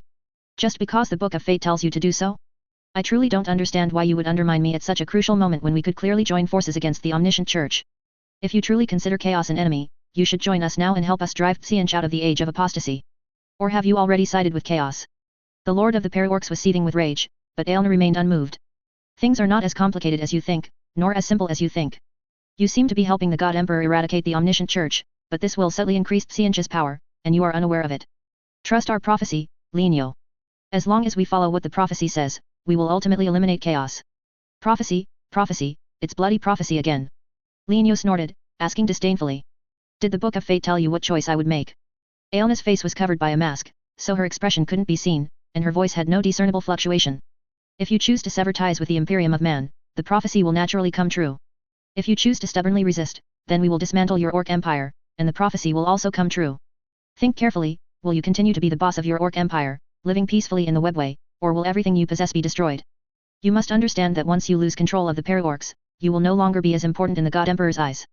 Li Niu said in a deep voice. Your ships, psychic power, and the threat of revealing my true identity to the para-orcs are not enough to dismantle my orc empire. Li Niu, you don't need to test me. Before you make a decision, I won't tell you what other trump cards I have. Aelna paused, her tone hardening. Now, answer me, what is your decision? Linio did not immediately respond, his mind was operating at 200% capacity. The Eldar prophetic abilities were very troublesome. Guided by prophecy, the timing of the Eldar attack was perfect, and there had been no prior signs whatsoever. Linio had to admit that he had been caught off guard and was inevitably put on the defensive. Fighting would definitely lead to victory, but the Para-Empire would undoubtedly be severely damaged, relegated to second or third tier status, or even completely excluded from the campaign against the Omniscient Church. Not fighting meant surrendering to the Eldar, betraying his oath to the God Emperor, and from then on, being led by the nose by the Eldar prophecies. In either scenario, the disadvantages seemed to outweigh the advantages. Linio realized he had entered a dead end and had to change his approach to find a way out. I'll give you 10 seconds to think. Aelna said calmly, then began to count down. 10, 9, 8, 7, 6. Linio gripped the railing of the platform, his thoughts racing, and suddenly he thought of a question. The Eldar had pulled out so many fleets to deal with him, was anyone still guarding the craft world? His eyes, hidden behind his goggles, narrowed slightly, and Linio subtly observed the characteristics of the opposing ships. There were ships from various craft worlds, indicating that they had pulled out every ship they could. The locations of the Eldar craft worlds were no secret within the Imperium of Man and the Para-Empire. On the Imperium of Man's side, expeditionary forces and Mechanic-U's research teams frequently encountered Eldar craft worlds in specific areas. These Eldar were like nomads, spending the entire year wandering only in specific areas and not going anywhere else. As for the Para-Empire, the soul encoding Linio had obtained from ISA trays and contained intelligence on the craft world Eldar, including craft world locations, specifications, troop numbers, and so on, all clear at a glance. Therefore, the situation was not as bad as he had imagined. 3, 2, 1. Countdown ends. It seems you choose resistance through silence. No, Aelna. Linio sighed, seemingly bitterly. All right, I choose to preserve myself. Can you give me some time to negotiate with the shrimp side? Yes, I can give you half an hour at most. Aelna, seeing Linio accept her proposal, seemed to relax a bit, speaking in a slightly softer tone. My companions in the age of apostasy should have already moved against your fleet. For the sake of our friendship, I haven't launched a surprise attack like them. In half an hour, you must recall all your fleets to Para home, both from the rebellion era and the age of apostasy. Otherwise, you should know what the consequences will be. Don't make me act personally. I understand. Linio nodded slightly and mentally opened the simulation interface. Archive, Beast. Briefing, the Para fleet has assembled in the age of apostasy. It was attacked by the ancient Saints webway turrets, but thanks to your prior warning, the fleet responded to the surprise attack in time and did not suffer significant losses. Currently, the fleet is orderly leaving the webway and returning to reality. Beast urgently wants to know where the Para fleet should go next. In half an hour, I will give you a satisfactory answer. Linio said solemnly, ending the communication. Linio looked at the various team leaders on the bridge. Pass the order down, the defending fleet returns to Para home. Only one most valiant guardsman will remain here. All right XN. All Para warships departed, flying back to Para home spaceport. The sole remaining green orc frigates floated alone beside the Cosmic Hall's crystal. The Eldar fleet surrounded it. Through the viewport, the green orcs could see the Eldar crew laughing, seemingly celebrating their side having scared off the orcs. Time was short, Linio had no time to observe the Eldar situation. He immediately took 2 measures. First, he recalled Space and Beast's Para expedition to guard Para home, and at the same time, dispatched several covert reconnaissance fleets to pinpoint the location of the Eldar craft worlds. By finding the craft worlds and using them as leverage, Linio was confident in protecting the peace and stability of Para home while continuing to attack the Omniscient Church with the God Emperor. The second measure. Go and discuss countermeasures with the God Emperor and Horus, to see if there was any way to persuade the Harlequin troop in the Age of Apostasy sub-universe to abandon their targeting of the Para-Orcs and stop hindering him and the God Emperor from attacking the Omniscient Church. With both measures progressing simultaneously, one of them was bound to work. Linio leaned more towards the first measure, as Para home was his haven and foundation, and he had to protect it no matter what. As for Elna revealing his identity, causing unrest in Para home, Linio took a deep breath and slowly exhaled. It was time for some necessary genetic corrections for the Para-Orcs. At the same time, Aelna turned and walked down the bridge's command platform, turning into the corridor beside the bridge. A male Eldar, similarly dressed, followed behind Aelna, his arms crossed, scoffing. Why, Aelna? Why would you delay the mission given to you by prophecy for an orc? Prophecy told you to attack Para home immediately, yet you pretend to be kind and secretly negotiate with that orc. Do you know that a lot can happen in this half hour? What if the prophecy falls through just because of this half hour you've granted? Aelna stopped and slowly turned around. The surrounding Eldar crew, sensing the tension between the two adults, quickly lowered their heads and hurried away. Tisjen, if the prophecy fails because I slowed down the attack, I will bear all responsibility. Aelna said calmly. The Eldar named Tisjen shook his head. That's not like you. If you were to rank all the avatars of the gods, you would definitely be one of the most obedient to prophecy. I don't understand why you would delay for half an hour. They are just a bunch of green orcs living in the webway, what's so important about them? Aelna was silent for a few seconds, her voice becoming somewhat confused. Tisjen, I extended the time limit not for the Para-Orcs, but because I cannot understand the purpose of this prophecy. We could clearly unite with the Imperium of Man and the Paraorcs in the Age of Apostasy to eliminate the Omniscient Church and banish Tsianch. But why does the Book of Fate do the opposite? Tisjen tensed his body, nervously looking left and right, and said in a low, serious voice. You had best retract those words. Prophecy, especially the prophecy of the Book of Fate, is the only truth for us. Go meditate, Aelna. I will handle things here for now. Aelna's lips moved, wanting to refuse meditation, but she couldn't speak, so she just nodded silently and walked towards her cabin. Tisjen watched her depart, then turned back to the bridge. He looked at the mechanical clock made of lingbone, muttering. Half an hour, half an hour. No, half an hour is too long. If something goes wrong, I'll end up as a wisp of a remnant soul in the Lugganath Infinite Circuit. I need to do something. Chapter 320, Backstab from Luggarath. Linio had never imagined that half an hour could be so fulfilling. He was deploying troops, assigning tasks, raising the defense level of Parahome, discussing countermeasures with Horus, and listening to him roar at the Eldar envoy. There had always been a connection between the Imperium of Man and the Eldar. Their first official meeting could be traced back to the ground wars on Terra. At that time, the Emperor had sent custodians to the Black Library to view the Book of Fate in the Obsidian Archive. Since then, both sides had communicated secretly with the custodians as a bridge. After Horus became the War Master of the Imperium during the Age of Apostasy, the God Emperor confessed everything to him and entrusted him with diplomatic affairs. When Horus heard that the Eldar of the Age of Apostasy had attacked the Paraorcs fleet without explanation, his first reaction was, could there be a mistake? Linio presented the attack footage, the attackers' identification codes, and ship identification codes. Horus was shocked and enraged, but he restrained his anger and summoned the Eldar envoy. In a secret reception room, they communicated in front of Linio. This was Linio's first direct encounter with the Eldar of the Age of Apostasy. The visitor wore black armor with movable yet closely fitting plates, a red cloak on his back, a white mask, and a red horsehair plume fluttering in the wind on his head. A pistol at his waist glowed with electricity, and an electric serpent danced on the force sword on his other side, seemingly containing the power of a lightning storm. Paraorcs. The Eldar envoy stepped into the room and immediately recognized the Blood Raven Kid's origin. His red power fist was the most obvious symbol of his identity. Horus said in a deep voice. Agarote, I need you to explain in front of my ally why you attacked the Paraorcs fleet. Agarote stood with his hands behind his back, raising his head to meet the gaze of the human war master, who was at least half a meter taller than him. You should know the answer, Horus. We follow the guidance of prophecy. Horus took a step forward, pressing further. Do you know this will hinder the Imperium of Man from eradicating the Omniscient Church? Of course, I know. Agarote did not back down from the approaching war master. Not only do I know your actions will be delayed because of this, but I also know that the Paraorcs will definitely terminate their alliance with you. Right now, the Para-Empire's home in the Webway is under threat from the Eldar of the Rebellion era. If they do not stop aiding the Imperium of Man, my companions in the Rebellion era will give them a profound lesson. Horus turned to look at the Blood Raven Kid. Linio nodded slightly and said in the tone of an ordinary Palu boy. That's right, boss told me before I came that Parahome is under attack, and the attackers are the Eldar fleet of the Rebellion era. Horus raised his hand and clenched his fist, his eyes filled with coldness. We respect your beliefs, but that doesn't mean we can accept prophecies without any rationality. I think you should think more about how to cooperate with the Imperium to eradicate the Omniscient Church, instead of using such despicable and barbaric methods to prevent us from weakening the power of chaos. Agarote, go back and tell your prophet to stop your unrighteous actions, or you will face the wrath of the Imperium. I reject your proposal. Agarote said. There is only one way to make us stop attacking, the Paraorcs must no longer aid the Imperium of Man. In any of the three sub-universes Rebellious, Age of Apostasy, or End Times the Paraorcs cannot form an alliance with the Imperium of Man. Absurd. Horus roared, grabbing Agarote by the collar, cease fire. Otherwise, we will deal with you. Agarote twisted his neck, finding a comfortable angle for his throat, and replied. The prophecy we received mentioned the reactions of all parties, and we have long been prepared for war with multiple parties should the prophecy come true. If you wish to be enemies with the Eldar, we will fight to the last man. Linio was annoyed by these words, he really wanted to slap him across the face. Horus, on the other hand, reined in his anger, snorted and released Agarote. Get out. Agarote turned and left without a word. After he left, Horus turned around and said gravely. Tell Spez that the Imperium of Man supports the Paraorcs in counterattacking the Eldar. You can respond to their attacks in any way you wish. If you need it, the Imperial forces of the Age of Apostasy are willing to intervene in the dispute and forcibly stop the Eldar's aggression. As for aid from the Rebellion era, you will have to seek Malkador's opinion. Linio pondered and asked. Does the God Emperor know about this? Horus shook his head. I cannot contact Father for now, he is currently sleeping on the Golden Throne. This state has lasted for 5 days now, with no signs of change. Father told me that if he were to fall into a slumber from which he could not wake, it would mean he was entangled in the affairs of the end times and truly unable to extricate himself.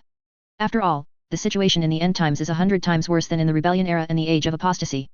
Linio knew there were priorities, so he no longer dwelled on whether the God Emperor could intervene. In any case, he had already obtained a card. Just now, while Horus was negotiating with Agarote, an archived brief popped up. Name, Blood Raven Scout Ship Commander. Brief : Your 5 scout fleets have successfully located the main base of the craft world Eldar in the Rebellion-era sub-universe. Observation shows that the Eldar involved in this attack on the Paraorcs primarily originate from the 5 craft worlds of Biltan, Siam Han, Aledok, Iendan, and Ulthui, with additional forces from medium and small craft worlds such as Lugganath and Lithos and Altansar participating in the operation. The scout fleet has marked the physical coordinates of these craft worlds for you, and the parafleet can launch an attack via the webway at any time. The precondition for a successful attack was that the parafleet would not be detected by the Eldar while traversing the webway. This greatly tested the parafleet's mobility and stealth, but fortunately, the fleet's performance in this regard had always been good. After gaining the support of the Imperium of Man in the Age of Apostasy, Linyo switched his consciousness to another Blood Raven kid. This orc was stationed in the Terra Palace of the Rebellion era, specifically for communicating with Malkador. Linyo sent a message using the data pad in the lounge, and after a moment, the Imperial Regent walked into the room, leaning on his staff, his steps somewhat hurried. You've started fighting the Eldar? How's the battle going? Malkador asked hastily. Malkador, I haven't truly started fighting the Eldar of the Rebellion era yet. Their leader and I are old acquaintances. They are giving me half an hour to mediate out of respect for me. Linyo quickly recounted the contents of his conversation with Ilna. Malkador knew his true identity, so Linyo could speak frankly, which made it easier. Malkador breathed a slight sigh of relief. As long as the fight hadn't officially started, there was still room for maneuver. Give me a few minutes, Linyo. I have some spies embedded within the craft world Eldar. I'll contact them and ask for details. I have a feeling this matter might not be so simple. Linyo also felt that things were strangely peculiar everywhere. If he could learn the truth from the spies, that would be even better. Malkador clasped his staff with both hands, closed his eyes, and a strong psychic wave erupted from his head. The magnitude of the psychic wave quickly climbed to alpha level. The air and ground around Malkador began to twist and deform erratically. The gravity around him became strangely bizarre, the carpet fibers stood on end, and tiny dust particles floated towards the ceiling. This state lasted for approximately 2 minutes. The psychic wave quickly dissipated. Malkador opened his eyes, his gaze flickering rapidly, muttering to himself. Something's wrong, very wrong. Linyo, the prophecy targeting the Paraorcs did not initially come from the 5 major craft worlds and the Black Library. Linyo raised an eyebrow, then where did it come from? It was Lugganath, a small craft world. Malkador nervously rubbed his staff with his fingers, speaking rapidly. About a month ago, the High Seer of Lugganath in the Rebellion era saw a vision of the future from the Infinity Circuit. He received a prophecy targeting the Paraorcs. The prophecy stated that the alliance between the Paraorcs and the Imperium of Man would be the beginning of the Eldar's demise. The Eldar must launch a surprise attack on the Paraorcs at a specific time, significantly weakening the Paraorcs' influence and eliminating the possibility of the Paraorcs forming another alliance with the Imperium of Man. Initially, this prophecy only spread within the small craft world of Lugganath, both in the Age of Apostasy and the Rebellion era. Over the course of a month, other craft worlds in both sub-universes gradually received the same prophecy from their respective seers. This led to the situation where the Paraorcs were simultaneously attacked in both the Rebellion era and the Age of Apostasy. Linyo listened, his brows furrowed, and asked in confusion. Why did the High Seer of Lugganath receive such a prophecy? Which Eldar god do they worship? Malkador said. They are pan-worshippers among the Eldar, meaning they worship a bit of every god and don't exclusively follow one. So, currently, we don't know which Eldar god sent down such a prophecy. Linyo clicked open the simulation interface and looked at an archived file. This archive belonged to the commander of a certain scout fleet. The fleet was currently monitoring the craft world of Lugganath, ready to guide the parafleet to launch a surprise attack at any time. Regarding who was secretly plotting against him, if he could capture the Seer of Lugganath and question him, the truth would naturally come to light. To have a legitimate reason, Linyo planned to launch an attack on Lugganath immediately after Parahome was attacked by the Eldar fleet, under the guise of a counterattack. As Linyo was thinking this, the simulation interface twitched, and an archived brief popped up. Archive, word boy sake. Brief, Parahome is under attack. Please pay close attention to this orc's movements to prevent his accidental death. One archived brief after another popped up, each pointing to aggression from the Eldar. Malkador saw Linyo's troubled expression and quickly asked. What happened? The Eldar are attacking my imperial capital, I must leave. Can I help in any way? Malkador said. Whatever you need, just tell me. Linyo thought for a moment, whispered a few words to Malkador, and then switched his consciousness to Sake. Bang. Rumble. Violent explosions erupted in his ears, and countless fireworks bloomed in low Earth orbit. In the webway space where Parahome was located, there were no ancient weapon platforms left behind by the old ones, so the Eldar could only attack the planet through concentrated bombardment from their naval cannons. Their firepower was extremely fierce, and their accuracy was exceptionally high, allowing them to precisely target the key nodes of Parahome's global defensive shield with surgical precision, unleashing a furious barrage. The Parafleet remained on standby within the atmosphere, not yet deploying. In this self-defense counterattack, the first strategic weapon to appear was the big black tube that had been built long ago. Thick, dark, and hard. With a ground-shaking tremor, the surface soil parted to reveal a vertical shaft opening over 300 meters in diameter. White steam billowed from the pipe opening, suddenly broken by a round object. Bang! Crack! A shell shot out from underground, erupting with a tremendous sonic boom the moment it left the vertical shaft. It soared upwards, piercing through the clouds, tearing through the mist, and shot straight towards low Earth orbit, dragging a long tail of flame behind it. The appearance of this shell did not attract much attention from the Eldar. Are you kidding me? What kind of power could a shell shot from underground have? Do you greenskins treat planetary gravity as a joke? The next second, the shell cracked in midair, as if it couldn't withstand the pressure and was about to disintegrate. The Eldar behind the viewports laughed incessantly, mocking the greenskins' creation, saying the shell was even more fragile than they had imagined. But soon, the Eldar stopped laughing. After the shell cracked open, its heavy metal casing fell off, turning into meteors plummeting towards the ground. Inside the shell was a flying object. It seemed to have lost power, drifting alone in the vast sky. Ignition, acceleration, using plasma engines to create a second ascent, this was what ordinary people would think of. But the greenskin lords were not ordinary people. They had a wild idea and installed another set of navigation equipment on the flying object. That was the near light speed engine. The precondition for entering near light speed was that the surroundings must be sufficiently clear. The flying object now met this condition. Whoosh! A faint vibration sound came from the air. Under everyone's watchful eyes, the flying object vanished without a trace, appearing among the Eldar formation in the blink of an eye. Before the Eldar could react, extremely bright light scattered from within the flying object, intense, scorching, high temperature. Though it was high-energy radiation containing boundless heat, it now sent a chill down the hearts of the surrounding Eldar. Bang! Rumble! A golden sun exploded in low Earth orbit, rapidly expanding like a balloon, engulfing the surrounding ships. Lin Yo looked up at all of this and nodded to himself. The big black tube and its accompanying shells did not disappoint, achieving complete success in their first actual combat firing. With such a powerful weapon, the Eldar concentrated bombardment was unfeasible. They could only disperse their formations and roam various parts of the planet's low Earth orbit, being forced to switch from a lightning-fast annihilation battle to a protracted one. This way, he would have ample time to investigate the truth on Lugganath. Lin Yo picked up the loud box, mobilized the parafleet, and issued the order to move. In a short while, Space and Beast led the hastily assembled assault fleet, departing under the cover of the big black tube and the home defenders, quickly moving away from the battlefield. Chapter 321, So it was Father Nurgle's love. Lugganath means light of the setting sun or curtain of the sunset in Eldar. This was an unusual craft world, so unusual that other craft worlds disliked associating with it. Eldar pirates, Eldar smugglers, and escaped criminals from other craft worlds all made Lugganath their base, and Lugganath welcomed them with open arms. A craft world that should have drawn a clear line between itself and evil had degenerated into a hotbed of sin. Why was this? Lin Yo, as a cloud hammer, was unclear about the reason. But when he used a thunderous boom to blast open the craft world's lingbone shell and successfully landed, he seemed to understand something. A light green viscous fluid was distributed in every corner of the craft world, foul-smelling, sticky, and trembling. They came from the local Eldar. Native Eldar members of Lugganath would spray this viscous fluid when they coughed. Those Eldar criminals who came from other places to join Lugganath also carried more or less of the viscous fluid on them. Boss. Beast shared monitoring data in the internal communication channel. These green viscous fluids have slight psychic reactions, they seem to be composed of microscopic psychic fungal strains. I found that too.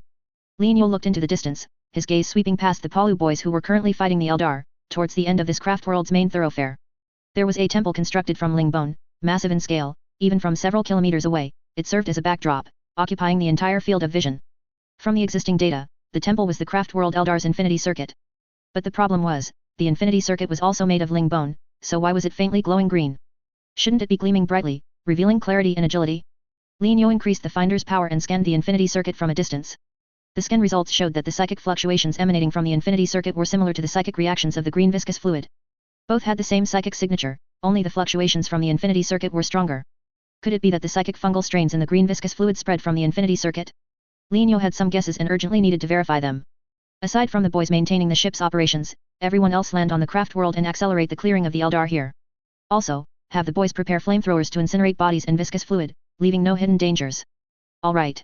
Lin Yo gave the order, and Beast relayed it. The Green Orc frigate stopped outside the craft world, quickly completed boarding operations, and well-trained combat teams landed on the craft world. Flames soared, and the corpses contaminated by the disease-causing fungal strains turned to ashes.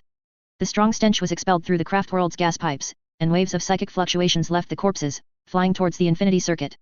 Beep beep beep. The finder emitted a warning sound. Kid, the souls of the Eldar are returning to the infinity circuit. I suggest you blow up the infinity circuit, or else it will soon have many lingbone constructs powered by the souls of the Eldar. The finder's warning was not without reason, Lin Yo and it thought alike. On the para-home side, the Eldar showed no intention of stopping, acting as if they wanted to annihilate the para-orcs. So, there was no need to be polite here, going for the kill was definitely the right move. With a command from Lin Yo, 3 small thunderous booms were brought in and launched towards the infinity circuit. Bang! The first thunderous boom struck the infinity circuit's holographic shield. The explosion caused an ion storm to neutralize with the holographic shield. Bang! The second thunderous boom, unimpeded, directly struck the lingbone casing of the infinity circuit. An earth-shattering explosion followed, and a strong tremor quickly spread. The Palu boys, relying on green dam and magnetic boots, remained unharmed in the shockwave. The Eldar warriors near the Infinity Circuit were instantly pulverized by the ion storm, reduced to dust. Crack, crack, crack. Crisp cracking sounds were captured by the finder, and several markers appeared in the boys' holographic vision. Each marker represented a crack. Aiming another thunderous boom at the largest crack would surely make the Eldar of Luganath cry for their daddies and mummies. Green Orc, do you want to completely make enemies with us, Eldar? An Eldar warrior shouted, trying to deter the orcs from launching a thunderous boom through intimidation.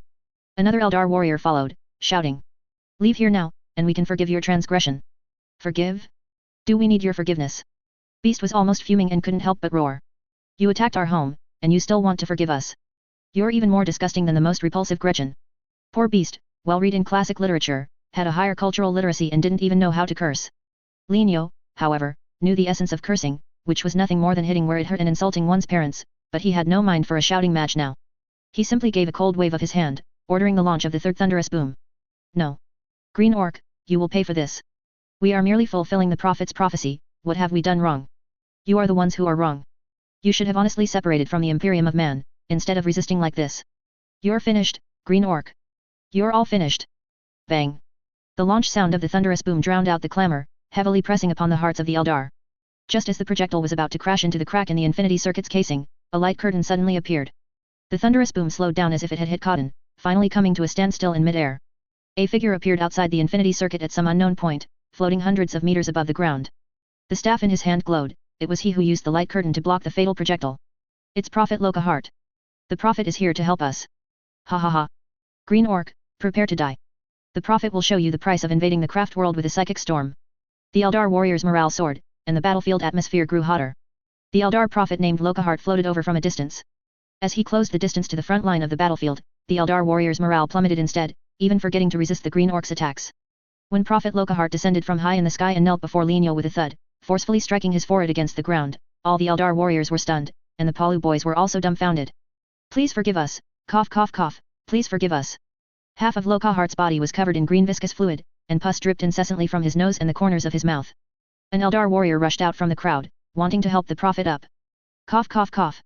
Violent coughing, pus splattering, and the Eldar warrior was accidentally contaminated by the greenish liquid. In just an instant, he melted as if immersed in strong acid. Sizzle sizzle sizzle. Ah ah ah. Tragic screams, continuous sounds of corrosion, the Eldar warrior dissolved in rolling smoke, turning into a puddle of foul-smelling sludge. This terrifying scene frightened the Eldar into silence, but the well-trained Palu boys were the first to react, raising their flamethrowers and unleashing long streams of fire. As the fire flickered, Lockhart raised his head, pleading with a humble expression. Please spare us, this is a conspiracy, cough cough cough, we are all victims, there's no need for us to kill each other, cough cough cough. Lockhart's coughing grew worse, and highly corrosive saliva splattered everywhere, causing those around him to quickly retreat. Under his robe on his back, a dozen small bulges appeared, growing larger and larger, like budding flower buds. Hiss hiss hiss. The clothing was torn. Under everyone's horrified gaze, more than a dozen delicate, dripping vines grew out. Thump, thump. The fruits on the vines pulsed rapidly like hearts, continuously drawing nourishment from Lockhart's body.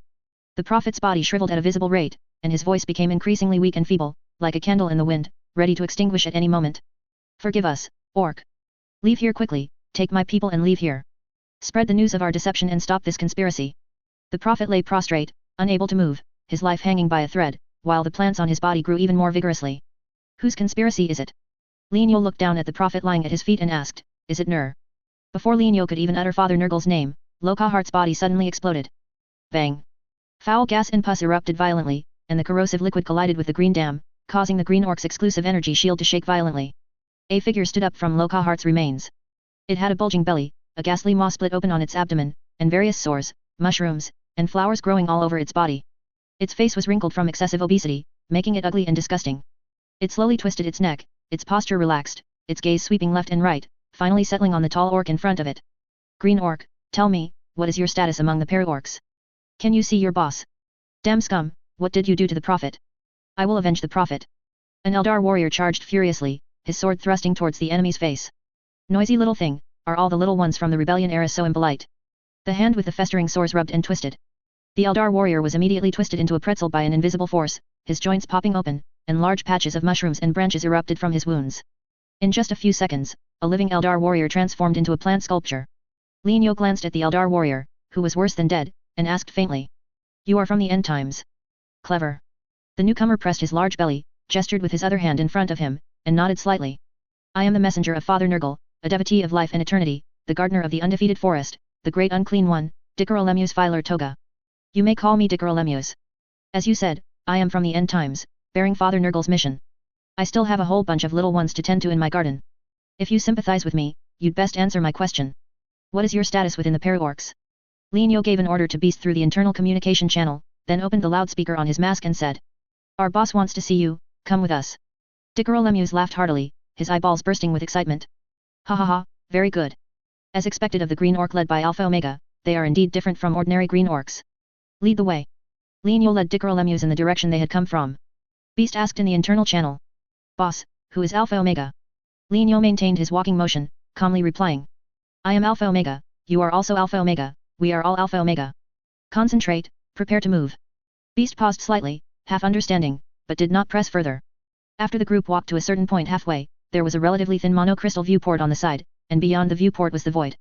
A Green Orc frigates floated over, seemingly aimlessly. Dickeralemus had remained vigilant throughout the journey. The Green Orc warship outside the viewport caught its attention. Just as it looked over, a hum, a vibration, came from the air. A circular hole suddenly appeared on the viewport, its edges tinged with green, like the embers of green fire. Gauss weapons, it must be some kind of sniper rifle. Dickeralemus looked down at his body, found no obvious wounds, and couldn't help but scoff. What? You missed. Wait. Before he could finish speaking, Dickeralemus shrieked, and countless green lights burst from his body like blades, his body disintegrating and falling into pieces. 3, 2, 1. Lienyo opened his loudspeaker and counted down 3 seconds. Dickeralemus's body parts were scattered across the ground, only his head remained intact, the fear and panic on his face completely frozen. Before Dickeralemus could resist, Lienyo grabbed his head and stuffed it into the monocrystal jar handed to him by Beast, activating the jar's life support and sealing system. Only then did Dickeralemus suddenly come to his senses. Green Orc, what did you do to me? What was that just now? Lienyo chuckled. Consider yourself lucky, scum. Not many rotten things get to enjoy our newly invented gauze particle super pressure bullets. Using a dimensional pocket, 100 kilograms of radioactive metal particles are compressed to the size of a single metal particle, then launched using a gauze field. The entire launch process is no different from an ordinary gauze sniper rifle. However, after entering the target, the compressed metal particle cluster will revert to its original state, and a full ton of radioactive metal particles will expand from nanoscale to about 1.5 cubic meters within 10 milliseconds. If Dickeralemus were not a great unclean one under Nurgle, possessing extraordinary life tenacity, it would have already turned to dust. However, Lienyo had no intention of explaining these matters in detail to the other party. Let's go, Beast, we'll go back and interrogate this rotten thing properly. Boss, what about the Eldar here? Should we kill them all? Lienyo looked back at the stalemated battlefield, then scanned the information on the save brief, shaking his head. Withdraw, return to base. The Eldar fleet attacking Parahome is retreating. I reckon they should be willing to sit down and talk now. All right. Beast nodded and issued the command through the noisy box. Inside the monocrystal jar, Dickeralemus clamored. Green Orc, are you provoking Father Nurgle? Aren't you going to release me? Lienyo picked up the jar and looked at the other party, suddenly feeling nostalgic for brain freeze technique. This great unclean one was immune to sedative-type agents. If brain freeze technique were available, the other party could be quiet for a while. Perhaps this conflict, stirred up by Nurgle's conspiracy, would be a good opportunity for him to acquire some fungi ability. But Lienyo couldn't understand why Lugganath would be controlled by Nurgle. Chapter 322, Xiancha's Handiwork. As Nurgle's plague-bearer, gardener, and great unclean one, what did Dickeralemus fear most? Death? To Father Nurgle's child, death was merely another beginning of life, not an end. Imprisonment? Imprisonment was only temporary, growth was eternal. One day, Dickeralemus would accumulate enough power within his seal to break free from his shackles. Truth Serum? Soul encoding examination? Truth Serum was a potion, and any potion could be absorbed by Father Nurgle's creations and transformed into useful substances. As for examining soul encoding, Dickeralemus's soul was filled with Father Nurgle's blessings, which to others were curses. Webway? Yes, you got it right, it was the webway. Unlike ordinary demons, great unclean ones generally did not come to reality through projection. They entered this realm in their true forms. Dickeralemus was no exception. When the webway severed his mental connection with Father Nurgle, this scoundrel, who relied on Chaos Gods' power to wreak havoc, instantly lost all thought of resistance. Dying within the webway meant true end times. No life form that had tasted eternal life wished to become a corpse. Lienyo, possessing space, stood with folded arms before the amniotic tank, quietly observing the uneasy head of the great unclean one. Speak, Dickeralemus, you have at least 3 things to say, don't you? The plague on Lugganath wasn't my doing. Dickeralemus cried out anxiously. Not that, Lienyo responded coldly. Dickeralemus's eyes darted around. The prophet of Lugganath brought it upon himself. Not that either. Lin Yo extended his right hand towards the switch. If your last sentence doesn't satisfy me, you can look forward to an electric bath. Wait. Wait. Dekalemus shouted. If only the prophet of Luganath hadn't fallen into Xianqi's trap. Xianqi's trap. Lin Yo mused. Elaborate. As his voice fell, Lin Yo pressed the switch. Zzzzz. Current surged, and Dekalemus screamed, his powerful physical self-healing ability simultaneously repairing his injuries. Back and forth, Dekalemus suffered electric shocks without sustaining injuries, enduring the pain for nothing. My apologies, my hand slipped. Lin Yo turned off the switch, and the current disappeared. Dekalemus wanted to angrily curse a few words but withered under the orc's sharp gaze, only able to suppress his anger and cautiously say. About a month ago, the Luganath Prophet Council of the End Times collectively tried to infiltrate Father Nurgle's back garden to rescue the Ildari goddess of life, Aisha. Stop. Lin Yo raised his index finger. Hasn't Aisha already escaped? Dekalemus said. She did escape, but not completely. Father Nurgle's time reversal spell tore about a third of Aisha's power from her. This portion of power is sealed in Father Nurgle's back garden. The Luganath Prophet Council of the End Times wanted to rescue precisely this part. Oh, so that's it. Lin Yo mentally filled in the subsequent process. So, the Luganath Prophet Council of the End Times, after infiltrating Nurgle's back garden, was captured and corrupted by Nurgle, which led to the false prophecy. Dekalemus was displeased by the orc's blasphemous naming of Father Nurgle but dared not complain, only patiently saying. No, that's not it. The Luganath Prophet Council of the End Times knew they couldn't save Aisha. They used the Ildari's soul technology to contact the Luganath Prophet Councils of the Rebellion Era and Age of Apostasy, and all three parties infiltrated Father Nurgle's back garden together. But what they didn't know was that the High Heaven domain they entered was not Father Nurgle's back garden, but a trap space forged by Xianqi. The one they rescued was also not an avatar of Aisha, but an avatar of Xianqi. At this point, Lin Yo had basically understood the whole story. After gaining the trust of the Luganath Prophet Council, Xianqi issued a false prophecy to them, directly targeting Para-Orcs. This move was intended to tie up Para-Orcs' webway clearing operations and prevent the Imperium of Man from quickly reaching Ultramar via the webway. But what Lin Yo didn't understand was why such a false prophecy could spread to other craft worlds. Were the Ildari High Lords deaf or blind, that they didn't stop the false prophecy? Hehehe. Dekalemus chuckled smugly. You know, green skin. The Ildari's prophetic abilities are not immune to interference. Their High Lords cast prophetic abilities within the craft worlds, peering into the changes in the warp and reality. Father Nurgle and the other High Lords cannot directly alter the future seen by the Ildari High Lords. However, when a false prophecy takes root, the future seen by the Ildari High Lords will tend towards the false prophecy. After Xianqi confirmed that the false prophecy had spread and no Ildari High Lords had discovered it, he handed the Luganath Prophet Council over to Father Nurgle, which led to the scene of the three sub-universes Luganath being blessed by us. Dekalemus did not explain the principle of distorted prophecy in detail, but Lin Yo roughly understood the key. This was like Para in a potion with chaos corruption components. Para was invincible against chaos, but it feared enemies from within. If chaos corruption components entered the body, Para-Orcs would be dissolved from the inside. Similarly, if the Ildari High Lords were predisposed by a false prophecy, the future visions they saw would tend towards the false prophecy. Therefore, prophecy, this kind of thing, was truly unreliable. Boss, a Eldar named Aelna wants to see you. Beast's voice sounded in the internal communication channel. Lin Yo replied. Bring her to the interrogation room. All right. A few minutes later, Beast led Aelna into the interrogation room. Dekalemus, in the amniotic tank, froze for a moment, then asked with some hesitation. You are, an avatar of Aisha. Aelna ignored the great unclean one, who was now just ahead. She turned to Lin Yo, her voice apologetic. I apologize, when the battle began, I was meditating and couldn't awaken in time. Lin Yo raised his hand, stopping her words. We'll talk about compensation later. I think you should listen to this scoundrel's statement. Lin Yo pressed the switch on the holographic device, and a holographic display popped up, playing the recent conversation. Before coming, Aelna had already learned the truth through other channels, but hearing the great unclean one describe the process firsthand still enraged her. She wished she could grind him to dust on the spot. After the recording finished playing, Lin Yo said with his arms crossed. I warned you long ago, prophecy is unreliable. If prophecy were useful, would Slaanesh still exist? You Eldar are truly stubborn. Continuing to blindly follow the guidance of prophecy will only fuel the arrogance of the Chaos Gods, and perhaps the 5th and 6th Chaos Gods will also be born because of you. Aelna's identity was extraordinary, yet she had no desire to refute the orc's reprimand. From the moment she received the absurd prophecy, she had doubted its rationality, otherwise, she wouldn't have given Lin Yo half an hour to mediate. But if she were asked to make a direct promise to no longer blindly follow prophecies from now on, regrettably, she couldn't do it. In Ildari society, the higher one's position and power, the more one had to constantly mention following prophecy, because prophecy was the main means by which Ildari High Lords guided their subordinates. Opposing prophecy was equivalent to denying the authority of the Ildari High Lords. Lin Yo pressed a button. The freezing device activated, turning Dekalemus's head into an ice sculpture, pausing his life activities. Lend me brain freeze technique, vibration art, and light technique. I'll return them after eliminating the Chaos Gods. This incident will be written off, and Decalemuse's head can also be taken by you. Aelna was silent for a few seconds. The so-called fungi ability is actually a kind of psyker field driven by soul encoding. Your Paru's psyker field can provide energy for this psyker field. I'll give you the soul encoding for brain freeze technique, vibration art, and light technique, you don't need to return it. Deal. Aelna raised her hand and pointed, shooting a beam of light. Lienyo relaxed his mind and welcomed the beam into his head. After a faint sense of disorientation, system text appeared.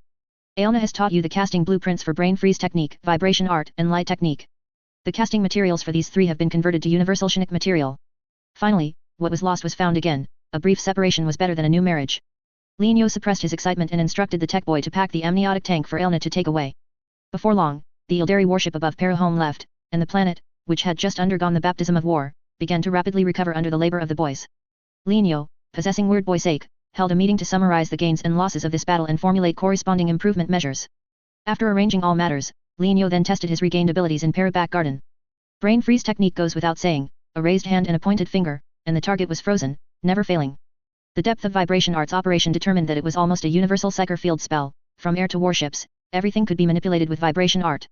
Light technique was a great weapon for crowd control against life forms and non-life forms with optical systems. Lienyo tried them all in turn, immensely excited. Over the next few days, the Age of Apostasy's webway demon clearing operation resumed, with some twists and turns. After the Ildari fleet drove the Parafleet out of the webway, the Omniscient Church's fleet occupied the area, figuring out the Imperium of Man's attack route. By the time the Parafleet returned, intelligence such as the attack route had already been sent to Ultramar by the Omniscient Church's fleet. The Imperium of Man's plan to launch a surprise attack from a Lazo Star area was no longer a secret. The first direct confrontation between the Imperium and the Omniscient Church took place within the transit node Lienyo had found. This confrontation ended quickly. When Lienyo activated the Cosmic Hall shoot him function and precisely sniped the Omniscient Church's flagship, the enemy immediately realized that the webway was not their main battlefield. Fighting the Imperium of Man here meant facing not only the Imperial fleet but also the Parafleet and the webway military facilities left behind by the old ones. Thus, the Omniscient Church withdrew its fleet from the webway, instead defending Ultramar, intermittently using Pharos to remotely drop small forces to harass the solar system. The Parafleet continued to expand the webway, searching for other attack routes. Horus intended to reconcile Paraorcs and the Ildari. Lienyo gave Horus face, sending Crone to represent him at the meeting. Dividing responsibilities, compensating for losses, and making up for the harm suffered by Paraorcs. After the meeting, the Ildari of the Age of Apostasy sub-universe joined in, expanding the webway from another direction. In the blink of an eye, half a month passed. The route from a Lazo Star area to Ultramar was cleared, with a total of 5 routes available for selection. The Imperium of Man completed its mobilization and assembly, and the forces to crusade against the Omniscient Church were ready to depart. This time, 3,200 warships participated, countless logistics supply ships, over 50 million mortal soldiers, and about 500,000 space marines.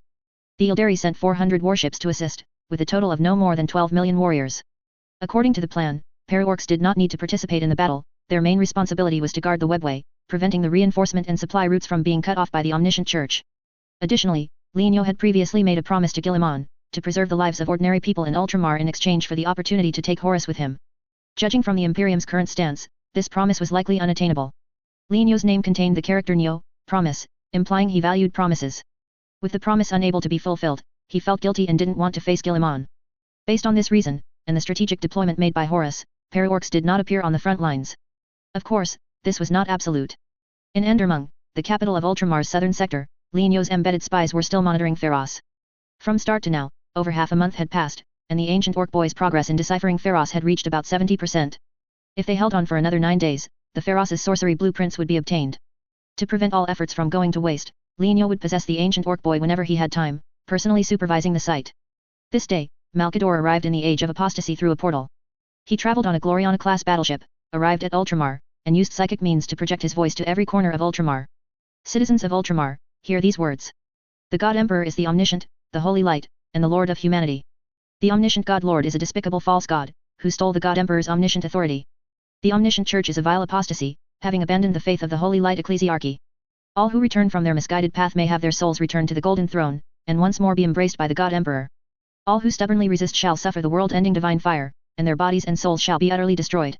Hey? What's going on? When did the God Emperor gain the title of Omniscient? Is this faith struggle so unpretentious? Lienyo, possessing the ancient orc boy, heard the voice from the broadcast and found it somewhat incredible. Zzzzzzz. Malkador's sermon was forcibly cut off. Lorgar's voice came from the broadcast. Believers of the Omniscient Church, citizens of Ultramar, guard your wall of faith, do not believe the slanders of the false emperor. Open your hearts, and chant the name of the Omniscient God Lord. Hold firm to your faith, and the God Lord will send us to the divine realm. Buzz. Pharos suddenly erupted with strong light and vibrations, and an electric-like sensation instantly spread throughout his body. Linio was surprised to find that the ancient orc boy remained invisible but had lost the ability to move. Chapter 323, this moment, just like that moment. Boss, the warp is acting up, ZZZZT. The beast's voice came through the relay station. Linio temporarily gave up observing Pharos's anomaly and switched his consciousness to space. The parafleet was currently deployed along the route, strictly protecting the safety of the webway nodes and webway gates. Space and the beast were stationed at the relay node, observing the warp conditions of Ultramar through the warp rift opened by the warp fishing vessel. When Linio was looking for Pharos before, he had already discovered that the warp of Ultramar tended to solidify.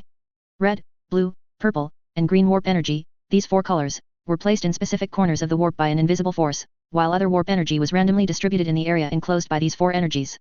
The current scene was even more exaggerated than what was seen before. Red, blue, purple, and green stood in four corners, and the mixed warp energy in the middle blended into one, its color similar to black. If the warp coordinates of these colors were projected onto reality, the four colors would correspond exactly to the four divisions of Ultramar: Southeast, Southwest, Northeast, and Northwest, while the black in the middle would be the location of the Central Division. As is well known, the capital of Ultramar's Central Division is Makraj, where Robert Guillemon personally held sway. If that black warp energy gathered towards him, what would happen in reality? Linio looked at Pengpa in the amniotic fluid tank. Can you see the situation in the Central Division? I reckon I'll try. Pengpa closed his eyes, and the holographic image switched with his consciousness. A few minutes later, Pengpa successfully penetrated the dimensional barrier between the warp and reality, focusing his view on Makraj. The Imperium of Man was battling the Central Division's defenders. Whirlwind torpedoes, atmospheric incineration torpedoes, and bipolar torpedoes, the three most abundant extermination weapons in the Imperial arsenal, were unleashed as if they cost nothing. The Omniscient Church's forces used various defensive measures such as laser defense matrices, electromagnetic interference, and plasma macro bombs, but it was useless. As long as one extermination weapon wasn't intercepted, the planet was doomed.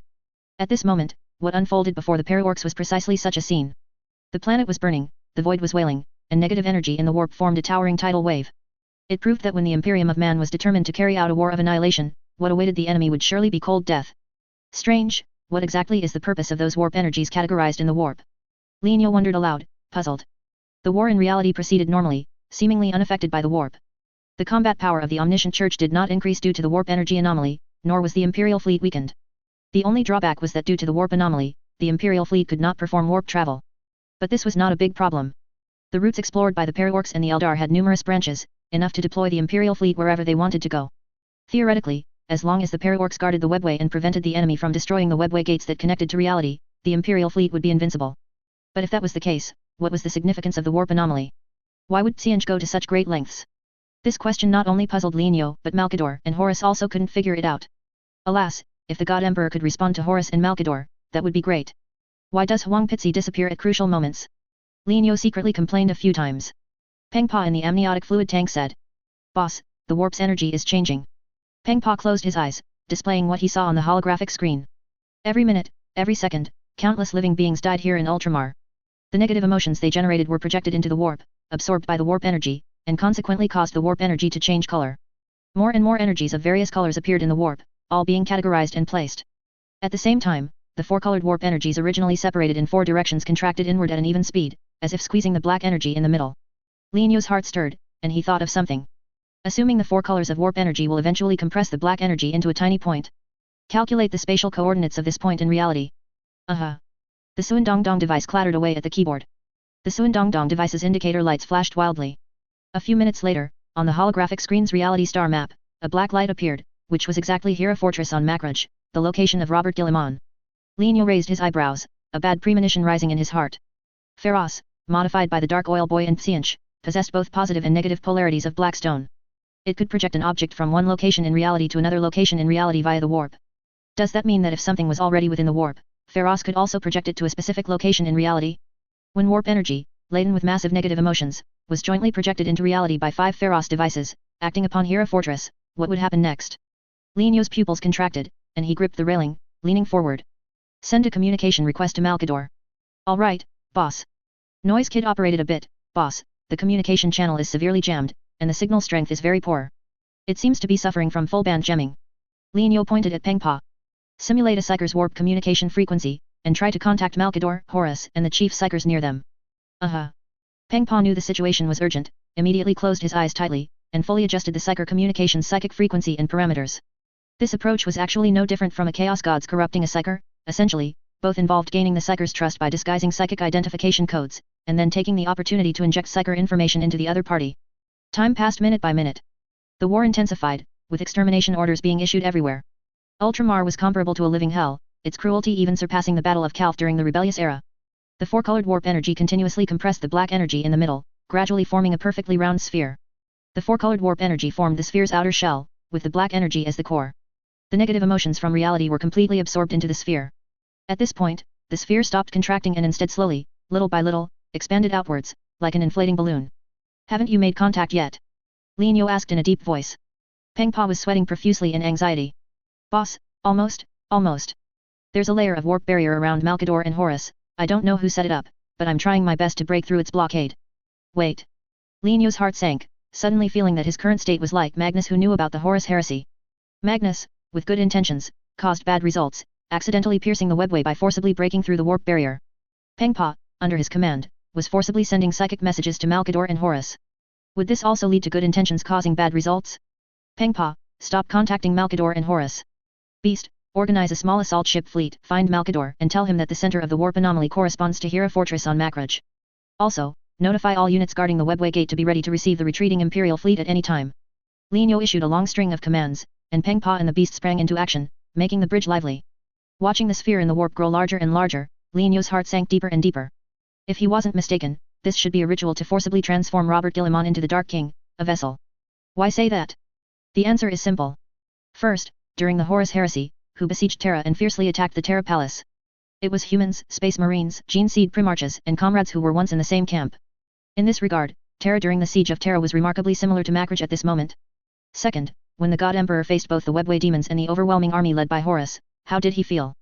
The Webway demons during the Horus Heresy correspond to the Para-Orc army currently in the Webway, as well as the Eldar forces launching surprise attacks through the Webway. The rebellious space marines during the Horus Heresy correspond to the Imperial fleet currently annihilating Ultramar. The civilian and loyalist casualties during the Horus Heresy correspond to the civilians of Ultramar and the Omniscient Church's forces. This moment, just like that moment. Robert Guillemot at this moment must be very similar to the God Emperor at that moment in terms of psychology, emotions, and desires, with only minor differences. Third, what kind of desires would arise in such a state of mind? Naturally, it would be to gain power, turn the tide of the battle, end all of this, and kill all enemies. Destruction and revenge. Such emotions perfectly suited the Dark King's taste. Once the Dark King was attracted to Guillemot and chose him as its vessel, the Dark King would be born in the Age of Apostasy sub-universe. The Chaos 8-pointed star would welcome its fifth Chaos Gods. The Eldar plan to seal the Dark King in the Rebellion-era sub-universe would fail, and the God Emperor's vision of destroying the Chaos Gods would be ruined in an instant. All Imperial forces in Ultramar would be annihilated by the Dark King, and even Horus and Malkador might not escape harm. Fourth, and most crucially, the existing Chaos Gods actually did not want the Dark King to truly appear. They first wanted to halt the awakening process of the Chaos 8-pointed star at the Dark King's step. This required the Chaos Gods to use some method to permanently fix the Dark King's vessel within a stasis field. What a coincidence! The Terra Palace had a golden throne equipped with a stasis field, and Hera Fortress on Makraj also had a golden throne with a stasis field. The only difference was that the throne in Hera Fortress was of a lower specification, but it still met the conditions for sealing the Dark King's vessel. If all 4 points above were not wrong, then next, Hera Fortress would definitely become the focus of attention for all parties. Boss, our assault fleet has found the positions of Horus and Malkador. They are above Makraj. The Omniscient Church launched a teleportation assault on their flagship. Horus and Malkador are fighting against Lorgar, Conrad Kurz, Fulgrim, and others. To prevent the flagship from being destroyed in battle, Malkador cast a protective shield covering the battlefield. That was close. It was a good thing I didn't let Peng Pa forcibly penetrate the psychic barrier to send a message to Malkador just now. Otherwise, the protective shield protecting the flagship might have been penetrated by Peng Pa, and Malkador would have suffered heavy damage due to the shield's rupture. Lin Yo secretly breathed a sigh of relief and ordered. The assault fleet splits into two. Squad 1 assists Malkador and Horus in resisting the enemy ships, finding an opportunity to deliver the message to Malkador. Squad 2 attempts to scan the surface of Makraj, searching for alpha level and above abnormal psychic signals. A few minutes later, Squad 2 of the assault fleet successfully bypassed Makraj's air defense network using Mao-Ge quietly and optical stealth, entering the atmosphere. They dispersed across Makraj, using the finder to deeply scan the surface for anomalous signals. The bridge where Lin Yo was located received the scan results immediately. There were as many as 27 alpha level and above abnormal psychic signals. Further scanning results showed that the anomalous signals were emitted by some kind of psychic device, and these psychic devices exhibited the physical characteristics of black stone. Converting Makraj's planetary map into a flat diagram and connecting the anomalous signals with lines formed a psychic ritual array with the entire planet as its base. Lin Yo roughly guessed the purpose of the array. It should be used to strengthen the connection between Guillemot and the Dark King. Just as he was about to order the assault fleet to destroy the psychic devices, several fleets arrived in Makraj's near-surface orbit via sublight speed travel. It was the Eldar fleet. Their holographic shields could both resist attacks and conceal their whereabouts. After evading the air defense network and enemy fleet pursuit, the Eldar fleet transported a large number of fighters into the atmosphere. The fighters' targets were precisely the black stone devices emitting anomalous psychic signals. Lienyo secretly nodded. Regardless of whether the Eldar actions were based on prophecy or rational tactical analysis, their surprise attack was commendable and flawless. The more advanced the device, the more fragile it was. The Eldar should be able to destroy those 27 psychic devices. Lienyo looked at the scan results for Hera Fortress.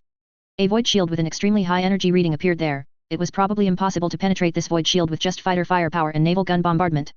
A saturation attack of thunderous boom and extermination weapons should work. Lienyo prepared to be the villain, using a small yield thunderous boom to blast open the void shield and disrupt the psychic ritual inside. Noise Kid suddenly shouted. Boss, something's wrong. After the Eldar destroyed the psychic devices, that sphere in the warp started migrating towards reality.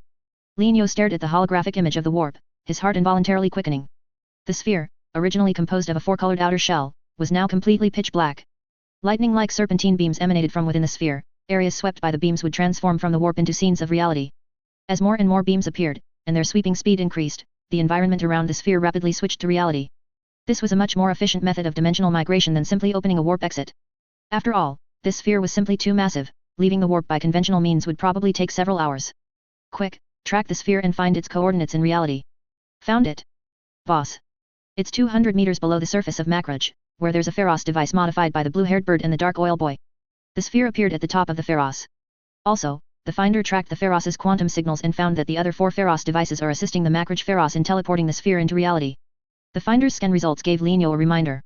When necessary, he could interfere with this unprecedented psychic ritual by destroying the Pharos device in the Southern Division. However, the cost of doing so was that his super-orc thinking power, which he had maintained for over 20 days, would likely be for naught. Or he could completely end the ritual by destroying the Makraj Pharos. Mark the location of the Pharos on Makraj. Alright. A red dot appeared on the holographic screen. That location was inside the mountain range where Hera Fortress was situated, directly beneath Hera Fortress. Holy crap! Chapter 324, Robert Guilliman's Chaos Spawn. At the same time, Hera Fortress, Hall of Penance. Robert Guilliman sat on the throne, his face contorted in pain, his right hand covering his forehead, muttering. No, it shouldn't be like this. This isn't according to our plan. Before him, wisps of black mist drifted out from the cracks in the stone bricks. They were like enchanting dancers, swirling around Guilliman, graceful and alluring. Guilliman impatiently waved his other hand. Get lost. This is wrong. Our plan has gone awry. I shouldn't be in this situation. What, exactly, went wrong? Below the steps of the throne, the Ultramarines in blue power armor did not resist the black mist like Guilliman. They actively reached out their hands to the mist, grasping the gas and inhaling it forcefully through their visors. Hiss. Accompanying the long inhaling sound, the light and shadow around the Ultramarines showed blurry distortions, and the bodies beneath their ceramite armor emitted dull thuds. They were transforming, undergoing a baptism, entranced, grabbing handful after handful of black mist and inhaling it. Father, this is the blessing of our Lord. Sir, please taste this delicacy, its scent and texture intoxicate me. No. Bang. Guilliman threw a punch, and the violent force of the blow shattered the Ultramarine's helmet. The ceramite helmet fractured, but there was no scene of blood splattering. Instead, denser black mist surged out from the cracks in the helmet. The Ultramarine, whose head had been struck, continued to grab and inhale the black mist, his voice leaking slightly due to the broken helmet. Father, taste the delicacy. This is a blessing, containing the wails and suffering of all living beings. It teaches me to find liberation in despair. Destruction and slaughter. Only unparalleled destruction and endless slaughter can redeem us. Get out. Get out. You are not my child. Guilliman punched to drive away the Ultramarines below the steps. Bang bang bang. A row of Ultramarines was knocked away and shattered, but soon another group of Ultramarines stepped forward to fill the empty spots. They were like madmen, greedily sucking in the black mist, their mouths uttering incessant gibberish, like devils chanting spells. Get out, get out, get out, leave my sight. As Guilliman drove away the figures below the steps, a magnificent voice descended from the sky. My child, accept your destiny. You shall bear this suffering for me, just as we agreed upon. You will become the eternal sculpture of Hera Fortress, suppressing the restless Dark King. The Dark King sealed by you will become the greatest deterrent, your enemies will fear your departure from the throne. Bear this destiny, it will turn the tide of battle, and Ultramar will become the most dazzling nation in the galaxy. And you, Robert Guilliman, will also become the next omniscient church god lord, revered by billions of subjects. The magnificent voice hovered above the throne, imbued with an irresistible magic. Guilliman gradually calmed down, no longer clutching his head in pain. He slowly extended his hands, wanting to grasp the mist swirling around him, his face filled with extreme confusion. Suddenly, an alarm sounded. Beep beep beep. Guilliman jolted, his eyes focusing. In the empty hall of penance, there was no black mist. Those shattered ultramarines stood perfectly fine at the bottom of the steps. They held heavy bolters, ready at any moment to receive their father's command, with no trace of shattered helmets, as if what had just happened was merely an illusion. What's the situation on the front line? Guilliman asked in a hoarse voice. Sir, the false emperor called Malkador from the rebellion era to assist. Horus and Malkador personally led the army to attack Makraj. The Archbishop, Patriarch, and Inquisitor are currently engaged with the enemy in low orbit. Malkador's psychic power is extremely strong. He has segmented the battlefield, trapping the three Sirs in different areas, allowing Horus to defeat them one by one. We must support them as soon as possible, break Malkador's psychic barrier, and help the three Sirs converge. What suggestions does the Liberius have? Apologies, sir, we have tried. Malkador's psychic mastery is too astonishing, we cannot shake his psychic barrier from the surface. Guilliman placed his hand on the hilt of his sword, rising from the throne. In that case, we will go to low orbit to help them. Give me a teleportation coordinate. The space marine below the throne transmitted a series of numbers via an audio array device. Guilliman drew his sword and pointed it at the empty space below the steps. A blue beam shot out, landing on the ground, and a blue halo appeared out of thin air, opening a teleportation gate to the enemy flagship. Guilliman led the charge, the ultramarines followed closely, and the teleportation gate closed behind them. As soon as the group arrived at their destination, they received a warm welcome from the Imperium of Man. The Space Marines participating in this battle mainly came from loyalist Space Marine legions such as the Imperial Fists, Blood Angels, White Scars, and Dark Angels. Guilliman's betrayal was an unacceptable betrayal to them. Blazing lasers and fierce bolter barrages instantly struck Guilliman. A pale blue psychic shield appeared in time, blocking all these attacks imbued with hatred and fury. The next second, a bright blue sword light swept horizontally, like a gale across the entire area. Wherever the sword light passed, ceramite armor shattered, flesh and blood disintegrated, and death and blood erupted simultaneously. In an instant, most of the Imperial warriors attacking Guilliman were killed or wounded. Their bodies were refined by the blue light, and their souls were absorbed by Guilliman's sword, transforming into more potent psychic beams. Guilliman thrust his sword forward, and the tip of the sword shot out a psychic lightning bolt at least 5 meters in diameter, piercing through more than a dozen hard walls at once. Electric snakes slithered along the edges of the holes, and the metal wall panels glowed red-hot. Malkador, come out and face me. Why would the false emperor send an old dog like you to die? Why is he absent from this feast? Guilliman strode forward, passing through layer after layer of walls. At the end of the path ahead, a figure stood amidst the electric light. He held his staff high, and a psychic light curtain shot from the crystal at the staff's tip, creating an endless lightning storm. This lightning barrier divided the flagship's lower deck into several areas, each as brutal as an arena. Lorgar's corpse was torn apart, burning in raging flames. Fulgrim's human-headed snake body was severed, his long tongue minced into paste, also burning in golden white flames. Van Dyer, as a mere mortal, despite being blessed by the omniscient God Lord, still met the end of turning to ashes.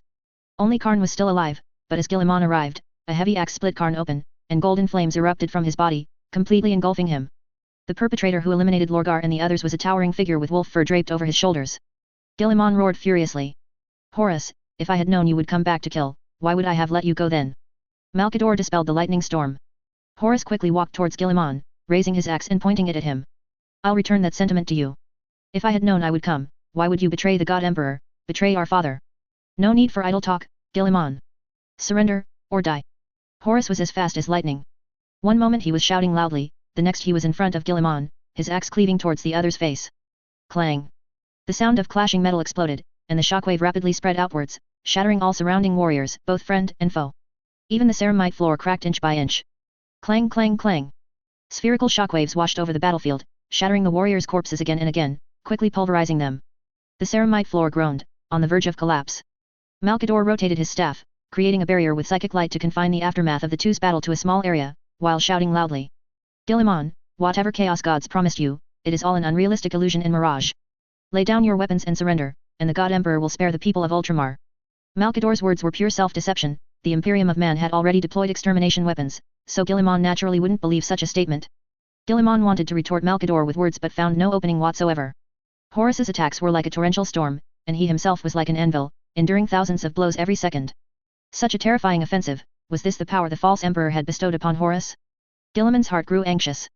He swung his sword horizontally and pushed forward a handful of lightning with his left hand. Bang! The lightning exploded on Horus's chest, but the ceramite armor that should have melted remained pristine, without even a scorch mark. Give up, Robert, my brother. Horus swung his axe again, smashing it with a clang against the spine of the other's sword. Both gripped their weapons with both hands, engaging in a contest of strength. The two cold weapons constantly rubbed against each other, emitting a chilling creaking sound. The Archbishop of the Omniscient Church is dead, and the Patriarch has also fallen. The heretical forces you relied on exist in name only. Before Ultramar is completely erased from history, you still have a chance to surrender. Horus pressed forward, leaning into Guilliman, looking directly into his angry eyes. Lay down your weapons and come with me to Terra to face judgment. You have no other retreat, resistance will only bring death and destruction. Guilliman snorted heavily but couldn't speak. Horus's strength was unusually great, and he possessed some means of significantly reducing psychic spell damage. Not only was he at a disadvantage everywhere, but he also couldn't retort with words.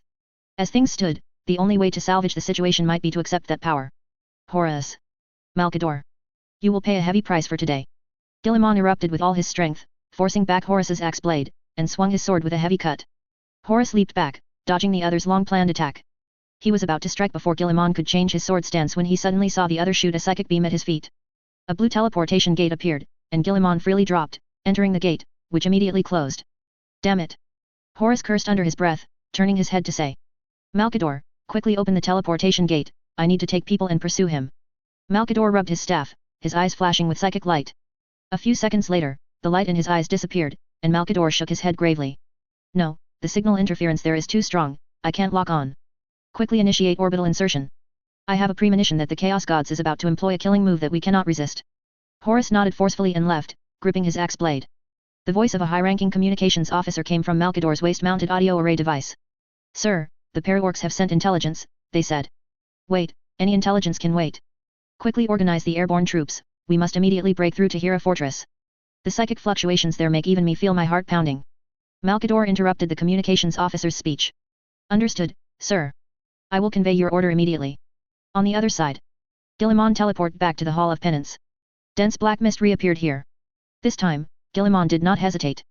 He walked up the steps, one by one, towards the throne. Black mist rose on both sides of the path, condensing into hands that grasped Guilliman's arms and legs, as if both hindering his progress and pushing him forward. When Guilliman reached the end of the steps and stood before the throne, black mist almost filled every corner of the hall. Guilliman grasped the armrest and sat down, and the black mist transformed into a giant abyss mouth that bit down on him. At this moment, Guilliman felt fear, but the suffering Ultramar was enduring compelled him to accept power that did not belong to him, to surrender his body and soul to a greater and crueler existence.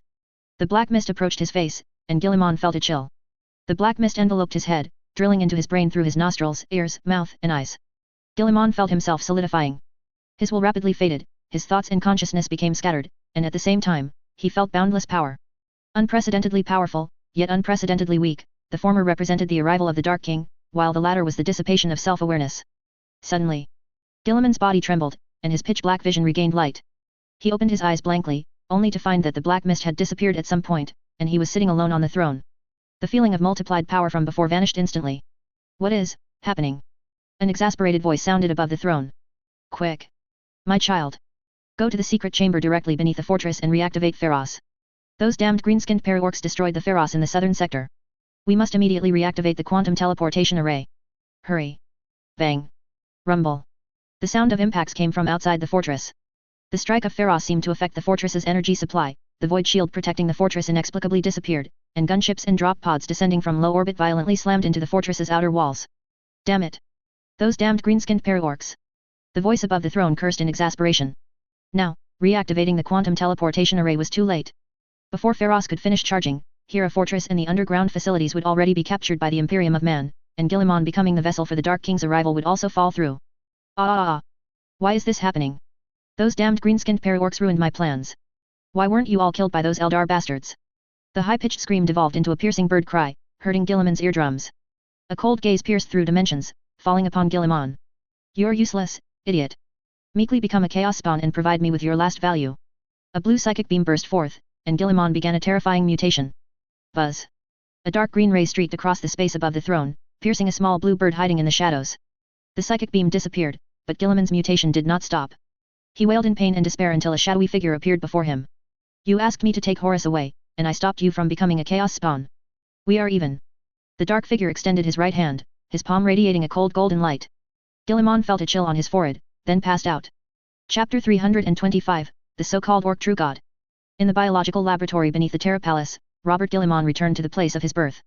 He was immersed in an amniotic tank, with electrodes attached to his body and a brain-computer interface installed at the back of his head, data cables transmitting his memories to the thinker array. The process of transmitting and analyzing memories was dangerous. The corruption of the Chaos Gods is not only targeted the soul and mind, but also the memories carried by the mind and physical body would be corrupted. 3 thinker arrays were scrapped due to chaos corruption, but fortunately, their sacrifice diluted the corrupting factors in the memories. During the 4th memory transmission and analysis, the concentration of corruption in the memories had already decreased to an acceptable level. The fourth thinker array successfully read Guilliman's memories and presented them as a first-person holographic animation.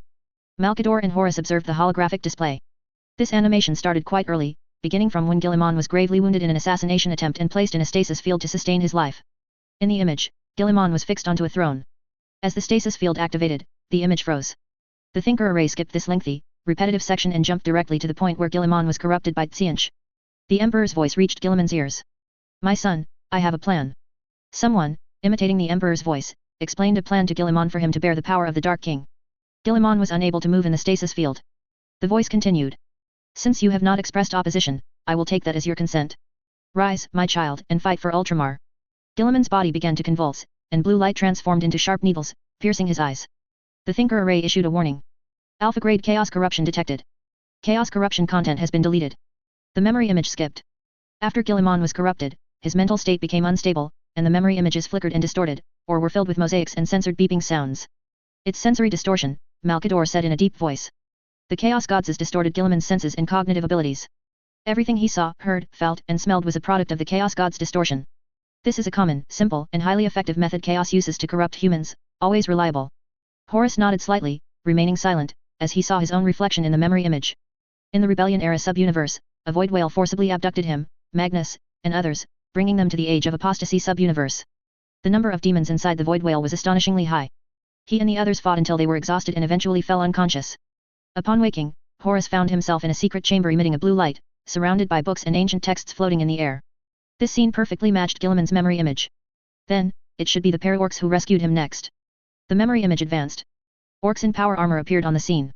The leader negotiated with Guilliman, and finally, at the cost of promising to spare the lives of Ultramar's citizens, took Horus, who was trapped in the etheric ritual, away.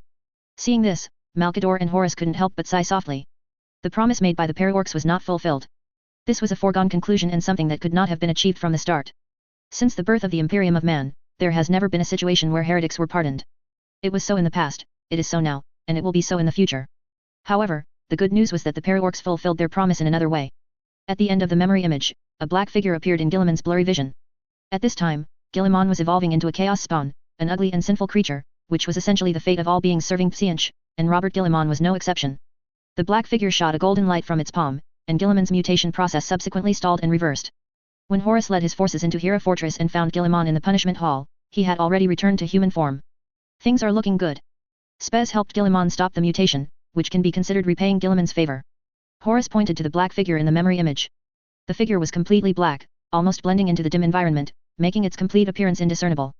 "Do you know what this is, Malkador?" From the tone of this figure, he should be Spez himself, but this is the first time I've seen him in this guise. Malkador said. "This is a type of orc war machine developed internally by the para-orcs. It once appeared in a space station self-defense battle of the Holy Light Federation. It is equipped with large-sized gauze weapons and possesses the characteristic of being completely immune to etheric and chaos forces. Its combat power is extraordinary." His Horus took a deep breath. The para-orcs have such a powerful thing? It sounds like it could contend with the custodes. Malkador operated on the thinker array's keyboard. "When you brought Robert back to low orbit, I sent people to check the Pharos device below the fortress. Guess what I found?" The memory image dispersed, and a new image emerged. Hera Fortress was located halfway up a mountain range, and directly below it was an artificially excavated cavern. The cavern had a height difference of about 300 meters and a diameter of over 2,000 meters. A Pharos device, modified by Tsianch, was placed there. Just like the other four devices, the black stone material of this device was also at the critical point of positive and negative polarity. The Officio assassin Orm once tried to destroy this device but failed. Its outer shield has 3 layers, a void shield, a conventional force field shield, and the Pharos device's own quantum shield. The Officio assassin Orm could not deal with the void shield without leaving a trace, and thus was helpless against the Pharos device. Horus said. "But the para-orcs orc war machine can, is that right?" "Yes, that's right." In the image, the Dark Tech priests, Chaos Ultramarines, and other hostile units around the Pharos device were all dead. Their bodies had turned into sludge with a faint green glow, which was the effect of the gauze weapons. The Pharos device's 3 layers of shields were still active, but the device itself had stopped functioning. Someone had ignored the obstruction of the 3 shields, passed directly through them, and shut down the device. Truly amazing. How did Spez do it? Horus was moved. Malkador shook his head slightly. "I don't know the specific process. What is undeniable is that the orc witchcraft mastered by the para-orcs is more effective in anti-etheric, anti-chaos, and anti-warp aspects than the regular armaments of the Imperium of Man. I will suggest to the Emperor that the anti-chaos gene fragments of the Custodes and Silent Sisters be spread among the elite members of the Space Marines. This should bridge the gap between us and the Paraorcs in the matter of anti-chaos. Horus pondered and asked. Has the Emperor responded recently? He asked me to invite Spez to the Golden Throne tomorrow night. He will teach the Paraorcs how to summon the Orc True God. Malkador's words were astonishing, and Horus was visibly stunned. The Orc True God? Yes, the Orc True God. Surprised, aren't you? When I heard this news, I was also too shocked to speak. Malkador mused. The Emperor told me that after the Orc True God appears, the Imperium of Man will withdraw from the rebellion era and age of apostasy, and all will transfer to the end times. Horus frowned. Why? These two sub-universes have so many resources, are we just going to hand them all over to the Paraorcs? Malkador leaned on his staff and walked towards Guilliman's amniotic tank. I have the same doubts as you, Horus. The Emperor's answer to me is that population is the most important resource of the Imperium. The Great Rift in the end times caused the Imperium to lose at least half of its population. The populations of the Age of Apostasy and Rebellion era will be used to replenish the Imperium in the end times. Only in this way can the Emperor suppress the spread of the Great Rift, and even shrink and close it. Horus followed Malkador to Guilliman's amniotic tank and said in a deep voice.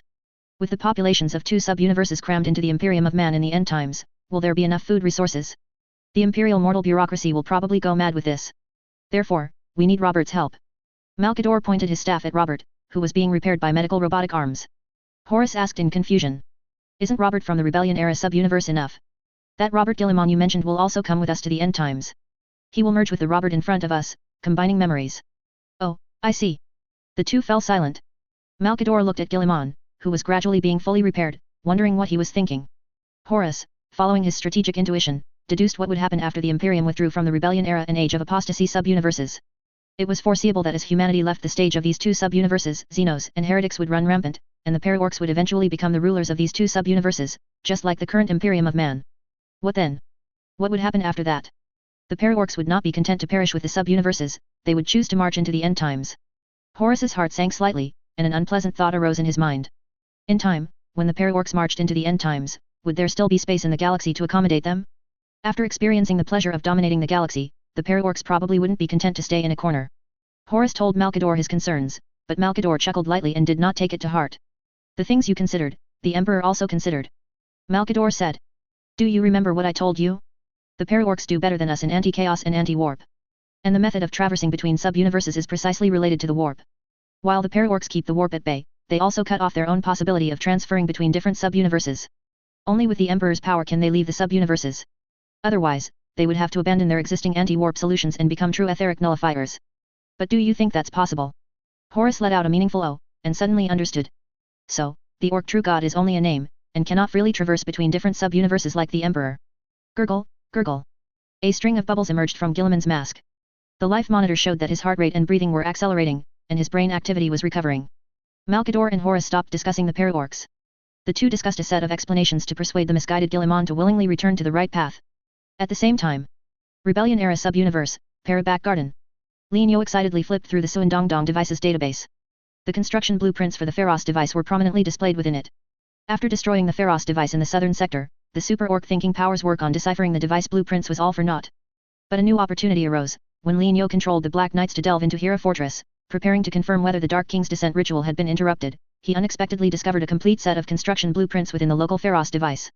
Lin Yo spent some time, copying the blueprints and sneaking away before the Imperium of Man arrived, thus obtaining the Pharos construction blueprints made by Dark Oil Boys and Xianch followers. You activate Super Orc Thinking Power on the Pharos blueprints. Estimated consumption, 1.1 million units of Universal Shinic material in 3 Terra-days. You can transform these blueprints into Orc Mechanical Witchcraft blueprints. Time reduced by 90%, and the consumption of Universal Shinic material simultaneously reduced by over 90%. Lin Yo was overjoyed. And that wasn't the only good news. After Guilliman was captured by the Imperium of Man, all important personnel of the Omniscient Church were either killed or captured, and the name of the church ceased to exist. The task assigned by the Emperor was concluded. By this time tomorrow, he could go to the Tyrannid Palace, receive the etheric ritual, and embark on the path to becoming the Orc True God.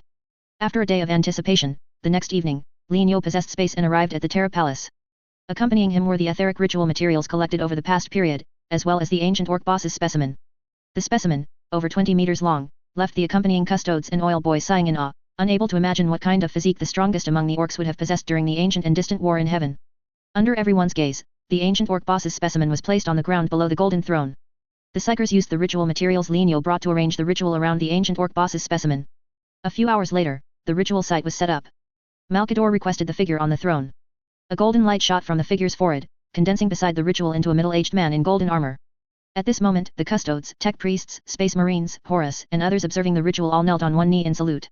The Emperor raised his palm slowly, gently lifting everyone up, and instructed them to wait outside. Soon, only the Emperor, Malkador, and Lenio remained in the vast throne hall. Lenio, before we begin the ritual, I will first explain its principle to you, lest you mistake any anomalies during the ritual for an accident, leading to its interruption, the Emperor said. Understood, Your Majesty, please proceed. Lenio nodded in agreement. The Emperor pointed to the ancient orc boss specimen lying on the ground. This ancient orc boss perished many years ago, its body preserved by Trajan's embalming materials. I will use etheric power to imbue this ancient orc boss with life. You should then transfer your consciousness into it and take control. The Emperor finished speaking. Lenio waited a few seconds, confirming that the other party had indeed finished speaking, and asked with some confusion. Is that all? The Emperor nodded with a normal expression. Yes. That is the entire process of the ritual. The ancient orc boss, left over from the War in Heaven period, has experienced the War in Heaven and possesses many miraculous qualities, which can be regarded as the orc true god. By controlling it, you will become the orc true god. Hey? This is the so-called orc true god? It feels somewhat different from what he imagined. Lenio had a feeling he was being tricked. Your Majesty, may I ask one more question? What rank of soul is the orc true god? Chapter 326 Dreaming Back to the War in Heaven. What level of soul is the orc true god? When Lenio asked this question, he actually already had an answer in his heart. The specimen in front of him belonged to the ancient orc boss, and this ancient orc boss was already dead. How could a dead ancient orc boss be a second or first class soul? At most, it would be third class. In other words, the reward he received for cooperating with the Imperium of Man for nearly 2 months was merely control over an ancient orc boss, named Orc True God. Although Lenio didn't want to admit it, he had to say. He was definitely misled by Huang Pitzi. Lenio, it's common knowledge that the Orc True God doesn't have the ability to travel between sub-universes. The God Emperor said earnestly. The Orc's psyker field is independent of the warp, and they cannot draw energy from the warp, nor can they use the warp to cast psychic powers. Under this premise, the Orc True God and the warp are also mutually independent, so the former naturally cannot see the path to other sub-universes. Malkador nodded in agreement from the side. That's right, Lenio. I told you before that if you want to travel between sub-universes autonomously and controllably, you must first dismantle the Orc's psyker field and connect your soul and mind directly to the warp. Lenio remained silent. Dismantle the Orc's psyker field? No, this is something with far more disadvantages than advantages, and it must never be done. The Orc's psyker field provides I reckon power and also resists the corruption of chaos. Without the psyker field, would orcs still be orcs? Lenio's silence indicated his stance, and the God Emperor and Malkador exchanged glances, no longer trying to persuade him to abandon the Orc's psyker field. The God Emperor shot a beam of light at the ancient orc boss. The ritual begins. Upon my command, immediately take control of this orc. Lenio nodded and calmed himself. The psychic materials surrounding the ancient beastman specimen parted under the golden light, and the specimen, like a sponge, absorbed the surrounding psychic materials into its body. Trajan's ability to create specimens was beyond doubt. The ancient orc boss's skin color and elasticity were extremely close to that of a living orc. After absorbing the psychic materials, the texture of life gradually strengthened, muscle lines became clearer, and the posture became more natural as the specimen writhed. Thump, thump. A dull, thunderous heartbeat. Hiss, exhale. A long, deep breath. Click, click. A faint but sufficiently clear grinding sound. The ancient orc boss's eyes were tightly closed, the eyeballs under the eyelids were shaking, and its fingertips trembled irregularly. Now, the God Emperor said. Lenio locked his gaze on the ancient orc boss specimen and activated Wadaik simulation. After consuming some magic spores, his consciousness successfully transferred from space to the ancient orc boss. The next second, Malkador lightly tapped the floor with the end of his staff, projecting a psychic light curtain similar to a stasis field onto space. Before space could understand the situation, he lost his ability to move and perceive, forcibly fixed in place by Malkador, unable to sense his surroundings or move. The God Emperor, meanwhile, extended both hands forward, shooting double psychic beams at the ancient orc boss. Dense golden light completely enveloped the ancient beastman. The God Emperor's fingers twitched as if playing a piano, seemingly using the psychic beams to pull something out of the ancient orc boss's body. Suddenly, the ancient orc boss's psyker field emerged, pushing the God Emperor's golden light out of its body. The God Emperor and Malkador's expressions changed slightly. Your Majesty. It failed. The God Emperor lowered his hands, dispelling the golden light from his fingertips, and sighed softly. Just a little bit. If the psyker field could have appeared 0.5 seconds later, I would have been able to reclaim the part of Alpha Omega's warp essence on Lenio and control the para-orcs. But it was just a little bit short. Malkador asked in a deep voice. Do we still have a chance? The God Emperor nodded slightly. There are at least 2 more chances. Malkador secretly breathed a sigh of relief and asked again. Your Majesty, why not obtain that part of the warp essence from Lenio's human body? His human body should not have an orc psyker field, right? The God Emperor said. Because that part of the warp essence is not on his human body, but on the orc he possesses, which is determined by the characteristics of that part of the warp essence. The God Emperor paused, then continued. But this does not mean that the human body is useless to Lienyo. In fact, it is precisely because of the existence of that human body that he will blindly trust the Imperium of Man and me, and I can edit his soul encoding. We must let him continue to maintain his human identity before reclaiming Alpha Omega's warp essence. As for after reclaiming Alpha Omega, the God Emperor and Malkador exchanged glances, saying no more. The Imperium's attitude towards heretics and Xenos has never wavered. Lienyo felt like he was dreaming, a hazy yet clear dream. His eyes couldn't open, his vision was pitch black, and his ears were filled with shouts and the sound of metal colliding, as if a fierce battle was taking place around him. He heard the ground being smashed open by hard objects, rivers raising huge waves to wash over stubborn rocks, and the crisp sound of metal constructs breaking. He tried hard to open his eyes, and waves of dizziness impacted his mind, a buzzing vibration in the air passed by, and a burning pain came from all over his body, accompanied by a tingling sensation of rapidly growing flesh. I reckon you little brat aren't dying. A roar exploded, and Lienyo felt himself being lifted up, instantly going from lying unconscious on the ground to standing upright and being thrown into battle. His eyes snapped open, and the magnificent sight shocked his mind. His perspective was at least 30 meters from the ground, and the surrounding trees were as small as shrubs. Meteors with long tails fell from the sky, striking the earth, mountains, rivers, and forests. Looking up at the sky, those meteors actually came from another planet. The distance between the two planets was so close that it was enough to cause megalophobia. The surface of the opposite planet was covered with magma and active volcanoes, and the fiery meteors coming from the sky were launched from the volcanoes. Don't just stand there. Charge. Kill those fire people. A roar came from beside him again, followed by a hand lifting Lienyo and throwing him high into the sky like a shot put. Lienyo's eyes widened, watching himself ascend rapidly in disbelief. Troposphere, alluring clouds, rising white mist. Stratosphere, ozone-absorbing ultraviolet rays, rising temperature. Mesosphere, rapid cooling, hundreds of degrees below zero, entire body covered in white frost. Thermosphere, shortwave radiation, temperature over 1,000, but no sensation due to thin air. Lienyo was greatly surprised. Who could, with just one hand, throw a giant like himself, over 20 meters tall, into near-Earth orbit? Lienyo twisted his body in the air, looked back behind him, and his gaze instantly solidified. That was a true behemoth. Even from a high-altitude view, it was as conspicuous as a dump truck, with an estimated height and arm span definitely no less than 100 kilometers. There were many, many more such entities on the ground. They grabbed 20-meter-tall orcs by the handful and threw them towards the opposite planet. Many of his kind were also rapidly flying into outer space beside Lienyo. The behemoths on the ground looked like orcs magnified countless times, but were they really just orcs? Lienyo subconsciously cast detection technique, but received a shocking message. Warning. Your connection with the God Emperor has been severed. Detection technique, paraportal, parawarehouse, and other functions are all unavailable. WarHammer simulation function is basically normal. As the system message flashed across his vision, Lienyo felt his body being captured by a force from above. That was the gravity from the opposite planet. Lienyo was caught by this gravity and fell towards the magma and volcanoes on the ground. A fireball erupted from a volcano, right on Lienyo's descent path. Just as Lienyo waved his hands, preparing to adjust his falling trajectory by pushing the air, a Gretchen's voice came from behind him. Relax, relax, with me here, what are you panicking about? Lienyo turned his head as much as possible and found a metal rocket backpack behind him, with a 5-meter-tall Gretchen sitting on the backpack manipulating the control stick. The Gretchen extended a finger and pressed a red button. Ignition. Launch. Paratrooper 1, jumping boy, ready. Sizzle boom. The rocket backpack successfully ignited, and the powerful thrust propelled Lienyo sideways, avoiding the oncoming meteor. Immediately after, a long flame erupted, and Lienyo felt a huge force from his back, pushing his body towards the volcano on the ground. The scene on the volcano rapidly magnified in his vision, beeping sounds came from his helmet, and hundreds of red markers appeared in his holographic view. The enemies corresponding to the markers were humanoid flame creatures over 10 meters tall. They waved their hands on the volcano, casting psychic powers, drawing magma from the ground around the volcano into the crater, and then using another psychic power to turn the magma into fireballs. After the fireballs were loaded, the flame people on the volcano uniformly raised their hands, and the volcano's crater shot out artificial meteors with a bang. Killing these flame people would stop the volcanic eruption. Lienyo followed his body's instinct, reaching for his waist and drawing a long sword whose blade shimmered with icy light. The raw material for this sword came from an eternally frozen planet, dug from the geocentric ice veins by a tech boy. No matter how the surrounding environment changed, the blade would always remain around -444 degrees due to the properties of the eternally frozen material.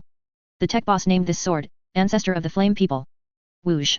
An ice blue sword light pierced through the flame person's body from top to bottom. Everything in the path of the icy blade was frozen, the flames on the flame person instantly extinguished, and then it turned into a wisp of white mist from the inside out, completely dissipating. Lienyo stabilized himself, and the Gretchen on his back timely adjusted the direction of the backpack's nozzle. The two were of one mind, their synchronization reaching 100%. A slender column of flame shot out, and Lienyo was propelled by the rocket backpack, aiming for the next flame person and charging forward.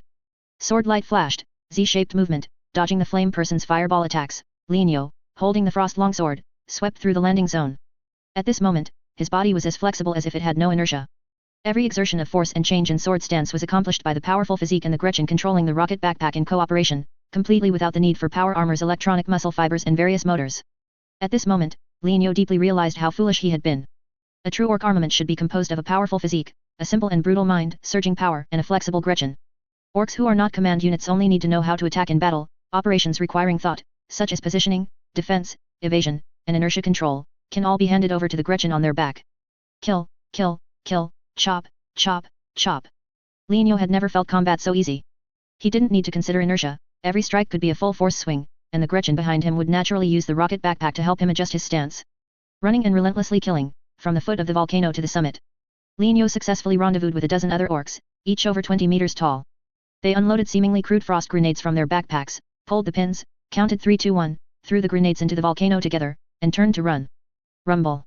The explosion erupted, and ice crystals were pushed in all directions by the shockwave. Lienyo reached the foot of the mountain and looked back. The volcano visibly formed an ice shell. His gaze shifted upwards, looking at the planet he came from. The forests on the surface were ignited by meteors, and 20-meter-tall orcs were continuously thrown onto the planet below. The flame people, who could make volcanoes erupt meteors, were collapsing and despairing. Is this how the ancient orcs fought? How interesting. Lienyo had never imagined that there would be an orc capable of throwing other orcs to another planet with bare hands. Even though the two planets were very close, it was still fantastical. Just as Lienyo was about to continue experiencing brainless combat and brainless pleasure, the system interface popped up. Psychic ritual ended. Forcing the end of this WarHammer simulation after 10 seconds countdown. 10, 9, 8. Lienyo quickly operated on the interface. The countdown quickly ended. Lienyo's vision went black, and when he opened his eyes again, he was back inside space. The ancient beastman specimen not far away was shattered, its flesh turning into particulate matter, scattering across the ground with a rustling sound. In this psychic ritual, psychic materials were consumables, and so was the ancient beastman specimen.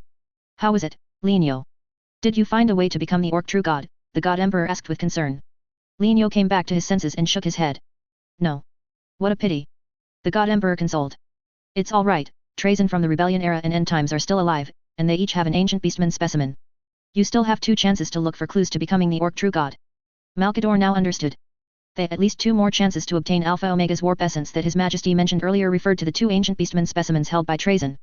The reason for saying at least 2 chances was because there might be other ancient beastman corpses hidden in some corner of the galaxy. Facing the god emperor's comfort, Lienyo, feigning a bit of regret and anticipation, said. All right, Your Majesty. I plan to first obtain the ancient beastman specimen from the rebellion era. Once the materials required for the ritual are ready, I would like to ask you to help me open the ritual again. No problem, Lienyo, the para-orcs are friends of the Imperium, and I will open the ritual for you. The god emperor smiled slightly and said.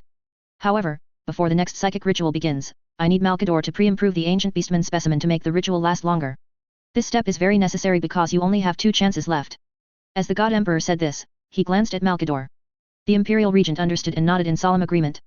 Malkador knew His Majesty's meaning. It would be best to use these 2 chances to seize Alpha Omega's warp essence, otherwise, they would have to help Lienyo search for other ancient beastman corpses. As for how to improve the ancient beastman specimen, Malkador already had a plan. There was a time difference between Lienyo possessing the ancient beastman and the ancient beastman's psyker field activating. Finding a way to extend this time difference would allow His Majesty to seize the part of the warp essence held by Lienyo and control the para-orcs. Chapter 327, The Escaped Old One. Lienyo was oblivious to the Emperor of Mankind and Malkador's little schemes. In his eyes, the Emperor of Mankind was quite a good person, willing to accept him, a transmigrator, and even treat him as an equal. He truly lived up to his reputation as the protagonist of the WarHammer world, his vision and scope were extraordinary. However, compared to the Emperor of Mankind, a message on the WarHammer simulation interface was more appealing. You have consumed 1.72 million magic spores to create a simulation save for ancient orc boy jumping ball. Save created successfully. It's surreal, isn't it? After possessing the body of the ancient orc boss, Lienyo felt like he had a dream, dreaming of the process of the ancient orcs launching a jumping ball operation on another planet. In the dream, he played the role of a jumping ball orc boy. As the WarHammer countdown ended with 10 seconds remaining, Lienyo tried to create a simulation save for the jumping ball orc boy, and unexpectedly, it succeeded. So the question arose, were the scenes Lienyo saw after possessing the ancient orc boss's body real, or merely a segment of the ancient orc boss's memory? Lienyo leaned towards the first guess. The main reason was that the simulation save was successfully created. Secondly, while playing the jumping ball orc boy, he could act freely according to his own will, whereas in memory fragment scene recreations, the player could only act according to the memory path. In summary, Lienyo believed he had encountered some kind of supernatural event, briefly transmigrating to the past. I just don't know what will happen when I load the jumping ball orc boy simulation save. Li Niu possessed space and returned to Para home. He first checked the progress of the orc boy in deciphering the Pharos manufacturing blueprint, then turned his attention to the simulation save. After considering all possible outcomes, Li Niu decided to give it a try. He mentally clicked on the simulation save and silently commanded to load it. A system message popped up. You are attempting to load the Jumping Ball Orc Boy simulation save, which requires 20,000 magic spores. Please note, during the simulation, your connection with the Emperor of Mankind will be temporarily severed, and you will be unable to use detection technique, para-warehouse, and para-teleportation gate. The 7th reward of WarHammer simulation granting a specified object a pure mark will also be temporarily disabled. Do you want to load the save immediately? Interesting. Including his previous simulation experiences, this was the second time Li Niu encountered a situation where certain system functions were disabled. Why would loading the save cause him to lose contact with the Emperor of Mankind? Li Niu pondered for a moment but couldn't figure it out, so he simply thought. Confirm load. His vision plunged into darkness. That state of being clearly awake but unable to open his eyes, only able to hear sounds, reappeared. Whoosh whoosh whoosh. Li Niu felt like he was being dragged. There were two of them, grabbing his shoulders, one on each side, dragging him across a hard, rocky surface. Thud. The two of them threw him down. Li Niu struggled to open his eyes, but still couldn't. The person on the left spoke in pure orc dialect. Witch doctor, this orc boy has the runes you mentioned on him. Oi, I know, you two can go now. An old and mellow voice sounded. The two ancient orcs who dragged Li Niu turned and left, their footsteps heavy and powerful, suggesting their height and weight were beyond imagination. Li Niu still couldn't open his eyes. The orc, called Witch Doctor, walked closer, leaning on a staff. His footsteps were rustling, sounding unlike the other tall ancient orcs. Hey, orc boy, can't open your eyes? Ga, it's good that you can't. The Witch Doctor walked around Li Niu, his words full of smugness. Orc boy, listen up, I'll only say this once. Your WarHammer simulation is actually a psychic ability that every weird boy can reckon up when they advance to a first-class soul. It's not a special ability given to you by the warp essence of Alpha Omega. The so-called WarHammer simulation, in our orc dialect, should correctly be called getting Gork and Morkonye. When I say this, you'll definitely be wondering, you're clearly not a weird boy, so why do you possess getting Gork and Morkonye? Yes, why? Li Niu couldn't help but ask. The answer is simple, orc boy. The Witch Doctor squatted down and whispered into Li Niu's ear. Your true body is a weird boy with a first-class soul. This weird boy projected a clone during the Imperium of Man era, and you are this clone. Since you are a clone, not the true body, you naturally wouldn't realize that you are just a clone.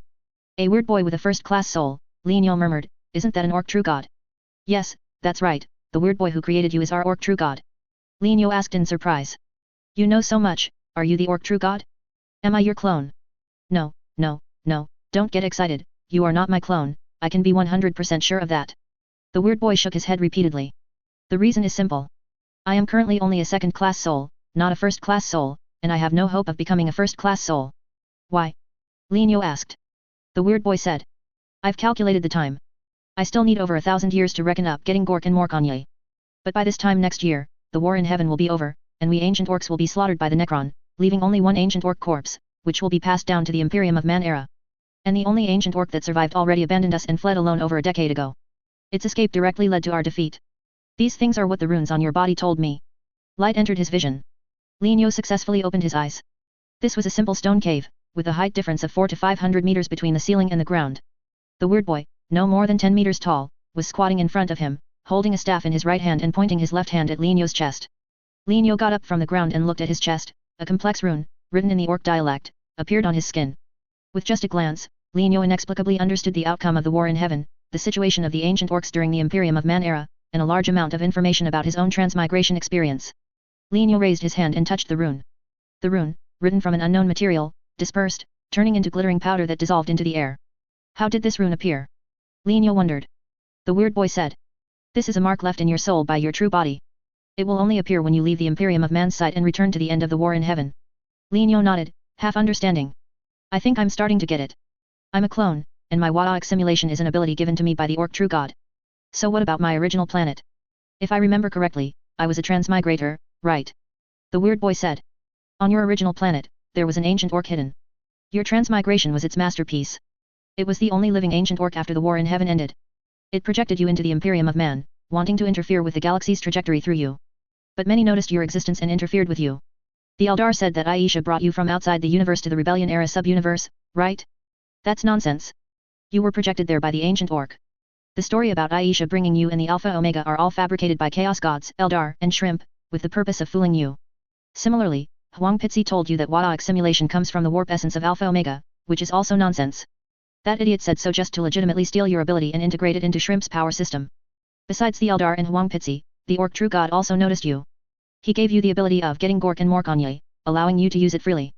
In short, you must remember, you are Linyo, your transmigration is the work of the ancient Orc. The last ancient Orc in the world abandoned us and fled alone before the war in heaven ended. It is hidden on your original planet, hiding outside the universe. Your WarHammer simulation is getting Gork and Morkonye bestowed upon you by the Orc True God, and has nothing to do with that damned Alpha Omega. Don't be polluted by the Eldar, Huang Pitzi, and rotten Mim pollution. The weird boy said a lot. Linyo listened, half confused, feeling that what the other party said made a lot of sense, yet was also somewhat unrealistic. How do you prove what you said? Honestly, each of you has your own reasons and explanations, and you're making me confused. The weird boy straightened up, looking up at Linyo, who was several heads taller than him, and said seriously. I will teach you the method to advance to a first-class soul. When you succeed, you will know that everything I said is true. Now, stop talking nonsense, sit cross-legged, I need to help you sort out your soul, so that your communication with me won't be discovered by Huang Pitzi. He always wants to seize getting Gork and Morkonye, this soul ability, when you don't have an Orc Psyker field protecting you. Linyo's expression changed slightly, really. Absolutely true. Think carefully, when Huang Pitzi made you possess the ancient Orc specimen, did the specimen have an Orc Psyker field? I tell you, it definitely didn't. Only when the jumping ball Orc boy you possess awakens will the ancient Orc specimen develop an Orc Psyker field, blocking Huang Pitzi's wicked hands and preventing getting Gork and Morkonye from being stolen by Huang Pitzi. The witch doctor urged again. Stop talking nonsense, sit down quickly. Linyo realized the urgency of the situation and quickly sat down cross-legged. The witch doctor extended his staff and pressed it against Linyo's forehead. Swish. After a faint, ethereal notification sound, the system interface automatically popped up, with the system border and text on the interface flickering rapidly. The interface, originally written in Low Gothic, quickly changed to Orc dialect. At the same time, next to Para-Warehouse, Para-Teleportation Gate Detection Technique and the 7th reward of WarHammer simulation, the option can be manually disabled appeared. The weird boy said. I'll help you sort out your soul encoding first, and add they can be manually closed by you permission to all the backdoors left by Huang Pitzi.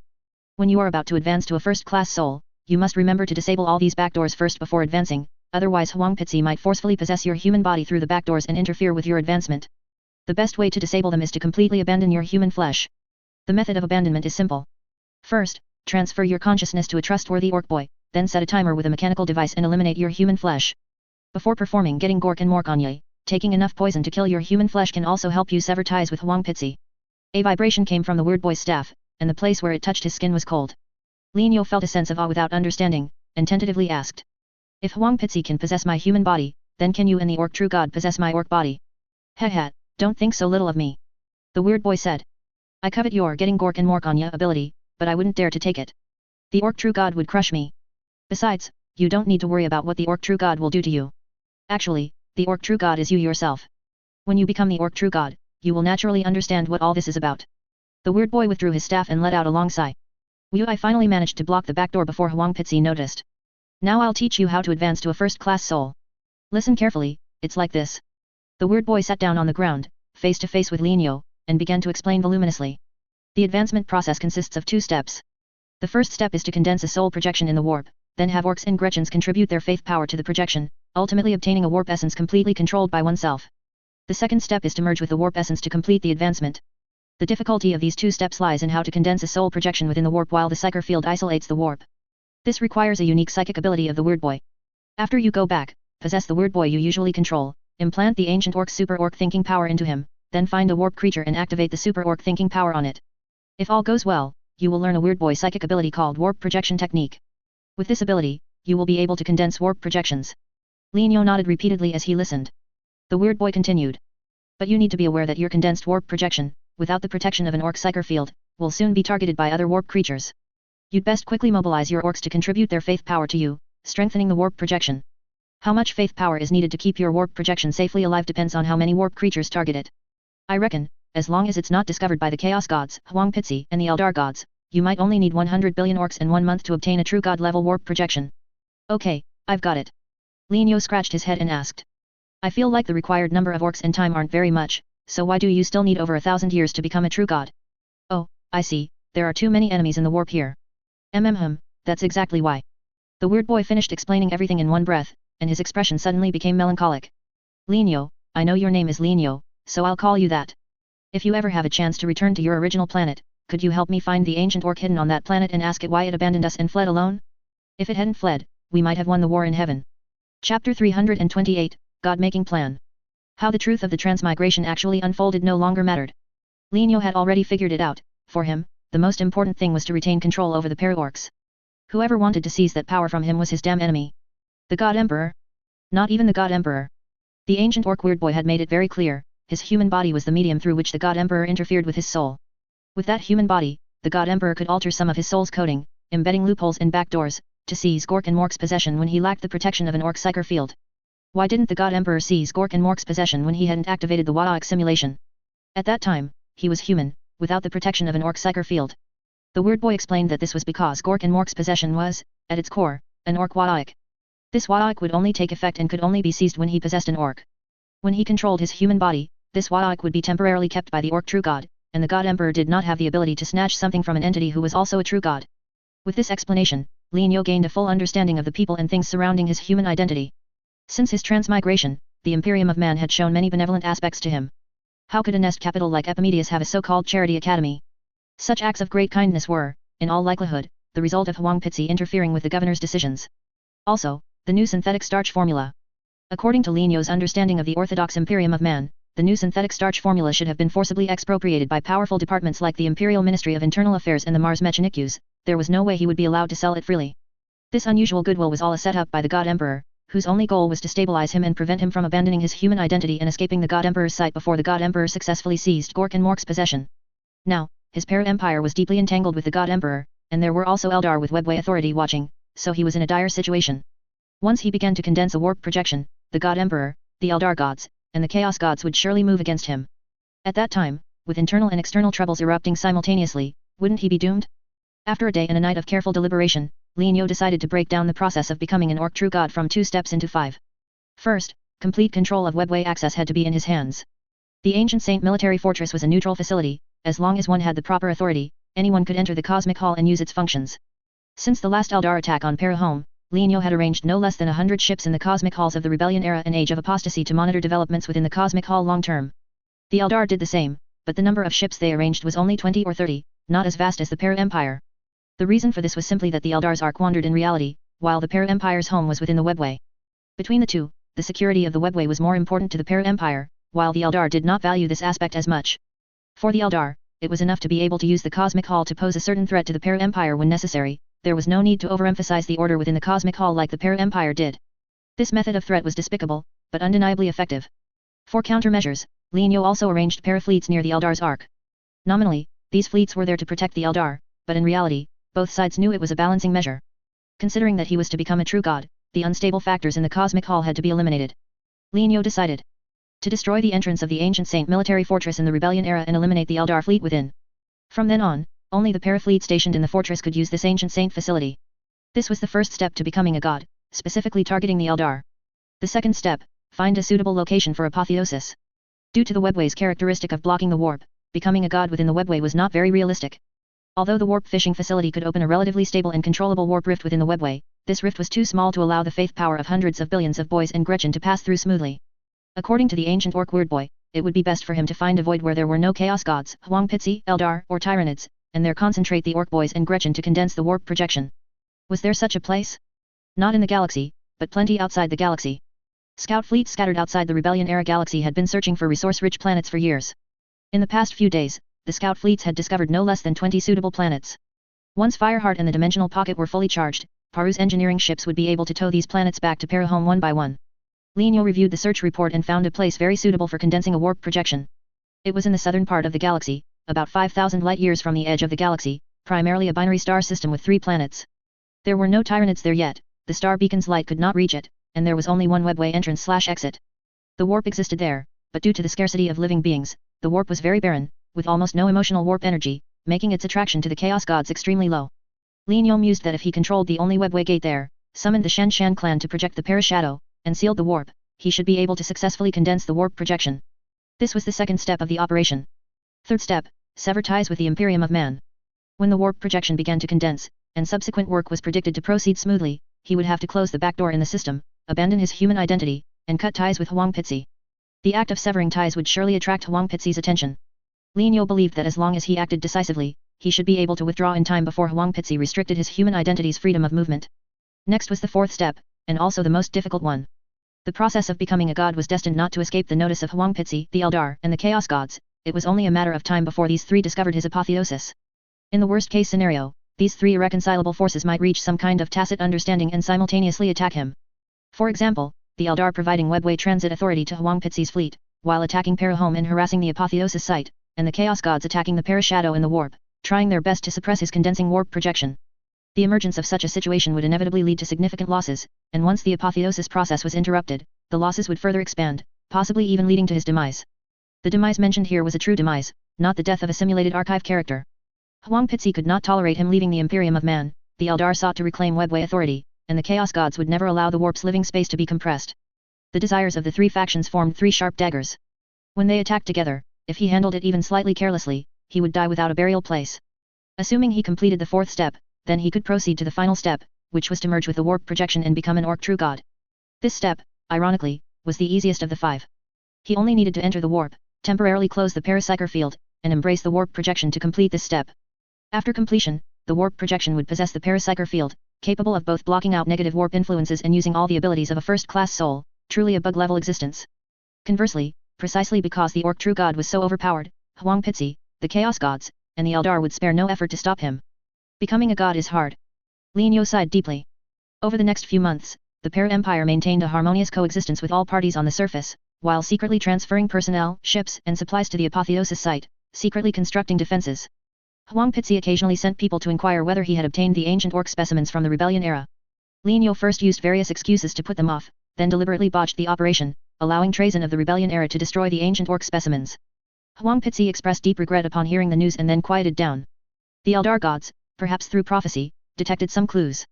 Aelna visited repeatedly, inviting Lin Yo to read in the Obsidian Archive. The Black Library was essentially a type of Ark world. Lin Yo feared that he would not be able to leave if he entered, so he repeatedly declined Aelna's invitations, citing busy research tasks, or sent his envoys to the Obsidian Archive instead. After nearly half a year passed this way, Hwangpitsi and the Eldar gods still failed to discover Lin Yo's plan. As of today, Hwangpitsi and Malkador had completely stopped caring about the ancient Orc matter, which prevented them from allocating time and energy to urge Lin Yo to obtain the ancient Orc specimens. On the Imperium of Man's side, demons were rampant in the Rebellion era, Chaos Orcs ran wild in the galaxy, and the Space Marines and Imperial Army of the Rebellion era were frantically busy. In the Age of Apostasy, Gilliman's plan to become the Dark King failed, and the blue-haired bird was unwilling to give up, continuing to cause trouble, leaving the human forces of the Age of Apostasy stretched thin and unable to cross the sub-universe to support the Rebellion era. How terrible the Imperium of Man in the end times was, there was no need to elaborate. Ever since the Great Rift split the Imperium in two, the word peace had completely vanished from every corner of the Imperium. On the Eldar side, the black bean sprouts of the Rebellion era were wiped out, and the black bean sprouts of the Age of Apostasy were dealing with the joint crusade of the Imperium of Man and the Eldar. The Eldar of the Rebellion era and Age of Apostasy were afflicted by Nurgle. The pathogenic strains leaked from Luganath specifically targeted the Eldar and did not infect shrimp. At the cost of sacrificing the number of infected species, these strains had extremely strong infection speed, transmissibility, and drug resistance in all aspects, making the Eldar suffer terribly. According to Paru's secret agents, Hwangpitsi told the Eldar seers that he had a way to cure the Nurgle plague, and to receive help, they first had to help him conquer Kumarak of the Age of Apostasy. Thus, Shrimp and the Eldar united to attack Kumarak of the Age of Apostasy. Lin Yo had no information on the plight of the Eldar in the end times, but he assumed they were also suffering from the Nurgle plague. After confirming that all parties were temporarily preoccupied, the Para-Empire's god-making plan officially began. That evening, Lin Yo possessed a word boy, standing on the bridge command platform of the Steel Ingot, with the boys below immersed in their busy work. Witch Doctor, Space Boss's fleet has arrived at the Cosmic Hall. As of now, our ships in the Cosmic Hall have reached 400. Witch Doctor, 68 Ancient Saint Military Fortress Gate demolition teams are in position and can blast all Ancient Saint Military Fortress gates in the Rebellion era sub-universe at any time. Witch Doctor, 72 Webway node interception teams are in position. The webway routes connecting the Shrimp Empire, Eldar Ark, and Parahome to the Ascension site are fully under control. The Ascension site was the small binary star system Lin Yo had chosen, located 5,000 light-years south of the galaxy. 2 stars, double the illumination. Lin Yo stood on the command platform. Outside the forward viewport, 100 or 200 million kilometers away, were the 2 mutually attracting stars. He took a slight breath, leaned on his staff, took a step forward, pressed one hand on the railing, and commanded. Shan Shan clan, heed my order, activate the Parashadow. All right, da-da. Peng Pa closed his eyes in the amniotic tank, using the communication lines on the tank to transmit the word boy's order. In a short while, strong psychic fluctuations appeared on the 5 nearby green-skinned battleships. The light green Parashadow bloomed in the warp, enveloping the entire small planetary system within half an hour. Test the integrity of the Parashadow, simulate its performance during a warp storm invasion. Lin Yo ordered again. Peng Pa said with his eyes closed. Parashadow integrity 100%, no oversights or defects. Beginning warp storm invasion simulation. In the holographic display, the warp covered by the light green shadow surged. That was a warp storm simulated by the Para Empire's engineering ships using Eldar psychic engines, which simply disturbed the warp energy, making it chaotic. Peng Pa said. Report, Dada, warp storm invasion simulation complete. Parashadow integrity 99%, the missing part can be repaired within 1 minute. This simulation test passed. Very good. Lianyo said in a deep voice. Interception teams, demolition teams, Cosmic Hall Fleet, calibrate time. Calibration complete. Current time is the 30th millennium, year 986, September 12th, Terra time 11:02 p.m. All teams and fleets, heed my order. At 11:05 and 0 seconds p.m. tonight, commence operations, no mistakes allowed. In the name of Gork and Mork, we shall forge a true god that belongs to us Para-Orcs. Lianyo raised his staff and shouted. Gork and Mork bless us. The boys below cheered in unison.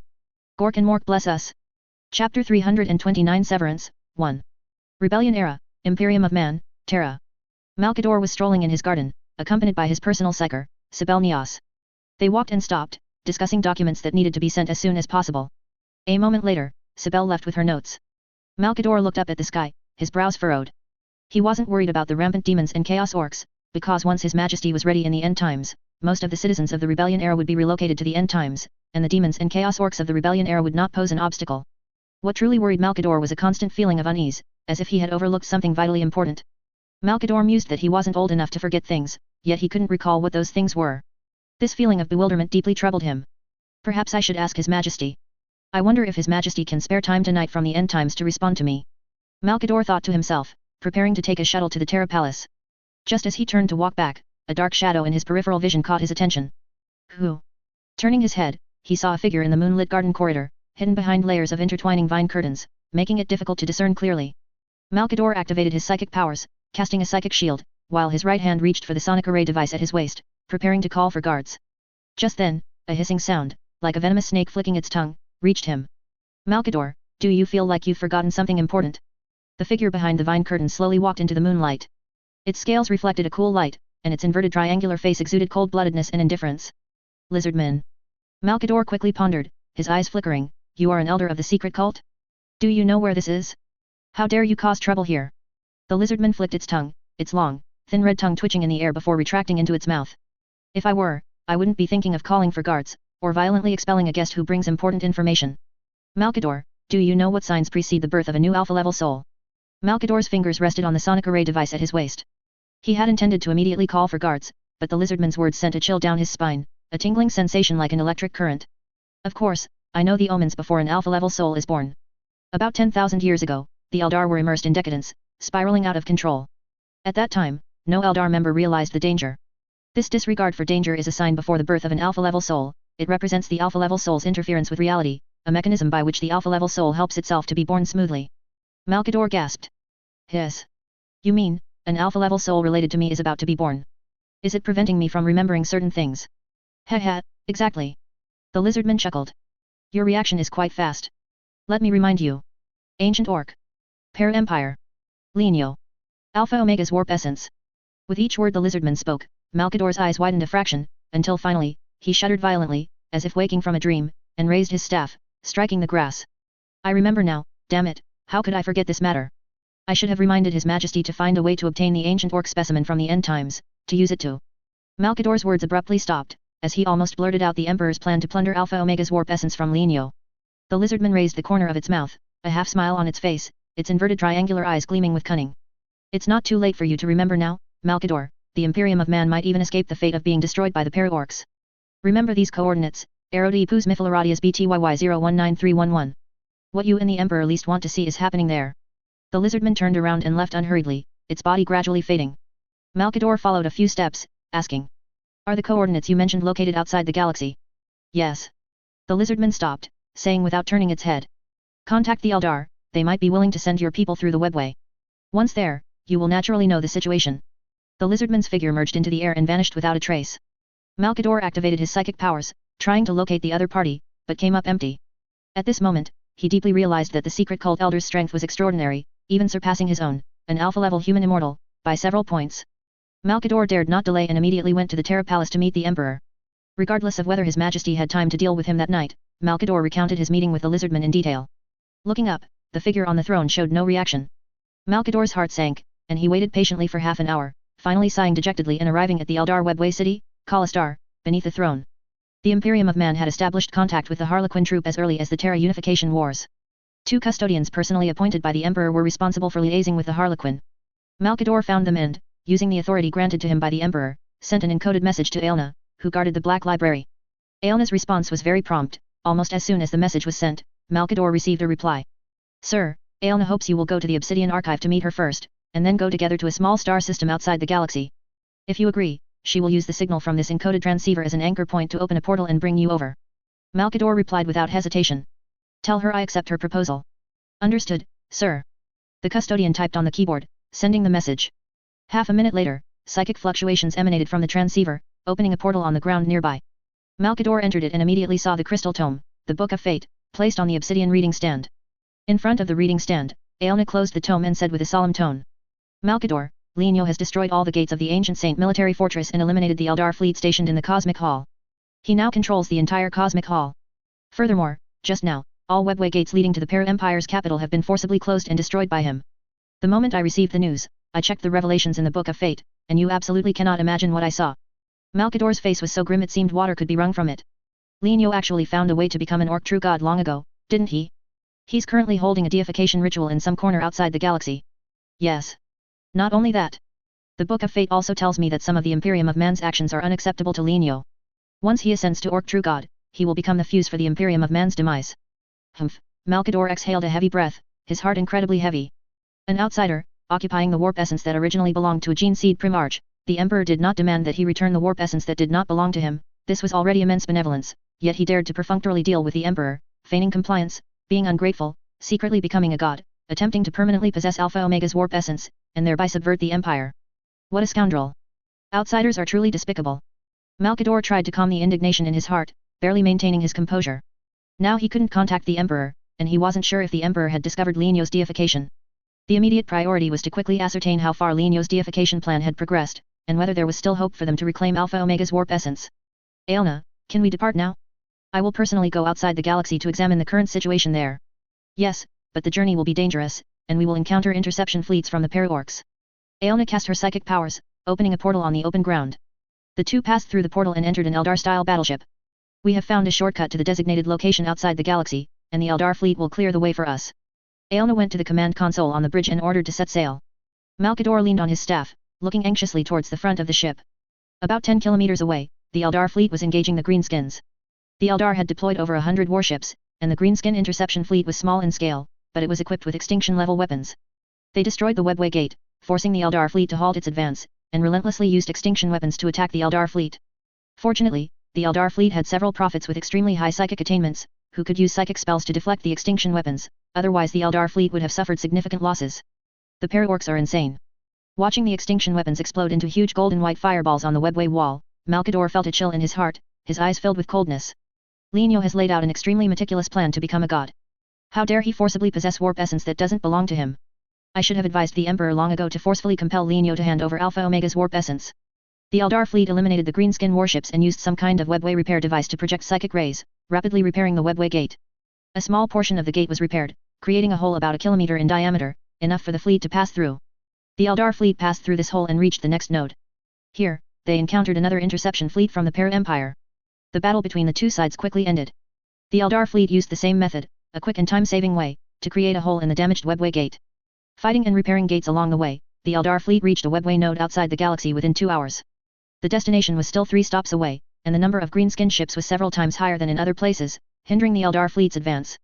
Seeing that the battle between the two sides could not end in a short time, Malkador said, Aelna, please connect me, I want to talk to Lienyo. I'll try. Aelna gestured to the Eldar in charge of communications. A few minutes later, a communication screen popped up, and a tall orc stood in the center of the screen. Aelna carefully observed the orc's movements and shook her head, saying, It's not Lienyo, it should just be an ordinary Para-Orcs commander responsible for stalling us. It's all right, let me. Malkador stepped forward and met the orc's gaze on the screen. I am Malkador, the regent of the Imperium of Man. Who are you? The orc replied. I'm Beast, the frontline commander of the Para Empire. We don't remember sending invitations to the Eldar and Shrimp. What are you doing here? That question should be asked by me to you. Malkador's voice was cold, his eyes sharp. What are you para-orcs doing here? We're building a god here, why ask? Aren't you here to stop our god building plan? Beast answered bluntly. Due to the bluntness, with no intention of concealment, Aelna and Malkador couldn't help but be stunned. Malkador snorted coldly. Let Lenio come see me. Witch Doctor Dada is busy. I said, Lenio. I know, Witch Doctor Dada is busy. Malkador frowned, and so did Aelna. Aelna stepped forward, standing side by side with Malkador. Beast, didn't you hear what we said? We want to talk to Lenio, not your so-called Witch Doctor Dada. Beast looked at Malkador and Aelna with an idiotic gaze. Are your brains addled? Isn't Lenio Witch Doctor Dada? When did Shrimp and Eldar become so stupid? Aelna frowned tightly and retorted. But isn't your weird boy named Zack? Oh, that was his previous name. Since a few days ago, he changed his name to Lenio. Aelna grew anxious. But don't you find it strange? The name Lenio clearly doesn't fit your orc style at all. So what? Beast crossed its arms. Witch Doctor Dada can be called whatever he wants. Can you control it? Why are you barking here? Watch your language. Aelna slammed the command console railing, producing a loud bang, and the lingbone railing instantly shattered. Idiot, boss is right, Eldar are just a bunch of self-righteous idiots. Beast cut off the communication. Aelna was panting with anger. Malkador said with a grim face. We know Lenio's true identity and origin, but that card is useless now. He seems to have used some method to make the para-orcs believe that he, Lenio, is the master of the para-orcs, and the para-orcs have also accepted this somewhat unconventional orc name. What do we do now? Can your fleet still get through? I'm afraid not. Aelna glanced at the combat signals on the lingbone radar. The situation was very tricky. The para-orcs fleet is much larger than ours. At least until Eldar reinforcements arrive, we cannot advance an inch further. Think of something, Malkador. We must stop Lenio from becoming a god. This is not in the Eldar prophet's predictions, his deification will lead the entire galaxy to destruction. Malkador paced the command console, leaning on his staff. At this point, I can only use the weakness in human nature to delay Lenio's deification. The weakness in human nature. Yes. Lenio's human identity is the acting governor of Epimedius. The Emperor once instructed me that, if necessary, I could threaten the lives of those close to Lenio's human identity to force Lenio into submission. Malkador stopped, his eyes cold. Doing so is somewhat despicable, but despicable people must suffer despicable persecution. Lenio's attempt to permanently possess Alpha Omega's warp essence already constitutes an act of betrayal against the Empire, which is utterly despicable. It is reasonable for us to use such a scheme against such a person. Please send me back, Aelna. All right. Aelna opened the portal. Perfect, I also need to go back and call for reinforcements. Let's go together. Thank you. Malkador passed through the portal and returned to the webway city below the throne. Aelna, meanwhile, arrived at the Obsidian Archive. She did not use the encoded transceiver to call for reinforcements but immediately consulted the Book of Fate, seeking its revelations. Chapter 330, Breakup, 2. The Book of Fate wrote. When the God Emperor decided to become the God of Man, the plan to destroy the Chaos Gods was already unfeasible. We can only strive to create a balance of power among the various factions in the galaxy. The Imperium of Man must lose Malkador, just as the Emperor must lose half of his children. This is one of the preconditions for achieving balance. Guide Malkador and Lenio to conflict, causing Malkador to obstruct Lenio's ascension to godhood by any means necessary. When Lenio is desperate and anxious to ascend to godhood, Malkador will die due to an accidental event. Lenio may not be the direct murderer of Malkador's death, nor even an accomplice, but the God Emperor will resent Lenio because of it, and there will no longer be any possibility of peaceful coexistence between the Imperium of Man and the para-orcs.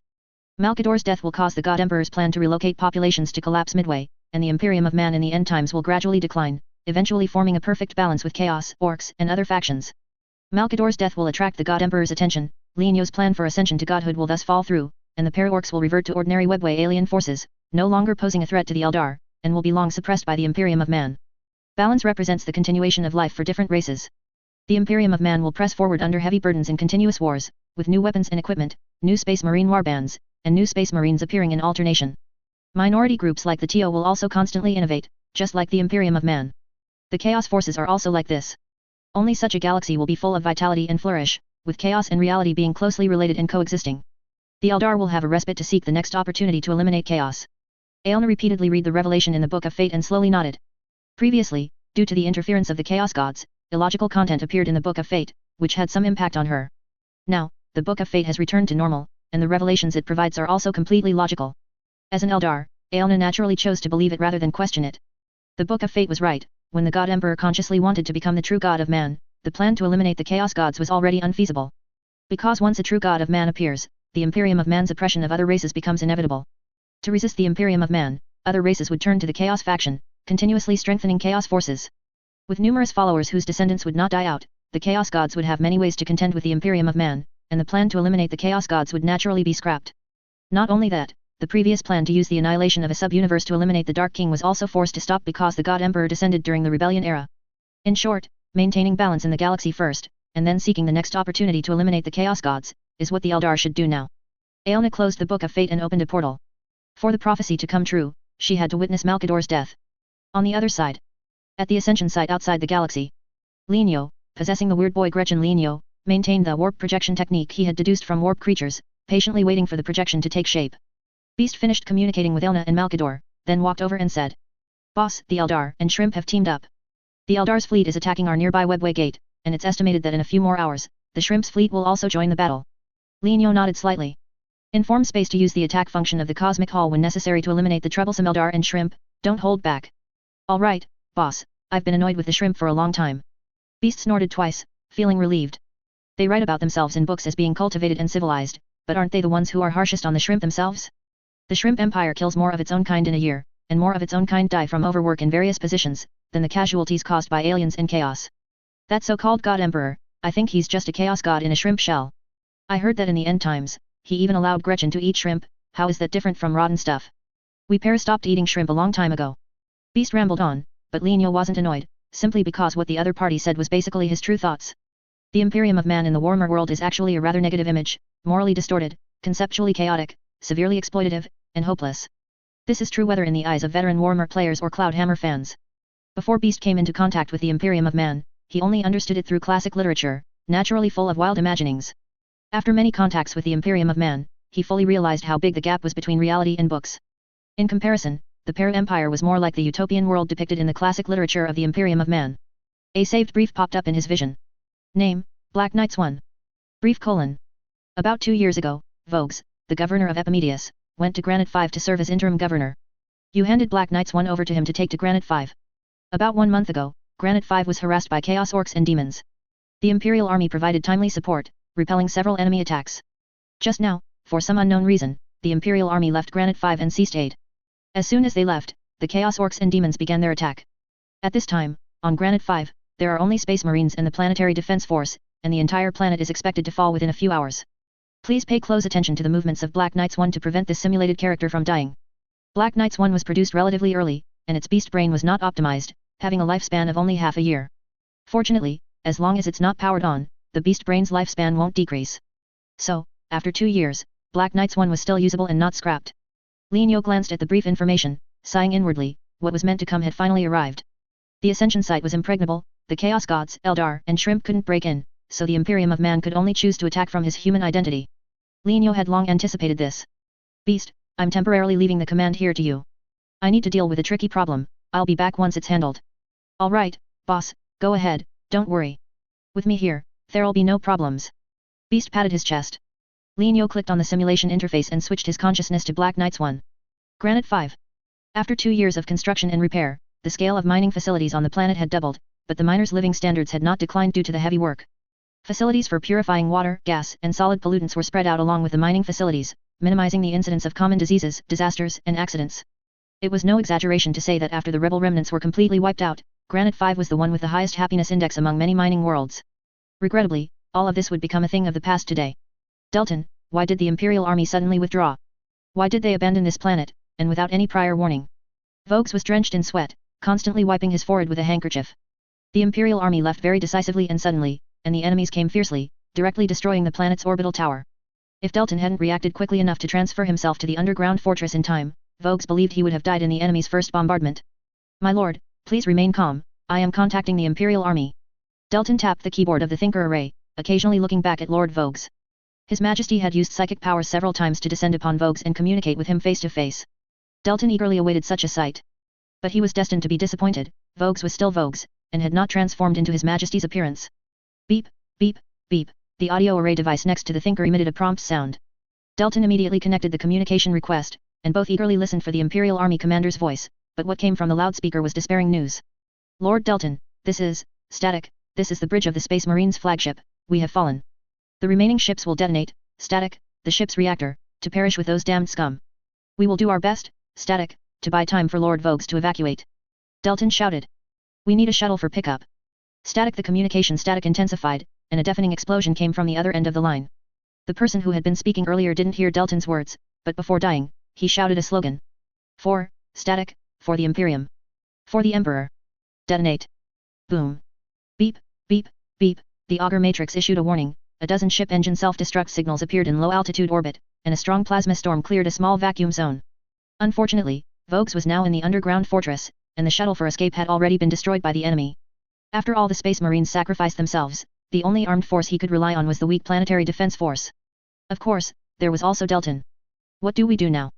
We are isolated and helpless, just waiting to die, or hoping the enemy leaves on their own, but is that possible? Vogues pressed his chest, barely maintaining composure, veins throbbing on his forehead, his body feeling unwell from immense mental pressure, with signs of an illness acting up. Delton pondered for a moment, a resolute expression flashing across his firm face. My lord, since things have come to this, we must prepare for the worst. Deep within this underground fortress, there is an absolutely safe secret room. I will take you there now. What about you, Delton? Are you going to stay here? Yes, my lord, I must. To prevent the enemy from discovering the secret room, I did not connect communication lines into it. I must stay here and contact the Imperial Army, only they can save us. After speaking, Delton, without further ado, pushed Vogues out of the communication room and took the lift down to the underground level. Behind them, several servo-automata jointly carried a black box, following closely. My lord, you don't need to carry survival supplies, I have arranged everything in the secret room. The secret room isn't very large, and this box probably won't fit inside. Delton pointed to the black box behind him. Vogues hesitated for a moment. This is a self-protection device Lenio told me to carry. He said that even against extinction-level weapons, the contents of the box could protect me. Oh, I see. Then let's try to see if the box can fit into the secret room. A moment later, the two arrived at the entrance of the secret room. Delton used a mechanical key to open the secret room door, disguised as a rock wall.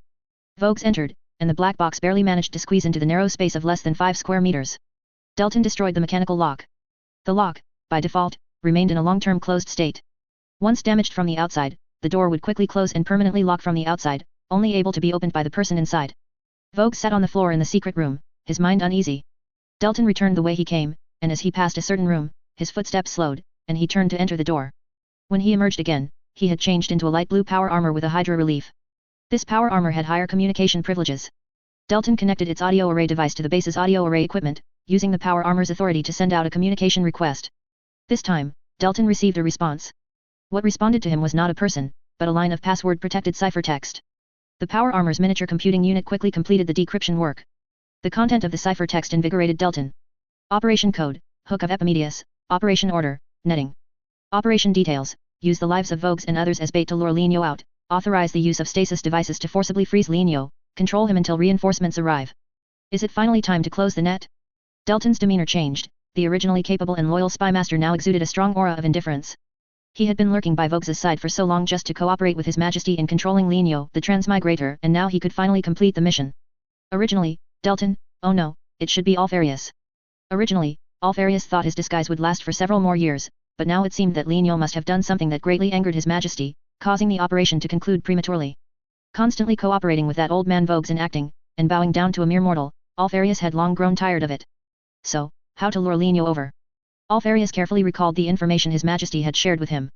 Lenio had taken possession of a part of Alpha Omega's warp essence and could transfer his consciousness among orcs. Lenio would most likely not stand by and watch his father-in-law die. Therefore, finding the orcs on the planet should allow him to pinpoint Lenio's location.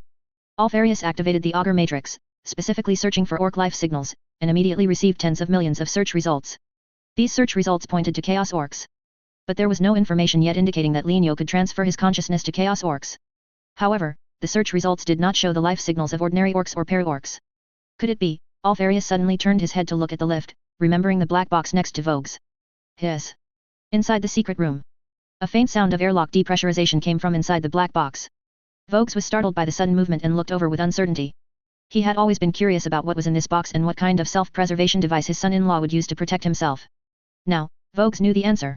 The top lid of the box slid open to the side, and a black figure stood up from within, looking down at Vogues, with a clear, cold gaze emanating from beneath the crimson holographic goggles.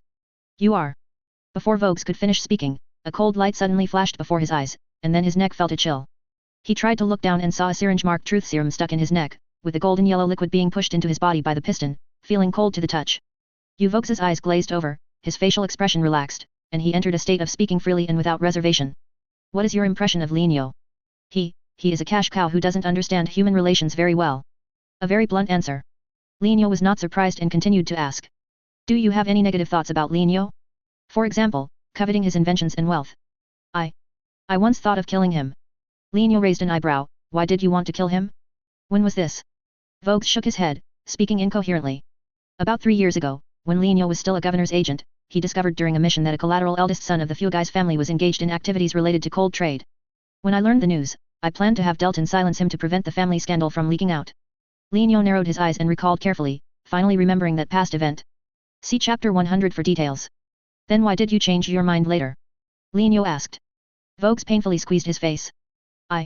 I heard the voice of His Majesty. He wouldn't let me silence him. Not only that, he also told me to marry my daughter to Linio, saying that it would allow Linio to serve the nest capital and me better. I was very disgusted at the time and didn't understand why His Majesty made me do this, but somehow, I accepted His Majesty's arrangement. Linio nodded inwardly and asked again. Then you persuaded Taiduo to get in touch with me? No, I didn't persuade Taiduo. Vogues rubbed his head. Taiduo seemed to also be influenced by His Majesty. Before I mentioned you, she first persuaded me to accept your existence. Linio showed no joy or sorrow. Women in the warmer world were potential time bombs, capable of becoming leverage in the enemy's hands at any time, and he was already mentally prepared for this. So, if Huang Pitzi hadn't influenced you, Linio would have died long ago, right? Yes, I would never allow the family scandal to leak out, especially since he was just a commoner. If he had been willing to voluntarily hand over the synthetic starch formula, or cooperate with me in this research, I might have let him live a little longer. The governors of the warmer world were all ruthless individuals, stopping at nothing. Otherwise, would it still be warmer? Hearing Vogues reveal his true thoughts, Linio, on the contrary, felt relieved. His warmer world finally felt right. Thump thump thump. The finder detected approaching footsteps. The person's weight was not light, they should be wearing power armor with anti-detection capabilities. Other than the footsteps, the finder did not detect any other signals. Linio thought for a moment, found the secret room's switch, and activated it. Whoosh. After a whooshing sound, the airtight gate opened. 2 silenced heavy bolter rounds flew in. Linio casually picked up Vogues and held him in front of him as a shield. Bang bang. The bolter rounds exploded, splattering flesh and bone mixed with sparks. Casually discarding the mangled Vogues, Linio stepped out of the secret room and looked at the Lord of the Hydra approaching him. Alfarius, this is our second meeting. I didn't expect you to have been lurking by Vogues' side all this time. Let me think, could your disguised identity be Delton? Alfarius paused for less than 0.1 seconds, then immediately understood why the other party said it was their second meeting. Their first meeting should have been in the Bone Drinker's vault on Apmite Star. Alfarius glanced at the mutilated corpse on the ground, showing no sadness at Vogues' death. Just a planetary governor, if he died, he died. To sacrifice himself here could even be considered loyalty to His Majesty. Linio, since you've guessed who I am, let's speak frankly. Alfarius stopped, holding a silenced heavy bolter in his hand, and said calmly. Come with me obediently to Terra. Bang. Rumble. Black Knight's number 1 self-destructed. A golden-white plasma storm instantly filled the narrow corridor. Alfarius was speaking one moment, and the next he was engulfed by the raging particle stream. After a full 3 minutes, the intense light in the corridor slowly subsided. When the light faded, the scene before them was a mess of devastation. The floor, walls, and ceiling were all damaged. Cough, cough cough cough. A figure burned to charcoal peeled off from a similarly black wall indentation, falling to the ground with a thud, kicking up a large cloud of black dust. Damn, he just self-destructed without a word. Are all so-called transmigrators this decisive? Alfarius tore off his mask, and with 2 spitting sounds, coughed up large mouthfuls of black water, mixed with blood and internal organ fragments. A crashing sound came from behind him. Bang bang bang, clang. 2 Chaos Orcs together smashed open the heavy blast door, rushed into the corridor, and excitedly fired bullets at Alfarius. Alfarius's expression changed slightly, he then remembered that he was on a planet about to fall. He picked up his helmet and put it on, while shooting the Chaos Orcs and activating his communication to send a message. Report. Mission failed. I couldn't control Linio, he detonated a strange black orc armor. Repeat. Mission failed. Bang bang bang. Da-da-da. Flock after flock of Chaos Orcs squeezed into the corridor, and Alfarius had no choice but to concentrate on escaping. Outside the galaxy, at the Ascension site. Linio switched his consciousness back to the Word Boy. The Ascension ritual was running normally. The ecological ship rings used for breeding Palu boys were operating, rapidly increasing the population at a rate of producing hundreds of millions of Palu boys per hour. The ecological ships at the site had no offensive capabilities, their bulky and massive hulls relied on armor plating and green dam for protection, and all aspects of them served the purpose of cultivating Palu boys. 15 ecological ships, each capable of holding nearly 10 billion Palu boys, were expected to reach the minimum requirement for condensing a warp projection in approximately 70 hours, followed by a waiting period of 1 month. It's worth noting that the Palu boys used here were not combat-oriented Palu boys. They were injected with a sedentary gene, preferred to stay in amniotic fluid tanks, and remained in a long-term sleep state, their only purpose being to contribute faith power. Once the warp projection was condensed, the ecological ships would be detonated, and they would be centrally destroyed, painlessly, harmlessly, and without side effects. The future source of faith power would be normal Palu boys and Gretchen. These orcs, specially designed for the ritual, would not be needed. Once the warp projection began to condense, he would not be able to easily leave the ascension site. Considering this, Lin Yo decided to break ties with his human identity in advance, to avoid Huang Pitzi constantly disgusting him.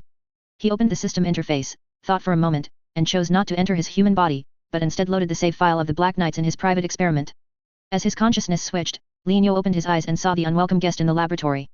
The person was wearing a coarse linen robe, holding a staff, with an aged face, looking as if one foot was already in the grave, yet exuding the aura of a strong individual. Malkador. He had already arrived here first.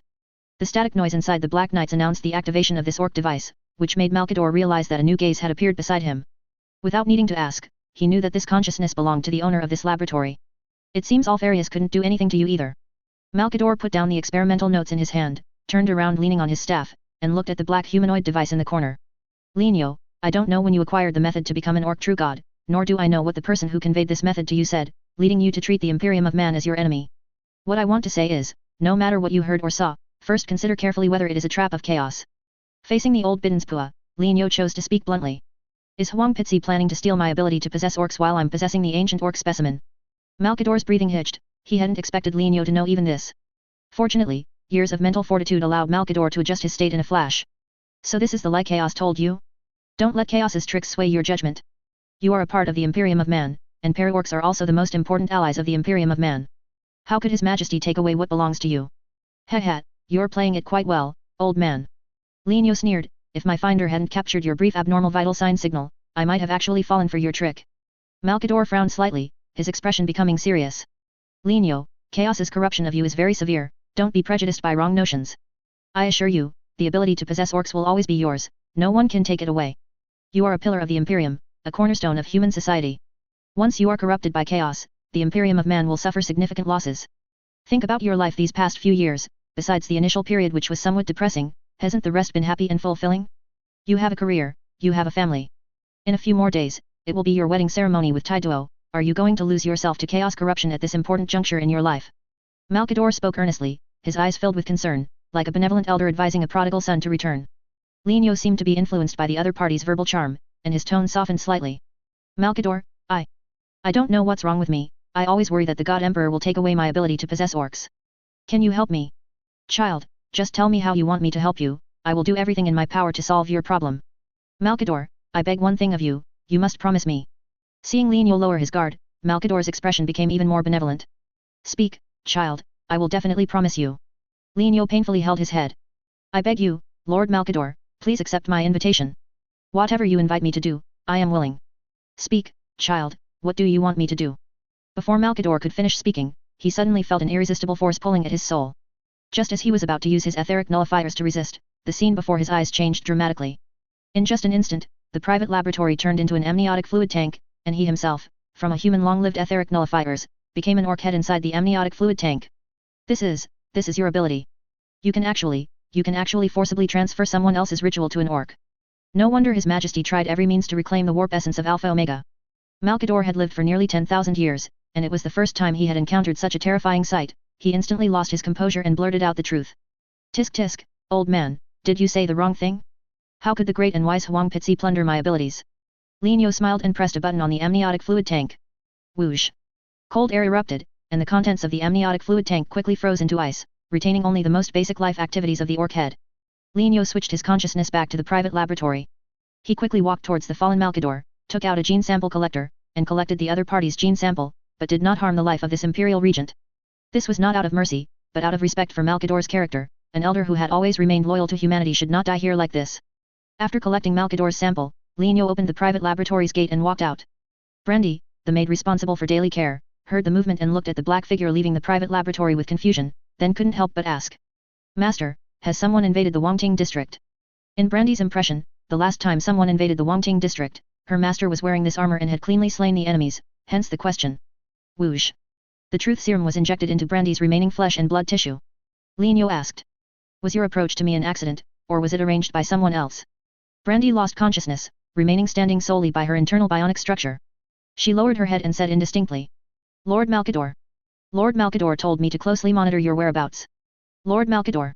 Lienyo raised an eyebrow, are you one of his assassins? Yes, yes. Ha, ha.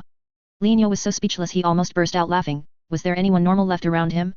Just then, the sound of the pneumatic gate opening came from the entrance of the residence. Lienyo looked over at the sound, Taiduo was holding a datapad, reading data as she walked in, completely unaware that the atmosphere in the residence was off. Whoosh. After the entrance gate closed, the truth serum flew out and pierced Taiduo's neck. Her expression was startled for half a second, then became dazed. Chapter 332, Malkador Boy. After the truth serum took effect, Taiduo slumped to the ground. Lienyo caught her before she fell and helped her up. Lienyo's feelings for this beautiful lady, who was about to marry him, were somewhat complex. He quickly and deeply analyzed his emotions. He found that his kindness and reluctance towards Taiduo were driven by the male instincts remaining in his mind, a kind of carnal, irrational obsession. Lienyo discarded these emotion fluctuations caused by desire, and his mind became cold, like a machine executing a plan according to logical instructions. Answer me, what is your impression of Lienyo? What is your evaluation of him? Lienyo. Lienyo is a genuine research fanatic. Besides doing research, he seems to have no other hobbies. Especially in the past few months, he has hardly left the residential area, spending all day in his study or private laboratory. A fair evaluation, lacking emotional fluctuation. Lienyo secretly nodded and asked. Did His Majesty ever interfere with you? His Majesty? Yes, he once told me to follow Malkador's instructions and assist Lienyo in becoming the governor. Malkador again? This old man's reach is quite long. Is Malkador your superior? Are you also an assassin under him? No, I am not an assassin. I just follow Malkador's command and try my best to fulfill all of Lienyo's requests. Lienyo thought for a moment and asked. Besides you, who else around Lienyo belongs to Malkador? Or follows Malkador's orders? Taiduo, in a daze, rattled off a long list of names. From the governor's agents stationed in Wangting district, to the waiters in Wangting district, and then to Amy, who manages the governor's guard, every single one of them was Malkador's person. Holy cow, haha. Lienyo showed a speechless smile, just like Lu Huaqiang. So, he was living in the Truman Show. There's one more person who is Malkador's subordinate. Taiduo's eyelids twitched violently. Ms. Shitana, Lienyo's personal psyker, she is an assassin carefully trained by Malkador, disguised as a psyker and lurking by Lienyo's side. Lienyo's expression changed slightly. He put down Taiduo and turned to walk towards the private laboratory. Behind the door, Malkador, who had been lying on the ground, was gone. Faint psychic fluctuations lingered in the air. Someone had transferred Malkador elsewhere while he was interrogating. Lienyo increased the power of the finder to scan a wide area for Malkador's life signs and abnormal psychic signals. Soon, he found two rapidly moving targets on the outskirts of Wangting district, one was Malkador, and the other was personal psyker Shitana. Lienyo switched his consciousness back to the interrogation room in Parahome, defrosted the orc head, and let the Malkador within it regain consciousness. A strong truth serum was injected into the orc brain. Lienyo asked. What spies have you planted around me? Malkador's consciousness was hazy, and he honestly answered Lienyo's questions. His answer was even more detailed than Taiduo's, expanding the scope of personnel from Wangting district to all major departments of Epimedius, and even among the students enrolled in the academy, he had laid down contingencies. It was no exaggeration to say that Malkador was the true ruler of Epimedius, and he himself was just a clueless fool who had been stripped of power. As expected of the Imperium of man's greatest loyal subject, your meticulous attitude has greatly helped Huang Pitzi. Lienyo couldn't help but exclaim. Malkador, under the influence of the truth serum, said. The word great is not fitting for me. Throughout the Imperium, only His Majesty can be called great. I am willing to serve His Majesty and the Imperium for my entire life. Under the effect of the truth serum, this old man still can't forget to flatter Huang Pitzi, Hakido, you fellow. Lienyo had already lost count of how many times he had been speechless today. He switched his consciousness to the Black Knights and walked into the bedroom of his residence in Wangting district. From top to bottom, Epimedius was filled with Malkador's eyes. There was no longer any need to stay or pay attention to this nest capital. Lienyo stopped by the bed and gazed at the young man lying comfortably on it. That face bore no resemblance to his true appearance. Finally, he could get rid of living under someone else's skin. Bang! With one punch, the bedboard shattered, and red and white matter flew everywhere. The sudden death of the human body did not cause any negative effects, which just proved how cumbersome the human body was. Lienyo shook his fist, flicked off the bloodstains, and a slight curve appeared at the corner of his mouth. He should be the only one among many transmigrators who could kill himself.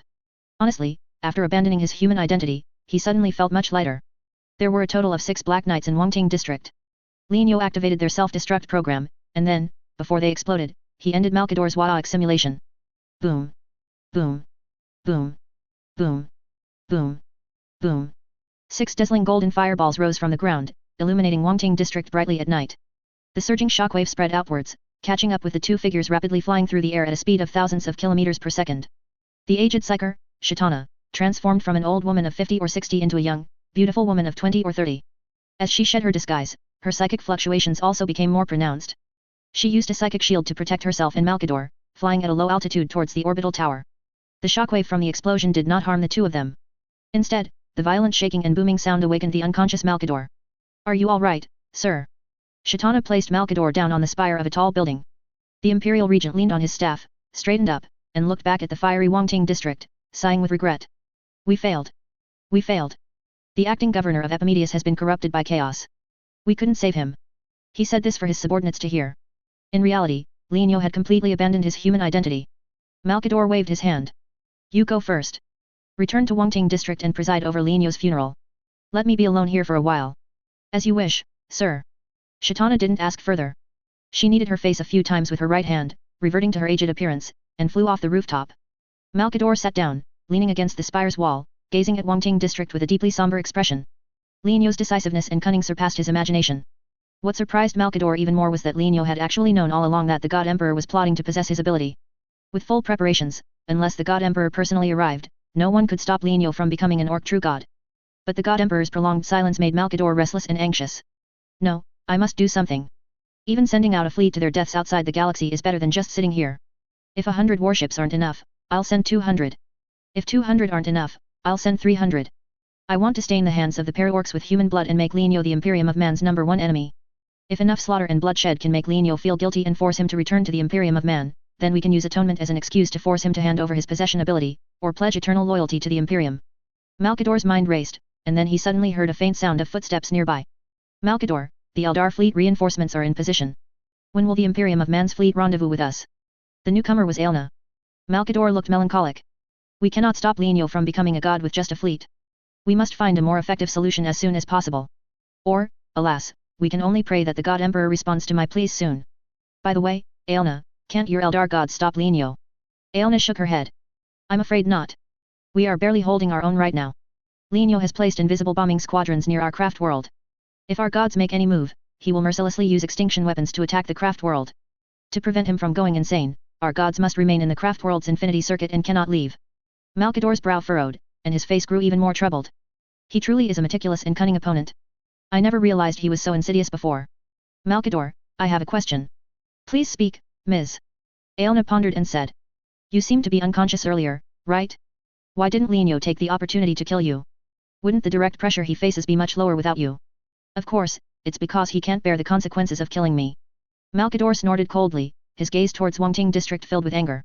"Although His Majesty did not use psychic power to protect me, I know very well that once I die, His Majesty will surely notice. Lienyo dares not touch me before he becomes a god. So that's how it is." Aelna took a step back, her figure fading. "I'll have the Eldar attack first. I hope the Imperium of Man's reinforcements arrive soon." Malkador watched Aelna leave, then gazed at Wangting district, pondering countermeasures. After an unknown amount of time, he suddenly turned his head to look at where Aelna had disappeared, muttering to himself. "If I die, the God Emperor will notice." Disgust appeared in Malkador's eyes. "Damn Eldar, you actually wish for my death. Xenos truly harbor ulterior motives." That being said, did he have any other choice? Malkador's expression darkened, and he used his psychic powers to leave the spire. A few days later, inside Terra Palace, beneath the golden throne. The God Emperor sat motionless, unresponsive. Malkador stood below the throne, filled with sorrow as he gazed up at the God Emperor. The fleets fighting outside the galaxy were tightly blockaded within the webway by the para-orcs, and large numbers of human and Eldar warriors were dying every moment. Malkador had tried the strategy of besieging the point to draw in reinforcements. He and Aelna each dispatched several fleets to attack the para-home, but they were blocked by the irreparable webway gate. The same was true at the Cosmic Hall. The para-orcs firmly controlled the exit of the ancient Saint military fortress, mercilessly annihilating all invading enemies. The successive news of defeats filled Malkador with despair and resolve. If his death could truly gain the God Emperor's attention regarding Lienyo, then he would die without regrets. "Your Majesty." Malkador pulled out a bottle of specially made poison from his pocket, trembling as he brought it to his lips, gazing with all his might at the figure on the throne, and drank the entire venom. A pungent, bitter taste instantly exploded between his teeth. A burning pain flowed down his esophagus to his stomach, and then spread throughout his entire body in a matter of seconds. "Your Majesty." Malkador fell to the ground, extending his right hand towards the figure on the throne, his vision blurring, his eyes unfocused. "Your Majesty." Malkador called out with all his might, but received no response. As his consciousness faded, perhaps it was a final burst of lucidity, or for some other reason. A thought inexplicably popped into Malkador's mind. Who said that Lienyo would definitely destroy the Imperium of Man after becoming an orc true god? Lineo's cultivation and training of the para-orcs had many similarities with human civilization, indicating that he believed from the bottom of his heart that orcs should be as civilized and polite as humans. Moreover, although his orcs would fight with the warriors of the Imperium of Man, they never desecrated corpses. His restraint on the orcs could be seen as a form of domestication. He was shaping the orcs into living beings just like humans, not savage and brutal killing machines. Based on his psychology, further deduction led Malkador to suddenly realize that if he just had a good talk with Lineo, endorsed his godhood, and helped His Majesty cultivate a good relationship with Lineo, couldn't the para-orcs also become an asset to the Imperium? But why had he, from the very beginning, determined that the Imperium of Man would face a huge threat after Lineo became a god? Malkador's eyes widened. It was the lizardman, it was Aelna. These two scumbags had been constantly instilling the psychological suggestion that Lineo would destroy the Imperium when they interacted with him. He had been tricked. Malkador reached a finger into his mouth, wanting to make himself vomit, but he couldn't move an inch. Finally, accompanied by a painful, self-reproaching, and resentful gasp, a cold and aged corpse appeared beneath the golden throne. Outside the galaxy, at the god-making site, 150 billion Palu boys continuously supplied the power of faith, shouting Brother Lee is awesome in their dreams 24 hours a day. Lineo activated warp projection art and began to use the green warp energy within the warp to condense his warp projection. This process would last for approximately 20 days. During this period, Lineo could only possess a weird boy and honestly stay in the center of the ritual array. He could speak and think, but he couldn't move, so the process was very boring. Before the ritual officially began, he didn't forget to cut off the backdoors in the system and erase the God Emperor's contingency plan. From now on, the system would belong to Lineo himself, and no one else could lay claim to it. Once he became an orc true god, he could even personally visualize and transform the system, manually writing its functions. The specific situation would only be known after the ritual ended. Before that, Lineo had to find something to do, otherwise, 20 days would be too difficult to endure. Boss, the clone experiment was successful. Beast excitedly ran into the ritual site, shouting excitedly outside the array. Lineo put down the data pad in his hand, turned his head, and asked. Completely successful? What's the gene purity? Beast said. The gene purity is 91%.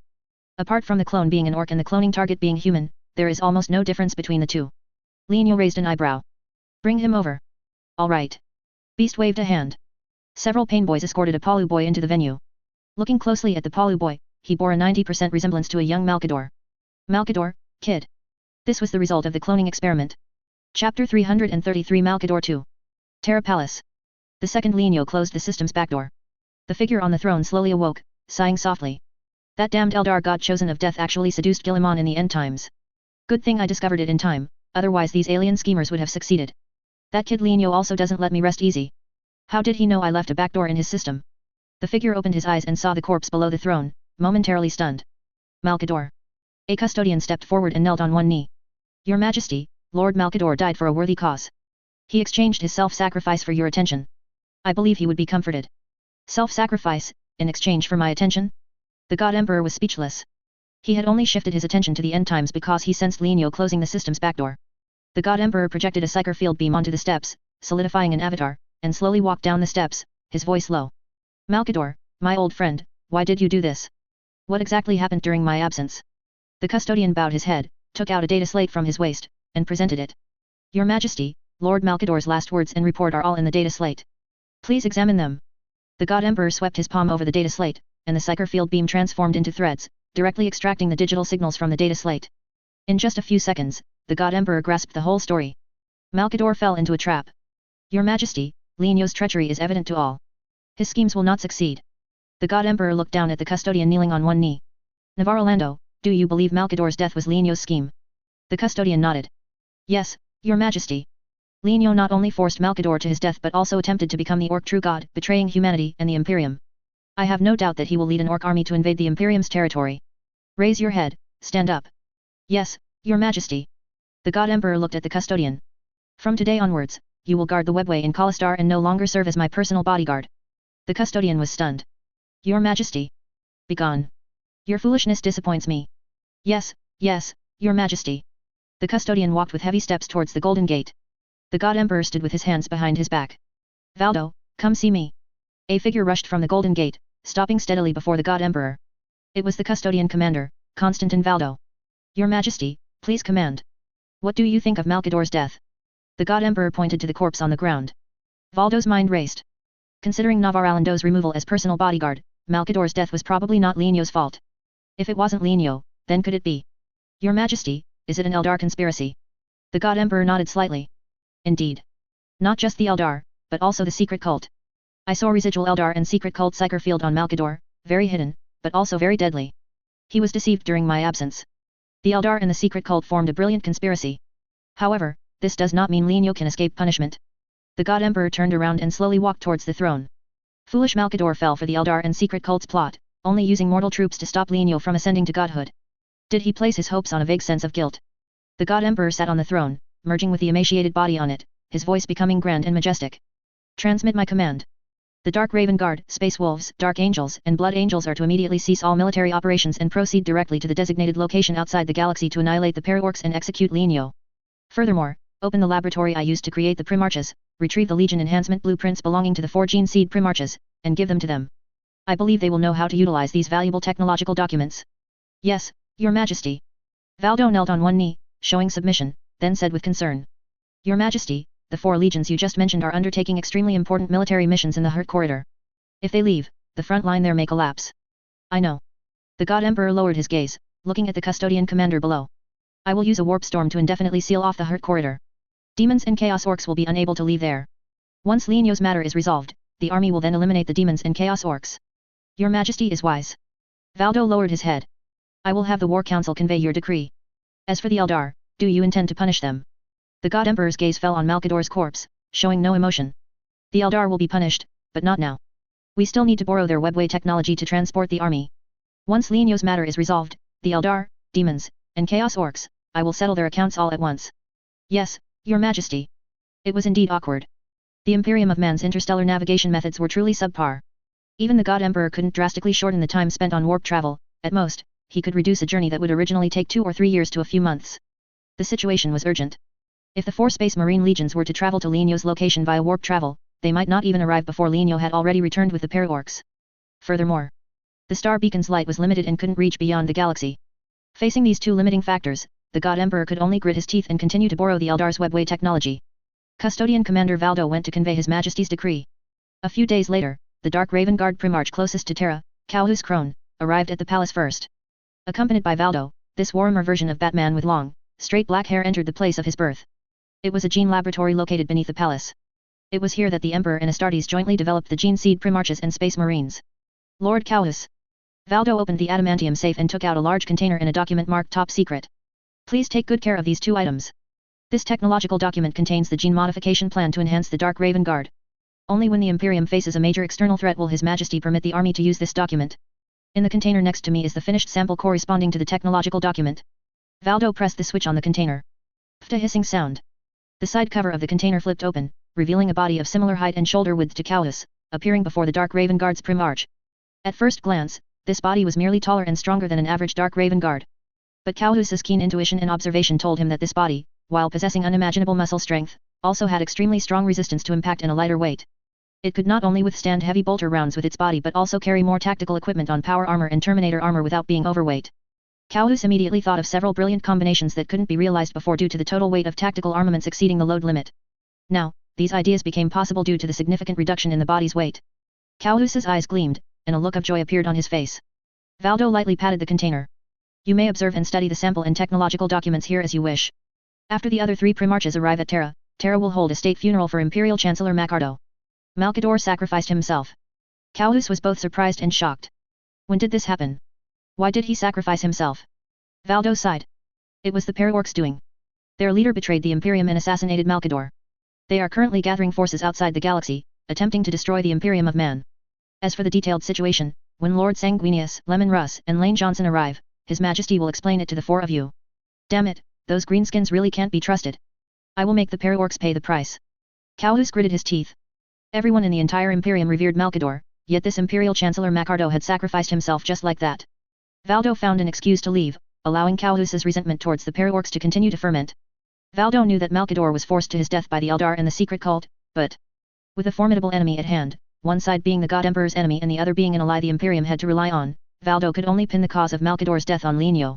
If he didn't do so, how could he quickly incite the Primarches and the army's hatred for the Paraorcs? Judging by the time, Sanguinius and Lane Johnson should arrive this afternoon. I wonder how these 2 Primarches will react upon hearing of Malkador's death. Valdo felt a hint of anticipation, then immediately realized that such speculation was somewhat unfair to Malkador, so he suppressed his thoughts and prepared to receive the incoming Gene Seed Primarches.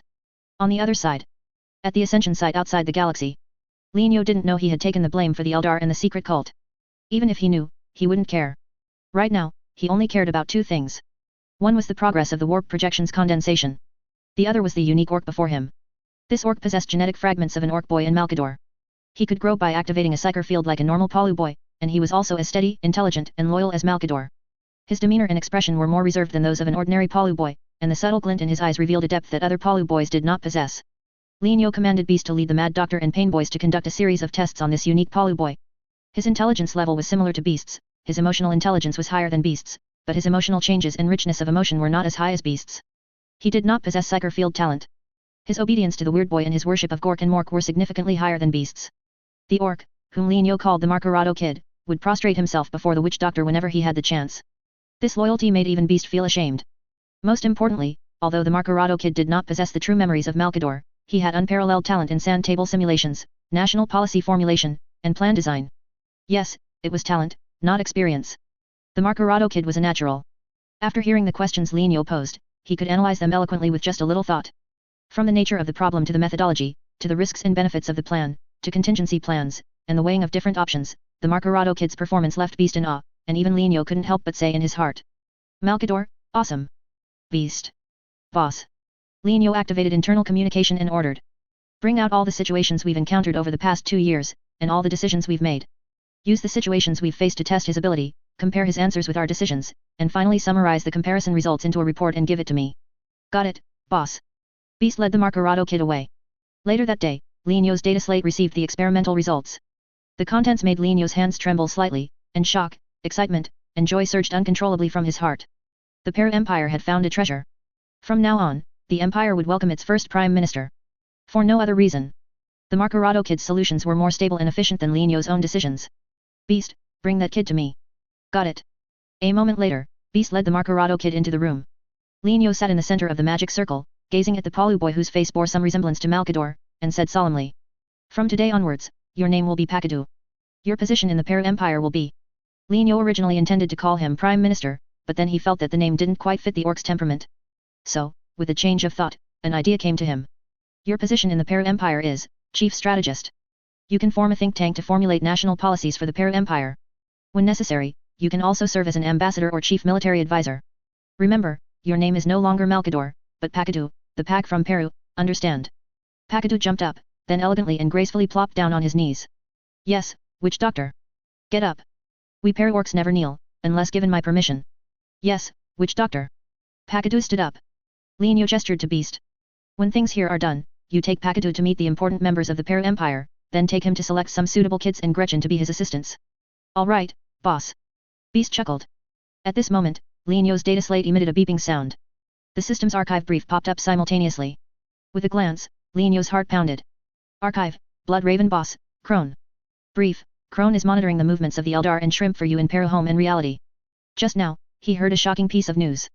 Terra is holding a state funeral. The deceased is Imperial Chancellor Macardo. Custodian Commander, Valdo claims that the culprit who killed Malkador was an assassin from the Para Empire. Effective immediately, the Para Empire has been listed as an enemy of the Imperium of Man.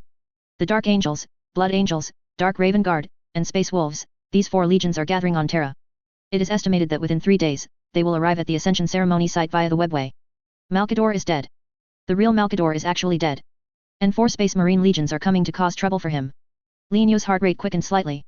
It was time to deploy the elite of the Para Empire.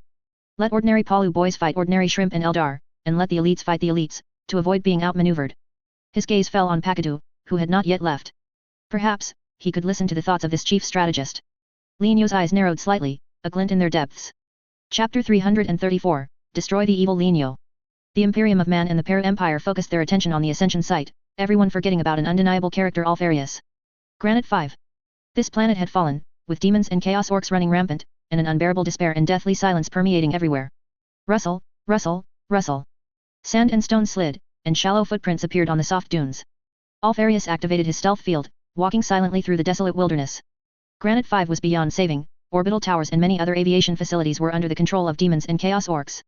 Alfarius was currently walking towards a para-orc airfield with relatively weak defenses. He planned to find an opportunity to leave this planet there. Hiss, hiss, hiss. The sound of a venomous snake flicking its tongue was like a maraca gently shaking. Alfarius stopped, vigilantly looking towards the source of the sound, and found a figure had appeared there at some unknown time. A lizardman. Alpharius's gaze narrowed slightly, a hint of surprise in his heart. Having lived for so many years, this was the first time he had known that lizardmen existed in this world, and they had appeared on Granite 5. Was this a coincidence? The lizardman's inverted triangular eyes looked over, and Alpharius knew that its appearance was no coincidence. This lizardman had come for him. Who are you? Alpharius remained in stealth, activated his external speaker, and asked softly. His voice was covered by the wind, but the lizardman heard it clearly. As you can see, I am a lizardman. Hat, playing mysterious. If you want to leave this planet, just follow quietly and don't cause trouble. Otherwise, please leave. Alpharius weighed the heavy bolter in his hand, considering whether to shoot the opponent to prevent this Xeno from exposing his whereabouts. This is our second meeting, Alpharius. Last time we met, you weren't as half-baked as you are now. Second meeting. Alpharius searched his memory, not recalling this. The lizardman chuckled. Oh, your great emperor didn't tell you about the sub-universe. Alpharius frowned. Sub-universe? What is that? He raised his gun, his finger on the trigger. Alpharius felt as if he was being corrupted by chaos, subconsciously adopting an offensive stance. You'd best make yourself clear, my bullets don't have eyes. The lizardman reined in its smile, a playful look in its eyes. It raised its left hand, its fingertips tracing through the air. Whoosh, crash, crash. The heavy bolter turned into countless grains of sand, slipping through its fingers. Alpharius watched in shock as his weapon vanished into thin air. I think you can listen to me seriously now. The lizardman clasped its hands behind its back and walked towards Alpharius. Let me tell you the truth. You are Alpharius, Lord of the Alpha Legion, the Emperor's 20th child. But as you can see, you do not command a Space Marine Legion, you are merely executing dirty and dark espionage missions as the Emperor's secret agent. Isn't it pathetic? The culprit behind all of this is not your Emperor, but that transmigrator named Lenio. The lizardman slowly recounted the beginning and end of Lenio's transmigration. The story it told was consistent with the transmigration process presented by the Emperor in the Book of Fate to Lenio. The plot and detailed descriptions were well placed, but it was clear that Alpharius would not believe the other party so easily. A very good story, but unfortunately, for me, what you said is similar to a fairy tale and lacks persuasiveness. Alpharius drew another heavy bolter from behind his waist. Whoosh, crash, crash. The second gun followed the path of the first, merging with the yellow sand on the ground. The lizardman lowered its left hand, which it had used for casting, resumed its hands behind back posture, and said calmly. I know you don't believe it, Alpharius, but it doesn't matter, I will make you believe. As I just said, Lenio possesses a portion of your twin brother's warp essence, and thus can freely transfer his consciousness between different orcs. Based on this, he established an orc empire called Peridot. I don't have a twin brother, Alpharius couldn't help but interject, then felt his throat constrict, unable to make another sound. The lizardman continued. The bad news is, Lenio is using that portion of warp essence to become the true god of the Para-orcs, and you might never be able to reclaim that portion of warp essence. The good news is, I happen to have a portion of Omega's warp essence. It can grant you, hee hee hee. The lizardman let out a sinister laugh that made one's hair stand on end. It can grant you the ability to possess demons. You heard right, the ability to possess demons. You can freely transfer your consciousness between demons, just like Lenio, and establish a demon empire. How about it, interested? Just nod, and this warp essence is yours. The constricted feeling in his throat disappeared, and Alpharius regained the ability to speak. If you have such powerful warp essence, why don't you use it yourself? I am loyal to the Imperium, loyal to the Emperor. Even if you truly have warp essence that can control demons, I won't use it. Heh heh. The lizardman flashed closer, its right fingertip piercing through Alpharius's chest armor, plunging into his chest, and popping out of his back with a squelch. Thump, thump, a crimson heart pulsed in the lizardman's right hand. Only then did Alpharius realize he had been attacked, yet he couldn't move. The lizardman withdrew its right arm from the opponent's body, and in front of Alpharius, crushed the heart in its hand. Foul blood splattered, dirtying his goggles. Alpharius's vision blurred, and intense dizziness and coldness assaulted his brain and body.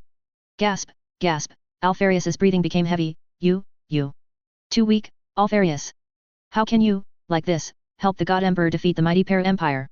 The lizardman spoke in a dignified tone, while using its fingertip to cut through the void, retrieving a foul-smelling, black mist-emitting, sticky object from its dimensional pocket. It aimed at the hole in Alpharius's chest cavity, pushed and pressed hard, and with a squelch, the black object was forcibly squeezed into Alpharius's chest cavity, becoming his new heart. Enjoy the pleasure of controlling and enslaving demons. The lizardman withdrew its right hand, brought its fingertip to its mouth, and extended its slender tongue, savoring Alpharius's fresh blood, completely engrossed. It turned around and walked away unhurriedly, its figure gradually fading. Alpharius clutched his chest, feeling a powerful and evil force taking over his body and assaulting his head. Just as he was about to lose consciousness, he fell to the ground, extending his right hand towards the lizardman's retreating figure. Why? The lizardman didn't look back, raising its right hand and waving it behind him. There's no why. I just think it's more fun this way. I look forward to more types of demons appearing, only then will this world be interesting enough. The lizardman disappeared. Alpharius's head lolled to the side, unconscious. Half an hour later, Alfarius slowly woke up. He immediately touched his chest, surprised to find his body and armor restored to their original state, as if what had happened earlier was just a dream. But the unusual heartbeats in his chest cavity told him that a powerful heart, not his own, was beating within him. Control, demons. Alfarius supported himself on the ground and stood up. That's preposterous. He instinctively reached for where his weapon should be, but found nothing. His main weapon and backup weapon had already been pulverized by the lizardman. Alfarius looked at his empty palm, his fingers contracting and expanding, wanting to find a suitable weapon. As if responding to his desire, a trickle-like psychic wave flowed from his chest cavity, gathering in his palm. Alfarius's pupils contracted slightly. He saw a mass of black mist in his palm. This gas transformed into an arrow symbol, pointing towards a few black dots not far away. His goggles scanning module told Alfarius that those were a few demons wandering in the wilderness, the lowest kind, without even a fixed outline, growing into whatever they ate, their appearance repulsive. Control, demons. Alfarius narrowed his eyes, his heart stirring. The black arrow in his palm shot out, entering one of the lesser demons in the blink of an eye. The next moment, Alfarius's eyes became unfocused, and he stood still, while the lesser demon shuddered, its eyes brimming with shock and joy. He really could control demons. Terra Palace, Golden Throne. 4 Gene Seed Primarchs met the God Emperor, learning the truth about the sub-universe and the true origin of their enemy Lenio. The God Emperor condensed a golden avatar, walked towards the throne, and came to the holographic sandbox, sharing his battle plan with his 4 children. The Paraorcs use warp shadow technology to blockade that star system, cutting off our possibility of reaching the target location through warp travel. Your armies can only go to the battlefield through the webway. The God Emperor used a psychic beam to point to the green area on the holographic sandbox. No less than 100 billion orcs are gathered here, but most of them are merely fuel contributing faith power to the evil Lenio and lack combat capability. The enemies you will face are over 10 million Paraorc regular army units blocking the webway gate. They possess nearly 1,000 warships, of which 110 are battleships. The Paraorc regular army primarily consists of armored orcs equipped with gauze weapons and personal force fields, with individual combat strength comparable to the elite mortals of the Solar Auxilia. Over 10 million orcs with combat power equivalent to Solar Auxilia elites sounded like a large number, but in fact, in front of the Imperium of Man, they were negligible. The Paraorcs had managed to hold out until now entirely because they controlled the webway gate, allowing them to concentrate these over 10 million orc warriors and blockade the Imperium of Man's only direction of attack. If it were in another place, such as a small star system in the galaxy, these over 10 million orc warriors would scatter during combat, significantly reducing their combat power, not even qualifying to be a snack for a Space Marine Legion. Father, I will lead the Inner Circle warriors to carve a bloody path for the Imperium, Lane Johnson said, his golden short hair reflecting the golden avatar of the God Emperor. No, Lane, the duty of spearheading belongs to us Space Wolves. Lemon Russ immediately followed, saying. We have fought the Paraorc elites before, we understand these greenskins better than you. Trust me, the Space Wolves will open the way for the Imperium's warriors at the fastest speed. Russ patted his chest, growling in a deep voice. The pack fears no sacrifice. It's settled then, the pathfinding work is ours. Everyone looked at the God Emperor, who nodded slightly at them, thus confirming the vanguard. The God Emperor magnified the green area, displaying dozens of bloated ships on the holographic sandbox, and introduced. These are the Paraorcs' ecological ships, engineering ships, and warp shadow ships. Your primary attack target is the ecological ships. There's no need to destroy them, simply disabling their life support systems will abort Lenio's evil godhood plan, and then you can slowly deal with these sinful creatures. This discussion lasted for several hours. Later that same day, 4 Space Marine legions, totaling over 500,000 Space Marines, entered the webway through the Golden Gate, embarking on their journey beyond the galaxy. To prevent Lenio from becoming a god, the God Emperor spared no expense. Accompanying the 500,000 Space Marines were 25 million mortal soldiers, and the fleet scale was unprecedentedly vast, with 300 battleships alone. Facing such a behemoth, the Eldar fleet, even with mastery of webway travel, dared not make any moves, let alone be negligent. Aelna personally took charge, leading the Harlequin troop to greet the 4 Primarchs and guide the Imperial fleet to Lenio's ascension site. The convenience of webway travel was fully demonstrated at this moment. The army's tech priests were almost dumbfounded when facing the webway gate, their logic circuits running at high speed, but they still couldn't decipher the technology behind the webway gate. The auger matrix scanning the webway parameters operated at high load, and the thinker array responsible for reverse engineering the webway technology emitted dense static noise. All technical personnel of the entire fleet were immersed in webway technology, and even those warriors who didn't understand technology were filled with emotion, fantasizing about the beautiful future when the Imperium mastered the webway. Gentlemen, we are about to reach our destination, and battle will erupt next. Aelna said in front of the sandbox. The Eldar fleet's last engagement with the Paraorcs was 6 hours ago. The Paraorcs launched a fierce counterattack against us, and we suffered heavy losses, forcing us to fully retreat to the webway space near the terminal station for repairs. When assaulting the webway gate later, the Eldar fleet will attack from the flank. Before she could finish, Lemon Russ waved his hand, interrupting Aelna. No need. The Space Wolves will handle everything. After passing through that space ahead, it's the webway gate leading to the ascension site, right? If so, we don't need to waste time here. Let's start the attack now. Aelna hesitated, then finally chose to yield to the numerically superior Imperial fleet. Lemon Russ returned to his flagship and led the Space Wolves fleet in a charge. The Dark Angels, Dark Raven Guard, and Blood Angels fleets lagged half a step behind, closely following the Space Wolves as they charged towards the Webway Gate at the terminal station. But strangely, no paraorcs appeared along the way. Near the Webway Gate, there was a deathly silence. Chapter 335, The Space Marine's Drifting Journey. The paraorcs are gone. Strange, didn't the Eldar say there were many paraorcs here blocking the gate? Why are they nowhere to be seen? On the bridge of the Herrick Fennel, senior officers whispered. The overly spacious and quiet Webway Gate was truly perplexing. There were no paraorc ships, outposts, fighters, or warriors here, only the corpses of Eldar and humans, ship wreckage, and cannon shell fragments, like historical dust, drifted about. Don't be deceived by appearances, Russ said in a deep voice. Intelligence shows that the paraorcs possess almost perfect stealth technology. Operate the auger matrix at full power, scan every corner of this place, and don't miss any clue. Yes, da. The tech priest touched the keyboard, controlling the auger matrix. The auger matrix of the Glory Queen class battleship was extremely powerful. When operating at full capacity, it could even penetrate lead-lined walls over 200 meters thick within a scanning range of tens of millions of kilometers. While the Herrick Fennel scanned this webway space, the other 3 Glory Queen class battleships in the Imperial fleet, along with the very adept reconnaissance light cruisers, also spread out to search for the enemy's whereabouts. As time passed, more and more scan results appeared before the 4 Primarches. The situation became increasingly baffling. No paraorcs. There were no enemies here at all.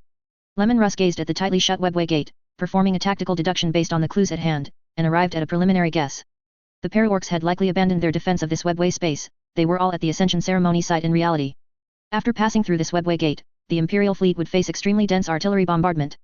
This was like a water pipe. The Imperial fleet was the water in the pipe's opening was the webway gate before them, and outside the pipe's opening was a blazing inferno. Whether the water could extinguish the flames outside after spraying out of the pipe depended entirely on whether the water flow was fast enough and the water volume was sufficient. The webway gate would become a merciless meat grinder. At least 1/3 of the Space Marines would die at the webway exit. Lemon Russ's body began to tremble, not from fear, but from excitement. His blood flowed faster, his breath grew hot, and the impending slaughter gave him the illusion of boiling blood. He loved this feeling too much. Blades cutting open enemy veins, letting blood spray out, fully savoring the enemy's fear and wails. This was the life the Gene Seed Primarches and Space Marines craved. Fight. Fight. Fight. Slaughter. Slaughter. Slaughter. Lemon Russ pounded the railing of the command console and shouted. I have seen through the enemy's strategy. They will ambush us behind the gate.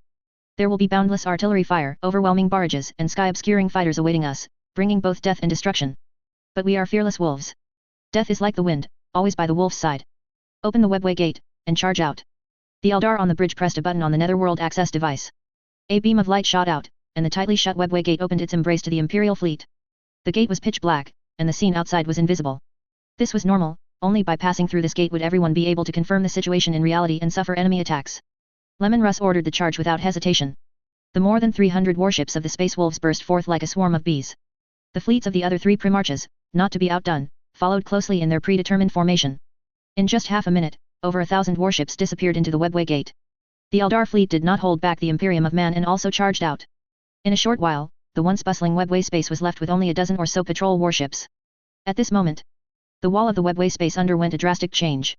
Ancient-looking cannon barrels extended from behind the sliding open wall. Before the warships on site could figure out what was happening, deafening explosions erupted on every single ship. Boom boom boom boom boom boom. A dozen brilliant sparks bloomed. At the same time, the webway gate was also enduring fierce artillery fire. The webway disintegration cannons, gravity cannons, and molecular cannons, inherited from the old ones, tore the warships and the webway gate to shreds. The warships turned to dust, and the webway gate was covered in cracks, exposing not the black shadow symbolizing an exit in the gate's crevices, but a bronze-colored single crystal outer wall. The shelling stopped just in time, only destroying the webway gate, but not piercing the single crystal outer wall behind the gate. Once the gunfire ceased and the cannon barrels retracted into the wall, a portal leading to the cosmic hall opened within the webway space. The parafleet, which should have been in reality, slowly flew out of the portal. The ecological ships, engineering ships, and warp shadow ships were protected in the center by numerous green-skinned warships. On the bridge of the steel ingot, Lienyo, possessing a weird boy, watched the scene before him with satisfaction. Haha. A bunch of idiots. Lienyo's mood was as good as it could be right now. About 3 hours ago. Upon learning that the Space Marine Legion was coming to deal with him, Lienyo discussed countermeasures with Beast and Pakadu. After Pakadu inquired about the advantages and disadvantages of both sides, he proposed a wild and imaginative plan. Simply put, it was like this. The ascension site Lienyo chose was very remote. It was 5,000 light-years from the southern edge of the galaxy, the light of the star beacon could not reach here, and the Imperium of Man could not use warp travel normally. Additionally, there was only one webway exit here. The nearest other webway exit was over 6,000 light-years away. This meant that once the webway exit here was destroyed, the enemy would have only one choice left. That was to forcefully perform warp travel using the triangulation method. Whether returning to the galaxy or heading to a nearby webway gate, it would take several months. Forcibly interrupting the ascension ceremony and destroying a webway gate could trap the enemy's main force for several months. This deal was incredibly cost-effective. In the ecological ship formation, none of the Palu boys, used to supply faith power, were missing. Linyo could completely choose another location and restart the ascension ceremony. Are the scan results out? Witch Doctor, the scan is complete. There are no survivors here.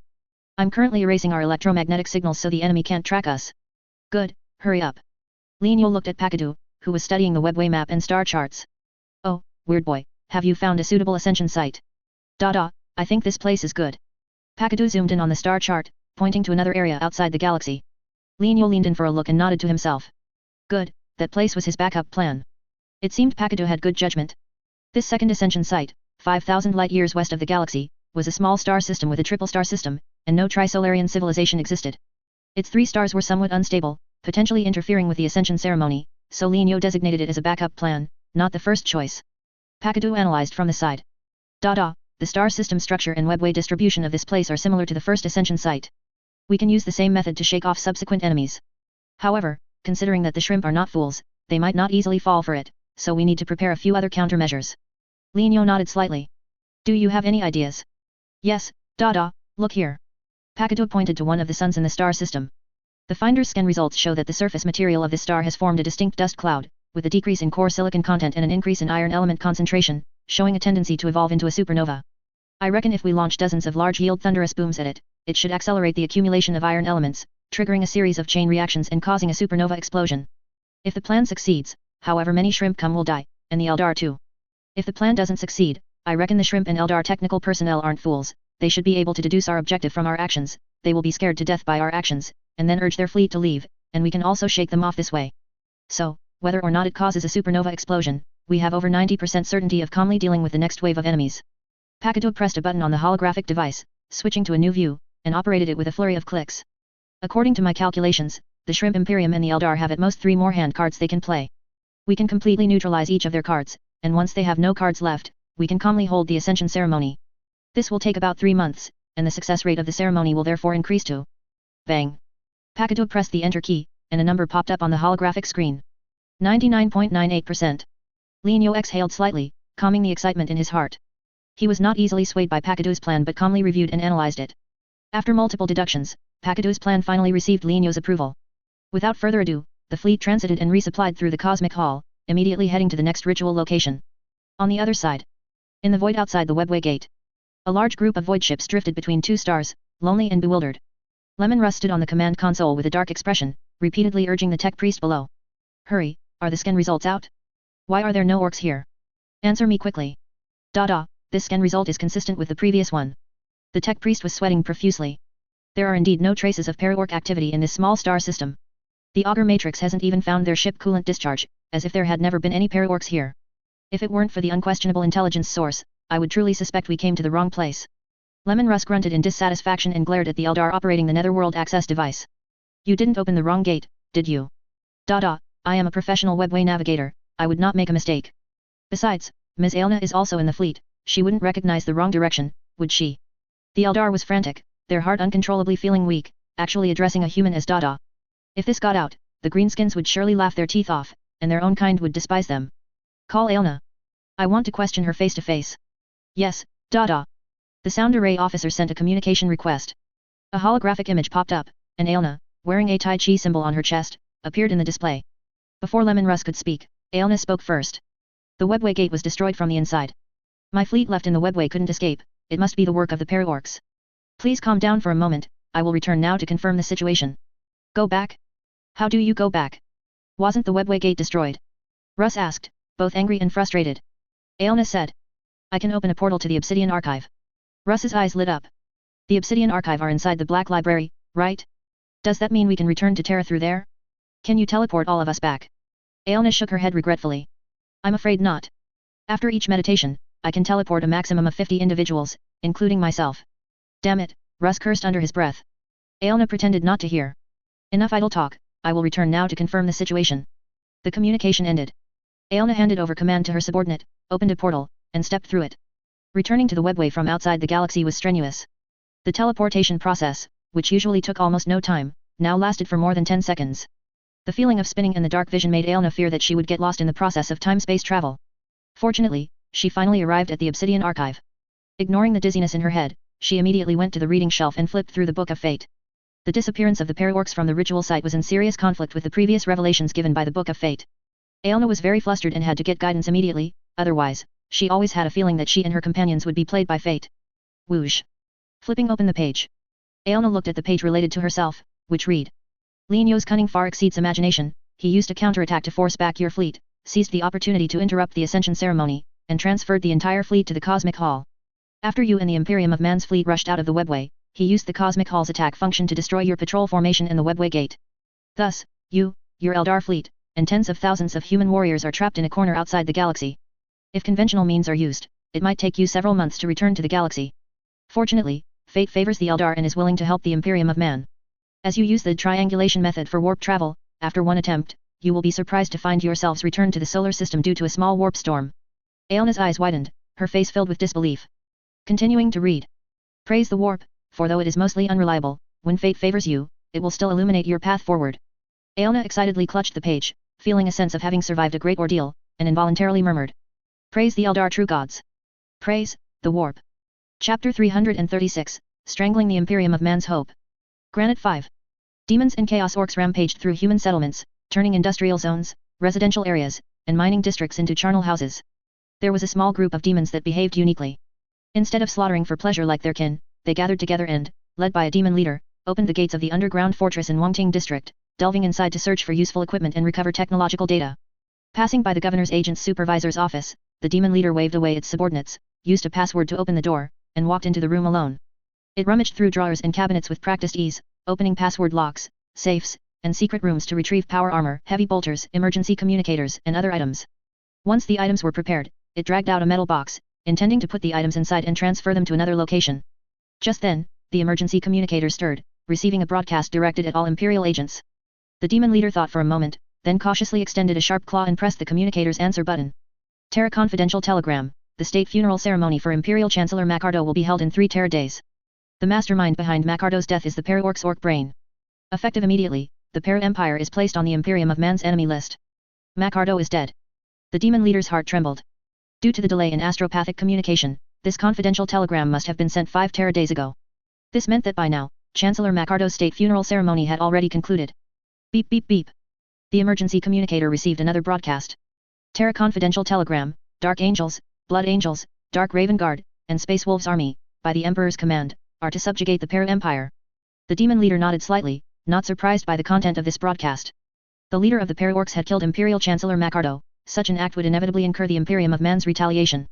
The demon leader clenched its fist, contemplating whether to mobilize its demon forces to intervene in this conflict and test the demon's combat effectiveness. After this period of exploration, the demon leader had grasped several characteristics of demons. The first characteristic was soul-devouring. Destroying the physical body, causing the souls of the dead to lose the protection of their physical shells, and then devouring the souls of the dead to strengthen oneself. The warp energy contained within souls was incredibly pure and filled with negative emotions, making it an irresistible delicacy for demons. Therefore, every demon would kill and feast simultaneously. The second characteristic of demons was warp travel. Consuming warp energy within the body to complete a travel that disregarded distance and physical barriers. The more warp energy consumed, the farther the travel distance. The third characteristic of demons was more negative, cognitive confusion. When facing the control panels of spacecraft, fighter jets, or vehicles, even if a demon, for some reason, mastered their operation methods, it would be unable to control these vehicles due to the distorted visions in its sight. The same applied when dealing with complex scientific equipment. For example, the emergency communicator in front of it. In the eyes of a normal person, it was just a square iron box with an antenna and a few mechanical buttons. But to the demon leader, it was a deformed black tumor, its surface covered with short hair and tiny tentacles, and the mechanical buttons were several bloody eyeballs. If it hadn't personally placed it in the safe, the demon leader might not have recognized it. Based on this situation, seizing a Chaos Orcs ship and leaving Granite 5 with its human body was purely wishful thinking. The demon leader had to find another way out. For example, using warp travel to directly travel to another planet with human civilization.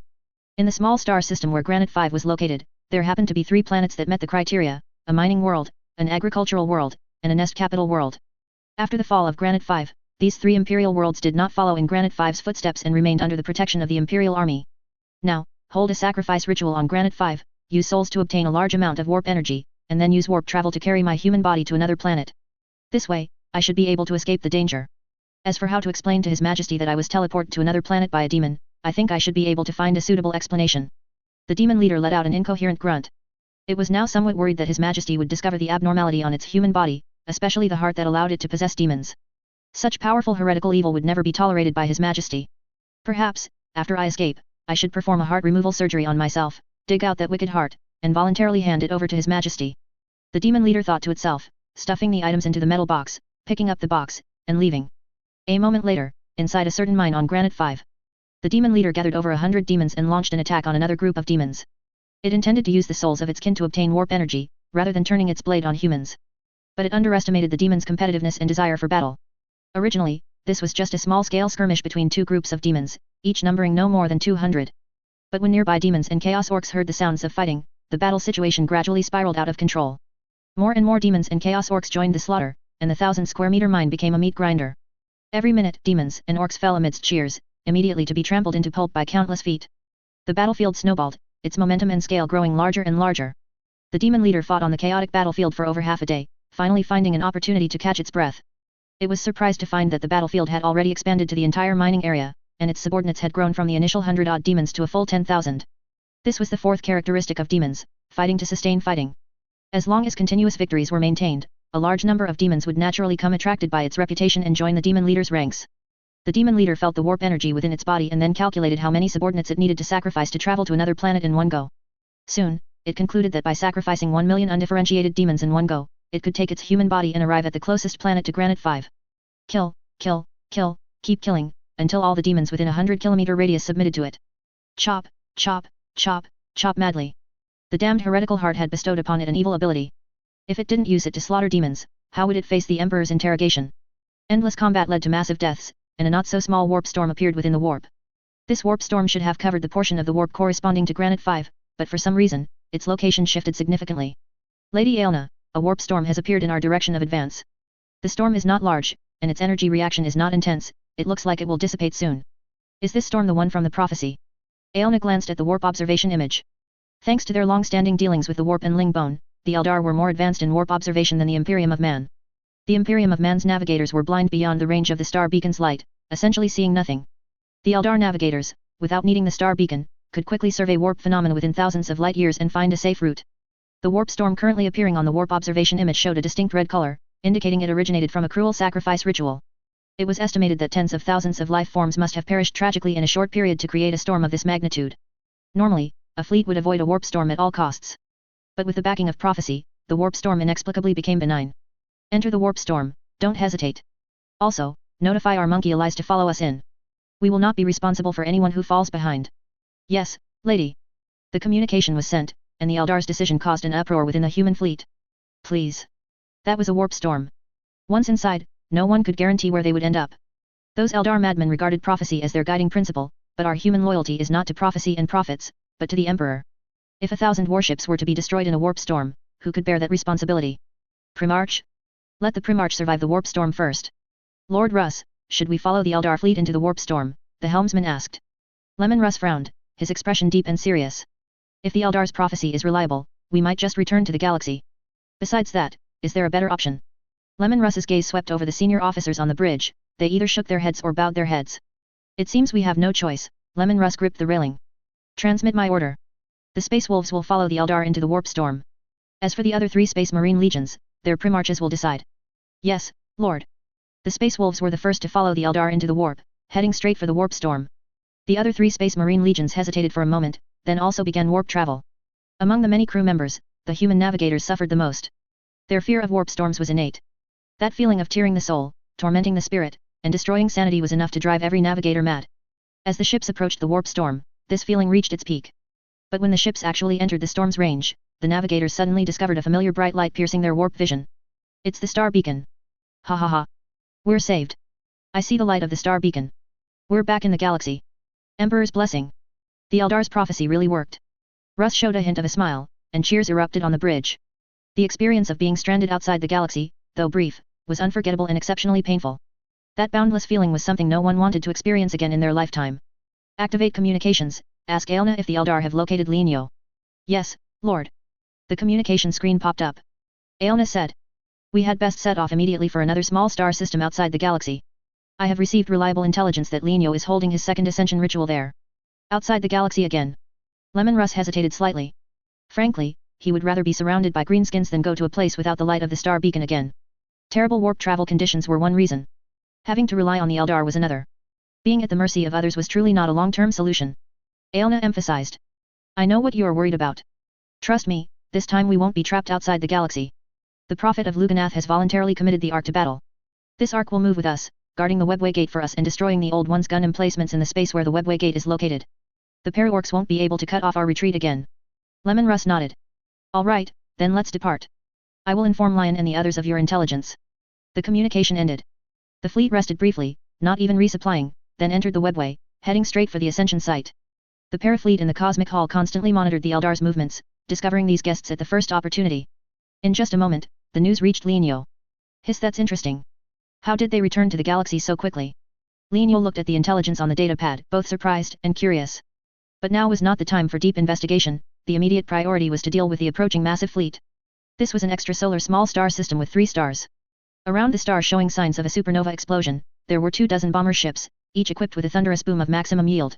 Lenio left 5 ecological ships as decoys, 2 engineering ships, 5 shadow ships to maintain the warp shadow, and arranged 300 greenskin warships as escorts. All other ships were quickly transferred to the third ascension location via the webway before the enemy arrived. About an hour later, the Imperium of Man's 4 Space Marine legions and the Eldar fleet poured out of the webway gate. The auger matrix captured the explosion signal of the extinction weapon at the first instant. The tech priests, upon seeing the scan results, were so terrified that their logic circuits directly overloaded. Some even had smoke and sparks coming from their foreheads, dying on the spot. Lord! The greenskins are insane.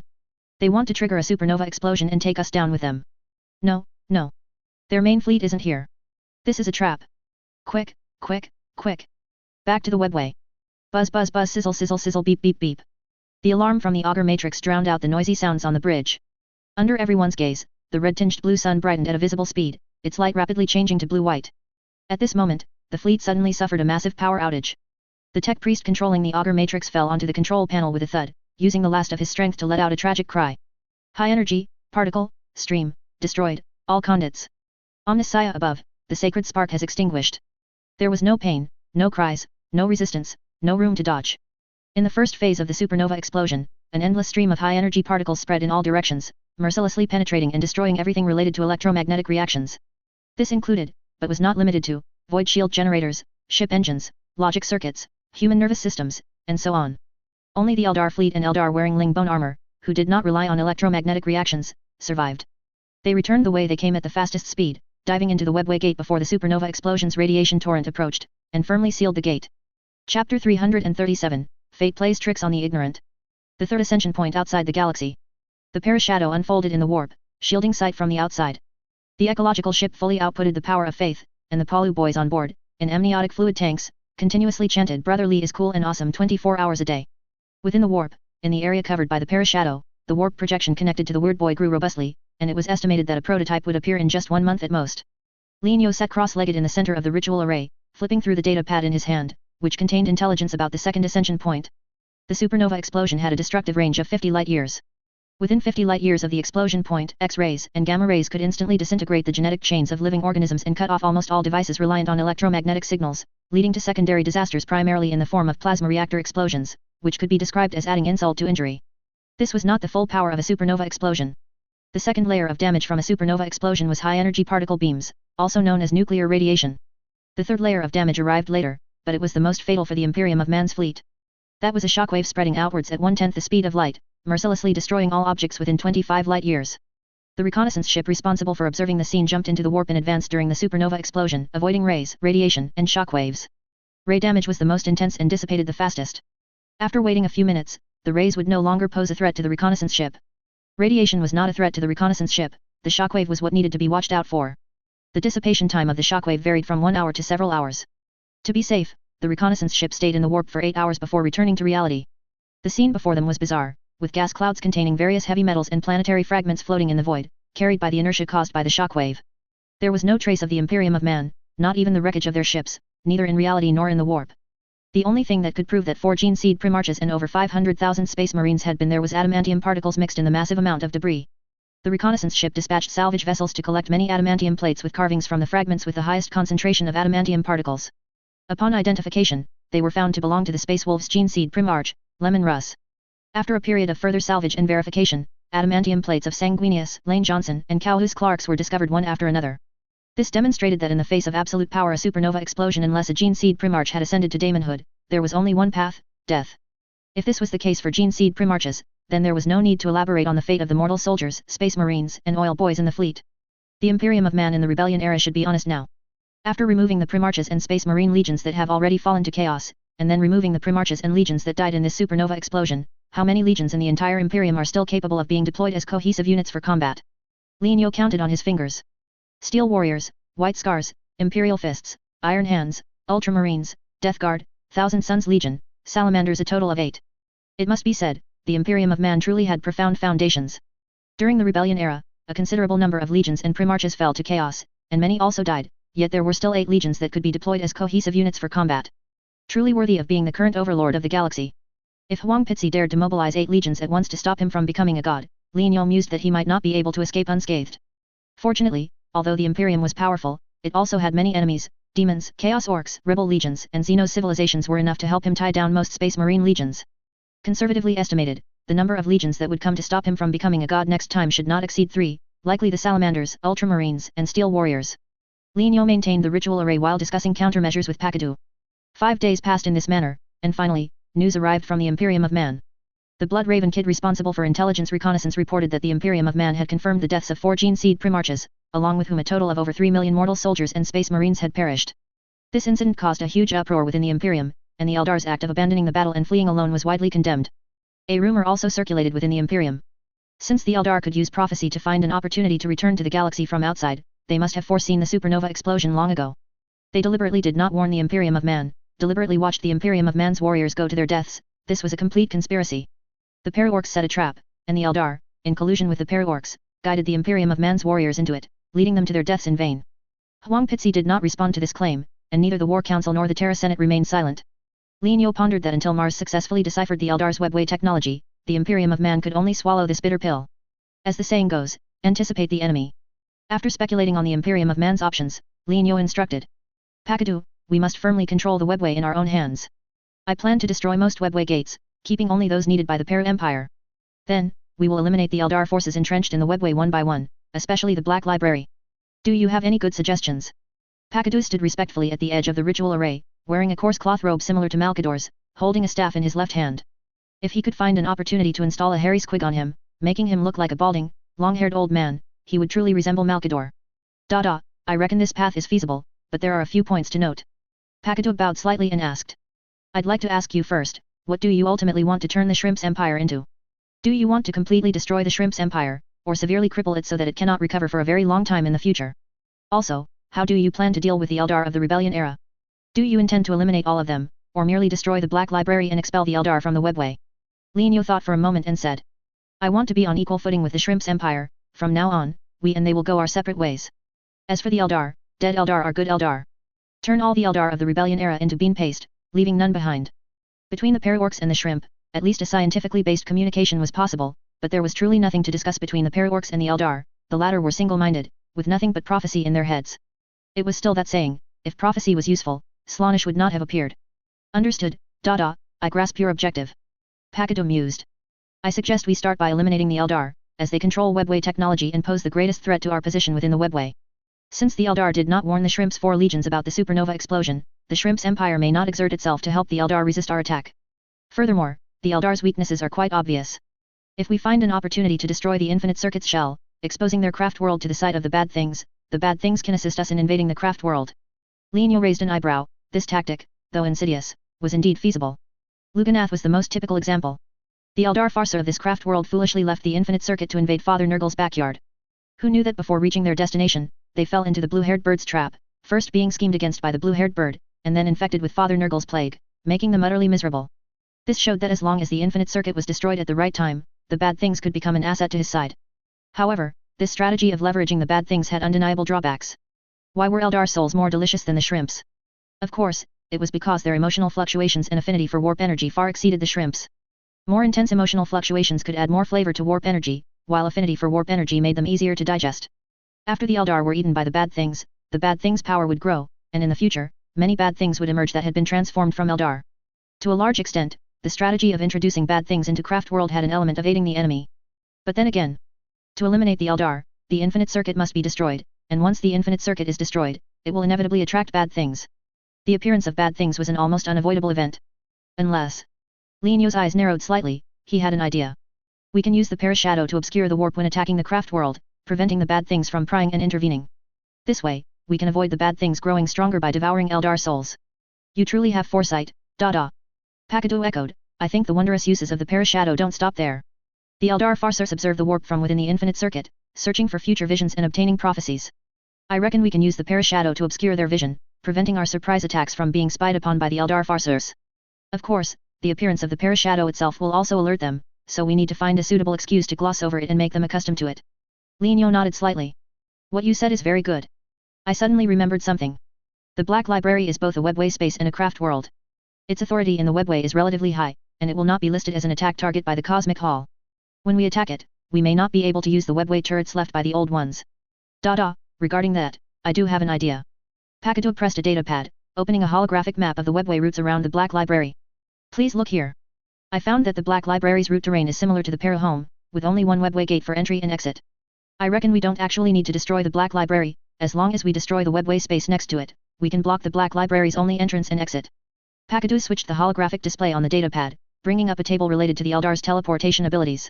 According to the Bloodhand clan's observations and statistics, among the Eldar race, only the High Farseer and the avatar of the life goddess named Aelna possess teleportation abilities. The High Farseer's teleportation ability is relatively weak, with a range not exceeding 1000 light years. Aelna's teleportation ability is extremely strong, but the number of targets she can teleport has an upper limit. The Bloodhand clan estimates that Aelna can teleport a maximum of 50 targets after each meditation, and can only allow them to travel between the Black Library and preset teleportation beacons, not to other places. Li Nyo knew this intelligence. Pakadu, do you mean that before we blockade the Black Library, we should first clear out the teleportation beacons outside the Black Library? That's very difficult. No one knows where Aelna might have hidden a teleportation beacon in some remote corner. If we miss even one, it will lead to the appearance of more teleportation beacons. Dada, your thinking is truly meticulous. Pakadu first praised him, then said. Clearing teleportation beacons is indeed a troublesome matter. Therefore, I suggest we find an opportunity to lure Aelna into our trap and eliminate her in one fell swoop. Without Aelna, the Eldar won't be able to make much of a splash with just the Farseers and flower bean sprouts. The only thing to watch out for is that Eldar deities from other sub-universes might come to interfere. Li Nyo looked at the ecological ship outside the viewport, then sensed the warp projection. How about this, Pakadu, you first submit a detailed action plan to me. Regardless of whether this ascension succeeds or not, eliminating the Eldar will be our next step. Understood, Dada. Pakadu bowed and withdrew. The ritual site returned to calm. Li Nyo calmly awaited the Imperium of Man to come and stop him from becoming a god. He wondered if Huang Pitzi would try a different trick to cause trouble after the supernova explosion incident. At the same time, in the Black Library, within the Obsidian Archive, Aelna stood before a reading shelf, perusing the Book of Fate. Her fingers trembled slightly, as if she had seen something unacceptable. Everyone else thought she had known about the supernova explosion long ago. But in fact, she did not know. The content she had seen in the Book of Fate last time was limited to returning to the galaxy through the warp storm and continuing to stop Li Nyo from becoming a god, and did not contain the words supernova explosion. She had initially thought she had overlooked it, or that the Book of Fate had not obtained information related to the supernova explosion. But upon rereading the crystal tome, Aelna realized she was wrong. The book read. The most perfect disguise is based on the most genuine ignorance. Fate did not inform you and the High Farseer about the supernova explosion, only in this way could the Eldar fleet fearlessly guide the monkeys into the Greenskins' trap. Only in this way would the monkeys lose a large number of personnel and 4 gene seed primarchs in the Greenskins' trap. Aelna, please trust the revelations of fate. For prophecies to come true, sometimes, fate must conceal things from you. Aelna clutched the page, her throat incredibly dry. Fate had actually concealed things from her. Her ignorance was actually one of the conditions for the prophecy to come true. Aelna had always thought she was the executor of prophecy, but now, she saw that she was merely a slave to fate. She suddenly remembered something Li Nyo had said to her previously. If the prophecy demanded that you kill me, would you carry it out without hesitation? Undoubtedly, this sentence described fate's persecution of individual life. Aelna's answer at the time was that she would mercilessly execute the prophecy's commands to ensure it came true. But when fate's persecution of the individual fell upon her, the more resolute and decisive Aelna had been when facing Li Nyo's questioning, the more terrified she was now. Chapter 338, The Punishment of Prophecy. Despite her inner turmoil, Aelna, guided by instinct, Flip to the latest revelation in the Book of Fate. The news of 4 gene seed primarchs falling in battle has caused unrest within the Imperium of Man, and the 4 space marine legions might be expunged by the Emperor as a result. Of course, there is another possibility. That is, the Emperor restarts the gene laboratory that originally produced gene seed primarchs to create a new batch of gene seed primarchs to serve as the leaders of those 4 space marine legions. No matter what the Emperor ultimately decides, it won't change the fact that the Imperium of Man has been severely weakened. Aelna, you have 2 paths before you. The first path, continue to use the power of the Paraorcs to heavily wound the Imperium of Man, forcing the will of the God Emperor to abandon the Imperium in the Age of Apostasy sub-universe, then use the Emperor's body to help the Dark King descend, allowing the plan to eliminate the Dark King to get back on track. The second path, exchange a portion of webway technology to gain the trust of the Imperium of Man, and then unite with them again to prevent Lienyo from becoming a god. You can only choose one of these 2 paths. Aelna, what choice will you make? The fork in destiny unfolded before Aelna. The Eldar true gods dreamed of eliminating the Chaos Godses, so the first path clearly had a higher priority than the second. However, orcs were full of uncertainties, and the transmigrator amplified this uncertainty. No one could guarantee that Lienyo wouldn't become another Chaos Gods, bringing disaster to the Eldar. This is truly a difficult choice. Aelna murmured, her thoughts drifting to the Book of Fate concealing part of the truth from her. Why did the Eldar always pride themselves on being the backbone of the fight against chaos? It was because they possessed extremely excellent prophetic abilities, capable of instructing others. Prophecy should be a tool, not a master above its user. The trickery from the Book of Fate cast an unshakable shadow over Aelna's heart. So much so that she uncharacteristically closed the crystal tome, not making a decision immediately. She walked over to the nearby reading table and sat down, propping her head up, trying to calm the discomfort in her heart. But as time passed, the gloom accumulated even more, making her increasingly despondent. No, it shouldn't be like this. The Book of Fate, like ordinary divination, should tell me all the information I want to know, rather than selectively revealing only part of the truth to me. Aelna turned her head to gaze at the crystal tome, her eyes flickering rapidly. She was carefully recalling when the Book of Fate had last concealed something from her. Memory told Aelna that this was the first time such a situation had occurred. It was very abnormal, very wrong. Aelna stood up, picked up the crystal tome, and examined its casing and pages, finding no damage or signs of chaos corruption. But why would this book uncharacteristically conceal some facts? Aelna returned the crystal tome to its original place and sat by the table, lost in thought. After an unknown amount of time, she snapped out of her daze, a strange look in her eyes, as if she had thought of something. She stood up, opened a portal, and arrived at another area of the Black Library. This was where the Harlequins trained. New members needed to stay here for 3 years, and after a series of assessments, they could receive blessings from the Eldar gods, possess a psyker field to resist chaos, and officially become a Harlequins. Aelna's arrival caused the Harlequins who were training to temporarily stop what they were doing and bow to her in unison. With a glance, Aelna looked at one of them. Isa Trazyn, come with me. Yes, madam. Isa Trazyn was from the Dark Eldar. When Kamarak was destroyed by the Paraorcs, she was captured by a Dada of the Paraorcs. Being a prisoner of the orcs was better than expected. The orc who called himself Space did not torture the Black Bean Sprouts captives but arranged a tech boy team for her, ordering her to produce equipment needed by the Para Empire. After manufacturing and improving several Eldar devices for them, Isa Trazyn regained her freedom and joined the Harlequin troop. Perhaps because she had been captured by the Greenskins, or perhaps because she had betrayed some Eldar technology, Isa Trazyn encountered many cold stares after becoming an apprentice Harlequins. Many people would deliberately use heavy hands in sparring, while others would claim to have seen prophecies in their meditations, scolding Isa Trazyn for misconduct and forcing her to leave the troop voluntarily. Isa Trazyn didn't understand. Wasn't it said that the Harlequin troop took the elimination of chaos as their mission? Wasn't it said that as long as one was like-minded and met the conditions, one could become a member? Why, just because she provided some technical support to the Greenskins during her captivity, was she to be despised? If they had been captured by the Greenskins, they might have been even more pathetic than her. After this period, Isa Trazyn had to admit that she somewhat missed the time she worked for the Greenskins. Of course, it would also be good if she could return to Kamarak and live freely. Unfortunately, everything was irreversible. Isa Trazyn thought to herself, following Aelna out of the training ground. Generally speaking, when a prophecy related to a certain Harlequins appeared in the Book of Fate, Aelna would personally come to take the person to consult the tome. But this time, the situation was different. Isa Trazyn was surprised to find that Aelna did not take her to the Obsidian Archive, but in an uninhabited corner, opened a portal, arriving at a dead silent webway space. Madam, where is this?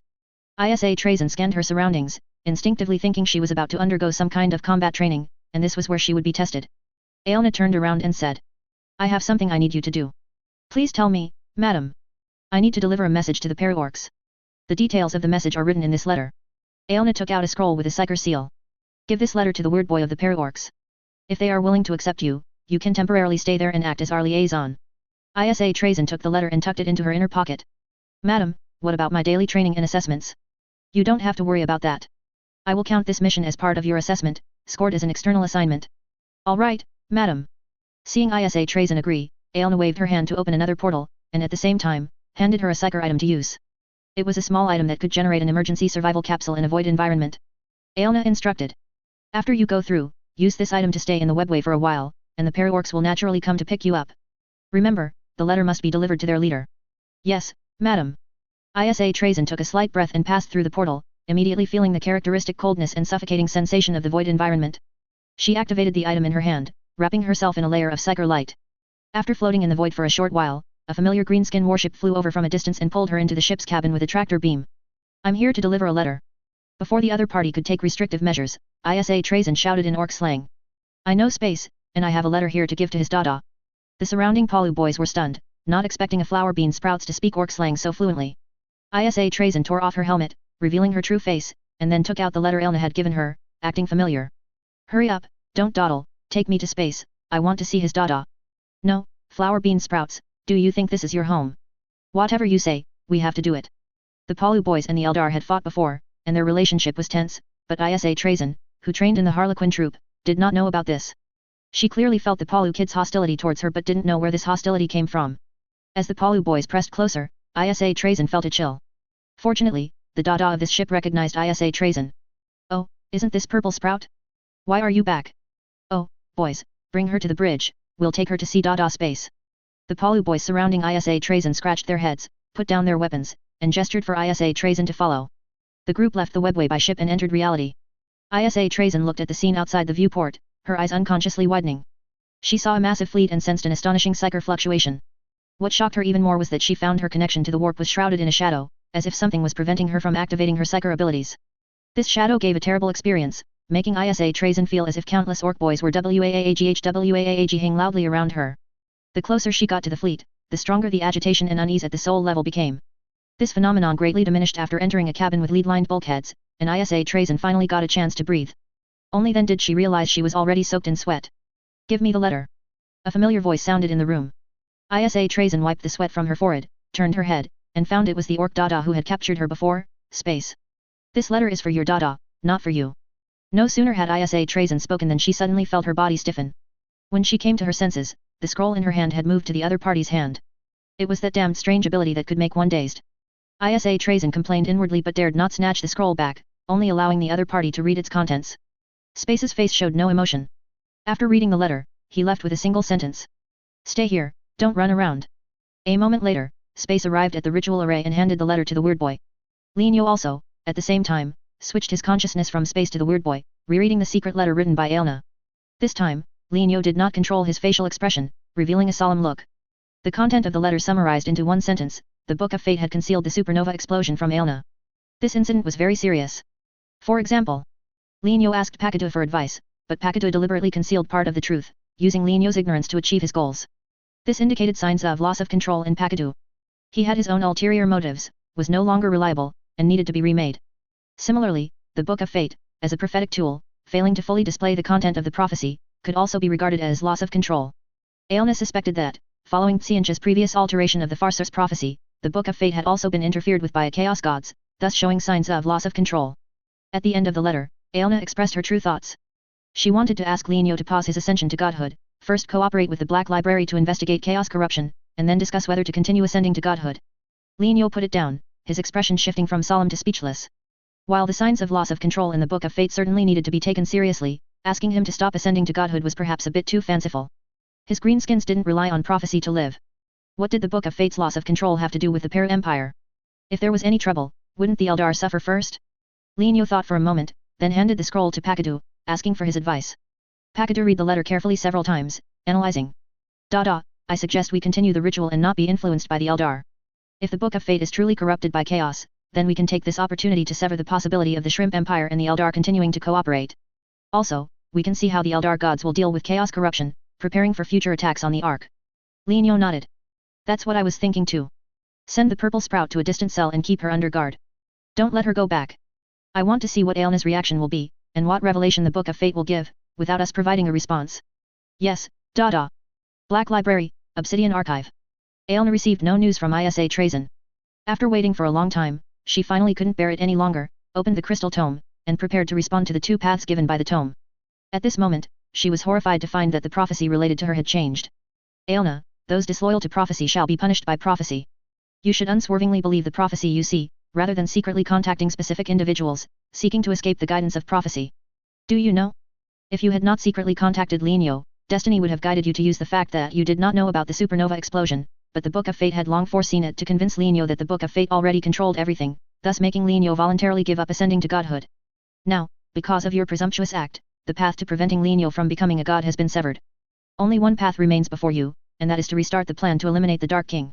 Given your betrayal of destiny and disloyalty to prophecy, you must unconditionally execute the following instructions, otherwise you will be erased by your true self. Hand over a modified webway technical blueprint to the Imperium of Man in the name of a trade. When the Imperium of Man experiments with the blueprint, they will accidentally open an unclosable warp rift in Kalastar. Countless demons will attack the Imperial Palace, forcing the Emperor to be unable to leave the Golden Throne. Aelna looked at the content of the prophecy, her face ashen. Chapter 339, The Eldar's Sincerity. Below the Golden Throne, Webway City, Kalastar. Under everyone's gaze, Archmechanic Land pressed the red button on the control panel. Buzz.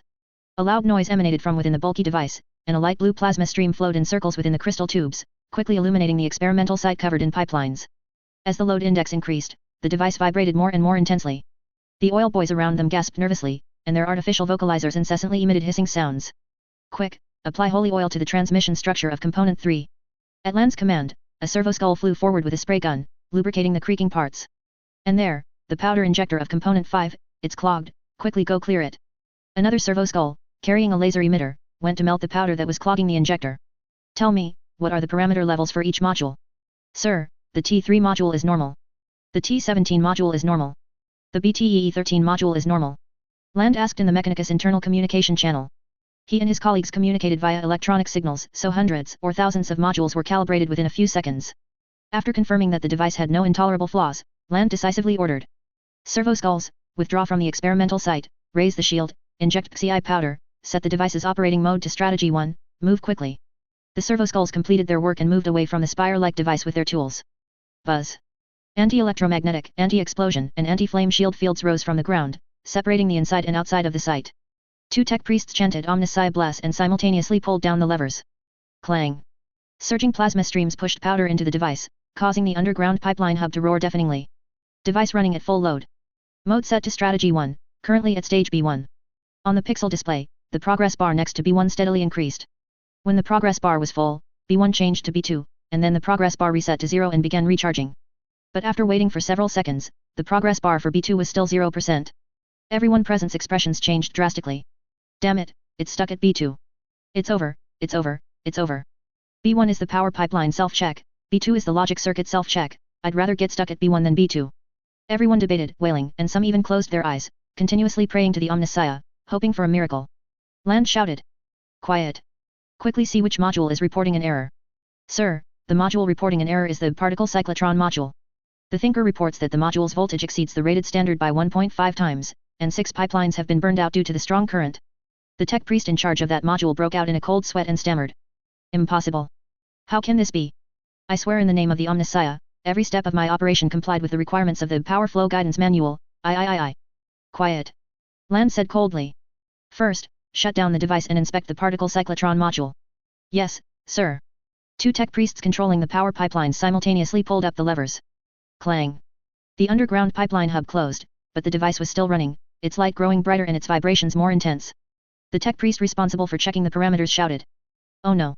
The machine spirit of the sacred pipeline is enraged due to the lack of power. It's forcibly absorbing power. Even Land was no longer calm. An enraged machine spirit means loss of control. A big explosion was inevitable. Reinforce the shield. Zzz bang. The device disintegrated from the inside out, and a wave-like shockwave instantly exploded. The shield protecting the outer field bulged under the force of the plasma storm. Thankfully, the tech priest controlling the shield reacted in time and overloaded the shield before the explosion, otherwise everyone present, without exception, would have been doomed. After a long while, the strong light and vibration subsided. The spire device turned to ashes, and a huge crater formed on the ground around the device, with scorched marks everywhere. The shield device crackled and finally stopped with sparks, and the shield field dissipated. Damn it. It's all your fault. Couldn't you have checked the accelerator parameters a few more times? You are fully responsible for this accident. We worked hard for 3 months, only to end up with a big explosion. The tech priest who made the mistake was speechless, his logic circuits buzzing. Enough. Land, holding the Omnissiah's axe, stood on high, looking down at the restless crowd. Cracking Xeno's technology is inherently arduous work, and failure is inevitable. The Omniscia's wrath means that the error is not just in the particle cyclotron module. You all clean up the site and look for clues. Alas, I have to report our progress to His Majesty. Everyone was silent, no longer speaking, burying their heads, using scanners to search for valuable fragments and wreckage. Land took an anti-gravity vehicle and flew towards the Golden Gate. Captain General Constantin Valdo was waiting at the gate. Land, another failure. Yes, sir, as you must have seen, the work of cracking the webway gate access technology is fraught with difficulties. If possible, I hope His Majesty can give us more time. The number of personnel also needs to be increased by at least double. Land and Valdo walked side by side towards the Golden Gate, his tone calm with a hint of frustration. He, who considered himself a genius, was experiencing continuous setbacks for the first time in cracking a piece of Xeno's technology. It's rare, there's actually something in this world that can make you dejected. Valdo joked, then suddenly changed the subject. I have good news for you. His Majesty has found you some technological data from the Eldar. I'm taking you now to verify the authenticity of the data. Eldar technological data?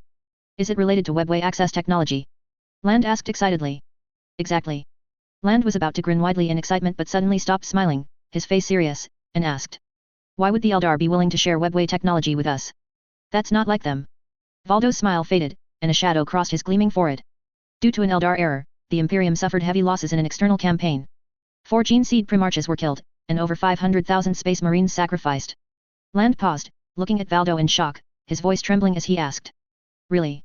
Yes, absolutely true. Land asked. Since it was an external campaign, who were our enemies? Chaos Orcs? Or some powerful Xenos? Valdo replied in a deep voice. It was the Para-Orcs. They detonated an aging star, causing a supernova explosion, sacrificing over 300 of their own warships to destroy 1,200 Imperial warships. The Eldar's prophetic abilities might have foreseen this supernova explosion, and to appease us, they are willing to provide some webway technology. Land was speechless. His logic circuits calculated a result within 1 second. This battle had wiped out the productivity of Mars and several forging worlds over the past decade, and trillions of throne coins were destroyed by a supernova explosion. There would definitely be an endless conflict between the Para-Orcs and the Imperium. But the question was, why did the Imperium suddenly clash with the Para-Orcs? Land pondered and asked this question. Valdo replied frankly. Because they assassinated Malkador. Half a month ago, we held a state funeral. Since your experiments were at a critical stage, I didn't call you. What? Malkador sacrificed. Land's heart pounded. Are the Para-Orcs mad? Why would they assassinate Malkador? Because, Valdo paused, suddenly remembering that the Para-Orcs had not actually assassinated Malkador. This was a fabricated fact, specifically designed to incite the Imperium's wrath against the Para-Orcs. Continuing to speak would most likely lead to more mistakes and expose the truth to Land.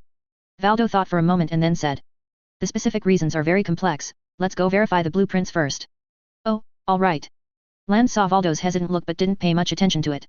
The two passed through the Golden Gate, went past the Golden Throne, and arrived at a spacious reception room. A team of Harlequins was waiting there. Perhaps due to their guilt, although they had waited for a considerable time, they showed no anger, but rather were very gentle towards Valdo and Land. Land's sorrow over the Imperium's heavy battle losses was diluted by a large barrel of scrolls placed on the table. The more he read, the more excited and engrossed he became, and time flew by as Land read. 2 hours later, Land finished all the data and, using his powerful memory, completely memorized this knowledge. He closed his eyes, reassembled the knowledge in his mind, and compared it with his own research results. Another hour passed, and Land suddenly opened his eyes, filled with joy. I know what's going on. I have to try it right now. Wait, Land. Valdo quickly called out to the archmechanic who was about to leave the room, is this data authentic? Land stopped, thought for a moment, and said. First, give me some time to replicate the experimental steps in the data. If the experiment succeeds, it means this data is authentic. Valdo gestured to the Harlequins, is that all right, everyone? The leader of the Harlequins, a troop master, bowed gracefully. No problem, we will follow your arrangements. We came with full sincerity this time. Land immediately ran off, calling for an anti-gravity vehicle to pick him up. With the technical data in hand, replicating the webway access device became much simpler. In a blink of an eye, 3 days passed. Land's team, with 200% enthusiasm, built a brand new webway access device within 3 days, and the Harlequins team in the palace had also waited for him for 3 days. Before the device's trial run, Land invited the Harlequins to observe. The activator triggered, the power module self-check passed, the particle acceleration module self-check passed, the directional emission module self-check passed. The self-check codes transitioned from B1 to Z10, every step as smooth as drinking water. As the final self-check step ended, the device officially entered its activation state. At this point, most of the mortal researchers and tech priests on site had already relaxed. The device accumulated energy with slight vibrations. When the energy reading pointer reached the green tick mark, Land gestured to the tech priest by the control panel. Click. The switch was pressed. The metal sphere at the top of the spire device began to release spherical lightning, and the arc condensed into a bright ray under the constraint of the force field. Buzz. The light beam traversed tens of millions of kilometers, precisely landing on the webway gate, and the portal to another webway space slowly opened. Outside Kalastar was a vacuum environment, where laser attenuation was extremely low, and there was no air to transmit the deep roar of the opening gate, but everyone was still boiling with excitement, as if they heard an ancient and distant bell ringing in their ears. It succeeded. Ha ha ha. We succeeded. Praise the Omnissiah. Everyone cheered, and the festive atmosphere lingered for a long time. This experiment today is enough to be recorded in the annals of the Imperium of Man. Valdo commented with his hands on his hips, his stern face beaming with joy. Land, however, was relatively calm. He smiled as he checked the data records and found some minor, irrelevant errors. Lord Valdo, the experiment was successful, but some details need further modification. I think the technical data provided by our allies is genuine and without flaws or omissions. Valdo turned to look at the Harlequins behind him. Thank you all, I'll see you off. No need to trouble you, we brought a teleport beacon. The troop master took out a crystal shimmering with colorful light, bid farewell to Valdo and the others, and then led the team to an open space, opening a portal to the Black Library. After the Eldar left, the atmosphere on site grew even more fervent. Land said. Sir, I plan to conduct several more experiments today, requiring repeated opening of the webway gate. I heard that demons often appear in webway space. Please arrange for some warships and space marines to come over, to prevent demons from infiltrating Kalastar while the gate is open. No problem. Valdo nodded slightly and left, pushing through the noisy crowd. Warships and Titans arrived at the scene together, and many Guardian Army and Space Marines also came. After ensuring everything was foolproof, Land calmed everyone's emotions and immediately began the second experiment. As usual, it started with a self-check, followed by device activation. This time, Land acutely noticed that the self-check process was 3 seconds longer than the previous one. This was an acceptable margin of error, and Land didn't pay attention to it. The second experiment ended in success, and everyone celebrated again, though the excitement had diminished somewhat. Next was the third, fourth, fifth. After 6 consecutive experiments, Land, who was closely monitoring the data, couldn't help but let out a soft hum, feeling that something wasn't quite right. When the first coefficient of the Alcubierre metric expands, why does the second coefficient collapse? The compression coefficient of the cylindrical cavity of the nanocavity hasn't changed, yet the negative energy field reading has increased. What's going on? Could it be that some parameter of the cylindrical cavity has changed in a way that cannot be detected during the experiment? It must be so. I need to use the Casimir cavity to check the stability of the nanocavity module. Land instructed in thought. Reduce the scale of the Casimir cavity from 12 μm to 7 μm, apply appropriate pressure, and conduct another experiment. Yes, sir. The experimental parameters were adjusted, the self-check process passed, and the webway access device was activated. The ensuing sight terrified everyone. The device, which had been operating stably, suddenly spewed out thick black smoke. Bang! Crack! A deafening explosion erupted, and a fierce wind swept across the entire scene. A tech priest responsible for monitoring environmental readings cried out in alarm. Oh no! The warp energy reading has suddenly broken through Alpha Plus level. We seem to have accidentally created a warp rift. The chaotic light unique to the warp shot out from the device's crack, illuminating everyone's pale faces. Chapter 340, The Despicable Orcs, The Noble Eldar. The third ascension site outside the galaxy. Lienyo sat in the ritual array, half asleep. Just as he dreamed of the warp filled with Palu boys, the system interface began to flash wildly with notifications. Save, Blood Raven Kid. Briefing, you have placed a Blood Raven Kid in Kalastar to observe the movements of the Imperium of Man. The research team jointly formed by the Terra Research Institute and the Mars Mechanics has once again failed in their research task to decipher Eldar webway technology. Land dejectedly went to report on the research progress, but returned in high spirits. The Blood Raven Kid discovered that Land had significantly changed the experimental parameters and had people create various components with an Eldar style. Upon investigation, Land somehow obtained a set of Eldar webway technology blueprints.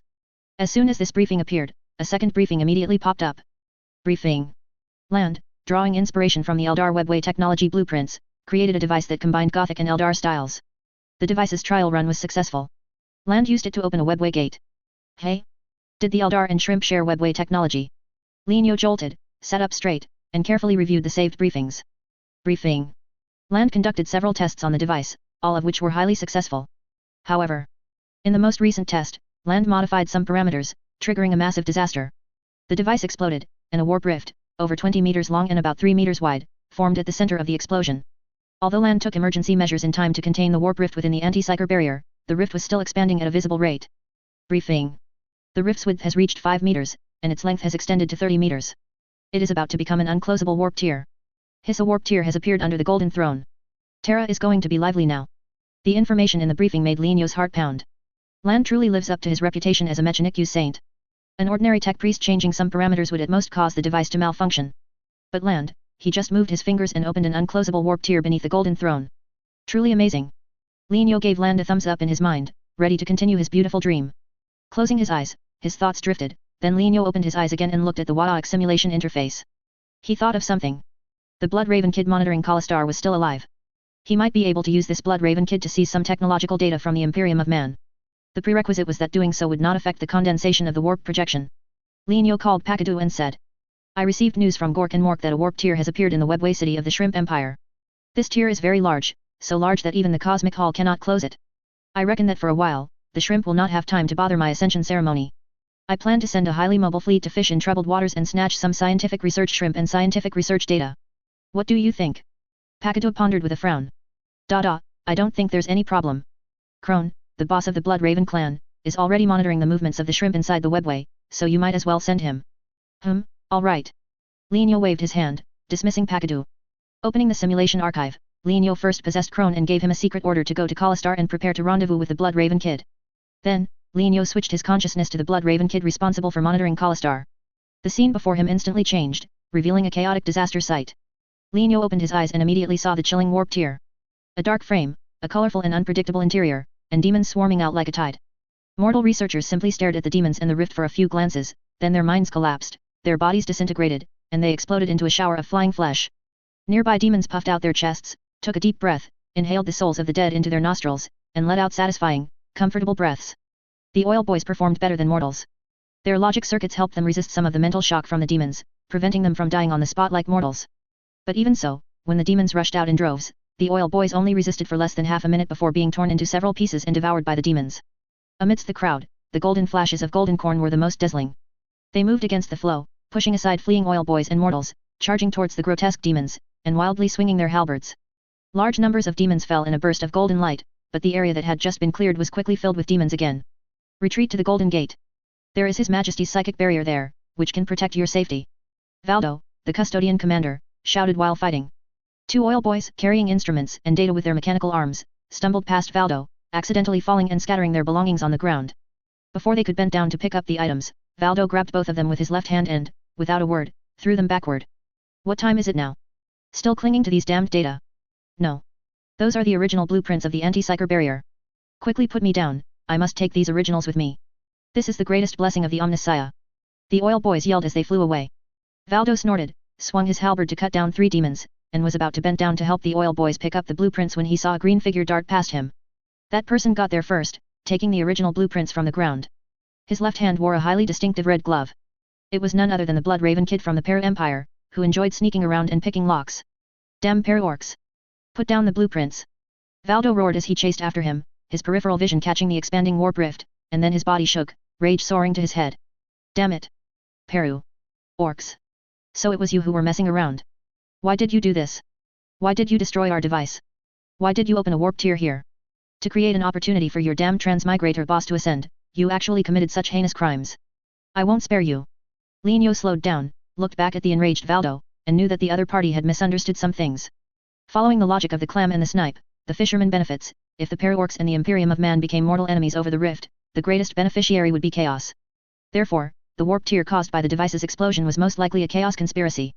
Such a simple truth, could the esteemed custodian commander not understand it? He must have lost his mind. Linyo was too lazy to explain. He raised his crimson left hand and made a universally recognized gesture of disdain in the pancosmic multidimensional world towards Valdo, who was rushing towards him. Underscore. Orc, how dare you insult me? I will kill you. Valdo was furious, and fiercely thrust his halberd. Linyo activated vibration art, condensing a hammer from the air and striking his own body. Bang! A sonic boom erupted, and Linyo flew sideways. The halberd missed at the same time, smashing heavily onto the ground. Valdo wanted to pursue, but was surrounded by several tall demons. After slaying these demons, he scanned the surroundings, but there was no trace of the Blood Raven Kid. Para-orcs! I will personally kill your boss. To avenge the humans who died tragically today. Valdo roared hoarsely, swinging his halberd and fighting fiercely with the surrounding demons. Linyo activated optical stealth and Mao-Ge quietly, using air bricks to stand on a high vantage point, observing with cold eyes. His gaze shifted from Valdo to another corner of the scene. There, dozens of heavy combat servo-automata were escorting an anti-gravity vehicle away. The person on the vehicle was none other than the main participant in this major incident, Archmagos Land. Land had lost his usual demeanor, his eyes were extremely dazed, and he relied entirely on his magnetic boots and the axe of Omnissiah to support his body. He stared blankly at the great rift, muttering to himself. How could this happen? Why did this happen? I only adjusted the parameters of the nano cavity, how could it cause such a huge disaster? I've done so many experiments here before, with the same parameters, so why did only this time open a warp tier? Why? Why on earth is this happening? Ah! Lan's voice gradually became high-pitched, finally letting out a mournful wail. Why is this happening? Why? Land! Land! Come here quickly! Valdo was startled by Lan's cries and fought desperately towards him, intending to rendezvous with the tech priest saint. At this moment, the warp rift suddenly expanded. Its length instantly reached 100 meters, and its width also increased to over 20 meters. More than a dozen demons, like small mountains, squeezed out of it, vying for position.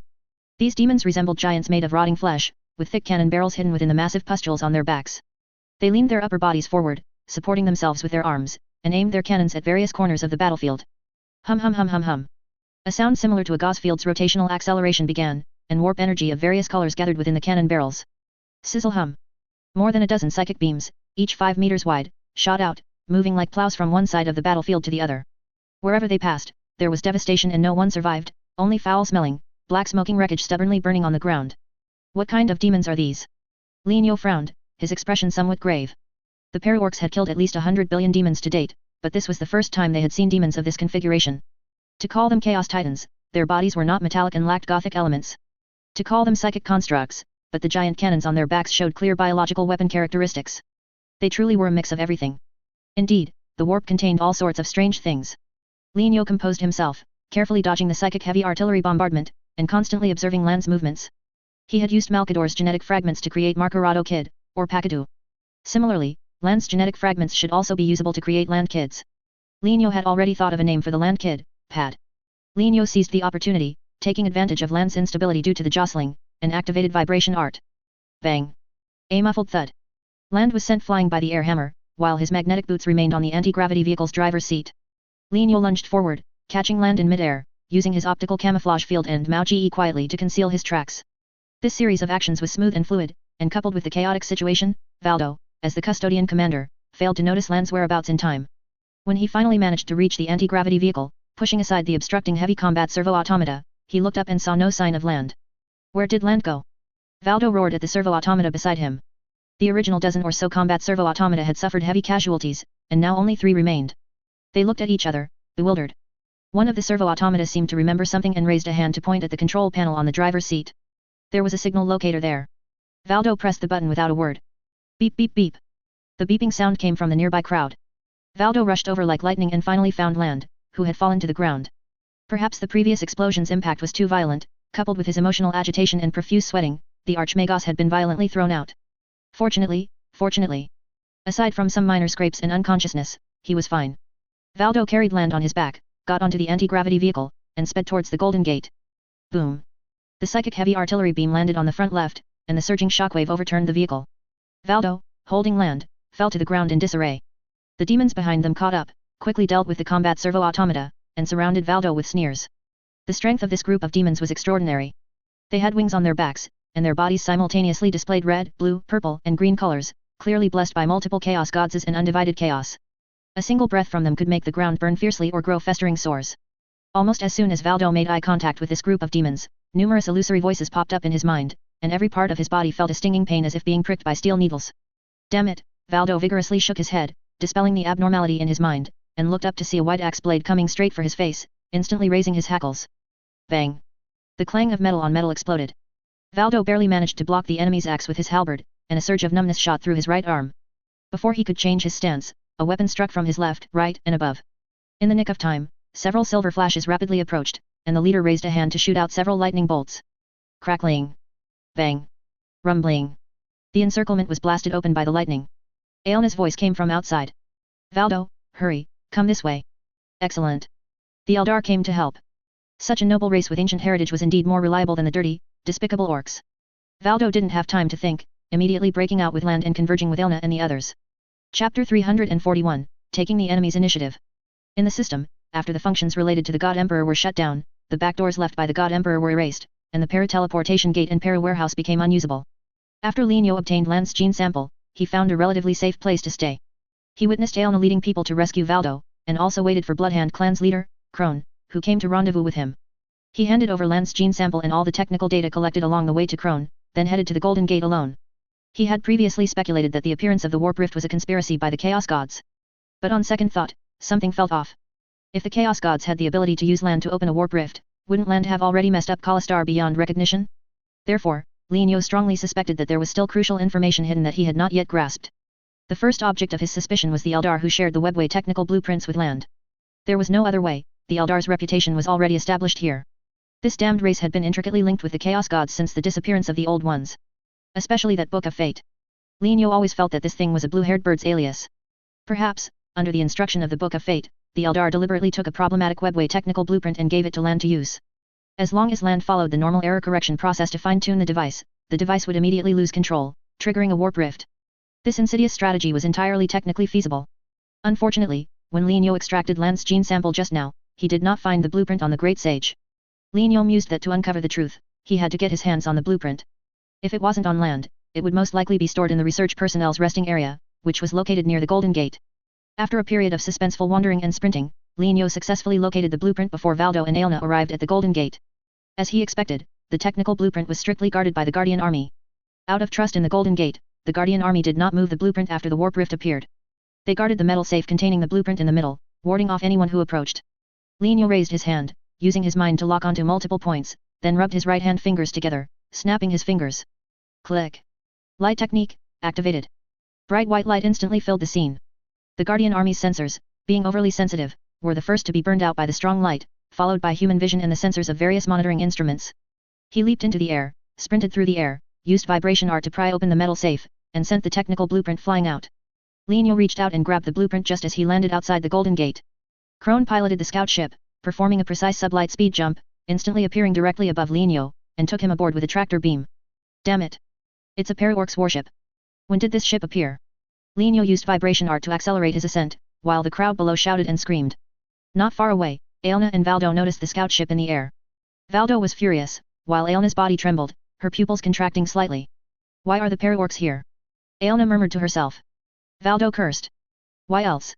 These damned bastards planted spies here, secretly sabotaging our device, triggering the warp rift. Now they're after the technical blueprint you Eldar shared with us. I bet that damned, filthy, despicable orc has that blueprint in his hand. Stop him. Don't let him take the blueprint away. Valdo's words startled Aelna. You didn't carry the blueprint with you. Aelna shrieked. Valdo didn't answer her, rushing forward, not even bothering with land.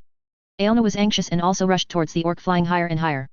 The Paraorcs also mastered webway technology, and they would definitely find loopholes in the blueprint. If they announced the technical vulnerabilities to the Imperium of Man, the Imperium of Man might not believe them, considering it a trick by the Paraorcs to sow discord between humans and the Eldar. But this situation was not absolute. Those like Valdo, who didn't understand technology, generally wouldn't believe the Paraorcs' claims. But Land, and the other great sages on Mars, were different. As long as they conducted in-depth research and deduction according to the Paraorcs' explanation, it would not be difficult to discover that all of this was actually a trap set by the Eldar. Aelna did not want to see such a situation. Lienyo. Stop. I know you're controlling this orc. Aelna shouted as she flew. Give the blueprint back. Don't take it away. Whatever you want, we can give it to you. Lienyo had just stepped into the hatch of the scout ship's lower deck. He looked back at the ground, his gaze lingering briefly on the rapidly approaching Aelna, then slowly raised his red glove. Underscore. Aelna, your urgency just confirms my suspicions, doesn't it? Lienyo snorted coldly and entered the cabin. The scout ship started, moving away from the troubled area at maximum speed, leaving Valdo and Aelna wailing below. Several Imperial warships that were intercepting the demon army came to intercept the scout ship. Lienyo possessed Crone, commanding the breakout throughout, and reached the adjacent webway space unharmed. 10 odd minutes later, the scout ship took a shortcut to Para home, and Lienyo immediately summoned the professors of PAL Academy to study the blueprint. Lance's gene sample was also taken by the chief mad doctor for cloning experiments. The waiting time was rather tedious, so Lienyo switched his consciousness back to the weird boy, called Pakado over, explained the situation to him, and discussed the next steps together. After Pakado listened to his weird boy's description, he thought for a moment and then came to a preliminary conclusion about the incident. I reckon this is all an Eldar conspiracy. They can't stop you from becoming the Orc True God, so they can only settle for the next best thing, restarting the plan to eliminate the Dark King, forcing the God Emperor to remain seated on the Golden Throne indefinitely. The God Emperor can't constantly pay attention to things in the Rebellion era, his main base is the Imperium of Man in the end times. As long as they find an opportunity, while the God Emperor isn't paying attention to the Rebellion era in time, the Eldar might allow the Dark King to descend into the Emperor's body, and then seal him. The control of the seal is in the Eldar's hands, which is a bargaining chip they can use with us. If we don't agree to the Eldar's demands, they might detonate the Dark King, driving him to prematurely devour the Rebellion-era sub-universe, and take us down with him. Lin Yo asked. Pakadu, do you mean we should stop the Eldar from sealing the Dark King? Please allow me to correct you. We should prevent the Dark King from descending. If that fails, then we should stop the Eldar from sealing the Dark King, and instead, seal him ourselves. Pakadu eloquently explained his thoughts, and Lin Yo nodded in agreement. Malkador's genes were truly amazing. As a mere graduate student, he couldn't have thought of so much, nor in such detail. Most importantly, the plan Pakadu came up with on the spot could be integrated with the plan to eliminate the Eldar, complementing each other without conflict. Of course, many details still needed to be refined. Before the ascension ceremony ended, Pakadu still had ample time to perfect the plan. You may go, Pakadu. Yes, Dada. Pakadu bowed respectfully and left, leaning on his staff even though he possessed no spell-casting ability. The ritual array fell silent, and Lin Yo closed his eyes to rest. Compared to the tranquility here, the Terra Palace was much livelier. The warp rift continued to expand, and more large-sized demons appeared on the scene. Kalastar fell, and everyone gathered in the artificial corridor, swarming into the Golden Gate. Those in front crowded through the gate, while those behind were devoured by demons. The demons ate their way from back to front, arriving at the Golden Gate. The custodians behind the gate, knowing they were no match, decisively closed the gate. The panels closed, crushing hundreds of demons, their foul blood splattering and minced flesh flying. As the psyker field on the gate activated, the demons could not budge the panels at all, instead, they were injured by the psychic energy. They retreated unwillingly, returning to Kalastar, where they constructed various chaos facilities filled with blood and sin. The Imperium of Man currently only had one webway entrance, Kalastar. If the device hadn't exploded, the Imperium of Man could have opened webway gates in other places and permanently occupied that entrance. Unfortunately, the device exploded. Not only did it explode, but it also brought about a warp rift that could not be closed. Even more tragically, the blueprint for the device was also stolen by the Para-Orcs. Land awoke from his coma, heard the news of the stolen blueprint, and instantly his head turned red, consumed by rage, almost closing his eyes and passing out again. Fortunately, the Mechanicu's great sage possessed a strong heart and elastic blood vessel walls. After a few deep breaths, Land managed to calm down. A servo-automata helped him to his feet. As his vision rose, the figures of the Eldar and Valdo came into view. Seeing the Eldar at that moment, Land's eyes gleamed with joy. He quickly walked forward, saying in a pleading tone, "Could you give us another webway technical blueprint?" This was a relatively reasonable request. It was just a matter of making a copy, which wouldn't take much time or effort. As long as his side paid enough, Land believed the Eldar would agree to his request. However, Aelna shook her head, subtly refusing Land's proposal. "I'm afraid not, Land. In our prophecies, there was no mention of a second blueprint. Of course, we also did not foresee the Para-Orcs destroying the device and stealing the blueprint. It might be due to the Peru, as our prophecies often fail when it comes to them." These words were true. Aelna had indeed not read any prophecy related to the stolen blueprint in the Book of Fate, otherwise, she would have protected the blueprint immediately instead of rescuing Land. Aelna felt that the Book of Fate deliberately concealed the Para-Orcs' theft of the blueprint, aiming to bring about a certain prophecy, just like the supernova explosion last time.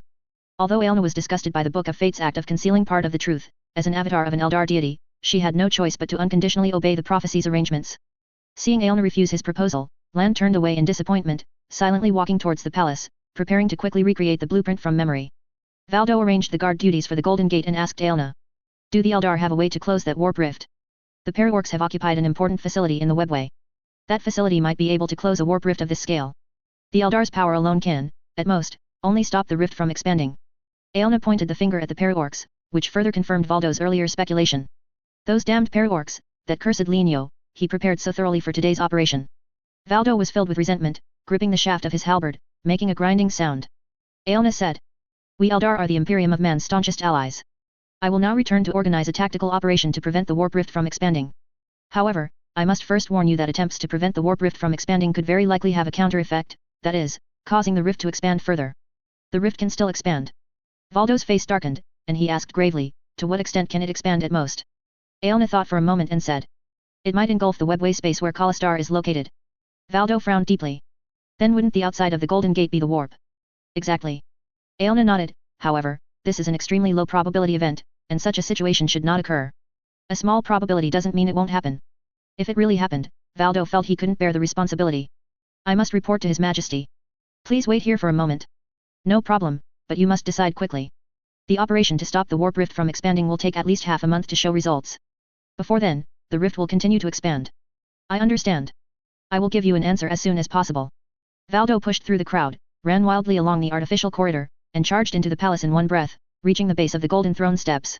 A golden figure stood on the steps, as if he had been waiting for Valdo's arrival all along. "Your Majesty." Valdo knelt on one knee, his heart heavy. What happened to Kalastar? The God Emperor stood with his hands behind his back, asking in a deep voice. Your Majesty, the Eldar shared a webway technical blueprint with us. Great Sage Land combined this blueprint with his recent research findings and successfully created a webway gate control device. The despicable para-orcs seized the opportunity to sabotage the device, opening a warp rift in Kalastar, and then stole the blueprint. Valdo recounted the events, mentioning para-orcs every other sentence, clearly convinced in his heart that the para-orcs were the masterminds. Your Majesty, we must not allow Lenio to become the orc true god. He dares to destroy Kalastar and threaten the Terra Palace now. In the future, he will dare to overthrow the Imperium. Valdo spoke passionately, but the God Emperor remained unmoved. The golden figure calmly looked at the custodian commander, his eyes unwavering. Valdo, why would the para-orcs steal the blueprint? Of course, to plagiarize the Eldar's webway technology. As soon as he finished speaking, Valdo shivered, a chill running down his spine for no reason. Wait, that's not right. The para-orcs' webway technology is no worse than the Eldar's, they don't need to steal the blueprint. So why would they do that? Valdo became confused. The God Emperor said. Let the Eldar stop the warp rift from expanding. At the same time, we must also prepare for the worst. You go back and tell Aelna, don't talk to me about probabilities, I only look at results. If they successfully stop the warp rift from expanding, the Eldar will be allies of the Imperium of Man. If they fail to stop the warp rift from expanding, the Eldar will be mortal enemies of the Imperium of Man. With a wave of the God Emperor's hand, Valdo was thrown into the artificial webway. Chapter 342, Malkador II makes his public debut. The plan is complete. At the ritual site for the Ascension, Lenio received the document on his data slate and meticulously reviewed it. It was well organized and comprehensive, truly worthy of Malkador's genes. Very good, Pakadu. I really can't find any flaws in your plan. Logically speaking, Lenio, as a superior, thought he should try to find some faults to display his authority, but he was too lazy to do so. The green-skinned Dada was not a shrimp, there was no need for so many twists and turns, straightforward was better. Lenio called the beast over, transmitted the plan to him, and instructed. First, look at this plan, then select some suitable boys to execute the first mission. ANG. The beast held the data slate, read the plan, and scratched his head with a grin. This is truly amazing. The genes in Pakadu are just different, I couldn't come up with such a cool plan. I'll go pick the people now. Go, go. Lenio waved his hand, signaling Pakadu, you go too. Cooperate with Pakadu to complete the first mission excellently, don't mess it up. Yes, Dada. Pakadu and the beast left together. A moment later, a carefully selected para squad departed the ritual site. They first returned to para home, donned special combat suits, then boarded Blood Hand Boss Krone's scout ship, secretly heading to Kalastar, which was occupied by the rotten things. The opening and closing of the webway gate might alarm the human fleet around Kalastar, so Pakadu had prepared several contingencies for this. The para squad had good luck. When the scout ship entered the webway space, all the fleets near Kalastar had been destroyed by the rotten things. The scout ship arrived near the warp rift without any trouble. At about 15 kilometers from the rift, the scout ship had to stop. Any further, and the stealth field would be torn apart by the psychic fluctuations of the rift, exposing the scout ship's whereabouts. The para squad descended to the ground using ropes, and with the stealth field and Mao Ge quietly, they avoided the coming and going rotten things, silently approaching within 100 meters of the rift. Lenio possessed one of the Palu boys, standing close to the rift, feeling a suffocating sense of oppression. The so-called warp rift was actually a psychic veil about 5 nanometers thick. Why did the blueprints shared by the Ildari with land create a warp rift? The answer lies in the parameter units of the nanocavity. The nanoparameters used by the Imperium of Man are based on the Alcubierre metric, where every 1 μm change causes a 1.02% negative energy gradient change.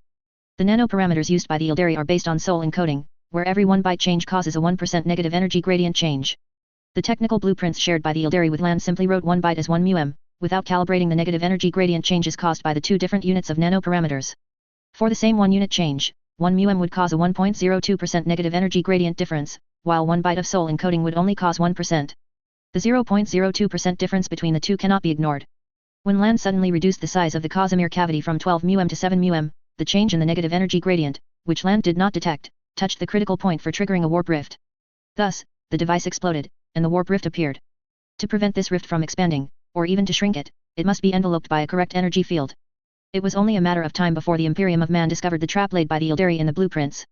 To avoid retaliation from the Imperium of Man, Pakadu believed the Ildari would surely actively help contain the rift's expansion and seize control of this rift themselves. This way, the Ildari would have the confidence to negotiate with the Imperium of Man when questioned. If the monkeys dared to retaliate against the noble Ildari, the Ildari would enlarge the rift. If the monkeys yielded, the noble Ildari would show leniency, then enlarge the rift later. In short, enlarging the rift was part of the Ildari's plan to bring about the Dark King's arrival, and whether this step could be achieved depended on whether the Ildari could control this warp rift. The Palu boys currently lurking near the rift were there to disrupt the Ildari's plans. Pakadu offered 3 strategies: superior, medium, and inferior. Superior strategy: take control of the warp rift from the Ildari, which requires carefully deploying 10,000 nanolenses. When the Yildari use an energy field to envelop the warp rift, as long as at least half of the 10,000 nanolenses are not melted by the energy field, control of the warp rift could be seized by the para-orcs. Medium strategy, purely cause trouble for the Yildari, allowing the warp rift to continue expanding, and damaging the relationship between the Yildari and the Imperium of Man. This strategy is better if the number of nanolenses is below 5,000. Inferior strategy, directly let the warp devour the webway space where Kalastar is located, allowing the Huang Pitzi's anus to connect directly to high heaven. This strategy can be adopted if the number of nanolenses is below 1,000. The para-boys spread out, using nanolens implantation devices to distribute 10,000 lenses around the warp rift. Before leaving, Lin Yo personally buried the lens controller underground. This device was operated by half of a shiny boy's, i.e., weird boy's, head, similar in principle to a roar box. The other half of the shiny boy's head was in the weird boy's hand, allowing Lin Yo to remotely control the lens controller through it. With everything ready, the para-boys swiftly withdrew, following the scout ship to hide in the farthest corner from Kalastar. Next, they just had to quietly wait for the Yildari fleet to appear. 3 days passed while they waited. The Orc True God's warp projection was forming smoothly, and it was expected to merge with him in another 10 days. The Yildari sent a medium-sized fleet to Kalastar through the webway. They knew they couldn't avoid Lin Yo's eyes in the Cosmic Hall, so before appearing, Aelna wrote a letter to Lin Yo, roughly stating, "Don't stop us, or you will become an enemy of the Yildari and the Imperium of Man." Lin Yo smiled without replying to her, simply watching the fleet hover around Kalastar from a space perspective. The Yildari were very cautious about the warp rift. The effect of energy fields is reciprocal. If Slaanesh were to trace the energy pipeline into the ship during the deployment of the energy field, that would be troublesome. The Yildari fleet orbited the warp rift, carefully avoiding heavy artillery fire from the ground. After obtaining relevant data, a crack more than 100 meters wide opened at the bottom of the battleship in the center of the fleet. An energy field generator crafted from ling bone extended its cannon barrel from this crack. After a brief period of charging and calibration, a bright ray shot out. The ray extended in all directions about 100 meters above the warp, forming an ellipsoidal light curtain that enveloped the warp rift from top to bottom. Lin Yo switched his consciousness to the weird boy and looked down at the metal box in his hand. Inside the box was half of a shiny boy's head, and the other half was in the nanolens controller near the warp rift. The shiny boy's head was split in two, and the two halves could communicate with zero delay, which was very miraculous. The change in the number of nanolenses would be displayed on the mechanical counter of the metal box through their mental connection. 10,000, 9,999, 9,998. The counter symbolizing the number of nanolenses began to turn, and at least one lens was melted by the energy field every minute. The demons would not just watch the rift be controlled by the energy field, a conflict would arise between them. The demons' range was limited, and they couldn't fly for now, so they couldn't pose a threat to the Yildari. They could only use warp energy to scour the energy field. This would negatively affect the stability of the energy field, and the Yildari had to constantly adjust the frequency of the energy field and the parameters of the nanocavity to counter the demons' attacks. After 9 days passed like this, the energy field survived the demons' offensive, and a translucent white light curtain appeared around the warp rift. This was the sealing barrier constructed by the energy field. Demons could normally enter and exit the barrier in the warp, but the expansion of the rift was put on pause. As long as the Yildari did not withdraw the barrier, the sealing effect would remain. So, was control of this barrier in the Yildari's hands? Yes, it was indeed in the Yildari's hands. Likewise, it was also in Lin Yo's hands. The number of nanolenses stabilized at 6,712, and Lin Yo successfully gained control of the barrier. This was like a single-pole double-throw circuit, where any one of the two switches could control the light. If one of the switches was wildly flipped on and off, the circuit could short-circuit, causing the single-pole double throw to fail. Note, here it is the means of controlling the barrier that fails, not the barrier itself. The barrier was still there, just temporarily no one could control it. At this point, the nanolenses and controllers within the barrier's range could temporarily take over control of the barrier. Therefore, Lin Yo seemed to be sharing control of the barrier with the Yildari, but in fact, he was the one who could ultimately decide whether the rift expanded or not. Tomorrow, I will be able to merge with the warp projection. Lin Yo sensed the situation within the warp, and the projection had already reached a scale comparable to the para-shadow. He couldn't help but sigh. Once upon a time, he was just an ordinary microbiology graduate student, but now he was about to become the true god of the greenskins. The difference between these two states was truly greater than that between different people. Once he became a true god, he would be able to see the paths to other sub-universes. Once he became a true god, he would have complete control over his soul and could create any system he desired. Once he became a true god, neither humans, nor Yildari, nor even the chaos gods, could prevent him from having eternal life. Lin Yo did not expect to be invincible in the Warhammer world as soon as he became a true god. He only hoped that in these last 24 hours, nothing unexpected would happen. Pakadu. Dada, please instruct. Lin Yo turned his head and said. For the next 24 hours, do not disturb me. Should any unexpected situation arise, you and the beast are to handle it entirely according to the plan we discussed. Yes, Dada. Rest assured, I guarantee that no one will be able to stop you from becoming a true god. Go out. I am going to seal off the ritual site. Yes, Dada. Pakadu left. Lin Yo pressed the button on the data slate. The entrance locked, and outside the porthole was calm and distant. Lin Yo closed the system interface and stopped checking any messages. He closed his eyes, emptied his mind, cleared his thoughts, and meditated for the fusion with the warp projection. On the other side, Pakadu met the hurried beast in the corridor and stopped him. Weird boy is in seclusion, he doesn't want to be disturbed. He wants us two to discuss and handle all emergencies. The beast glanced at the closed gate, scratched his head, and said. I just received news from Space and Crone, saying that the shrimp found an unprecedentedly large fleet from somewhere and are coming to cause us trouble. The number of ships is very large, at least 2,800. Pakadu frowned, pondering, and asked. Are there any observation images or scan reports of the fleet? Yes, take a look. The beast pulled out his data slate and handed it to Pakadu. A fleet with a more flamboyant and extravagant style appeared on the screen. The outer hatches were engraved with scriptures, and the portholes had colorful window decorations symbolizing angels, which were flashy but impractical, full of religious aura. Pakadu said. This should be a fleet the Huang Pitsi gathered from the Age of Apostasy sub-universe. The fleet's commander is most likely Horus Lupercal. The beast suddenly understood. The Horus you're talking about, is he the bald guy we rescued from the Omniscient Church in the Age of Apostasy sub-universe before? Exactly. Pakadu mused, let Crone contact the commander of this fleet. If it really is Horus, help me transfer Crone's communication signal. I want to talk to Horus face to face. Doing this should buy us a lot of time. The beast nodded and asked in a booming voice. What if the commander isn't Horus? If it's not Horus, then we'll adopt another strategy from the plan. Another strategy? Oh. I remember. The beast hammered his palm with a fist. All right, I'll go prepare now and come back to you when I have news. As the beast walked, he called Crone, instructing him to contact the suspected shrimp fleet from the Age of Apostasy sub-universe. About an hour later, Crone's scout ship caught up with the shrimp fleet speeding through the webway. He deliberately exposed the scout ship's presence, forcing the enemy fleet to stop and engage in negotiations with him. Pakadu took over the communication signal at the opportune moment, replacing Crone to communicate face-to-face with the opposing fleet's commander. The communication image of both parties appeared on the holographic screen, and the one on the other side was indeed Horus Lupercal. He wore power armor inscribed with golden scriptures, and the wolf pelt on his shoulder had also turned a shimmering golden, every strand of hair gleaming like gold. Upon seeing the orc communicating with him, Horus was visibly stunned, and suspicion welled up in his eyes. He felt that the other party's appearance and style were remarkably familiar. You are Malkador. Look at that nose, those eyes, that cheek. If the green skin were replaced with beige, wouldn't it be Malkador?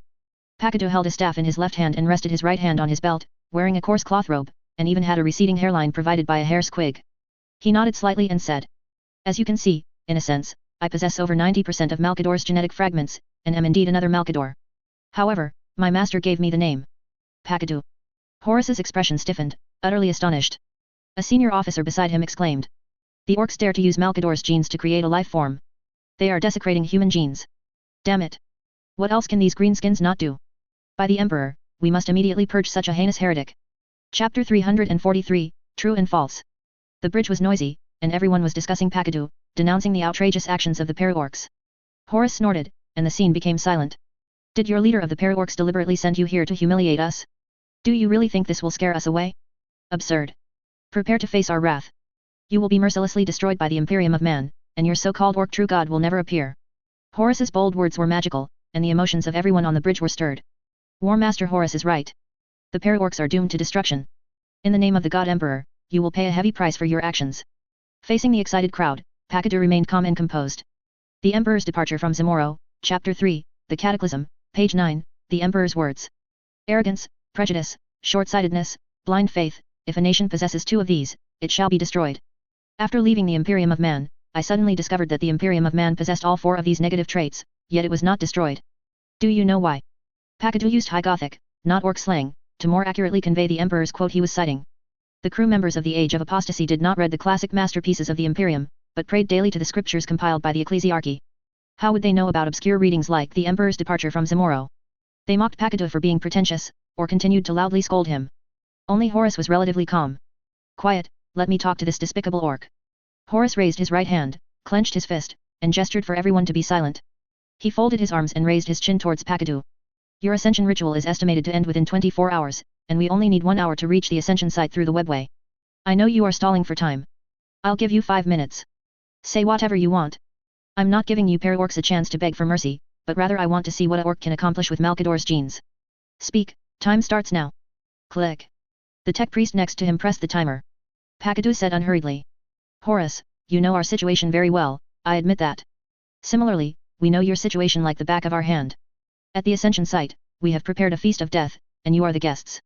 You, and everyone on these more than 2,000 warships, will turn into cosmic dust. Horus kept his arms folded, looking coldly at Pakadu, saying nothing. Pakadu continued. Both I and the Lord of Peru were born from humanity. We do not want to see the Imperium of man severely wounded by the schemes of the Chaos Gods. Horus said coldly. If you truly think so, then go persuade your master to stop the ascension, instead of wasting time here. Pakadu was unmoved, and continued from his last sentence. We do not want to see the Imperium of man severely wounded by the schemes of the Chaos Gods, but that does not mean we will retreat. I will now tell you what will happen next. In 50 minutes, you will find that the webway route map given to you by the Eldar is a dead end. The Eldar spies lurking among you will carry out a series of sabotage actions to keep the fleet stranded in place. The webway gate you pass through on your way here will be permanently closed by the Eldar, and all of you will be trapped in the webway space. At the same time, the warp rift in Kalistar will begin to expand. This is the Eldar's masterpiece, they lifted the seal without consulting you. Within minutes, the rift will cover the entire webway space, the golden gate will face the warp directly, and your emperor, the god emperor, will sit upon the throne, facing the end of Terra. Alarmist. A senior officer couldn't help but curse. Another immediately shouted. Stop your despicable tricks. This cannot stop us from advancing. The scene became noisy again. Horus did not stop the crowd, he also had a fire in his heart that needed to be vented through the mouths of others. Pakadu raised his hand and pressed the button to close the communication, saying faintly. Goodbye. Snap. The communication screen suddenly closed, and everyone was stunned, various curses stuck in their throats, as if their necks were constricted, unable to make a sound. No one expected the Paraorcs to end the communication without even uttering a final threat. The scene was silent for a few seconds, then erupted into even louder curses. Boring trick. Disgusting and ugly orc. Don't think you can scare us with such crude lies. God Emperor, do you see? These orcs have sinister intentions, please witness us destroy them. Horus frowned, ignoring the noisy sounds. He looked at the tech priest below and asked. Has the augur matrix detected any anomalies? No, War Master. That green-skinned ship left without looking back, and did not launch trackers, energy projectiles, psychic markers, or similar things at our fleet. I am 100% certain of this. Horus's brows furrowed even more deeply, and he gestured to another senior officer. Bring up the webway route map provided by the Eldar. Yes, War Master. A few minutes later, Horus finished looking at the map. He pointed to the webway space he was currently in and said. Modify the augur matrix's scan results for me, change the status of the webway gate ahead from intact to damaged, then cut off the corresponding point on the route map and mark it as road closed. Finally, call the Eldar envoy over, I want to ask him directly why he provided a route map that doesn't work. You are to cooperate with me in putting on a good show, understood? The eyes of everyone on the bridge lit up, they instantly understood Horus's intention. He wanted to use false information to trick the Eldar envoy and see if he would reveal himself in a panic.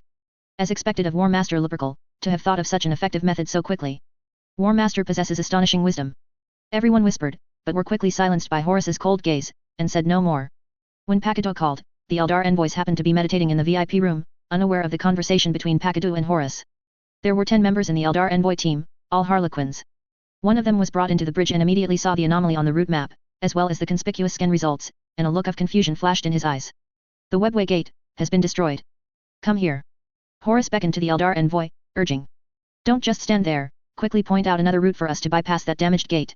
The envoy came to his senses and quickly said. No problem, but first, we have to return the way we came, back to the previous webway node. The tech priest shouted. Oh no, War Master Horus, the webway gate we came through has also been destroyed. It seems we are trapped here. Great acting. Everyone looked at the tech priest, secretly praising him in their hearts. The Eldar envoy was startled. How is this possible? This is still dozens of webway gates away from the Paraorcs ascension site. If they intended to intercept us, they shouldn't choose such a distant location, should they? A perfect performance, flawless. Either the Eldar truly had no intention of ambushing the human fleet. Or, this Eldar envoy was not aware of the details of the conspiracy, which is why he could act so convincingly. In short, at this point, most of the people present came to the same conclusion. That orc who called himself Pakadu was indeed being pretentious. The Eldar had not set up any so-called traps at all. Orcs are indeed all bad news. A small number of people remained cautious, these were mainly technical officers, primarily tech priests, who were naturally prudent about suspicious events. Horus did not immediately believe that the Eldar envoy was innocent. The Eldar envoy in front of him being unaware did not mean that other Eldar envoys were not involved in the conspiracy to ambush the human fleet. Horus had the envoy wait in the corner of the bridge, then called in another envoy and questioned him in the same way. One envoy after another entered the bridge, and one envoy after another expressed confusion about the bizarre attack by the Paraorcs. The solutions they provided were also largely similar, and no one revealed any flaws. After the last Eldar envoy finished his suggestion, Horus looked at the tech priest beside the augur matrix, who understood and said in the internal communication channel. War Master Horus, the lie detector shows that the Eldar envoys did not lie, there is a 48.8% probability that they are unaware. There is another 51% probability that the Eldar did not set up a trap against us. Horus asked. What does the remaining 0.2% probability represent? It means that the Eldar did indeed set up a trap, but these Eldar envoys are sacrificial pawns, they do not have the authority to know the situation. The tech priest said truthfully. Horus fell into thought. From a tactical deduction perspective, there was no necessity for the Eldar to conspire against the human fleet. The human fleet was going to stop Lineal from becoming an orc true god. Once successful, it would be a great thing for both the Eldar and humanity. Conversely, the Eldar conspiring against the Imperium of Man's fleet and helping Lineal become a god would be something that did not align with the overall interests of the Eldar, otherwise they would not have gone to great lengths to provide the Imperium of Man with Lineal's ascension location before. By reason and logic, for himself and for others, combined with the results of the surprise inspection of the Eldar envoys, Horus concluded that Pakadu's words were purely fabricated. Continue forward. Horus ordered. The helmsman started the engines and gave the signal to depart, and the fleet advanced towards the next webway gate. The Eldar envoy asked curiously. Horus, didn't you say the webway gate was destroyed by the para-orcs? Horus softened his tone and recounted Pakadu's appearance, and only then did the Harlequins realize they had been subjected to a serious examination without knowing it. I'm very sorry, I hope you can understand my actions. Horus nodded. Although this examination was sudden, it is undeniable that it deepened our friendship. The Imperium of Man never mistreats its allies. After this battle ends, you will receive extremely generous rewards. Horus's words blocked any further discussion from the Eldar envoys.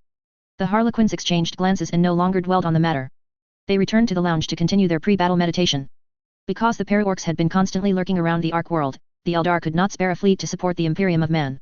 They changed their strategy, using a decapitation method to intervene in this battle. These dozen or so Harlequins were just the first group of personnel to assassinate Lineal. After they followed the Imperium of Man to the Ascension site, Lady Aelna would use the teleportation beacons on them to open a portal and transport at least 30 Harlequin assassins. With a total of 50 Harlequins, the success rate of the assassination was over 90%. The God Emperor and Aelna had agreed that after Lineal's death, the part of the warp essence he possessed would be jointly owned by humanity and the Eldar. Both sides would divide the para-empire in two, each taking one half. Both sides agreed not to use the warp essence to expand the total number of orc troops, but only to control their respective para-orcs as expendable combat units. Whenever their own para-orcs were depleted, the warp essence they held would be placed in the Terra Palace, guarded by personnel sent by the God Emperor. Thereafter, this warp essence could only be reactivated with the unanimous consent of both humanity and the Eldar.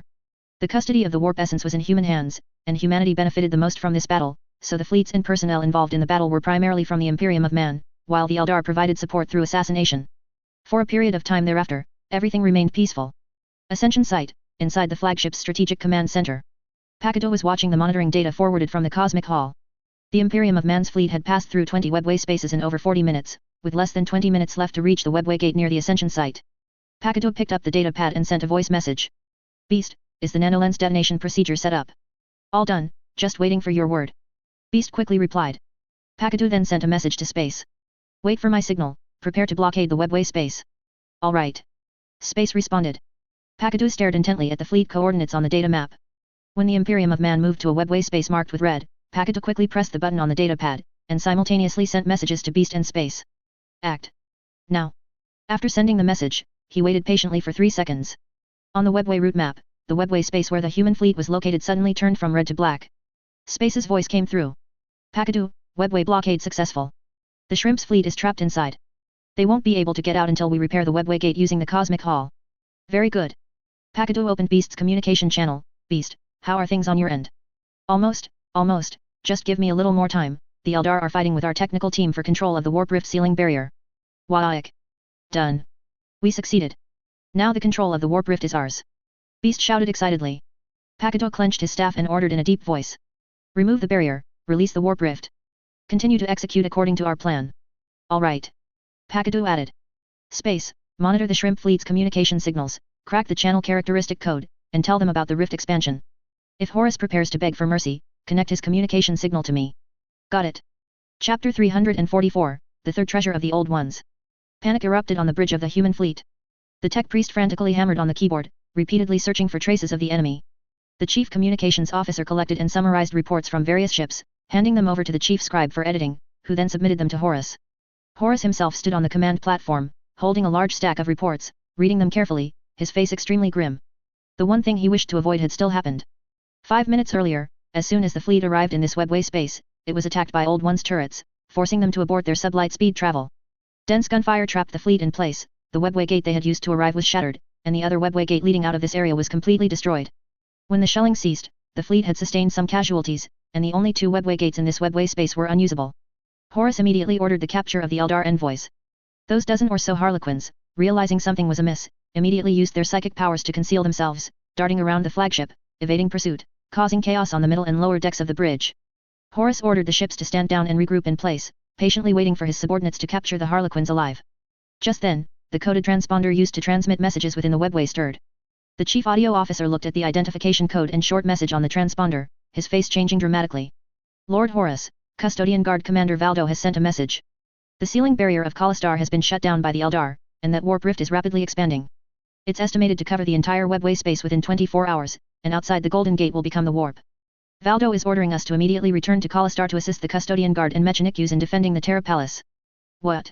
Horus exclaimed, both shocked and enraged. Are you sure the source of the message is authentic? The chief audio officer re-verified the identification code. Yes, my lord, it is indeed a message personally sent by Valdo. Damn it. Horus slammed his fist onto the tactical table. The holographic screen crackled and flashed with static.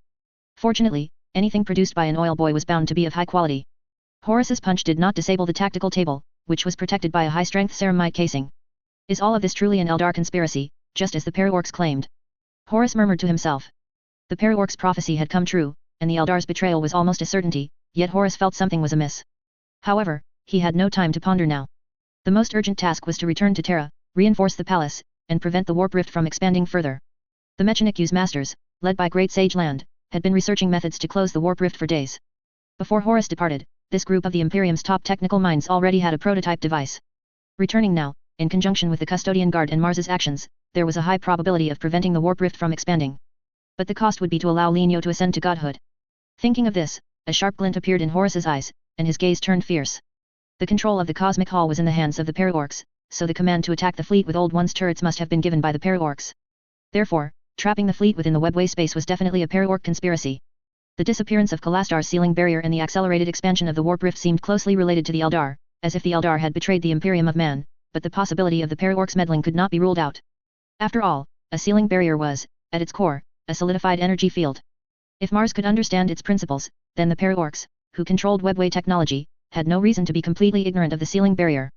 In light of the above, Horus strongly suspected that the anomaly at Kalastar was also one of the Paraorcs' measures to prevent him from leading a team to the Ascension site, with the aim of forcing him to return and defend. Check the identification code again. Yes, my lord. The chief audio officer lowered his head, examining every detail of the identification code with utmost care. My lord, I've confirmed it. This is 100% Valdo's identification code, not a forgery by the Paraorcs. Horus nodded slightly, straightened up, and said. Transmit my order, cease the apprehension of the Eldar envoys. Open shipwide broadcast and inform those Eldar envoys that I have determined the fleet's predicament and the anomaly at Kalastar are a Paraorc conspiracy, unrelated to the Eldar. The Eldar are also victims of this conspiracy. Have them come to the bridge, I hope they can provide a solution for repairing the webway gate in a short amount of time, and implement it immediately. Yes, my lord. The chief communications officer transmitted Horus's order, and a synchronized broadcast echoed throughout the ship. The chief tactical officer asked. Lord Horus, do we continue forward, or do we obey Valdo's order and return to Terra? Horus furrowed his brow in thought, not answering the chief tactical officer's question, but instead turning to the chief helmsman. Assuming that the webway gates at every webway node we subsequently pass through have been destroyed, how long do you estimate it will take us to reach our destination? The chief helmsman pulled out a data slate, calculating as he spoke. My lord, we still need to pass through 8 webway spaces, totaling 9 webway gates. If the Eldar can repair each gate within 2 hours, we can arrive at our destination relatively unhurriedly. Just then, several Eldar envoys, attracted by the broadcast, came to the bridge and proactively offered to cooperate. Horus had them contact Aelna to inquire about the time required to repair the webway gate. Normally, repairing the gate in a short time after losing control of the Cosmic Hall would be a luxury. But this was an extraordinary time, and the Eldar brought out their ultimate webway technology. Horus, we will dispatch Supreme Prophets and Bonesinger's teams to support you. Also accompanying them will be at least 3 psychic engines and 3 ships full of Ling Bone. Please protect them. Without external interference, we can repair 1 webway gate in just 1 hour. Aelna's promise undoubtedly injected a boost of morale into the human fleet. The atmosphere on the bridge became heated, and spirits soared. But before Horus could express his gratitude or deliver an impassioned speech, the chief audio officer suddenly exclaimed. My lord, a communication signal from the Paraorcs is forcibly intervening on the bridge. It has obtained the highest priority communication authority for the audio array device, and I cannot stop it. Hey, hey, hey! Can you hear me talking? The orc's loud voice squeezed onto the bridge. The chief audio officer tried to cut off its communication signal, but it would take a moment. The orc said. Horus, our boss told me to tell you that the warp rift in Kalastar is expanding. You'd better go back and guard the Huang Pitzi's ass. Silence, the chief audio officer shouted in anger. Stop spouting nonsense here, orc. We already know the situation at Kalastar, and Lord Horus has made a swift, correct, and great response. Oh, you already knew, hey? Then you wait a moment, I'll flip through my script to see what I'm supposed to say next. The orc muttered a few words as if no one else was present, mixed with the sounds of flipping through a beast hide scroll. Oh. I found it. Horus, are you going to submit to us? If you're willing to go back, we can help you fix the gate you came through. Submit? Arrogant. Horus couldn't help but curse, you green-skinned creatures. Before Horus could finish his sentence, the orc dropped a line and cut off the communication. If you don't submit, then die, you stupid shrimp. Click. A torrent of angry words was stuck in his throat. Horus could only forcibly swallow them back, staring at the closed communication screen. Everyone on the bridge held their breath, fearing to offend the Ecclesiarchy War Master. The silent, oppressive atmosphere lasted for about 10 minutes. The Harlequin received a message from Aelna via a personal coded transponder, and said informatively. Horus, our fleet has arrived at the previous webway node and will begin repairing the webway gate shortly. Hurry up. Horus said with a grim face. A few minutes later, the Harlequin's face changed dramatically, and their teeth chattered beneath their mask. What? Is there bad news? Horus asked in a low voice. The Harlequin swallowed with difficulty. The fleet was destroyed by the para-orcs. The Supreme Prophets and Bonesinger's teams were all killed, the psychic engines were shattered, and the Ling Bone was plundered by the para-orcs. Lady Aelna is mobilizing another fleet, expected to arrive here within 2 hours. Horus let out a heavy sigh. No need, thank you for your assistance. Call that communication signal from earlier. The chief audio officer was stunned. My lord, are you going to? Agene Seed Primarch, the War Master of the Ecclesiarchy, was actually going to submit to the para-orcs. The morale on the bridge plummeted to an unprecedented low. Do you want me to repeat my order? No, my lord, I will call that orc right away. A few seconds later, the communication connected, and the holographic screen popped up. Only this time, the orc in the picture was not the previous one, but Pakadu. Horus was not surprised. He took a deep breath and said calmly. You win, orc. We're going back to support the Terra Palace now. To prevent our expedition, you even disregarded Terra's safety. It's hard to imagine your boss was once a human. Oh, Horus, do you think the warp rift getting out of control is our doing? Of course it's you. Horus snorted, this serves your interests. If not you, then the Eldar. Why can't it be the Eldar? Pakadu asked. Horus said. Because the Eldar don't want to see Lenio become a god, they wouldn't cause us trouble. Stop wasting time, fix the gate, and we'll go back now. Pakadu gestured to the Palu boy next to him, and the webway gate began to repair. Before we end this communication, I must warn you about something. Pakadu paused. Don't think that just because the Eldar are stopping our boss from becoming a god, they are truly against our boss becoming a god. The Eldar as a race are a despicable race that would even abandon their dignity to make a prophecy come true. When we orcs and you shrimp do something, it represents what we are thinking. But the Eldar are different, they stop our boss from becoming a god only because the prophecy tells them to. Their true goal is, and only is, to seal the Dark King. Take care of yourself, Horus, this is my final advice to you. Click. The communication screen shut off. Horus frowned, silent, lost in thought, while the Eldar envoys nearby remained quiet, as if they hadn't heard the orc's slanderous remarks. A few minutes later, the tech priest carefully said. My lord, the gate we came through has been repaired. Depart. Yes, my lord. As the fleet began its return journey, the atmosphere on the bridge became a bit more active, though still quite somber. Reinforcing the Terra Palace was an urgent matter, the human fleet wished they could open a wormhole directly to Kalastar. Even more anxious than them were the Eldar. The para-orcs prematurely lifted the seal, causing the warp rift to expand ahead of schedule, posing a fatal threat to the Terra Palace. There was a certain probability that the Dark King would manifest within the Emperor's physical body, but the Eldar were not yet prepared to seal the Dark King. What do we do now, Lady Aelna? The troop master guarding the entrance to the Obsidian Archive, seeing Aelna emerge, eagerly inquired about the revelations from the Book of Fate. Aelna stopped, and said gravely. Sacrifice. The Book of Fate tells us to self-sacrifice and forcibly complete the sealing ritual. Self-sacrifice. The Harlequins' hearts trembled, but no one showed fear. They had prepared themselves for this when they embarked on this path. The threat from the warp rift alone is not enough to guarantee the Dark King's manifestation. We also need the help of Beast Emperor Urg. Lady, I am willing to approach Beast Emperor Urg and guide him and his fleet to besiege Terra. Lady, I am also willing. Aelna raised her right hand, interrupting the Harlequin's words. You are very brave, but Beast Emperor Urg does not need our guidance, he will besiege Terra at the most opportune time. This is the revelation from the Book of Fate. I don't know how fate will guide Beast Emperor Urg, but I believe that as long as we follow the steps, the prophecy will surely come true. Yes, lady. The Harlequins responded in unison. At the same time, in a star sector in the northeast corner of the solar system, bordering the dim star region, Beast Emperor Urg led the Chaos Orcs in devouring imperial worlds, with billions of living beings brutally slaughtered. After a long and fierce slaughter, Beast Emperor Urg returned to the newly built wolf knife to rest. A tiny figure stood beside the Beast Emperor's throne, seemingly having waited for a long time. Shrimp? URG flared his nostrils, discerning the scent. No, you're not a shrimp. You seem to be a lizardman. URG, you've finally arrived. If you had returned any later, you would have missed the most important gift of your life. The lizardman faced the 50-meter-tall behemoth without fear. It pulled something from its pocket and tossed it to URG. The item enlarged in midair, growing from less than 10 centimeters in length, width, and height to roughly the size of an anti-gravity tank. URG found this lizardman somewhat interesting, and since he had just slaughtered many shrimp, he was in a good mood, so he didn't immediately take the lizardman's life. He caught the metal box, opened it and looked inside. It was empty. He then turned it over and over in his hands, examining it. Isn't this the treasure I obtained after opening the third seal of the Old One's treasure? How did it get into your hands? Note, see chapter 247 for details. I know where the contents of this box went. The lizardman smiled slightly. How about it? Do you want to obtain the Old One's third treasure? If you do, go attack Terra now. You will find this treasure after defeating the Emperor. Chapter 345, Emperor Boy. The third treasure of the Old Ones. URG scratched his head, his fingertip bursting a festering sore on his scalp, which spewed out a thick goo with a squelch, forming a magnificent goo fountain. Although he didn't particularly like rotten things, after merging with the power of rotten things, he was more than 10 times stronger than before. But who would refuse an additional source of power? The third treasure of the Old Ones must be incredibly cool, and he absolutely had to see it. Alright, fine, I'll go check it out. It's a good chance to challenge that Huang Pitzi and see what that golden big guy is really made of. URG pulled out an enlarged noisy box and started yelling incoherently. All Chaos Orc fleets under URG's command simultaneously advanced towards Terra. A few days later, the Chaos Orcs successively arrived in the small star system where Terra was located.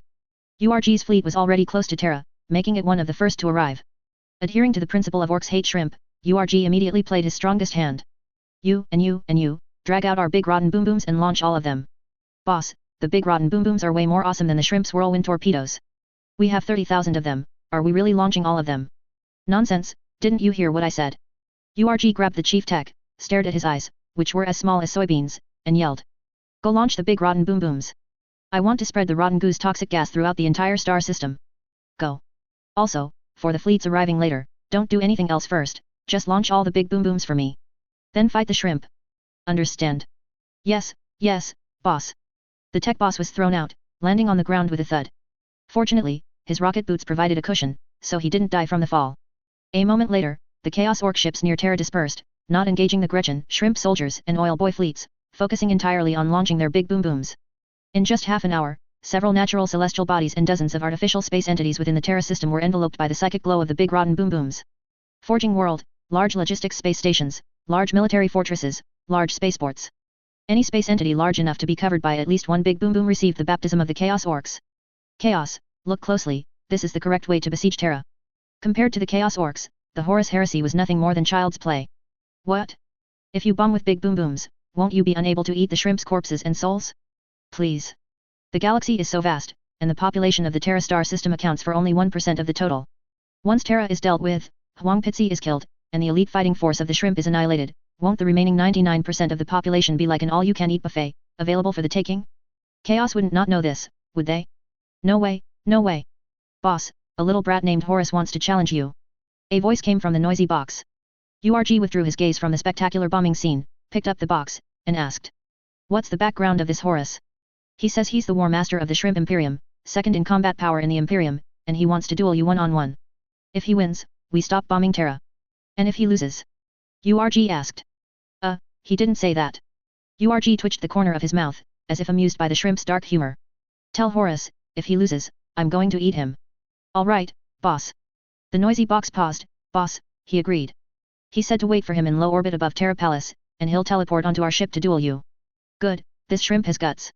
The Wolf Blade left the thoroughly bombed moon and used sublight speed travel to reach a position directly above Terra Palace, approximately 310 kilometers from the ground.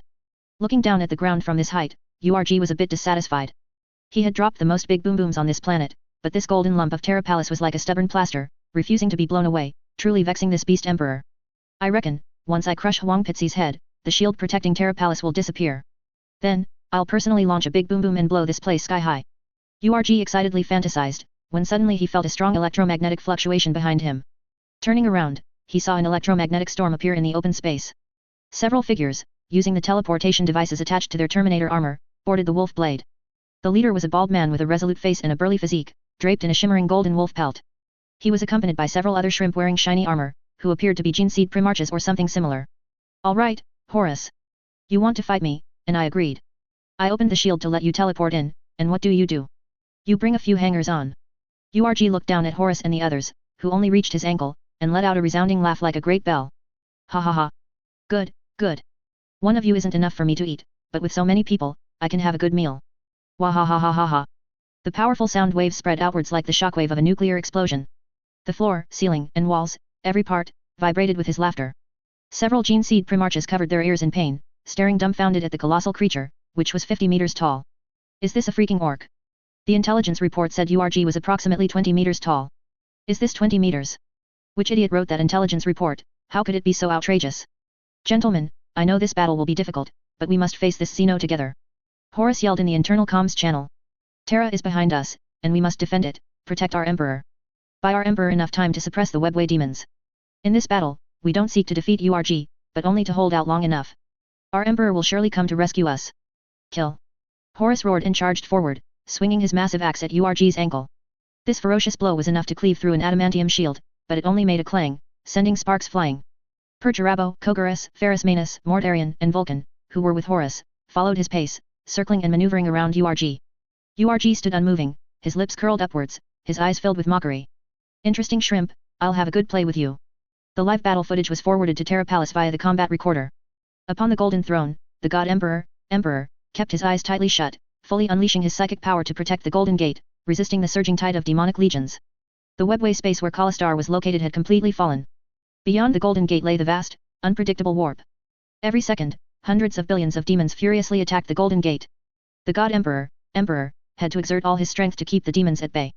Suddenly, the god Emperor's body began to convulse, and two completely different powers surged within him. With a flash of golden light, the golden figure symbolizing the god Emperor's power was forcibly expelled from his body. The body on the throne was once again controlled by the Emperor. The god Emperor said, "Do not resist my power." The Emperor said, "Your power is better used in your own era." The god Emperor said, "The Eldar want to destroy your hope for the future, to plunge you into despair, and make you a vessel for the Dark King."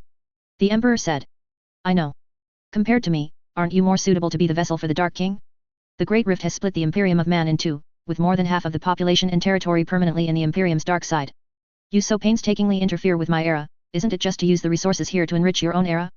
What's the difference between your actions and the Eldars?" The god Emperor said, "The difference is, by borrowing my power, you will not become a vessel for the Dark King, and you will not have to retrace my old path." The Emperor said, "I am already prepared to become a vessel. I will cooperate with the Eldar to seal the Dark King and perish with this sub-universe. You, too, will lose the humanity of the rebellion era and become closer to a true god." The god Emperor asked, "Are you sure you are prepared for this?" The Emperor said, "Yes." The god Emperor nodded. "Then, let us begin." The god Emperor walked towards the throne, and the Emperor stood up from the throne. The god Emperor sat on the throne, taking the Emperor's place and suppressing the Golden Gate. The Emperor's emaciated figure became robust, golden armor covered his body, and the image of the golden-armored middle-aged man was restored. The god Emperors, from two different eras exchanged glances and nodded to each other. The Emperor's figure flickered, and the next second, he appeared beside the throne on the wolf blade. Perturabo was vertically split in half and impaled on the iron thorns behind the Chaos Beast Emperor's throne. Kogarus's head hung on the front of a green-skinned motorcycle. Pharasmanus was left with only an indigestible section of metal spine. Mortarion's chunks of flesh rolled in a crucible. Vulcan hung on a roasting spit, and Gretchen cut slices of meat from his abdomen to make roasted meat. Horus was the most tragic. The Chaos Beast Emperor skinned him to use as a cushion, extracted his bones for decoration, and threw the rest into a meat grinder to be minced into meat patties. When the Emperor arrived, URG held a hamburger made from Horus and Vulcan, with the mushroom soup containing Mortarion's head floating nearby. "Oh Huang Pitzi, you're finally here." URG devoured the hamburger in a few bites, then picked up the bowl and chugged it down, letting out a loud, bell-like burp as he stood up. Come, let's fight." URG excitedly rubbed his hands together, then walked down from the throne with heavy steps. The Emperor's gaze fell upon his dismembered child, sorrow flowing in his eyes. "URG, I should have killed you the first time I found you. Oh ho, that's a real shame, now you can't get rid of me, and you'll regret it even more later." URG said without explanation, throwing a punch that pressed down on Huang Pitzi like a small mountain. Bang! The huge iron fist slammed onto the floor, spiderweb cracks spreading everywhere.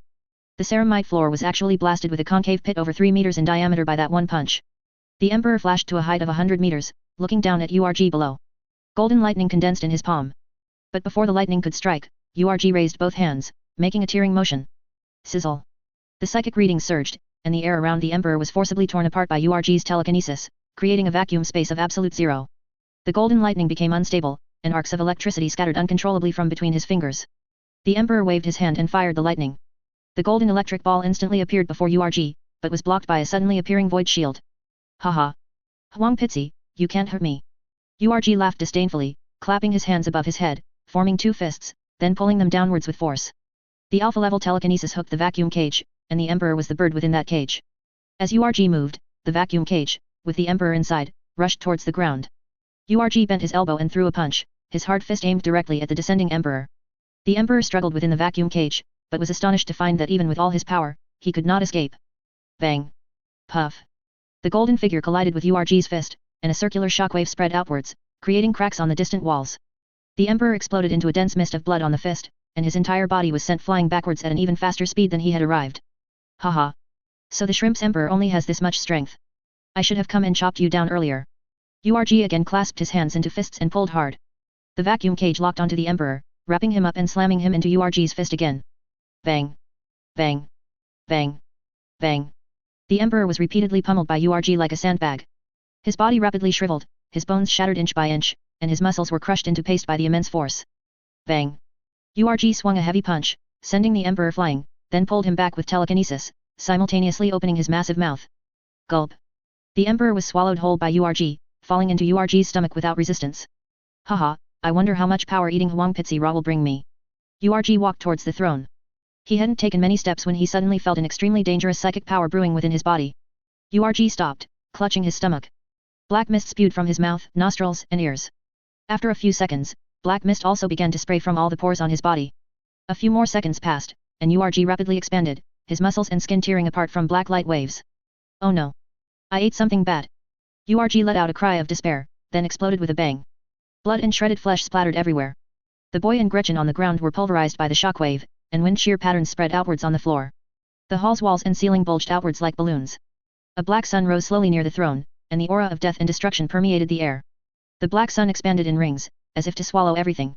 At this moment, the power of the God Emperor descended, and a cold, golden strong light transformed into countless threads, firmly binding the black sun and contracting inwards. A few seconds later, the black sun and the golden strong light disappeared. The Emperor's figure materialized from ethereal to solid, falling heavily to the ground in disarray. He propped himself up with his hands, breathing heavily, his face contorted in extreme pain. Quickly, stand up, return to Terra Palace, sit on the throne, suppress the Golden Gate, and use the stasis field and the Eldar ritual to seal the will of the Dark King within your body. The Emperor struggled to his feet. Just as he was about to cast a teleportation spell, a green phantom appeared out of nowhere before him. The green phantom extended its right arm, piercing the Emperor's chest like lightning, seizing his heart, and squeezing it with force. Not a single drop of the gushing flesh and blood was left, all absorbed by the green phantom. Analyze, transform. The green phantom murmured. The Emperor looked at the other party in astonishment. Transform, condense. Condense, reshape. Reshape, replace. The green phantom gradually transformed into the Emperor's likeness, a strange smile appearing at the corner of its mouth. Huang Pitzi, your throne, your imperium, and the will of the Dark King within your body, all belong to me now. Rest in peace. The Warhammer world will be reshaped by me. The green phantom clenched its right hand, and the Emperor exploded from the inside out. The black sun within the Emperor's body emerged, seized by the green phantom and pressed into its chest. The green phantom transformed into the Emperor's likeness, carrying the will of the Dark King, and teleported back to the Golden Throne, where it was met by the gaze of the God Emperor and flower bean sprouts. Get lost, false Emperor. From now on, I am the Lord of mankind. And you ants who follow the path of fate, go back and be good dogs for the old ones, don't interfere with my affairs. The green phantom extended both hands forward and gently clasped them. The God Emperor on the throne and flower bean sprouts, who had already prepared for self-sacrifice, were crushed by the green phantom, turning into scattered particles of dust, completely powerless to resist. The green phantom sat on the throne, activated the stasis field, and became an unchanging sculpture. Although he presented himself in the Emperor's image, the details of his face bore a striking resemblance to Lin You's true appearance. Chapter 346, Your Own System, Your Own Control. 13 days earlier. The Ascension Site. Lin You sat cross-legged in the center of the magic circle, meditating to pass the time. As time passed, the warp projection was getting closer to forming. Lin You's state of mind didn't fluctuate, instead, it grew calmer. He felt his body lightening, as if some invisible shackles were being stripped away. He also heard faint, ethereal sounds of breaking, click-clack, like hard chains snapping. He felt a pull from another dimension. In the warp, something he was very familiar with was calling to him, yearning for him, urgently wanting to merge with him. Yes, this was correct. This was the sign that the warp projection was about to solidify. Lin You imagined himself detaching from his physical body, entering a warp rift, and crashing into a mass of green, hazy warp energy. Whoosh. Invisible and formless warp winds brushed his face. Linio opened his eyes and found himself already in the warp. All around him was warp energy, transformed from the faith of countless Palu boys. Brother Li is awesome. Brother Li is powerful and cool. Brother Li, protect us. Brother Li is our para-orcs only boss. The calls and prayers of the Palu boys repeated in layers, forming a tidal wave of white noise. A strong wave of drowsiness swept over him. Linio didn't force himself to fight it, he naturally closed his eyes and fell into a deep sleep. The process of merging with the warp projection began. In the late war in heaven, the weird boy of the ancient orc troops closed his eyes inside a beast-hide tent.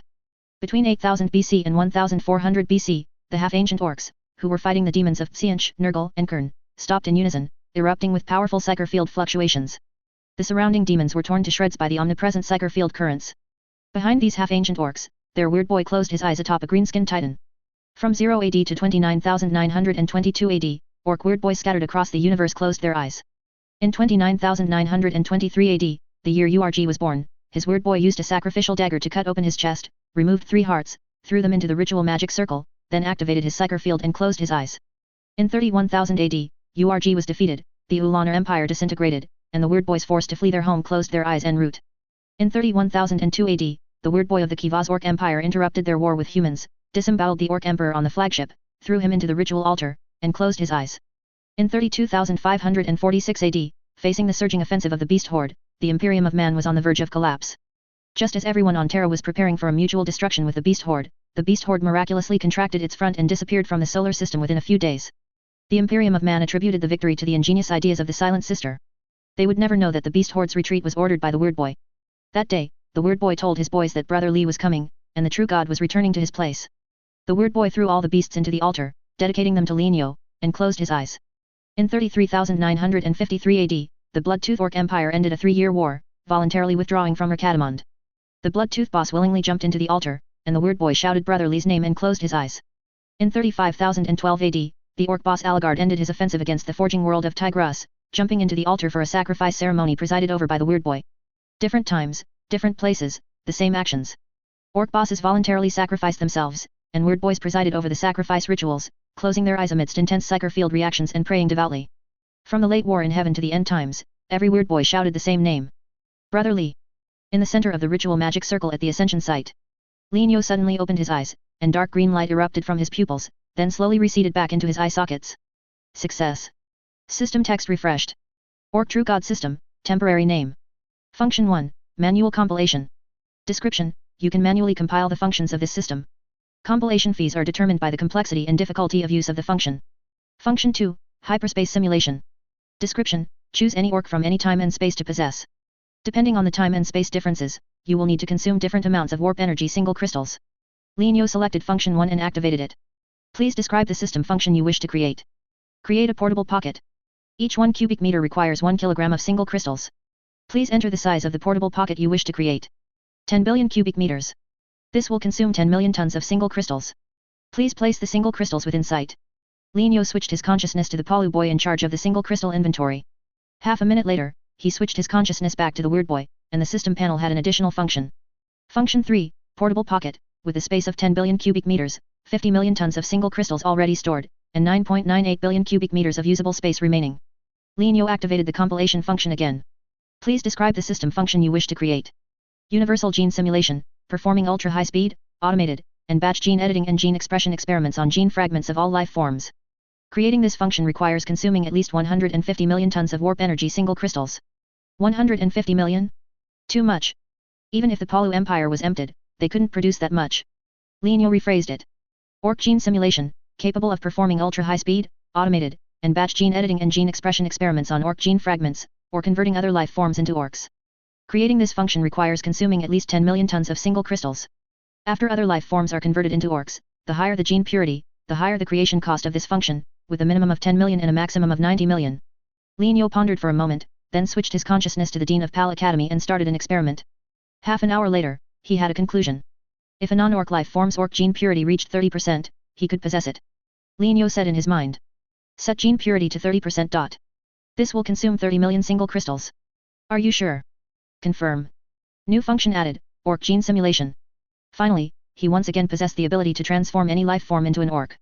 Linio continued to create new functions. Please describe the system function you wish to create. Teleportation ability. Hyperspace teleportation ability requires consuming 1 billion tons of single crystals. Teleportation ability within the same time and space requires consuming 10 million tons of single crystals. The consumption of the teleportation ability is determined by factors such as the volume, mass, and life level of the teleportation target. I want to create a teleportation ability within the same time and space. Creation successful. New function added, same time space teleportation. Current remaining single crystals, 10 million tons. Very good, the current 5 functions are enough. It's not too late to add new ones if needed in the future. Linio, as the word boy, activated communication. Pakadu, report the situation. Pakadu immediately responded. Congratulations, Dada, on becoming the orc true god. Here is the intelligence I've compiled for you. First piece of intelligence, Terra, the capital of the Imperium of Man, is currently under invasion by Chaos Orcs. Within the small star system where Terra is located, all spatial entities except for Terra Palace have been destroyed by extinction weapons. Second piece of intelligence, some Yildari craft worlds have lost the protection of their supreme prophet. Aona ordered these supreme prophets to assist the human fleet in attacking the Ascension site, but they were mercilessly shot down by us. Currently, the Palu fleet around these craft worlds can launch a surprise attack at any time. Third piece of intelligence, the flower bean sprouts are setting up a ritual around the Golden Throne, planning to seal the Dark King through self-sacrifice. Fourth piece of intelligence, Horus and other Gene Seed Primarchs are currently engaging URG. Their battle is taking place above Terra Palace, inside URG's flagship. According to our previous deductions, after the Primarchs are defeated, the God Emperor will guard the Golden Gate, the Emperor will duel URG, then the Dark King will descend, and the Emperor, carrying the will of the Dark King, will accept the seal on the throne. If you go now, you can witness the grand duel between them. Linio nodded slightly. Very good. The Ascension fleet will return. I'm temporarily entrusting command of the fleet to you. I need to deal with the Dark King and Huang Pitzi. Yes, Dada. The communication ended. The flagship under Linio entered the webway, surrounded by Palu warships, ecological ships, engineering ships, and Palu shadow ships protecting it. Linio took out a Palu spore, put it into a growth spirit, and aimed his gene simulation function at it. Please enter your gene simulation target. Create an orc with a parapsyker field, shape-shifting ability, highest grade biological armor, a Mao Ge quietly force field biogenerator, an optical stealth biogenerator, an alpha plus psyker field talent. Deducing the gene sample for this orc will consume 3.5 million tons of single crystals, estimated time, 5 minutes. Accelerating the development and growth of this orc will consume 10 million tons of single crystals, estimated time, 5 minutes. Total consumption, 13.5 million tons of single crystals in 10 minutes. I hope the Gene Seed Primarchs can last more than 10 minutes against URG. Linio switched simulation targets, taking 10 million tons from Palu Home to replenish his own inventory. Palu Home's single crystal inventory had fallen below 10 million tons and urgently needed replenishment. Linio temporarily set aside the matter of replenishing inventory and instructed the system to immediately begin simulating the orc genes. 10 minutes later, a brand new Palu boy appeared inside the portable pocket. Linio named him Emperor Boy. He possessed the Emperor Boy and activated the teleportation spell. Please describe the teleportation destination. Wolf Blade, the battle site of URG and the Primarchs. Teleportation destination locked. Calculating teleportation cost. The teleportation target is Emperor Boy, 3.5 meters tall, 2 tons in weight. The basic consumption for teleportation is 70,000 tons of single crystals. The teleportation target possesses Alpha Plus Psyker Field talent, increasing consumption by 100 times. The teleportation target has multiple biological organs and genetic abilities, increasing consumption by 70 times. The final teleportation cost is 7 asterisk, 1 plus 1000% plus 700%, equals 11.97 million tons of single crystals. Hiss, that much? Linio gritted his teeth, took the single crystals from Palu Home, and activated the teleportation spell.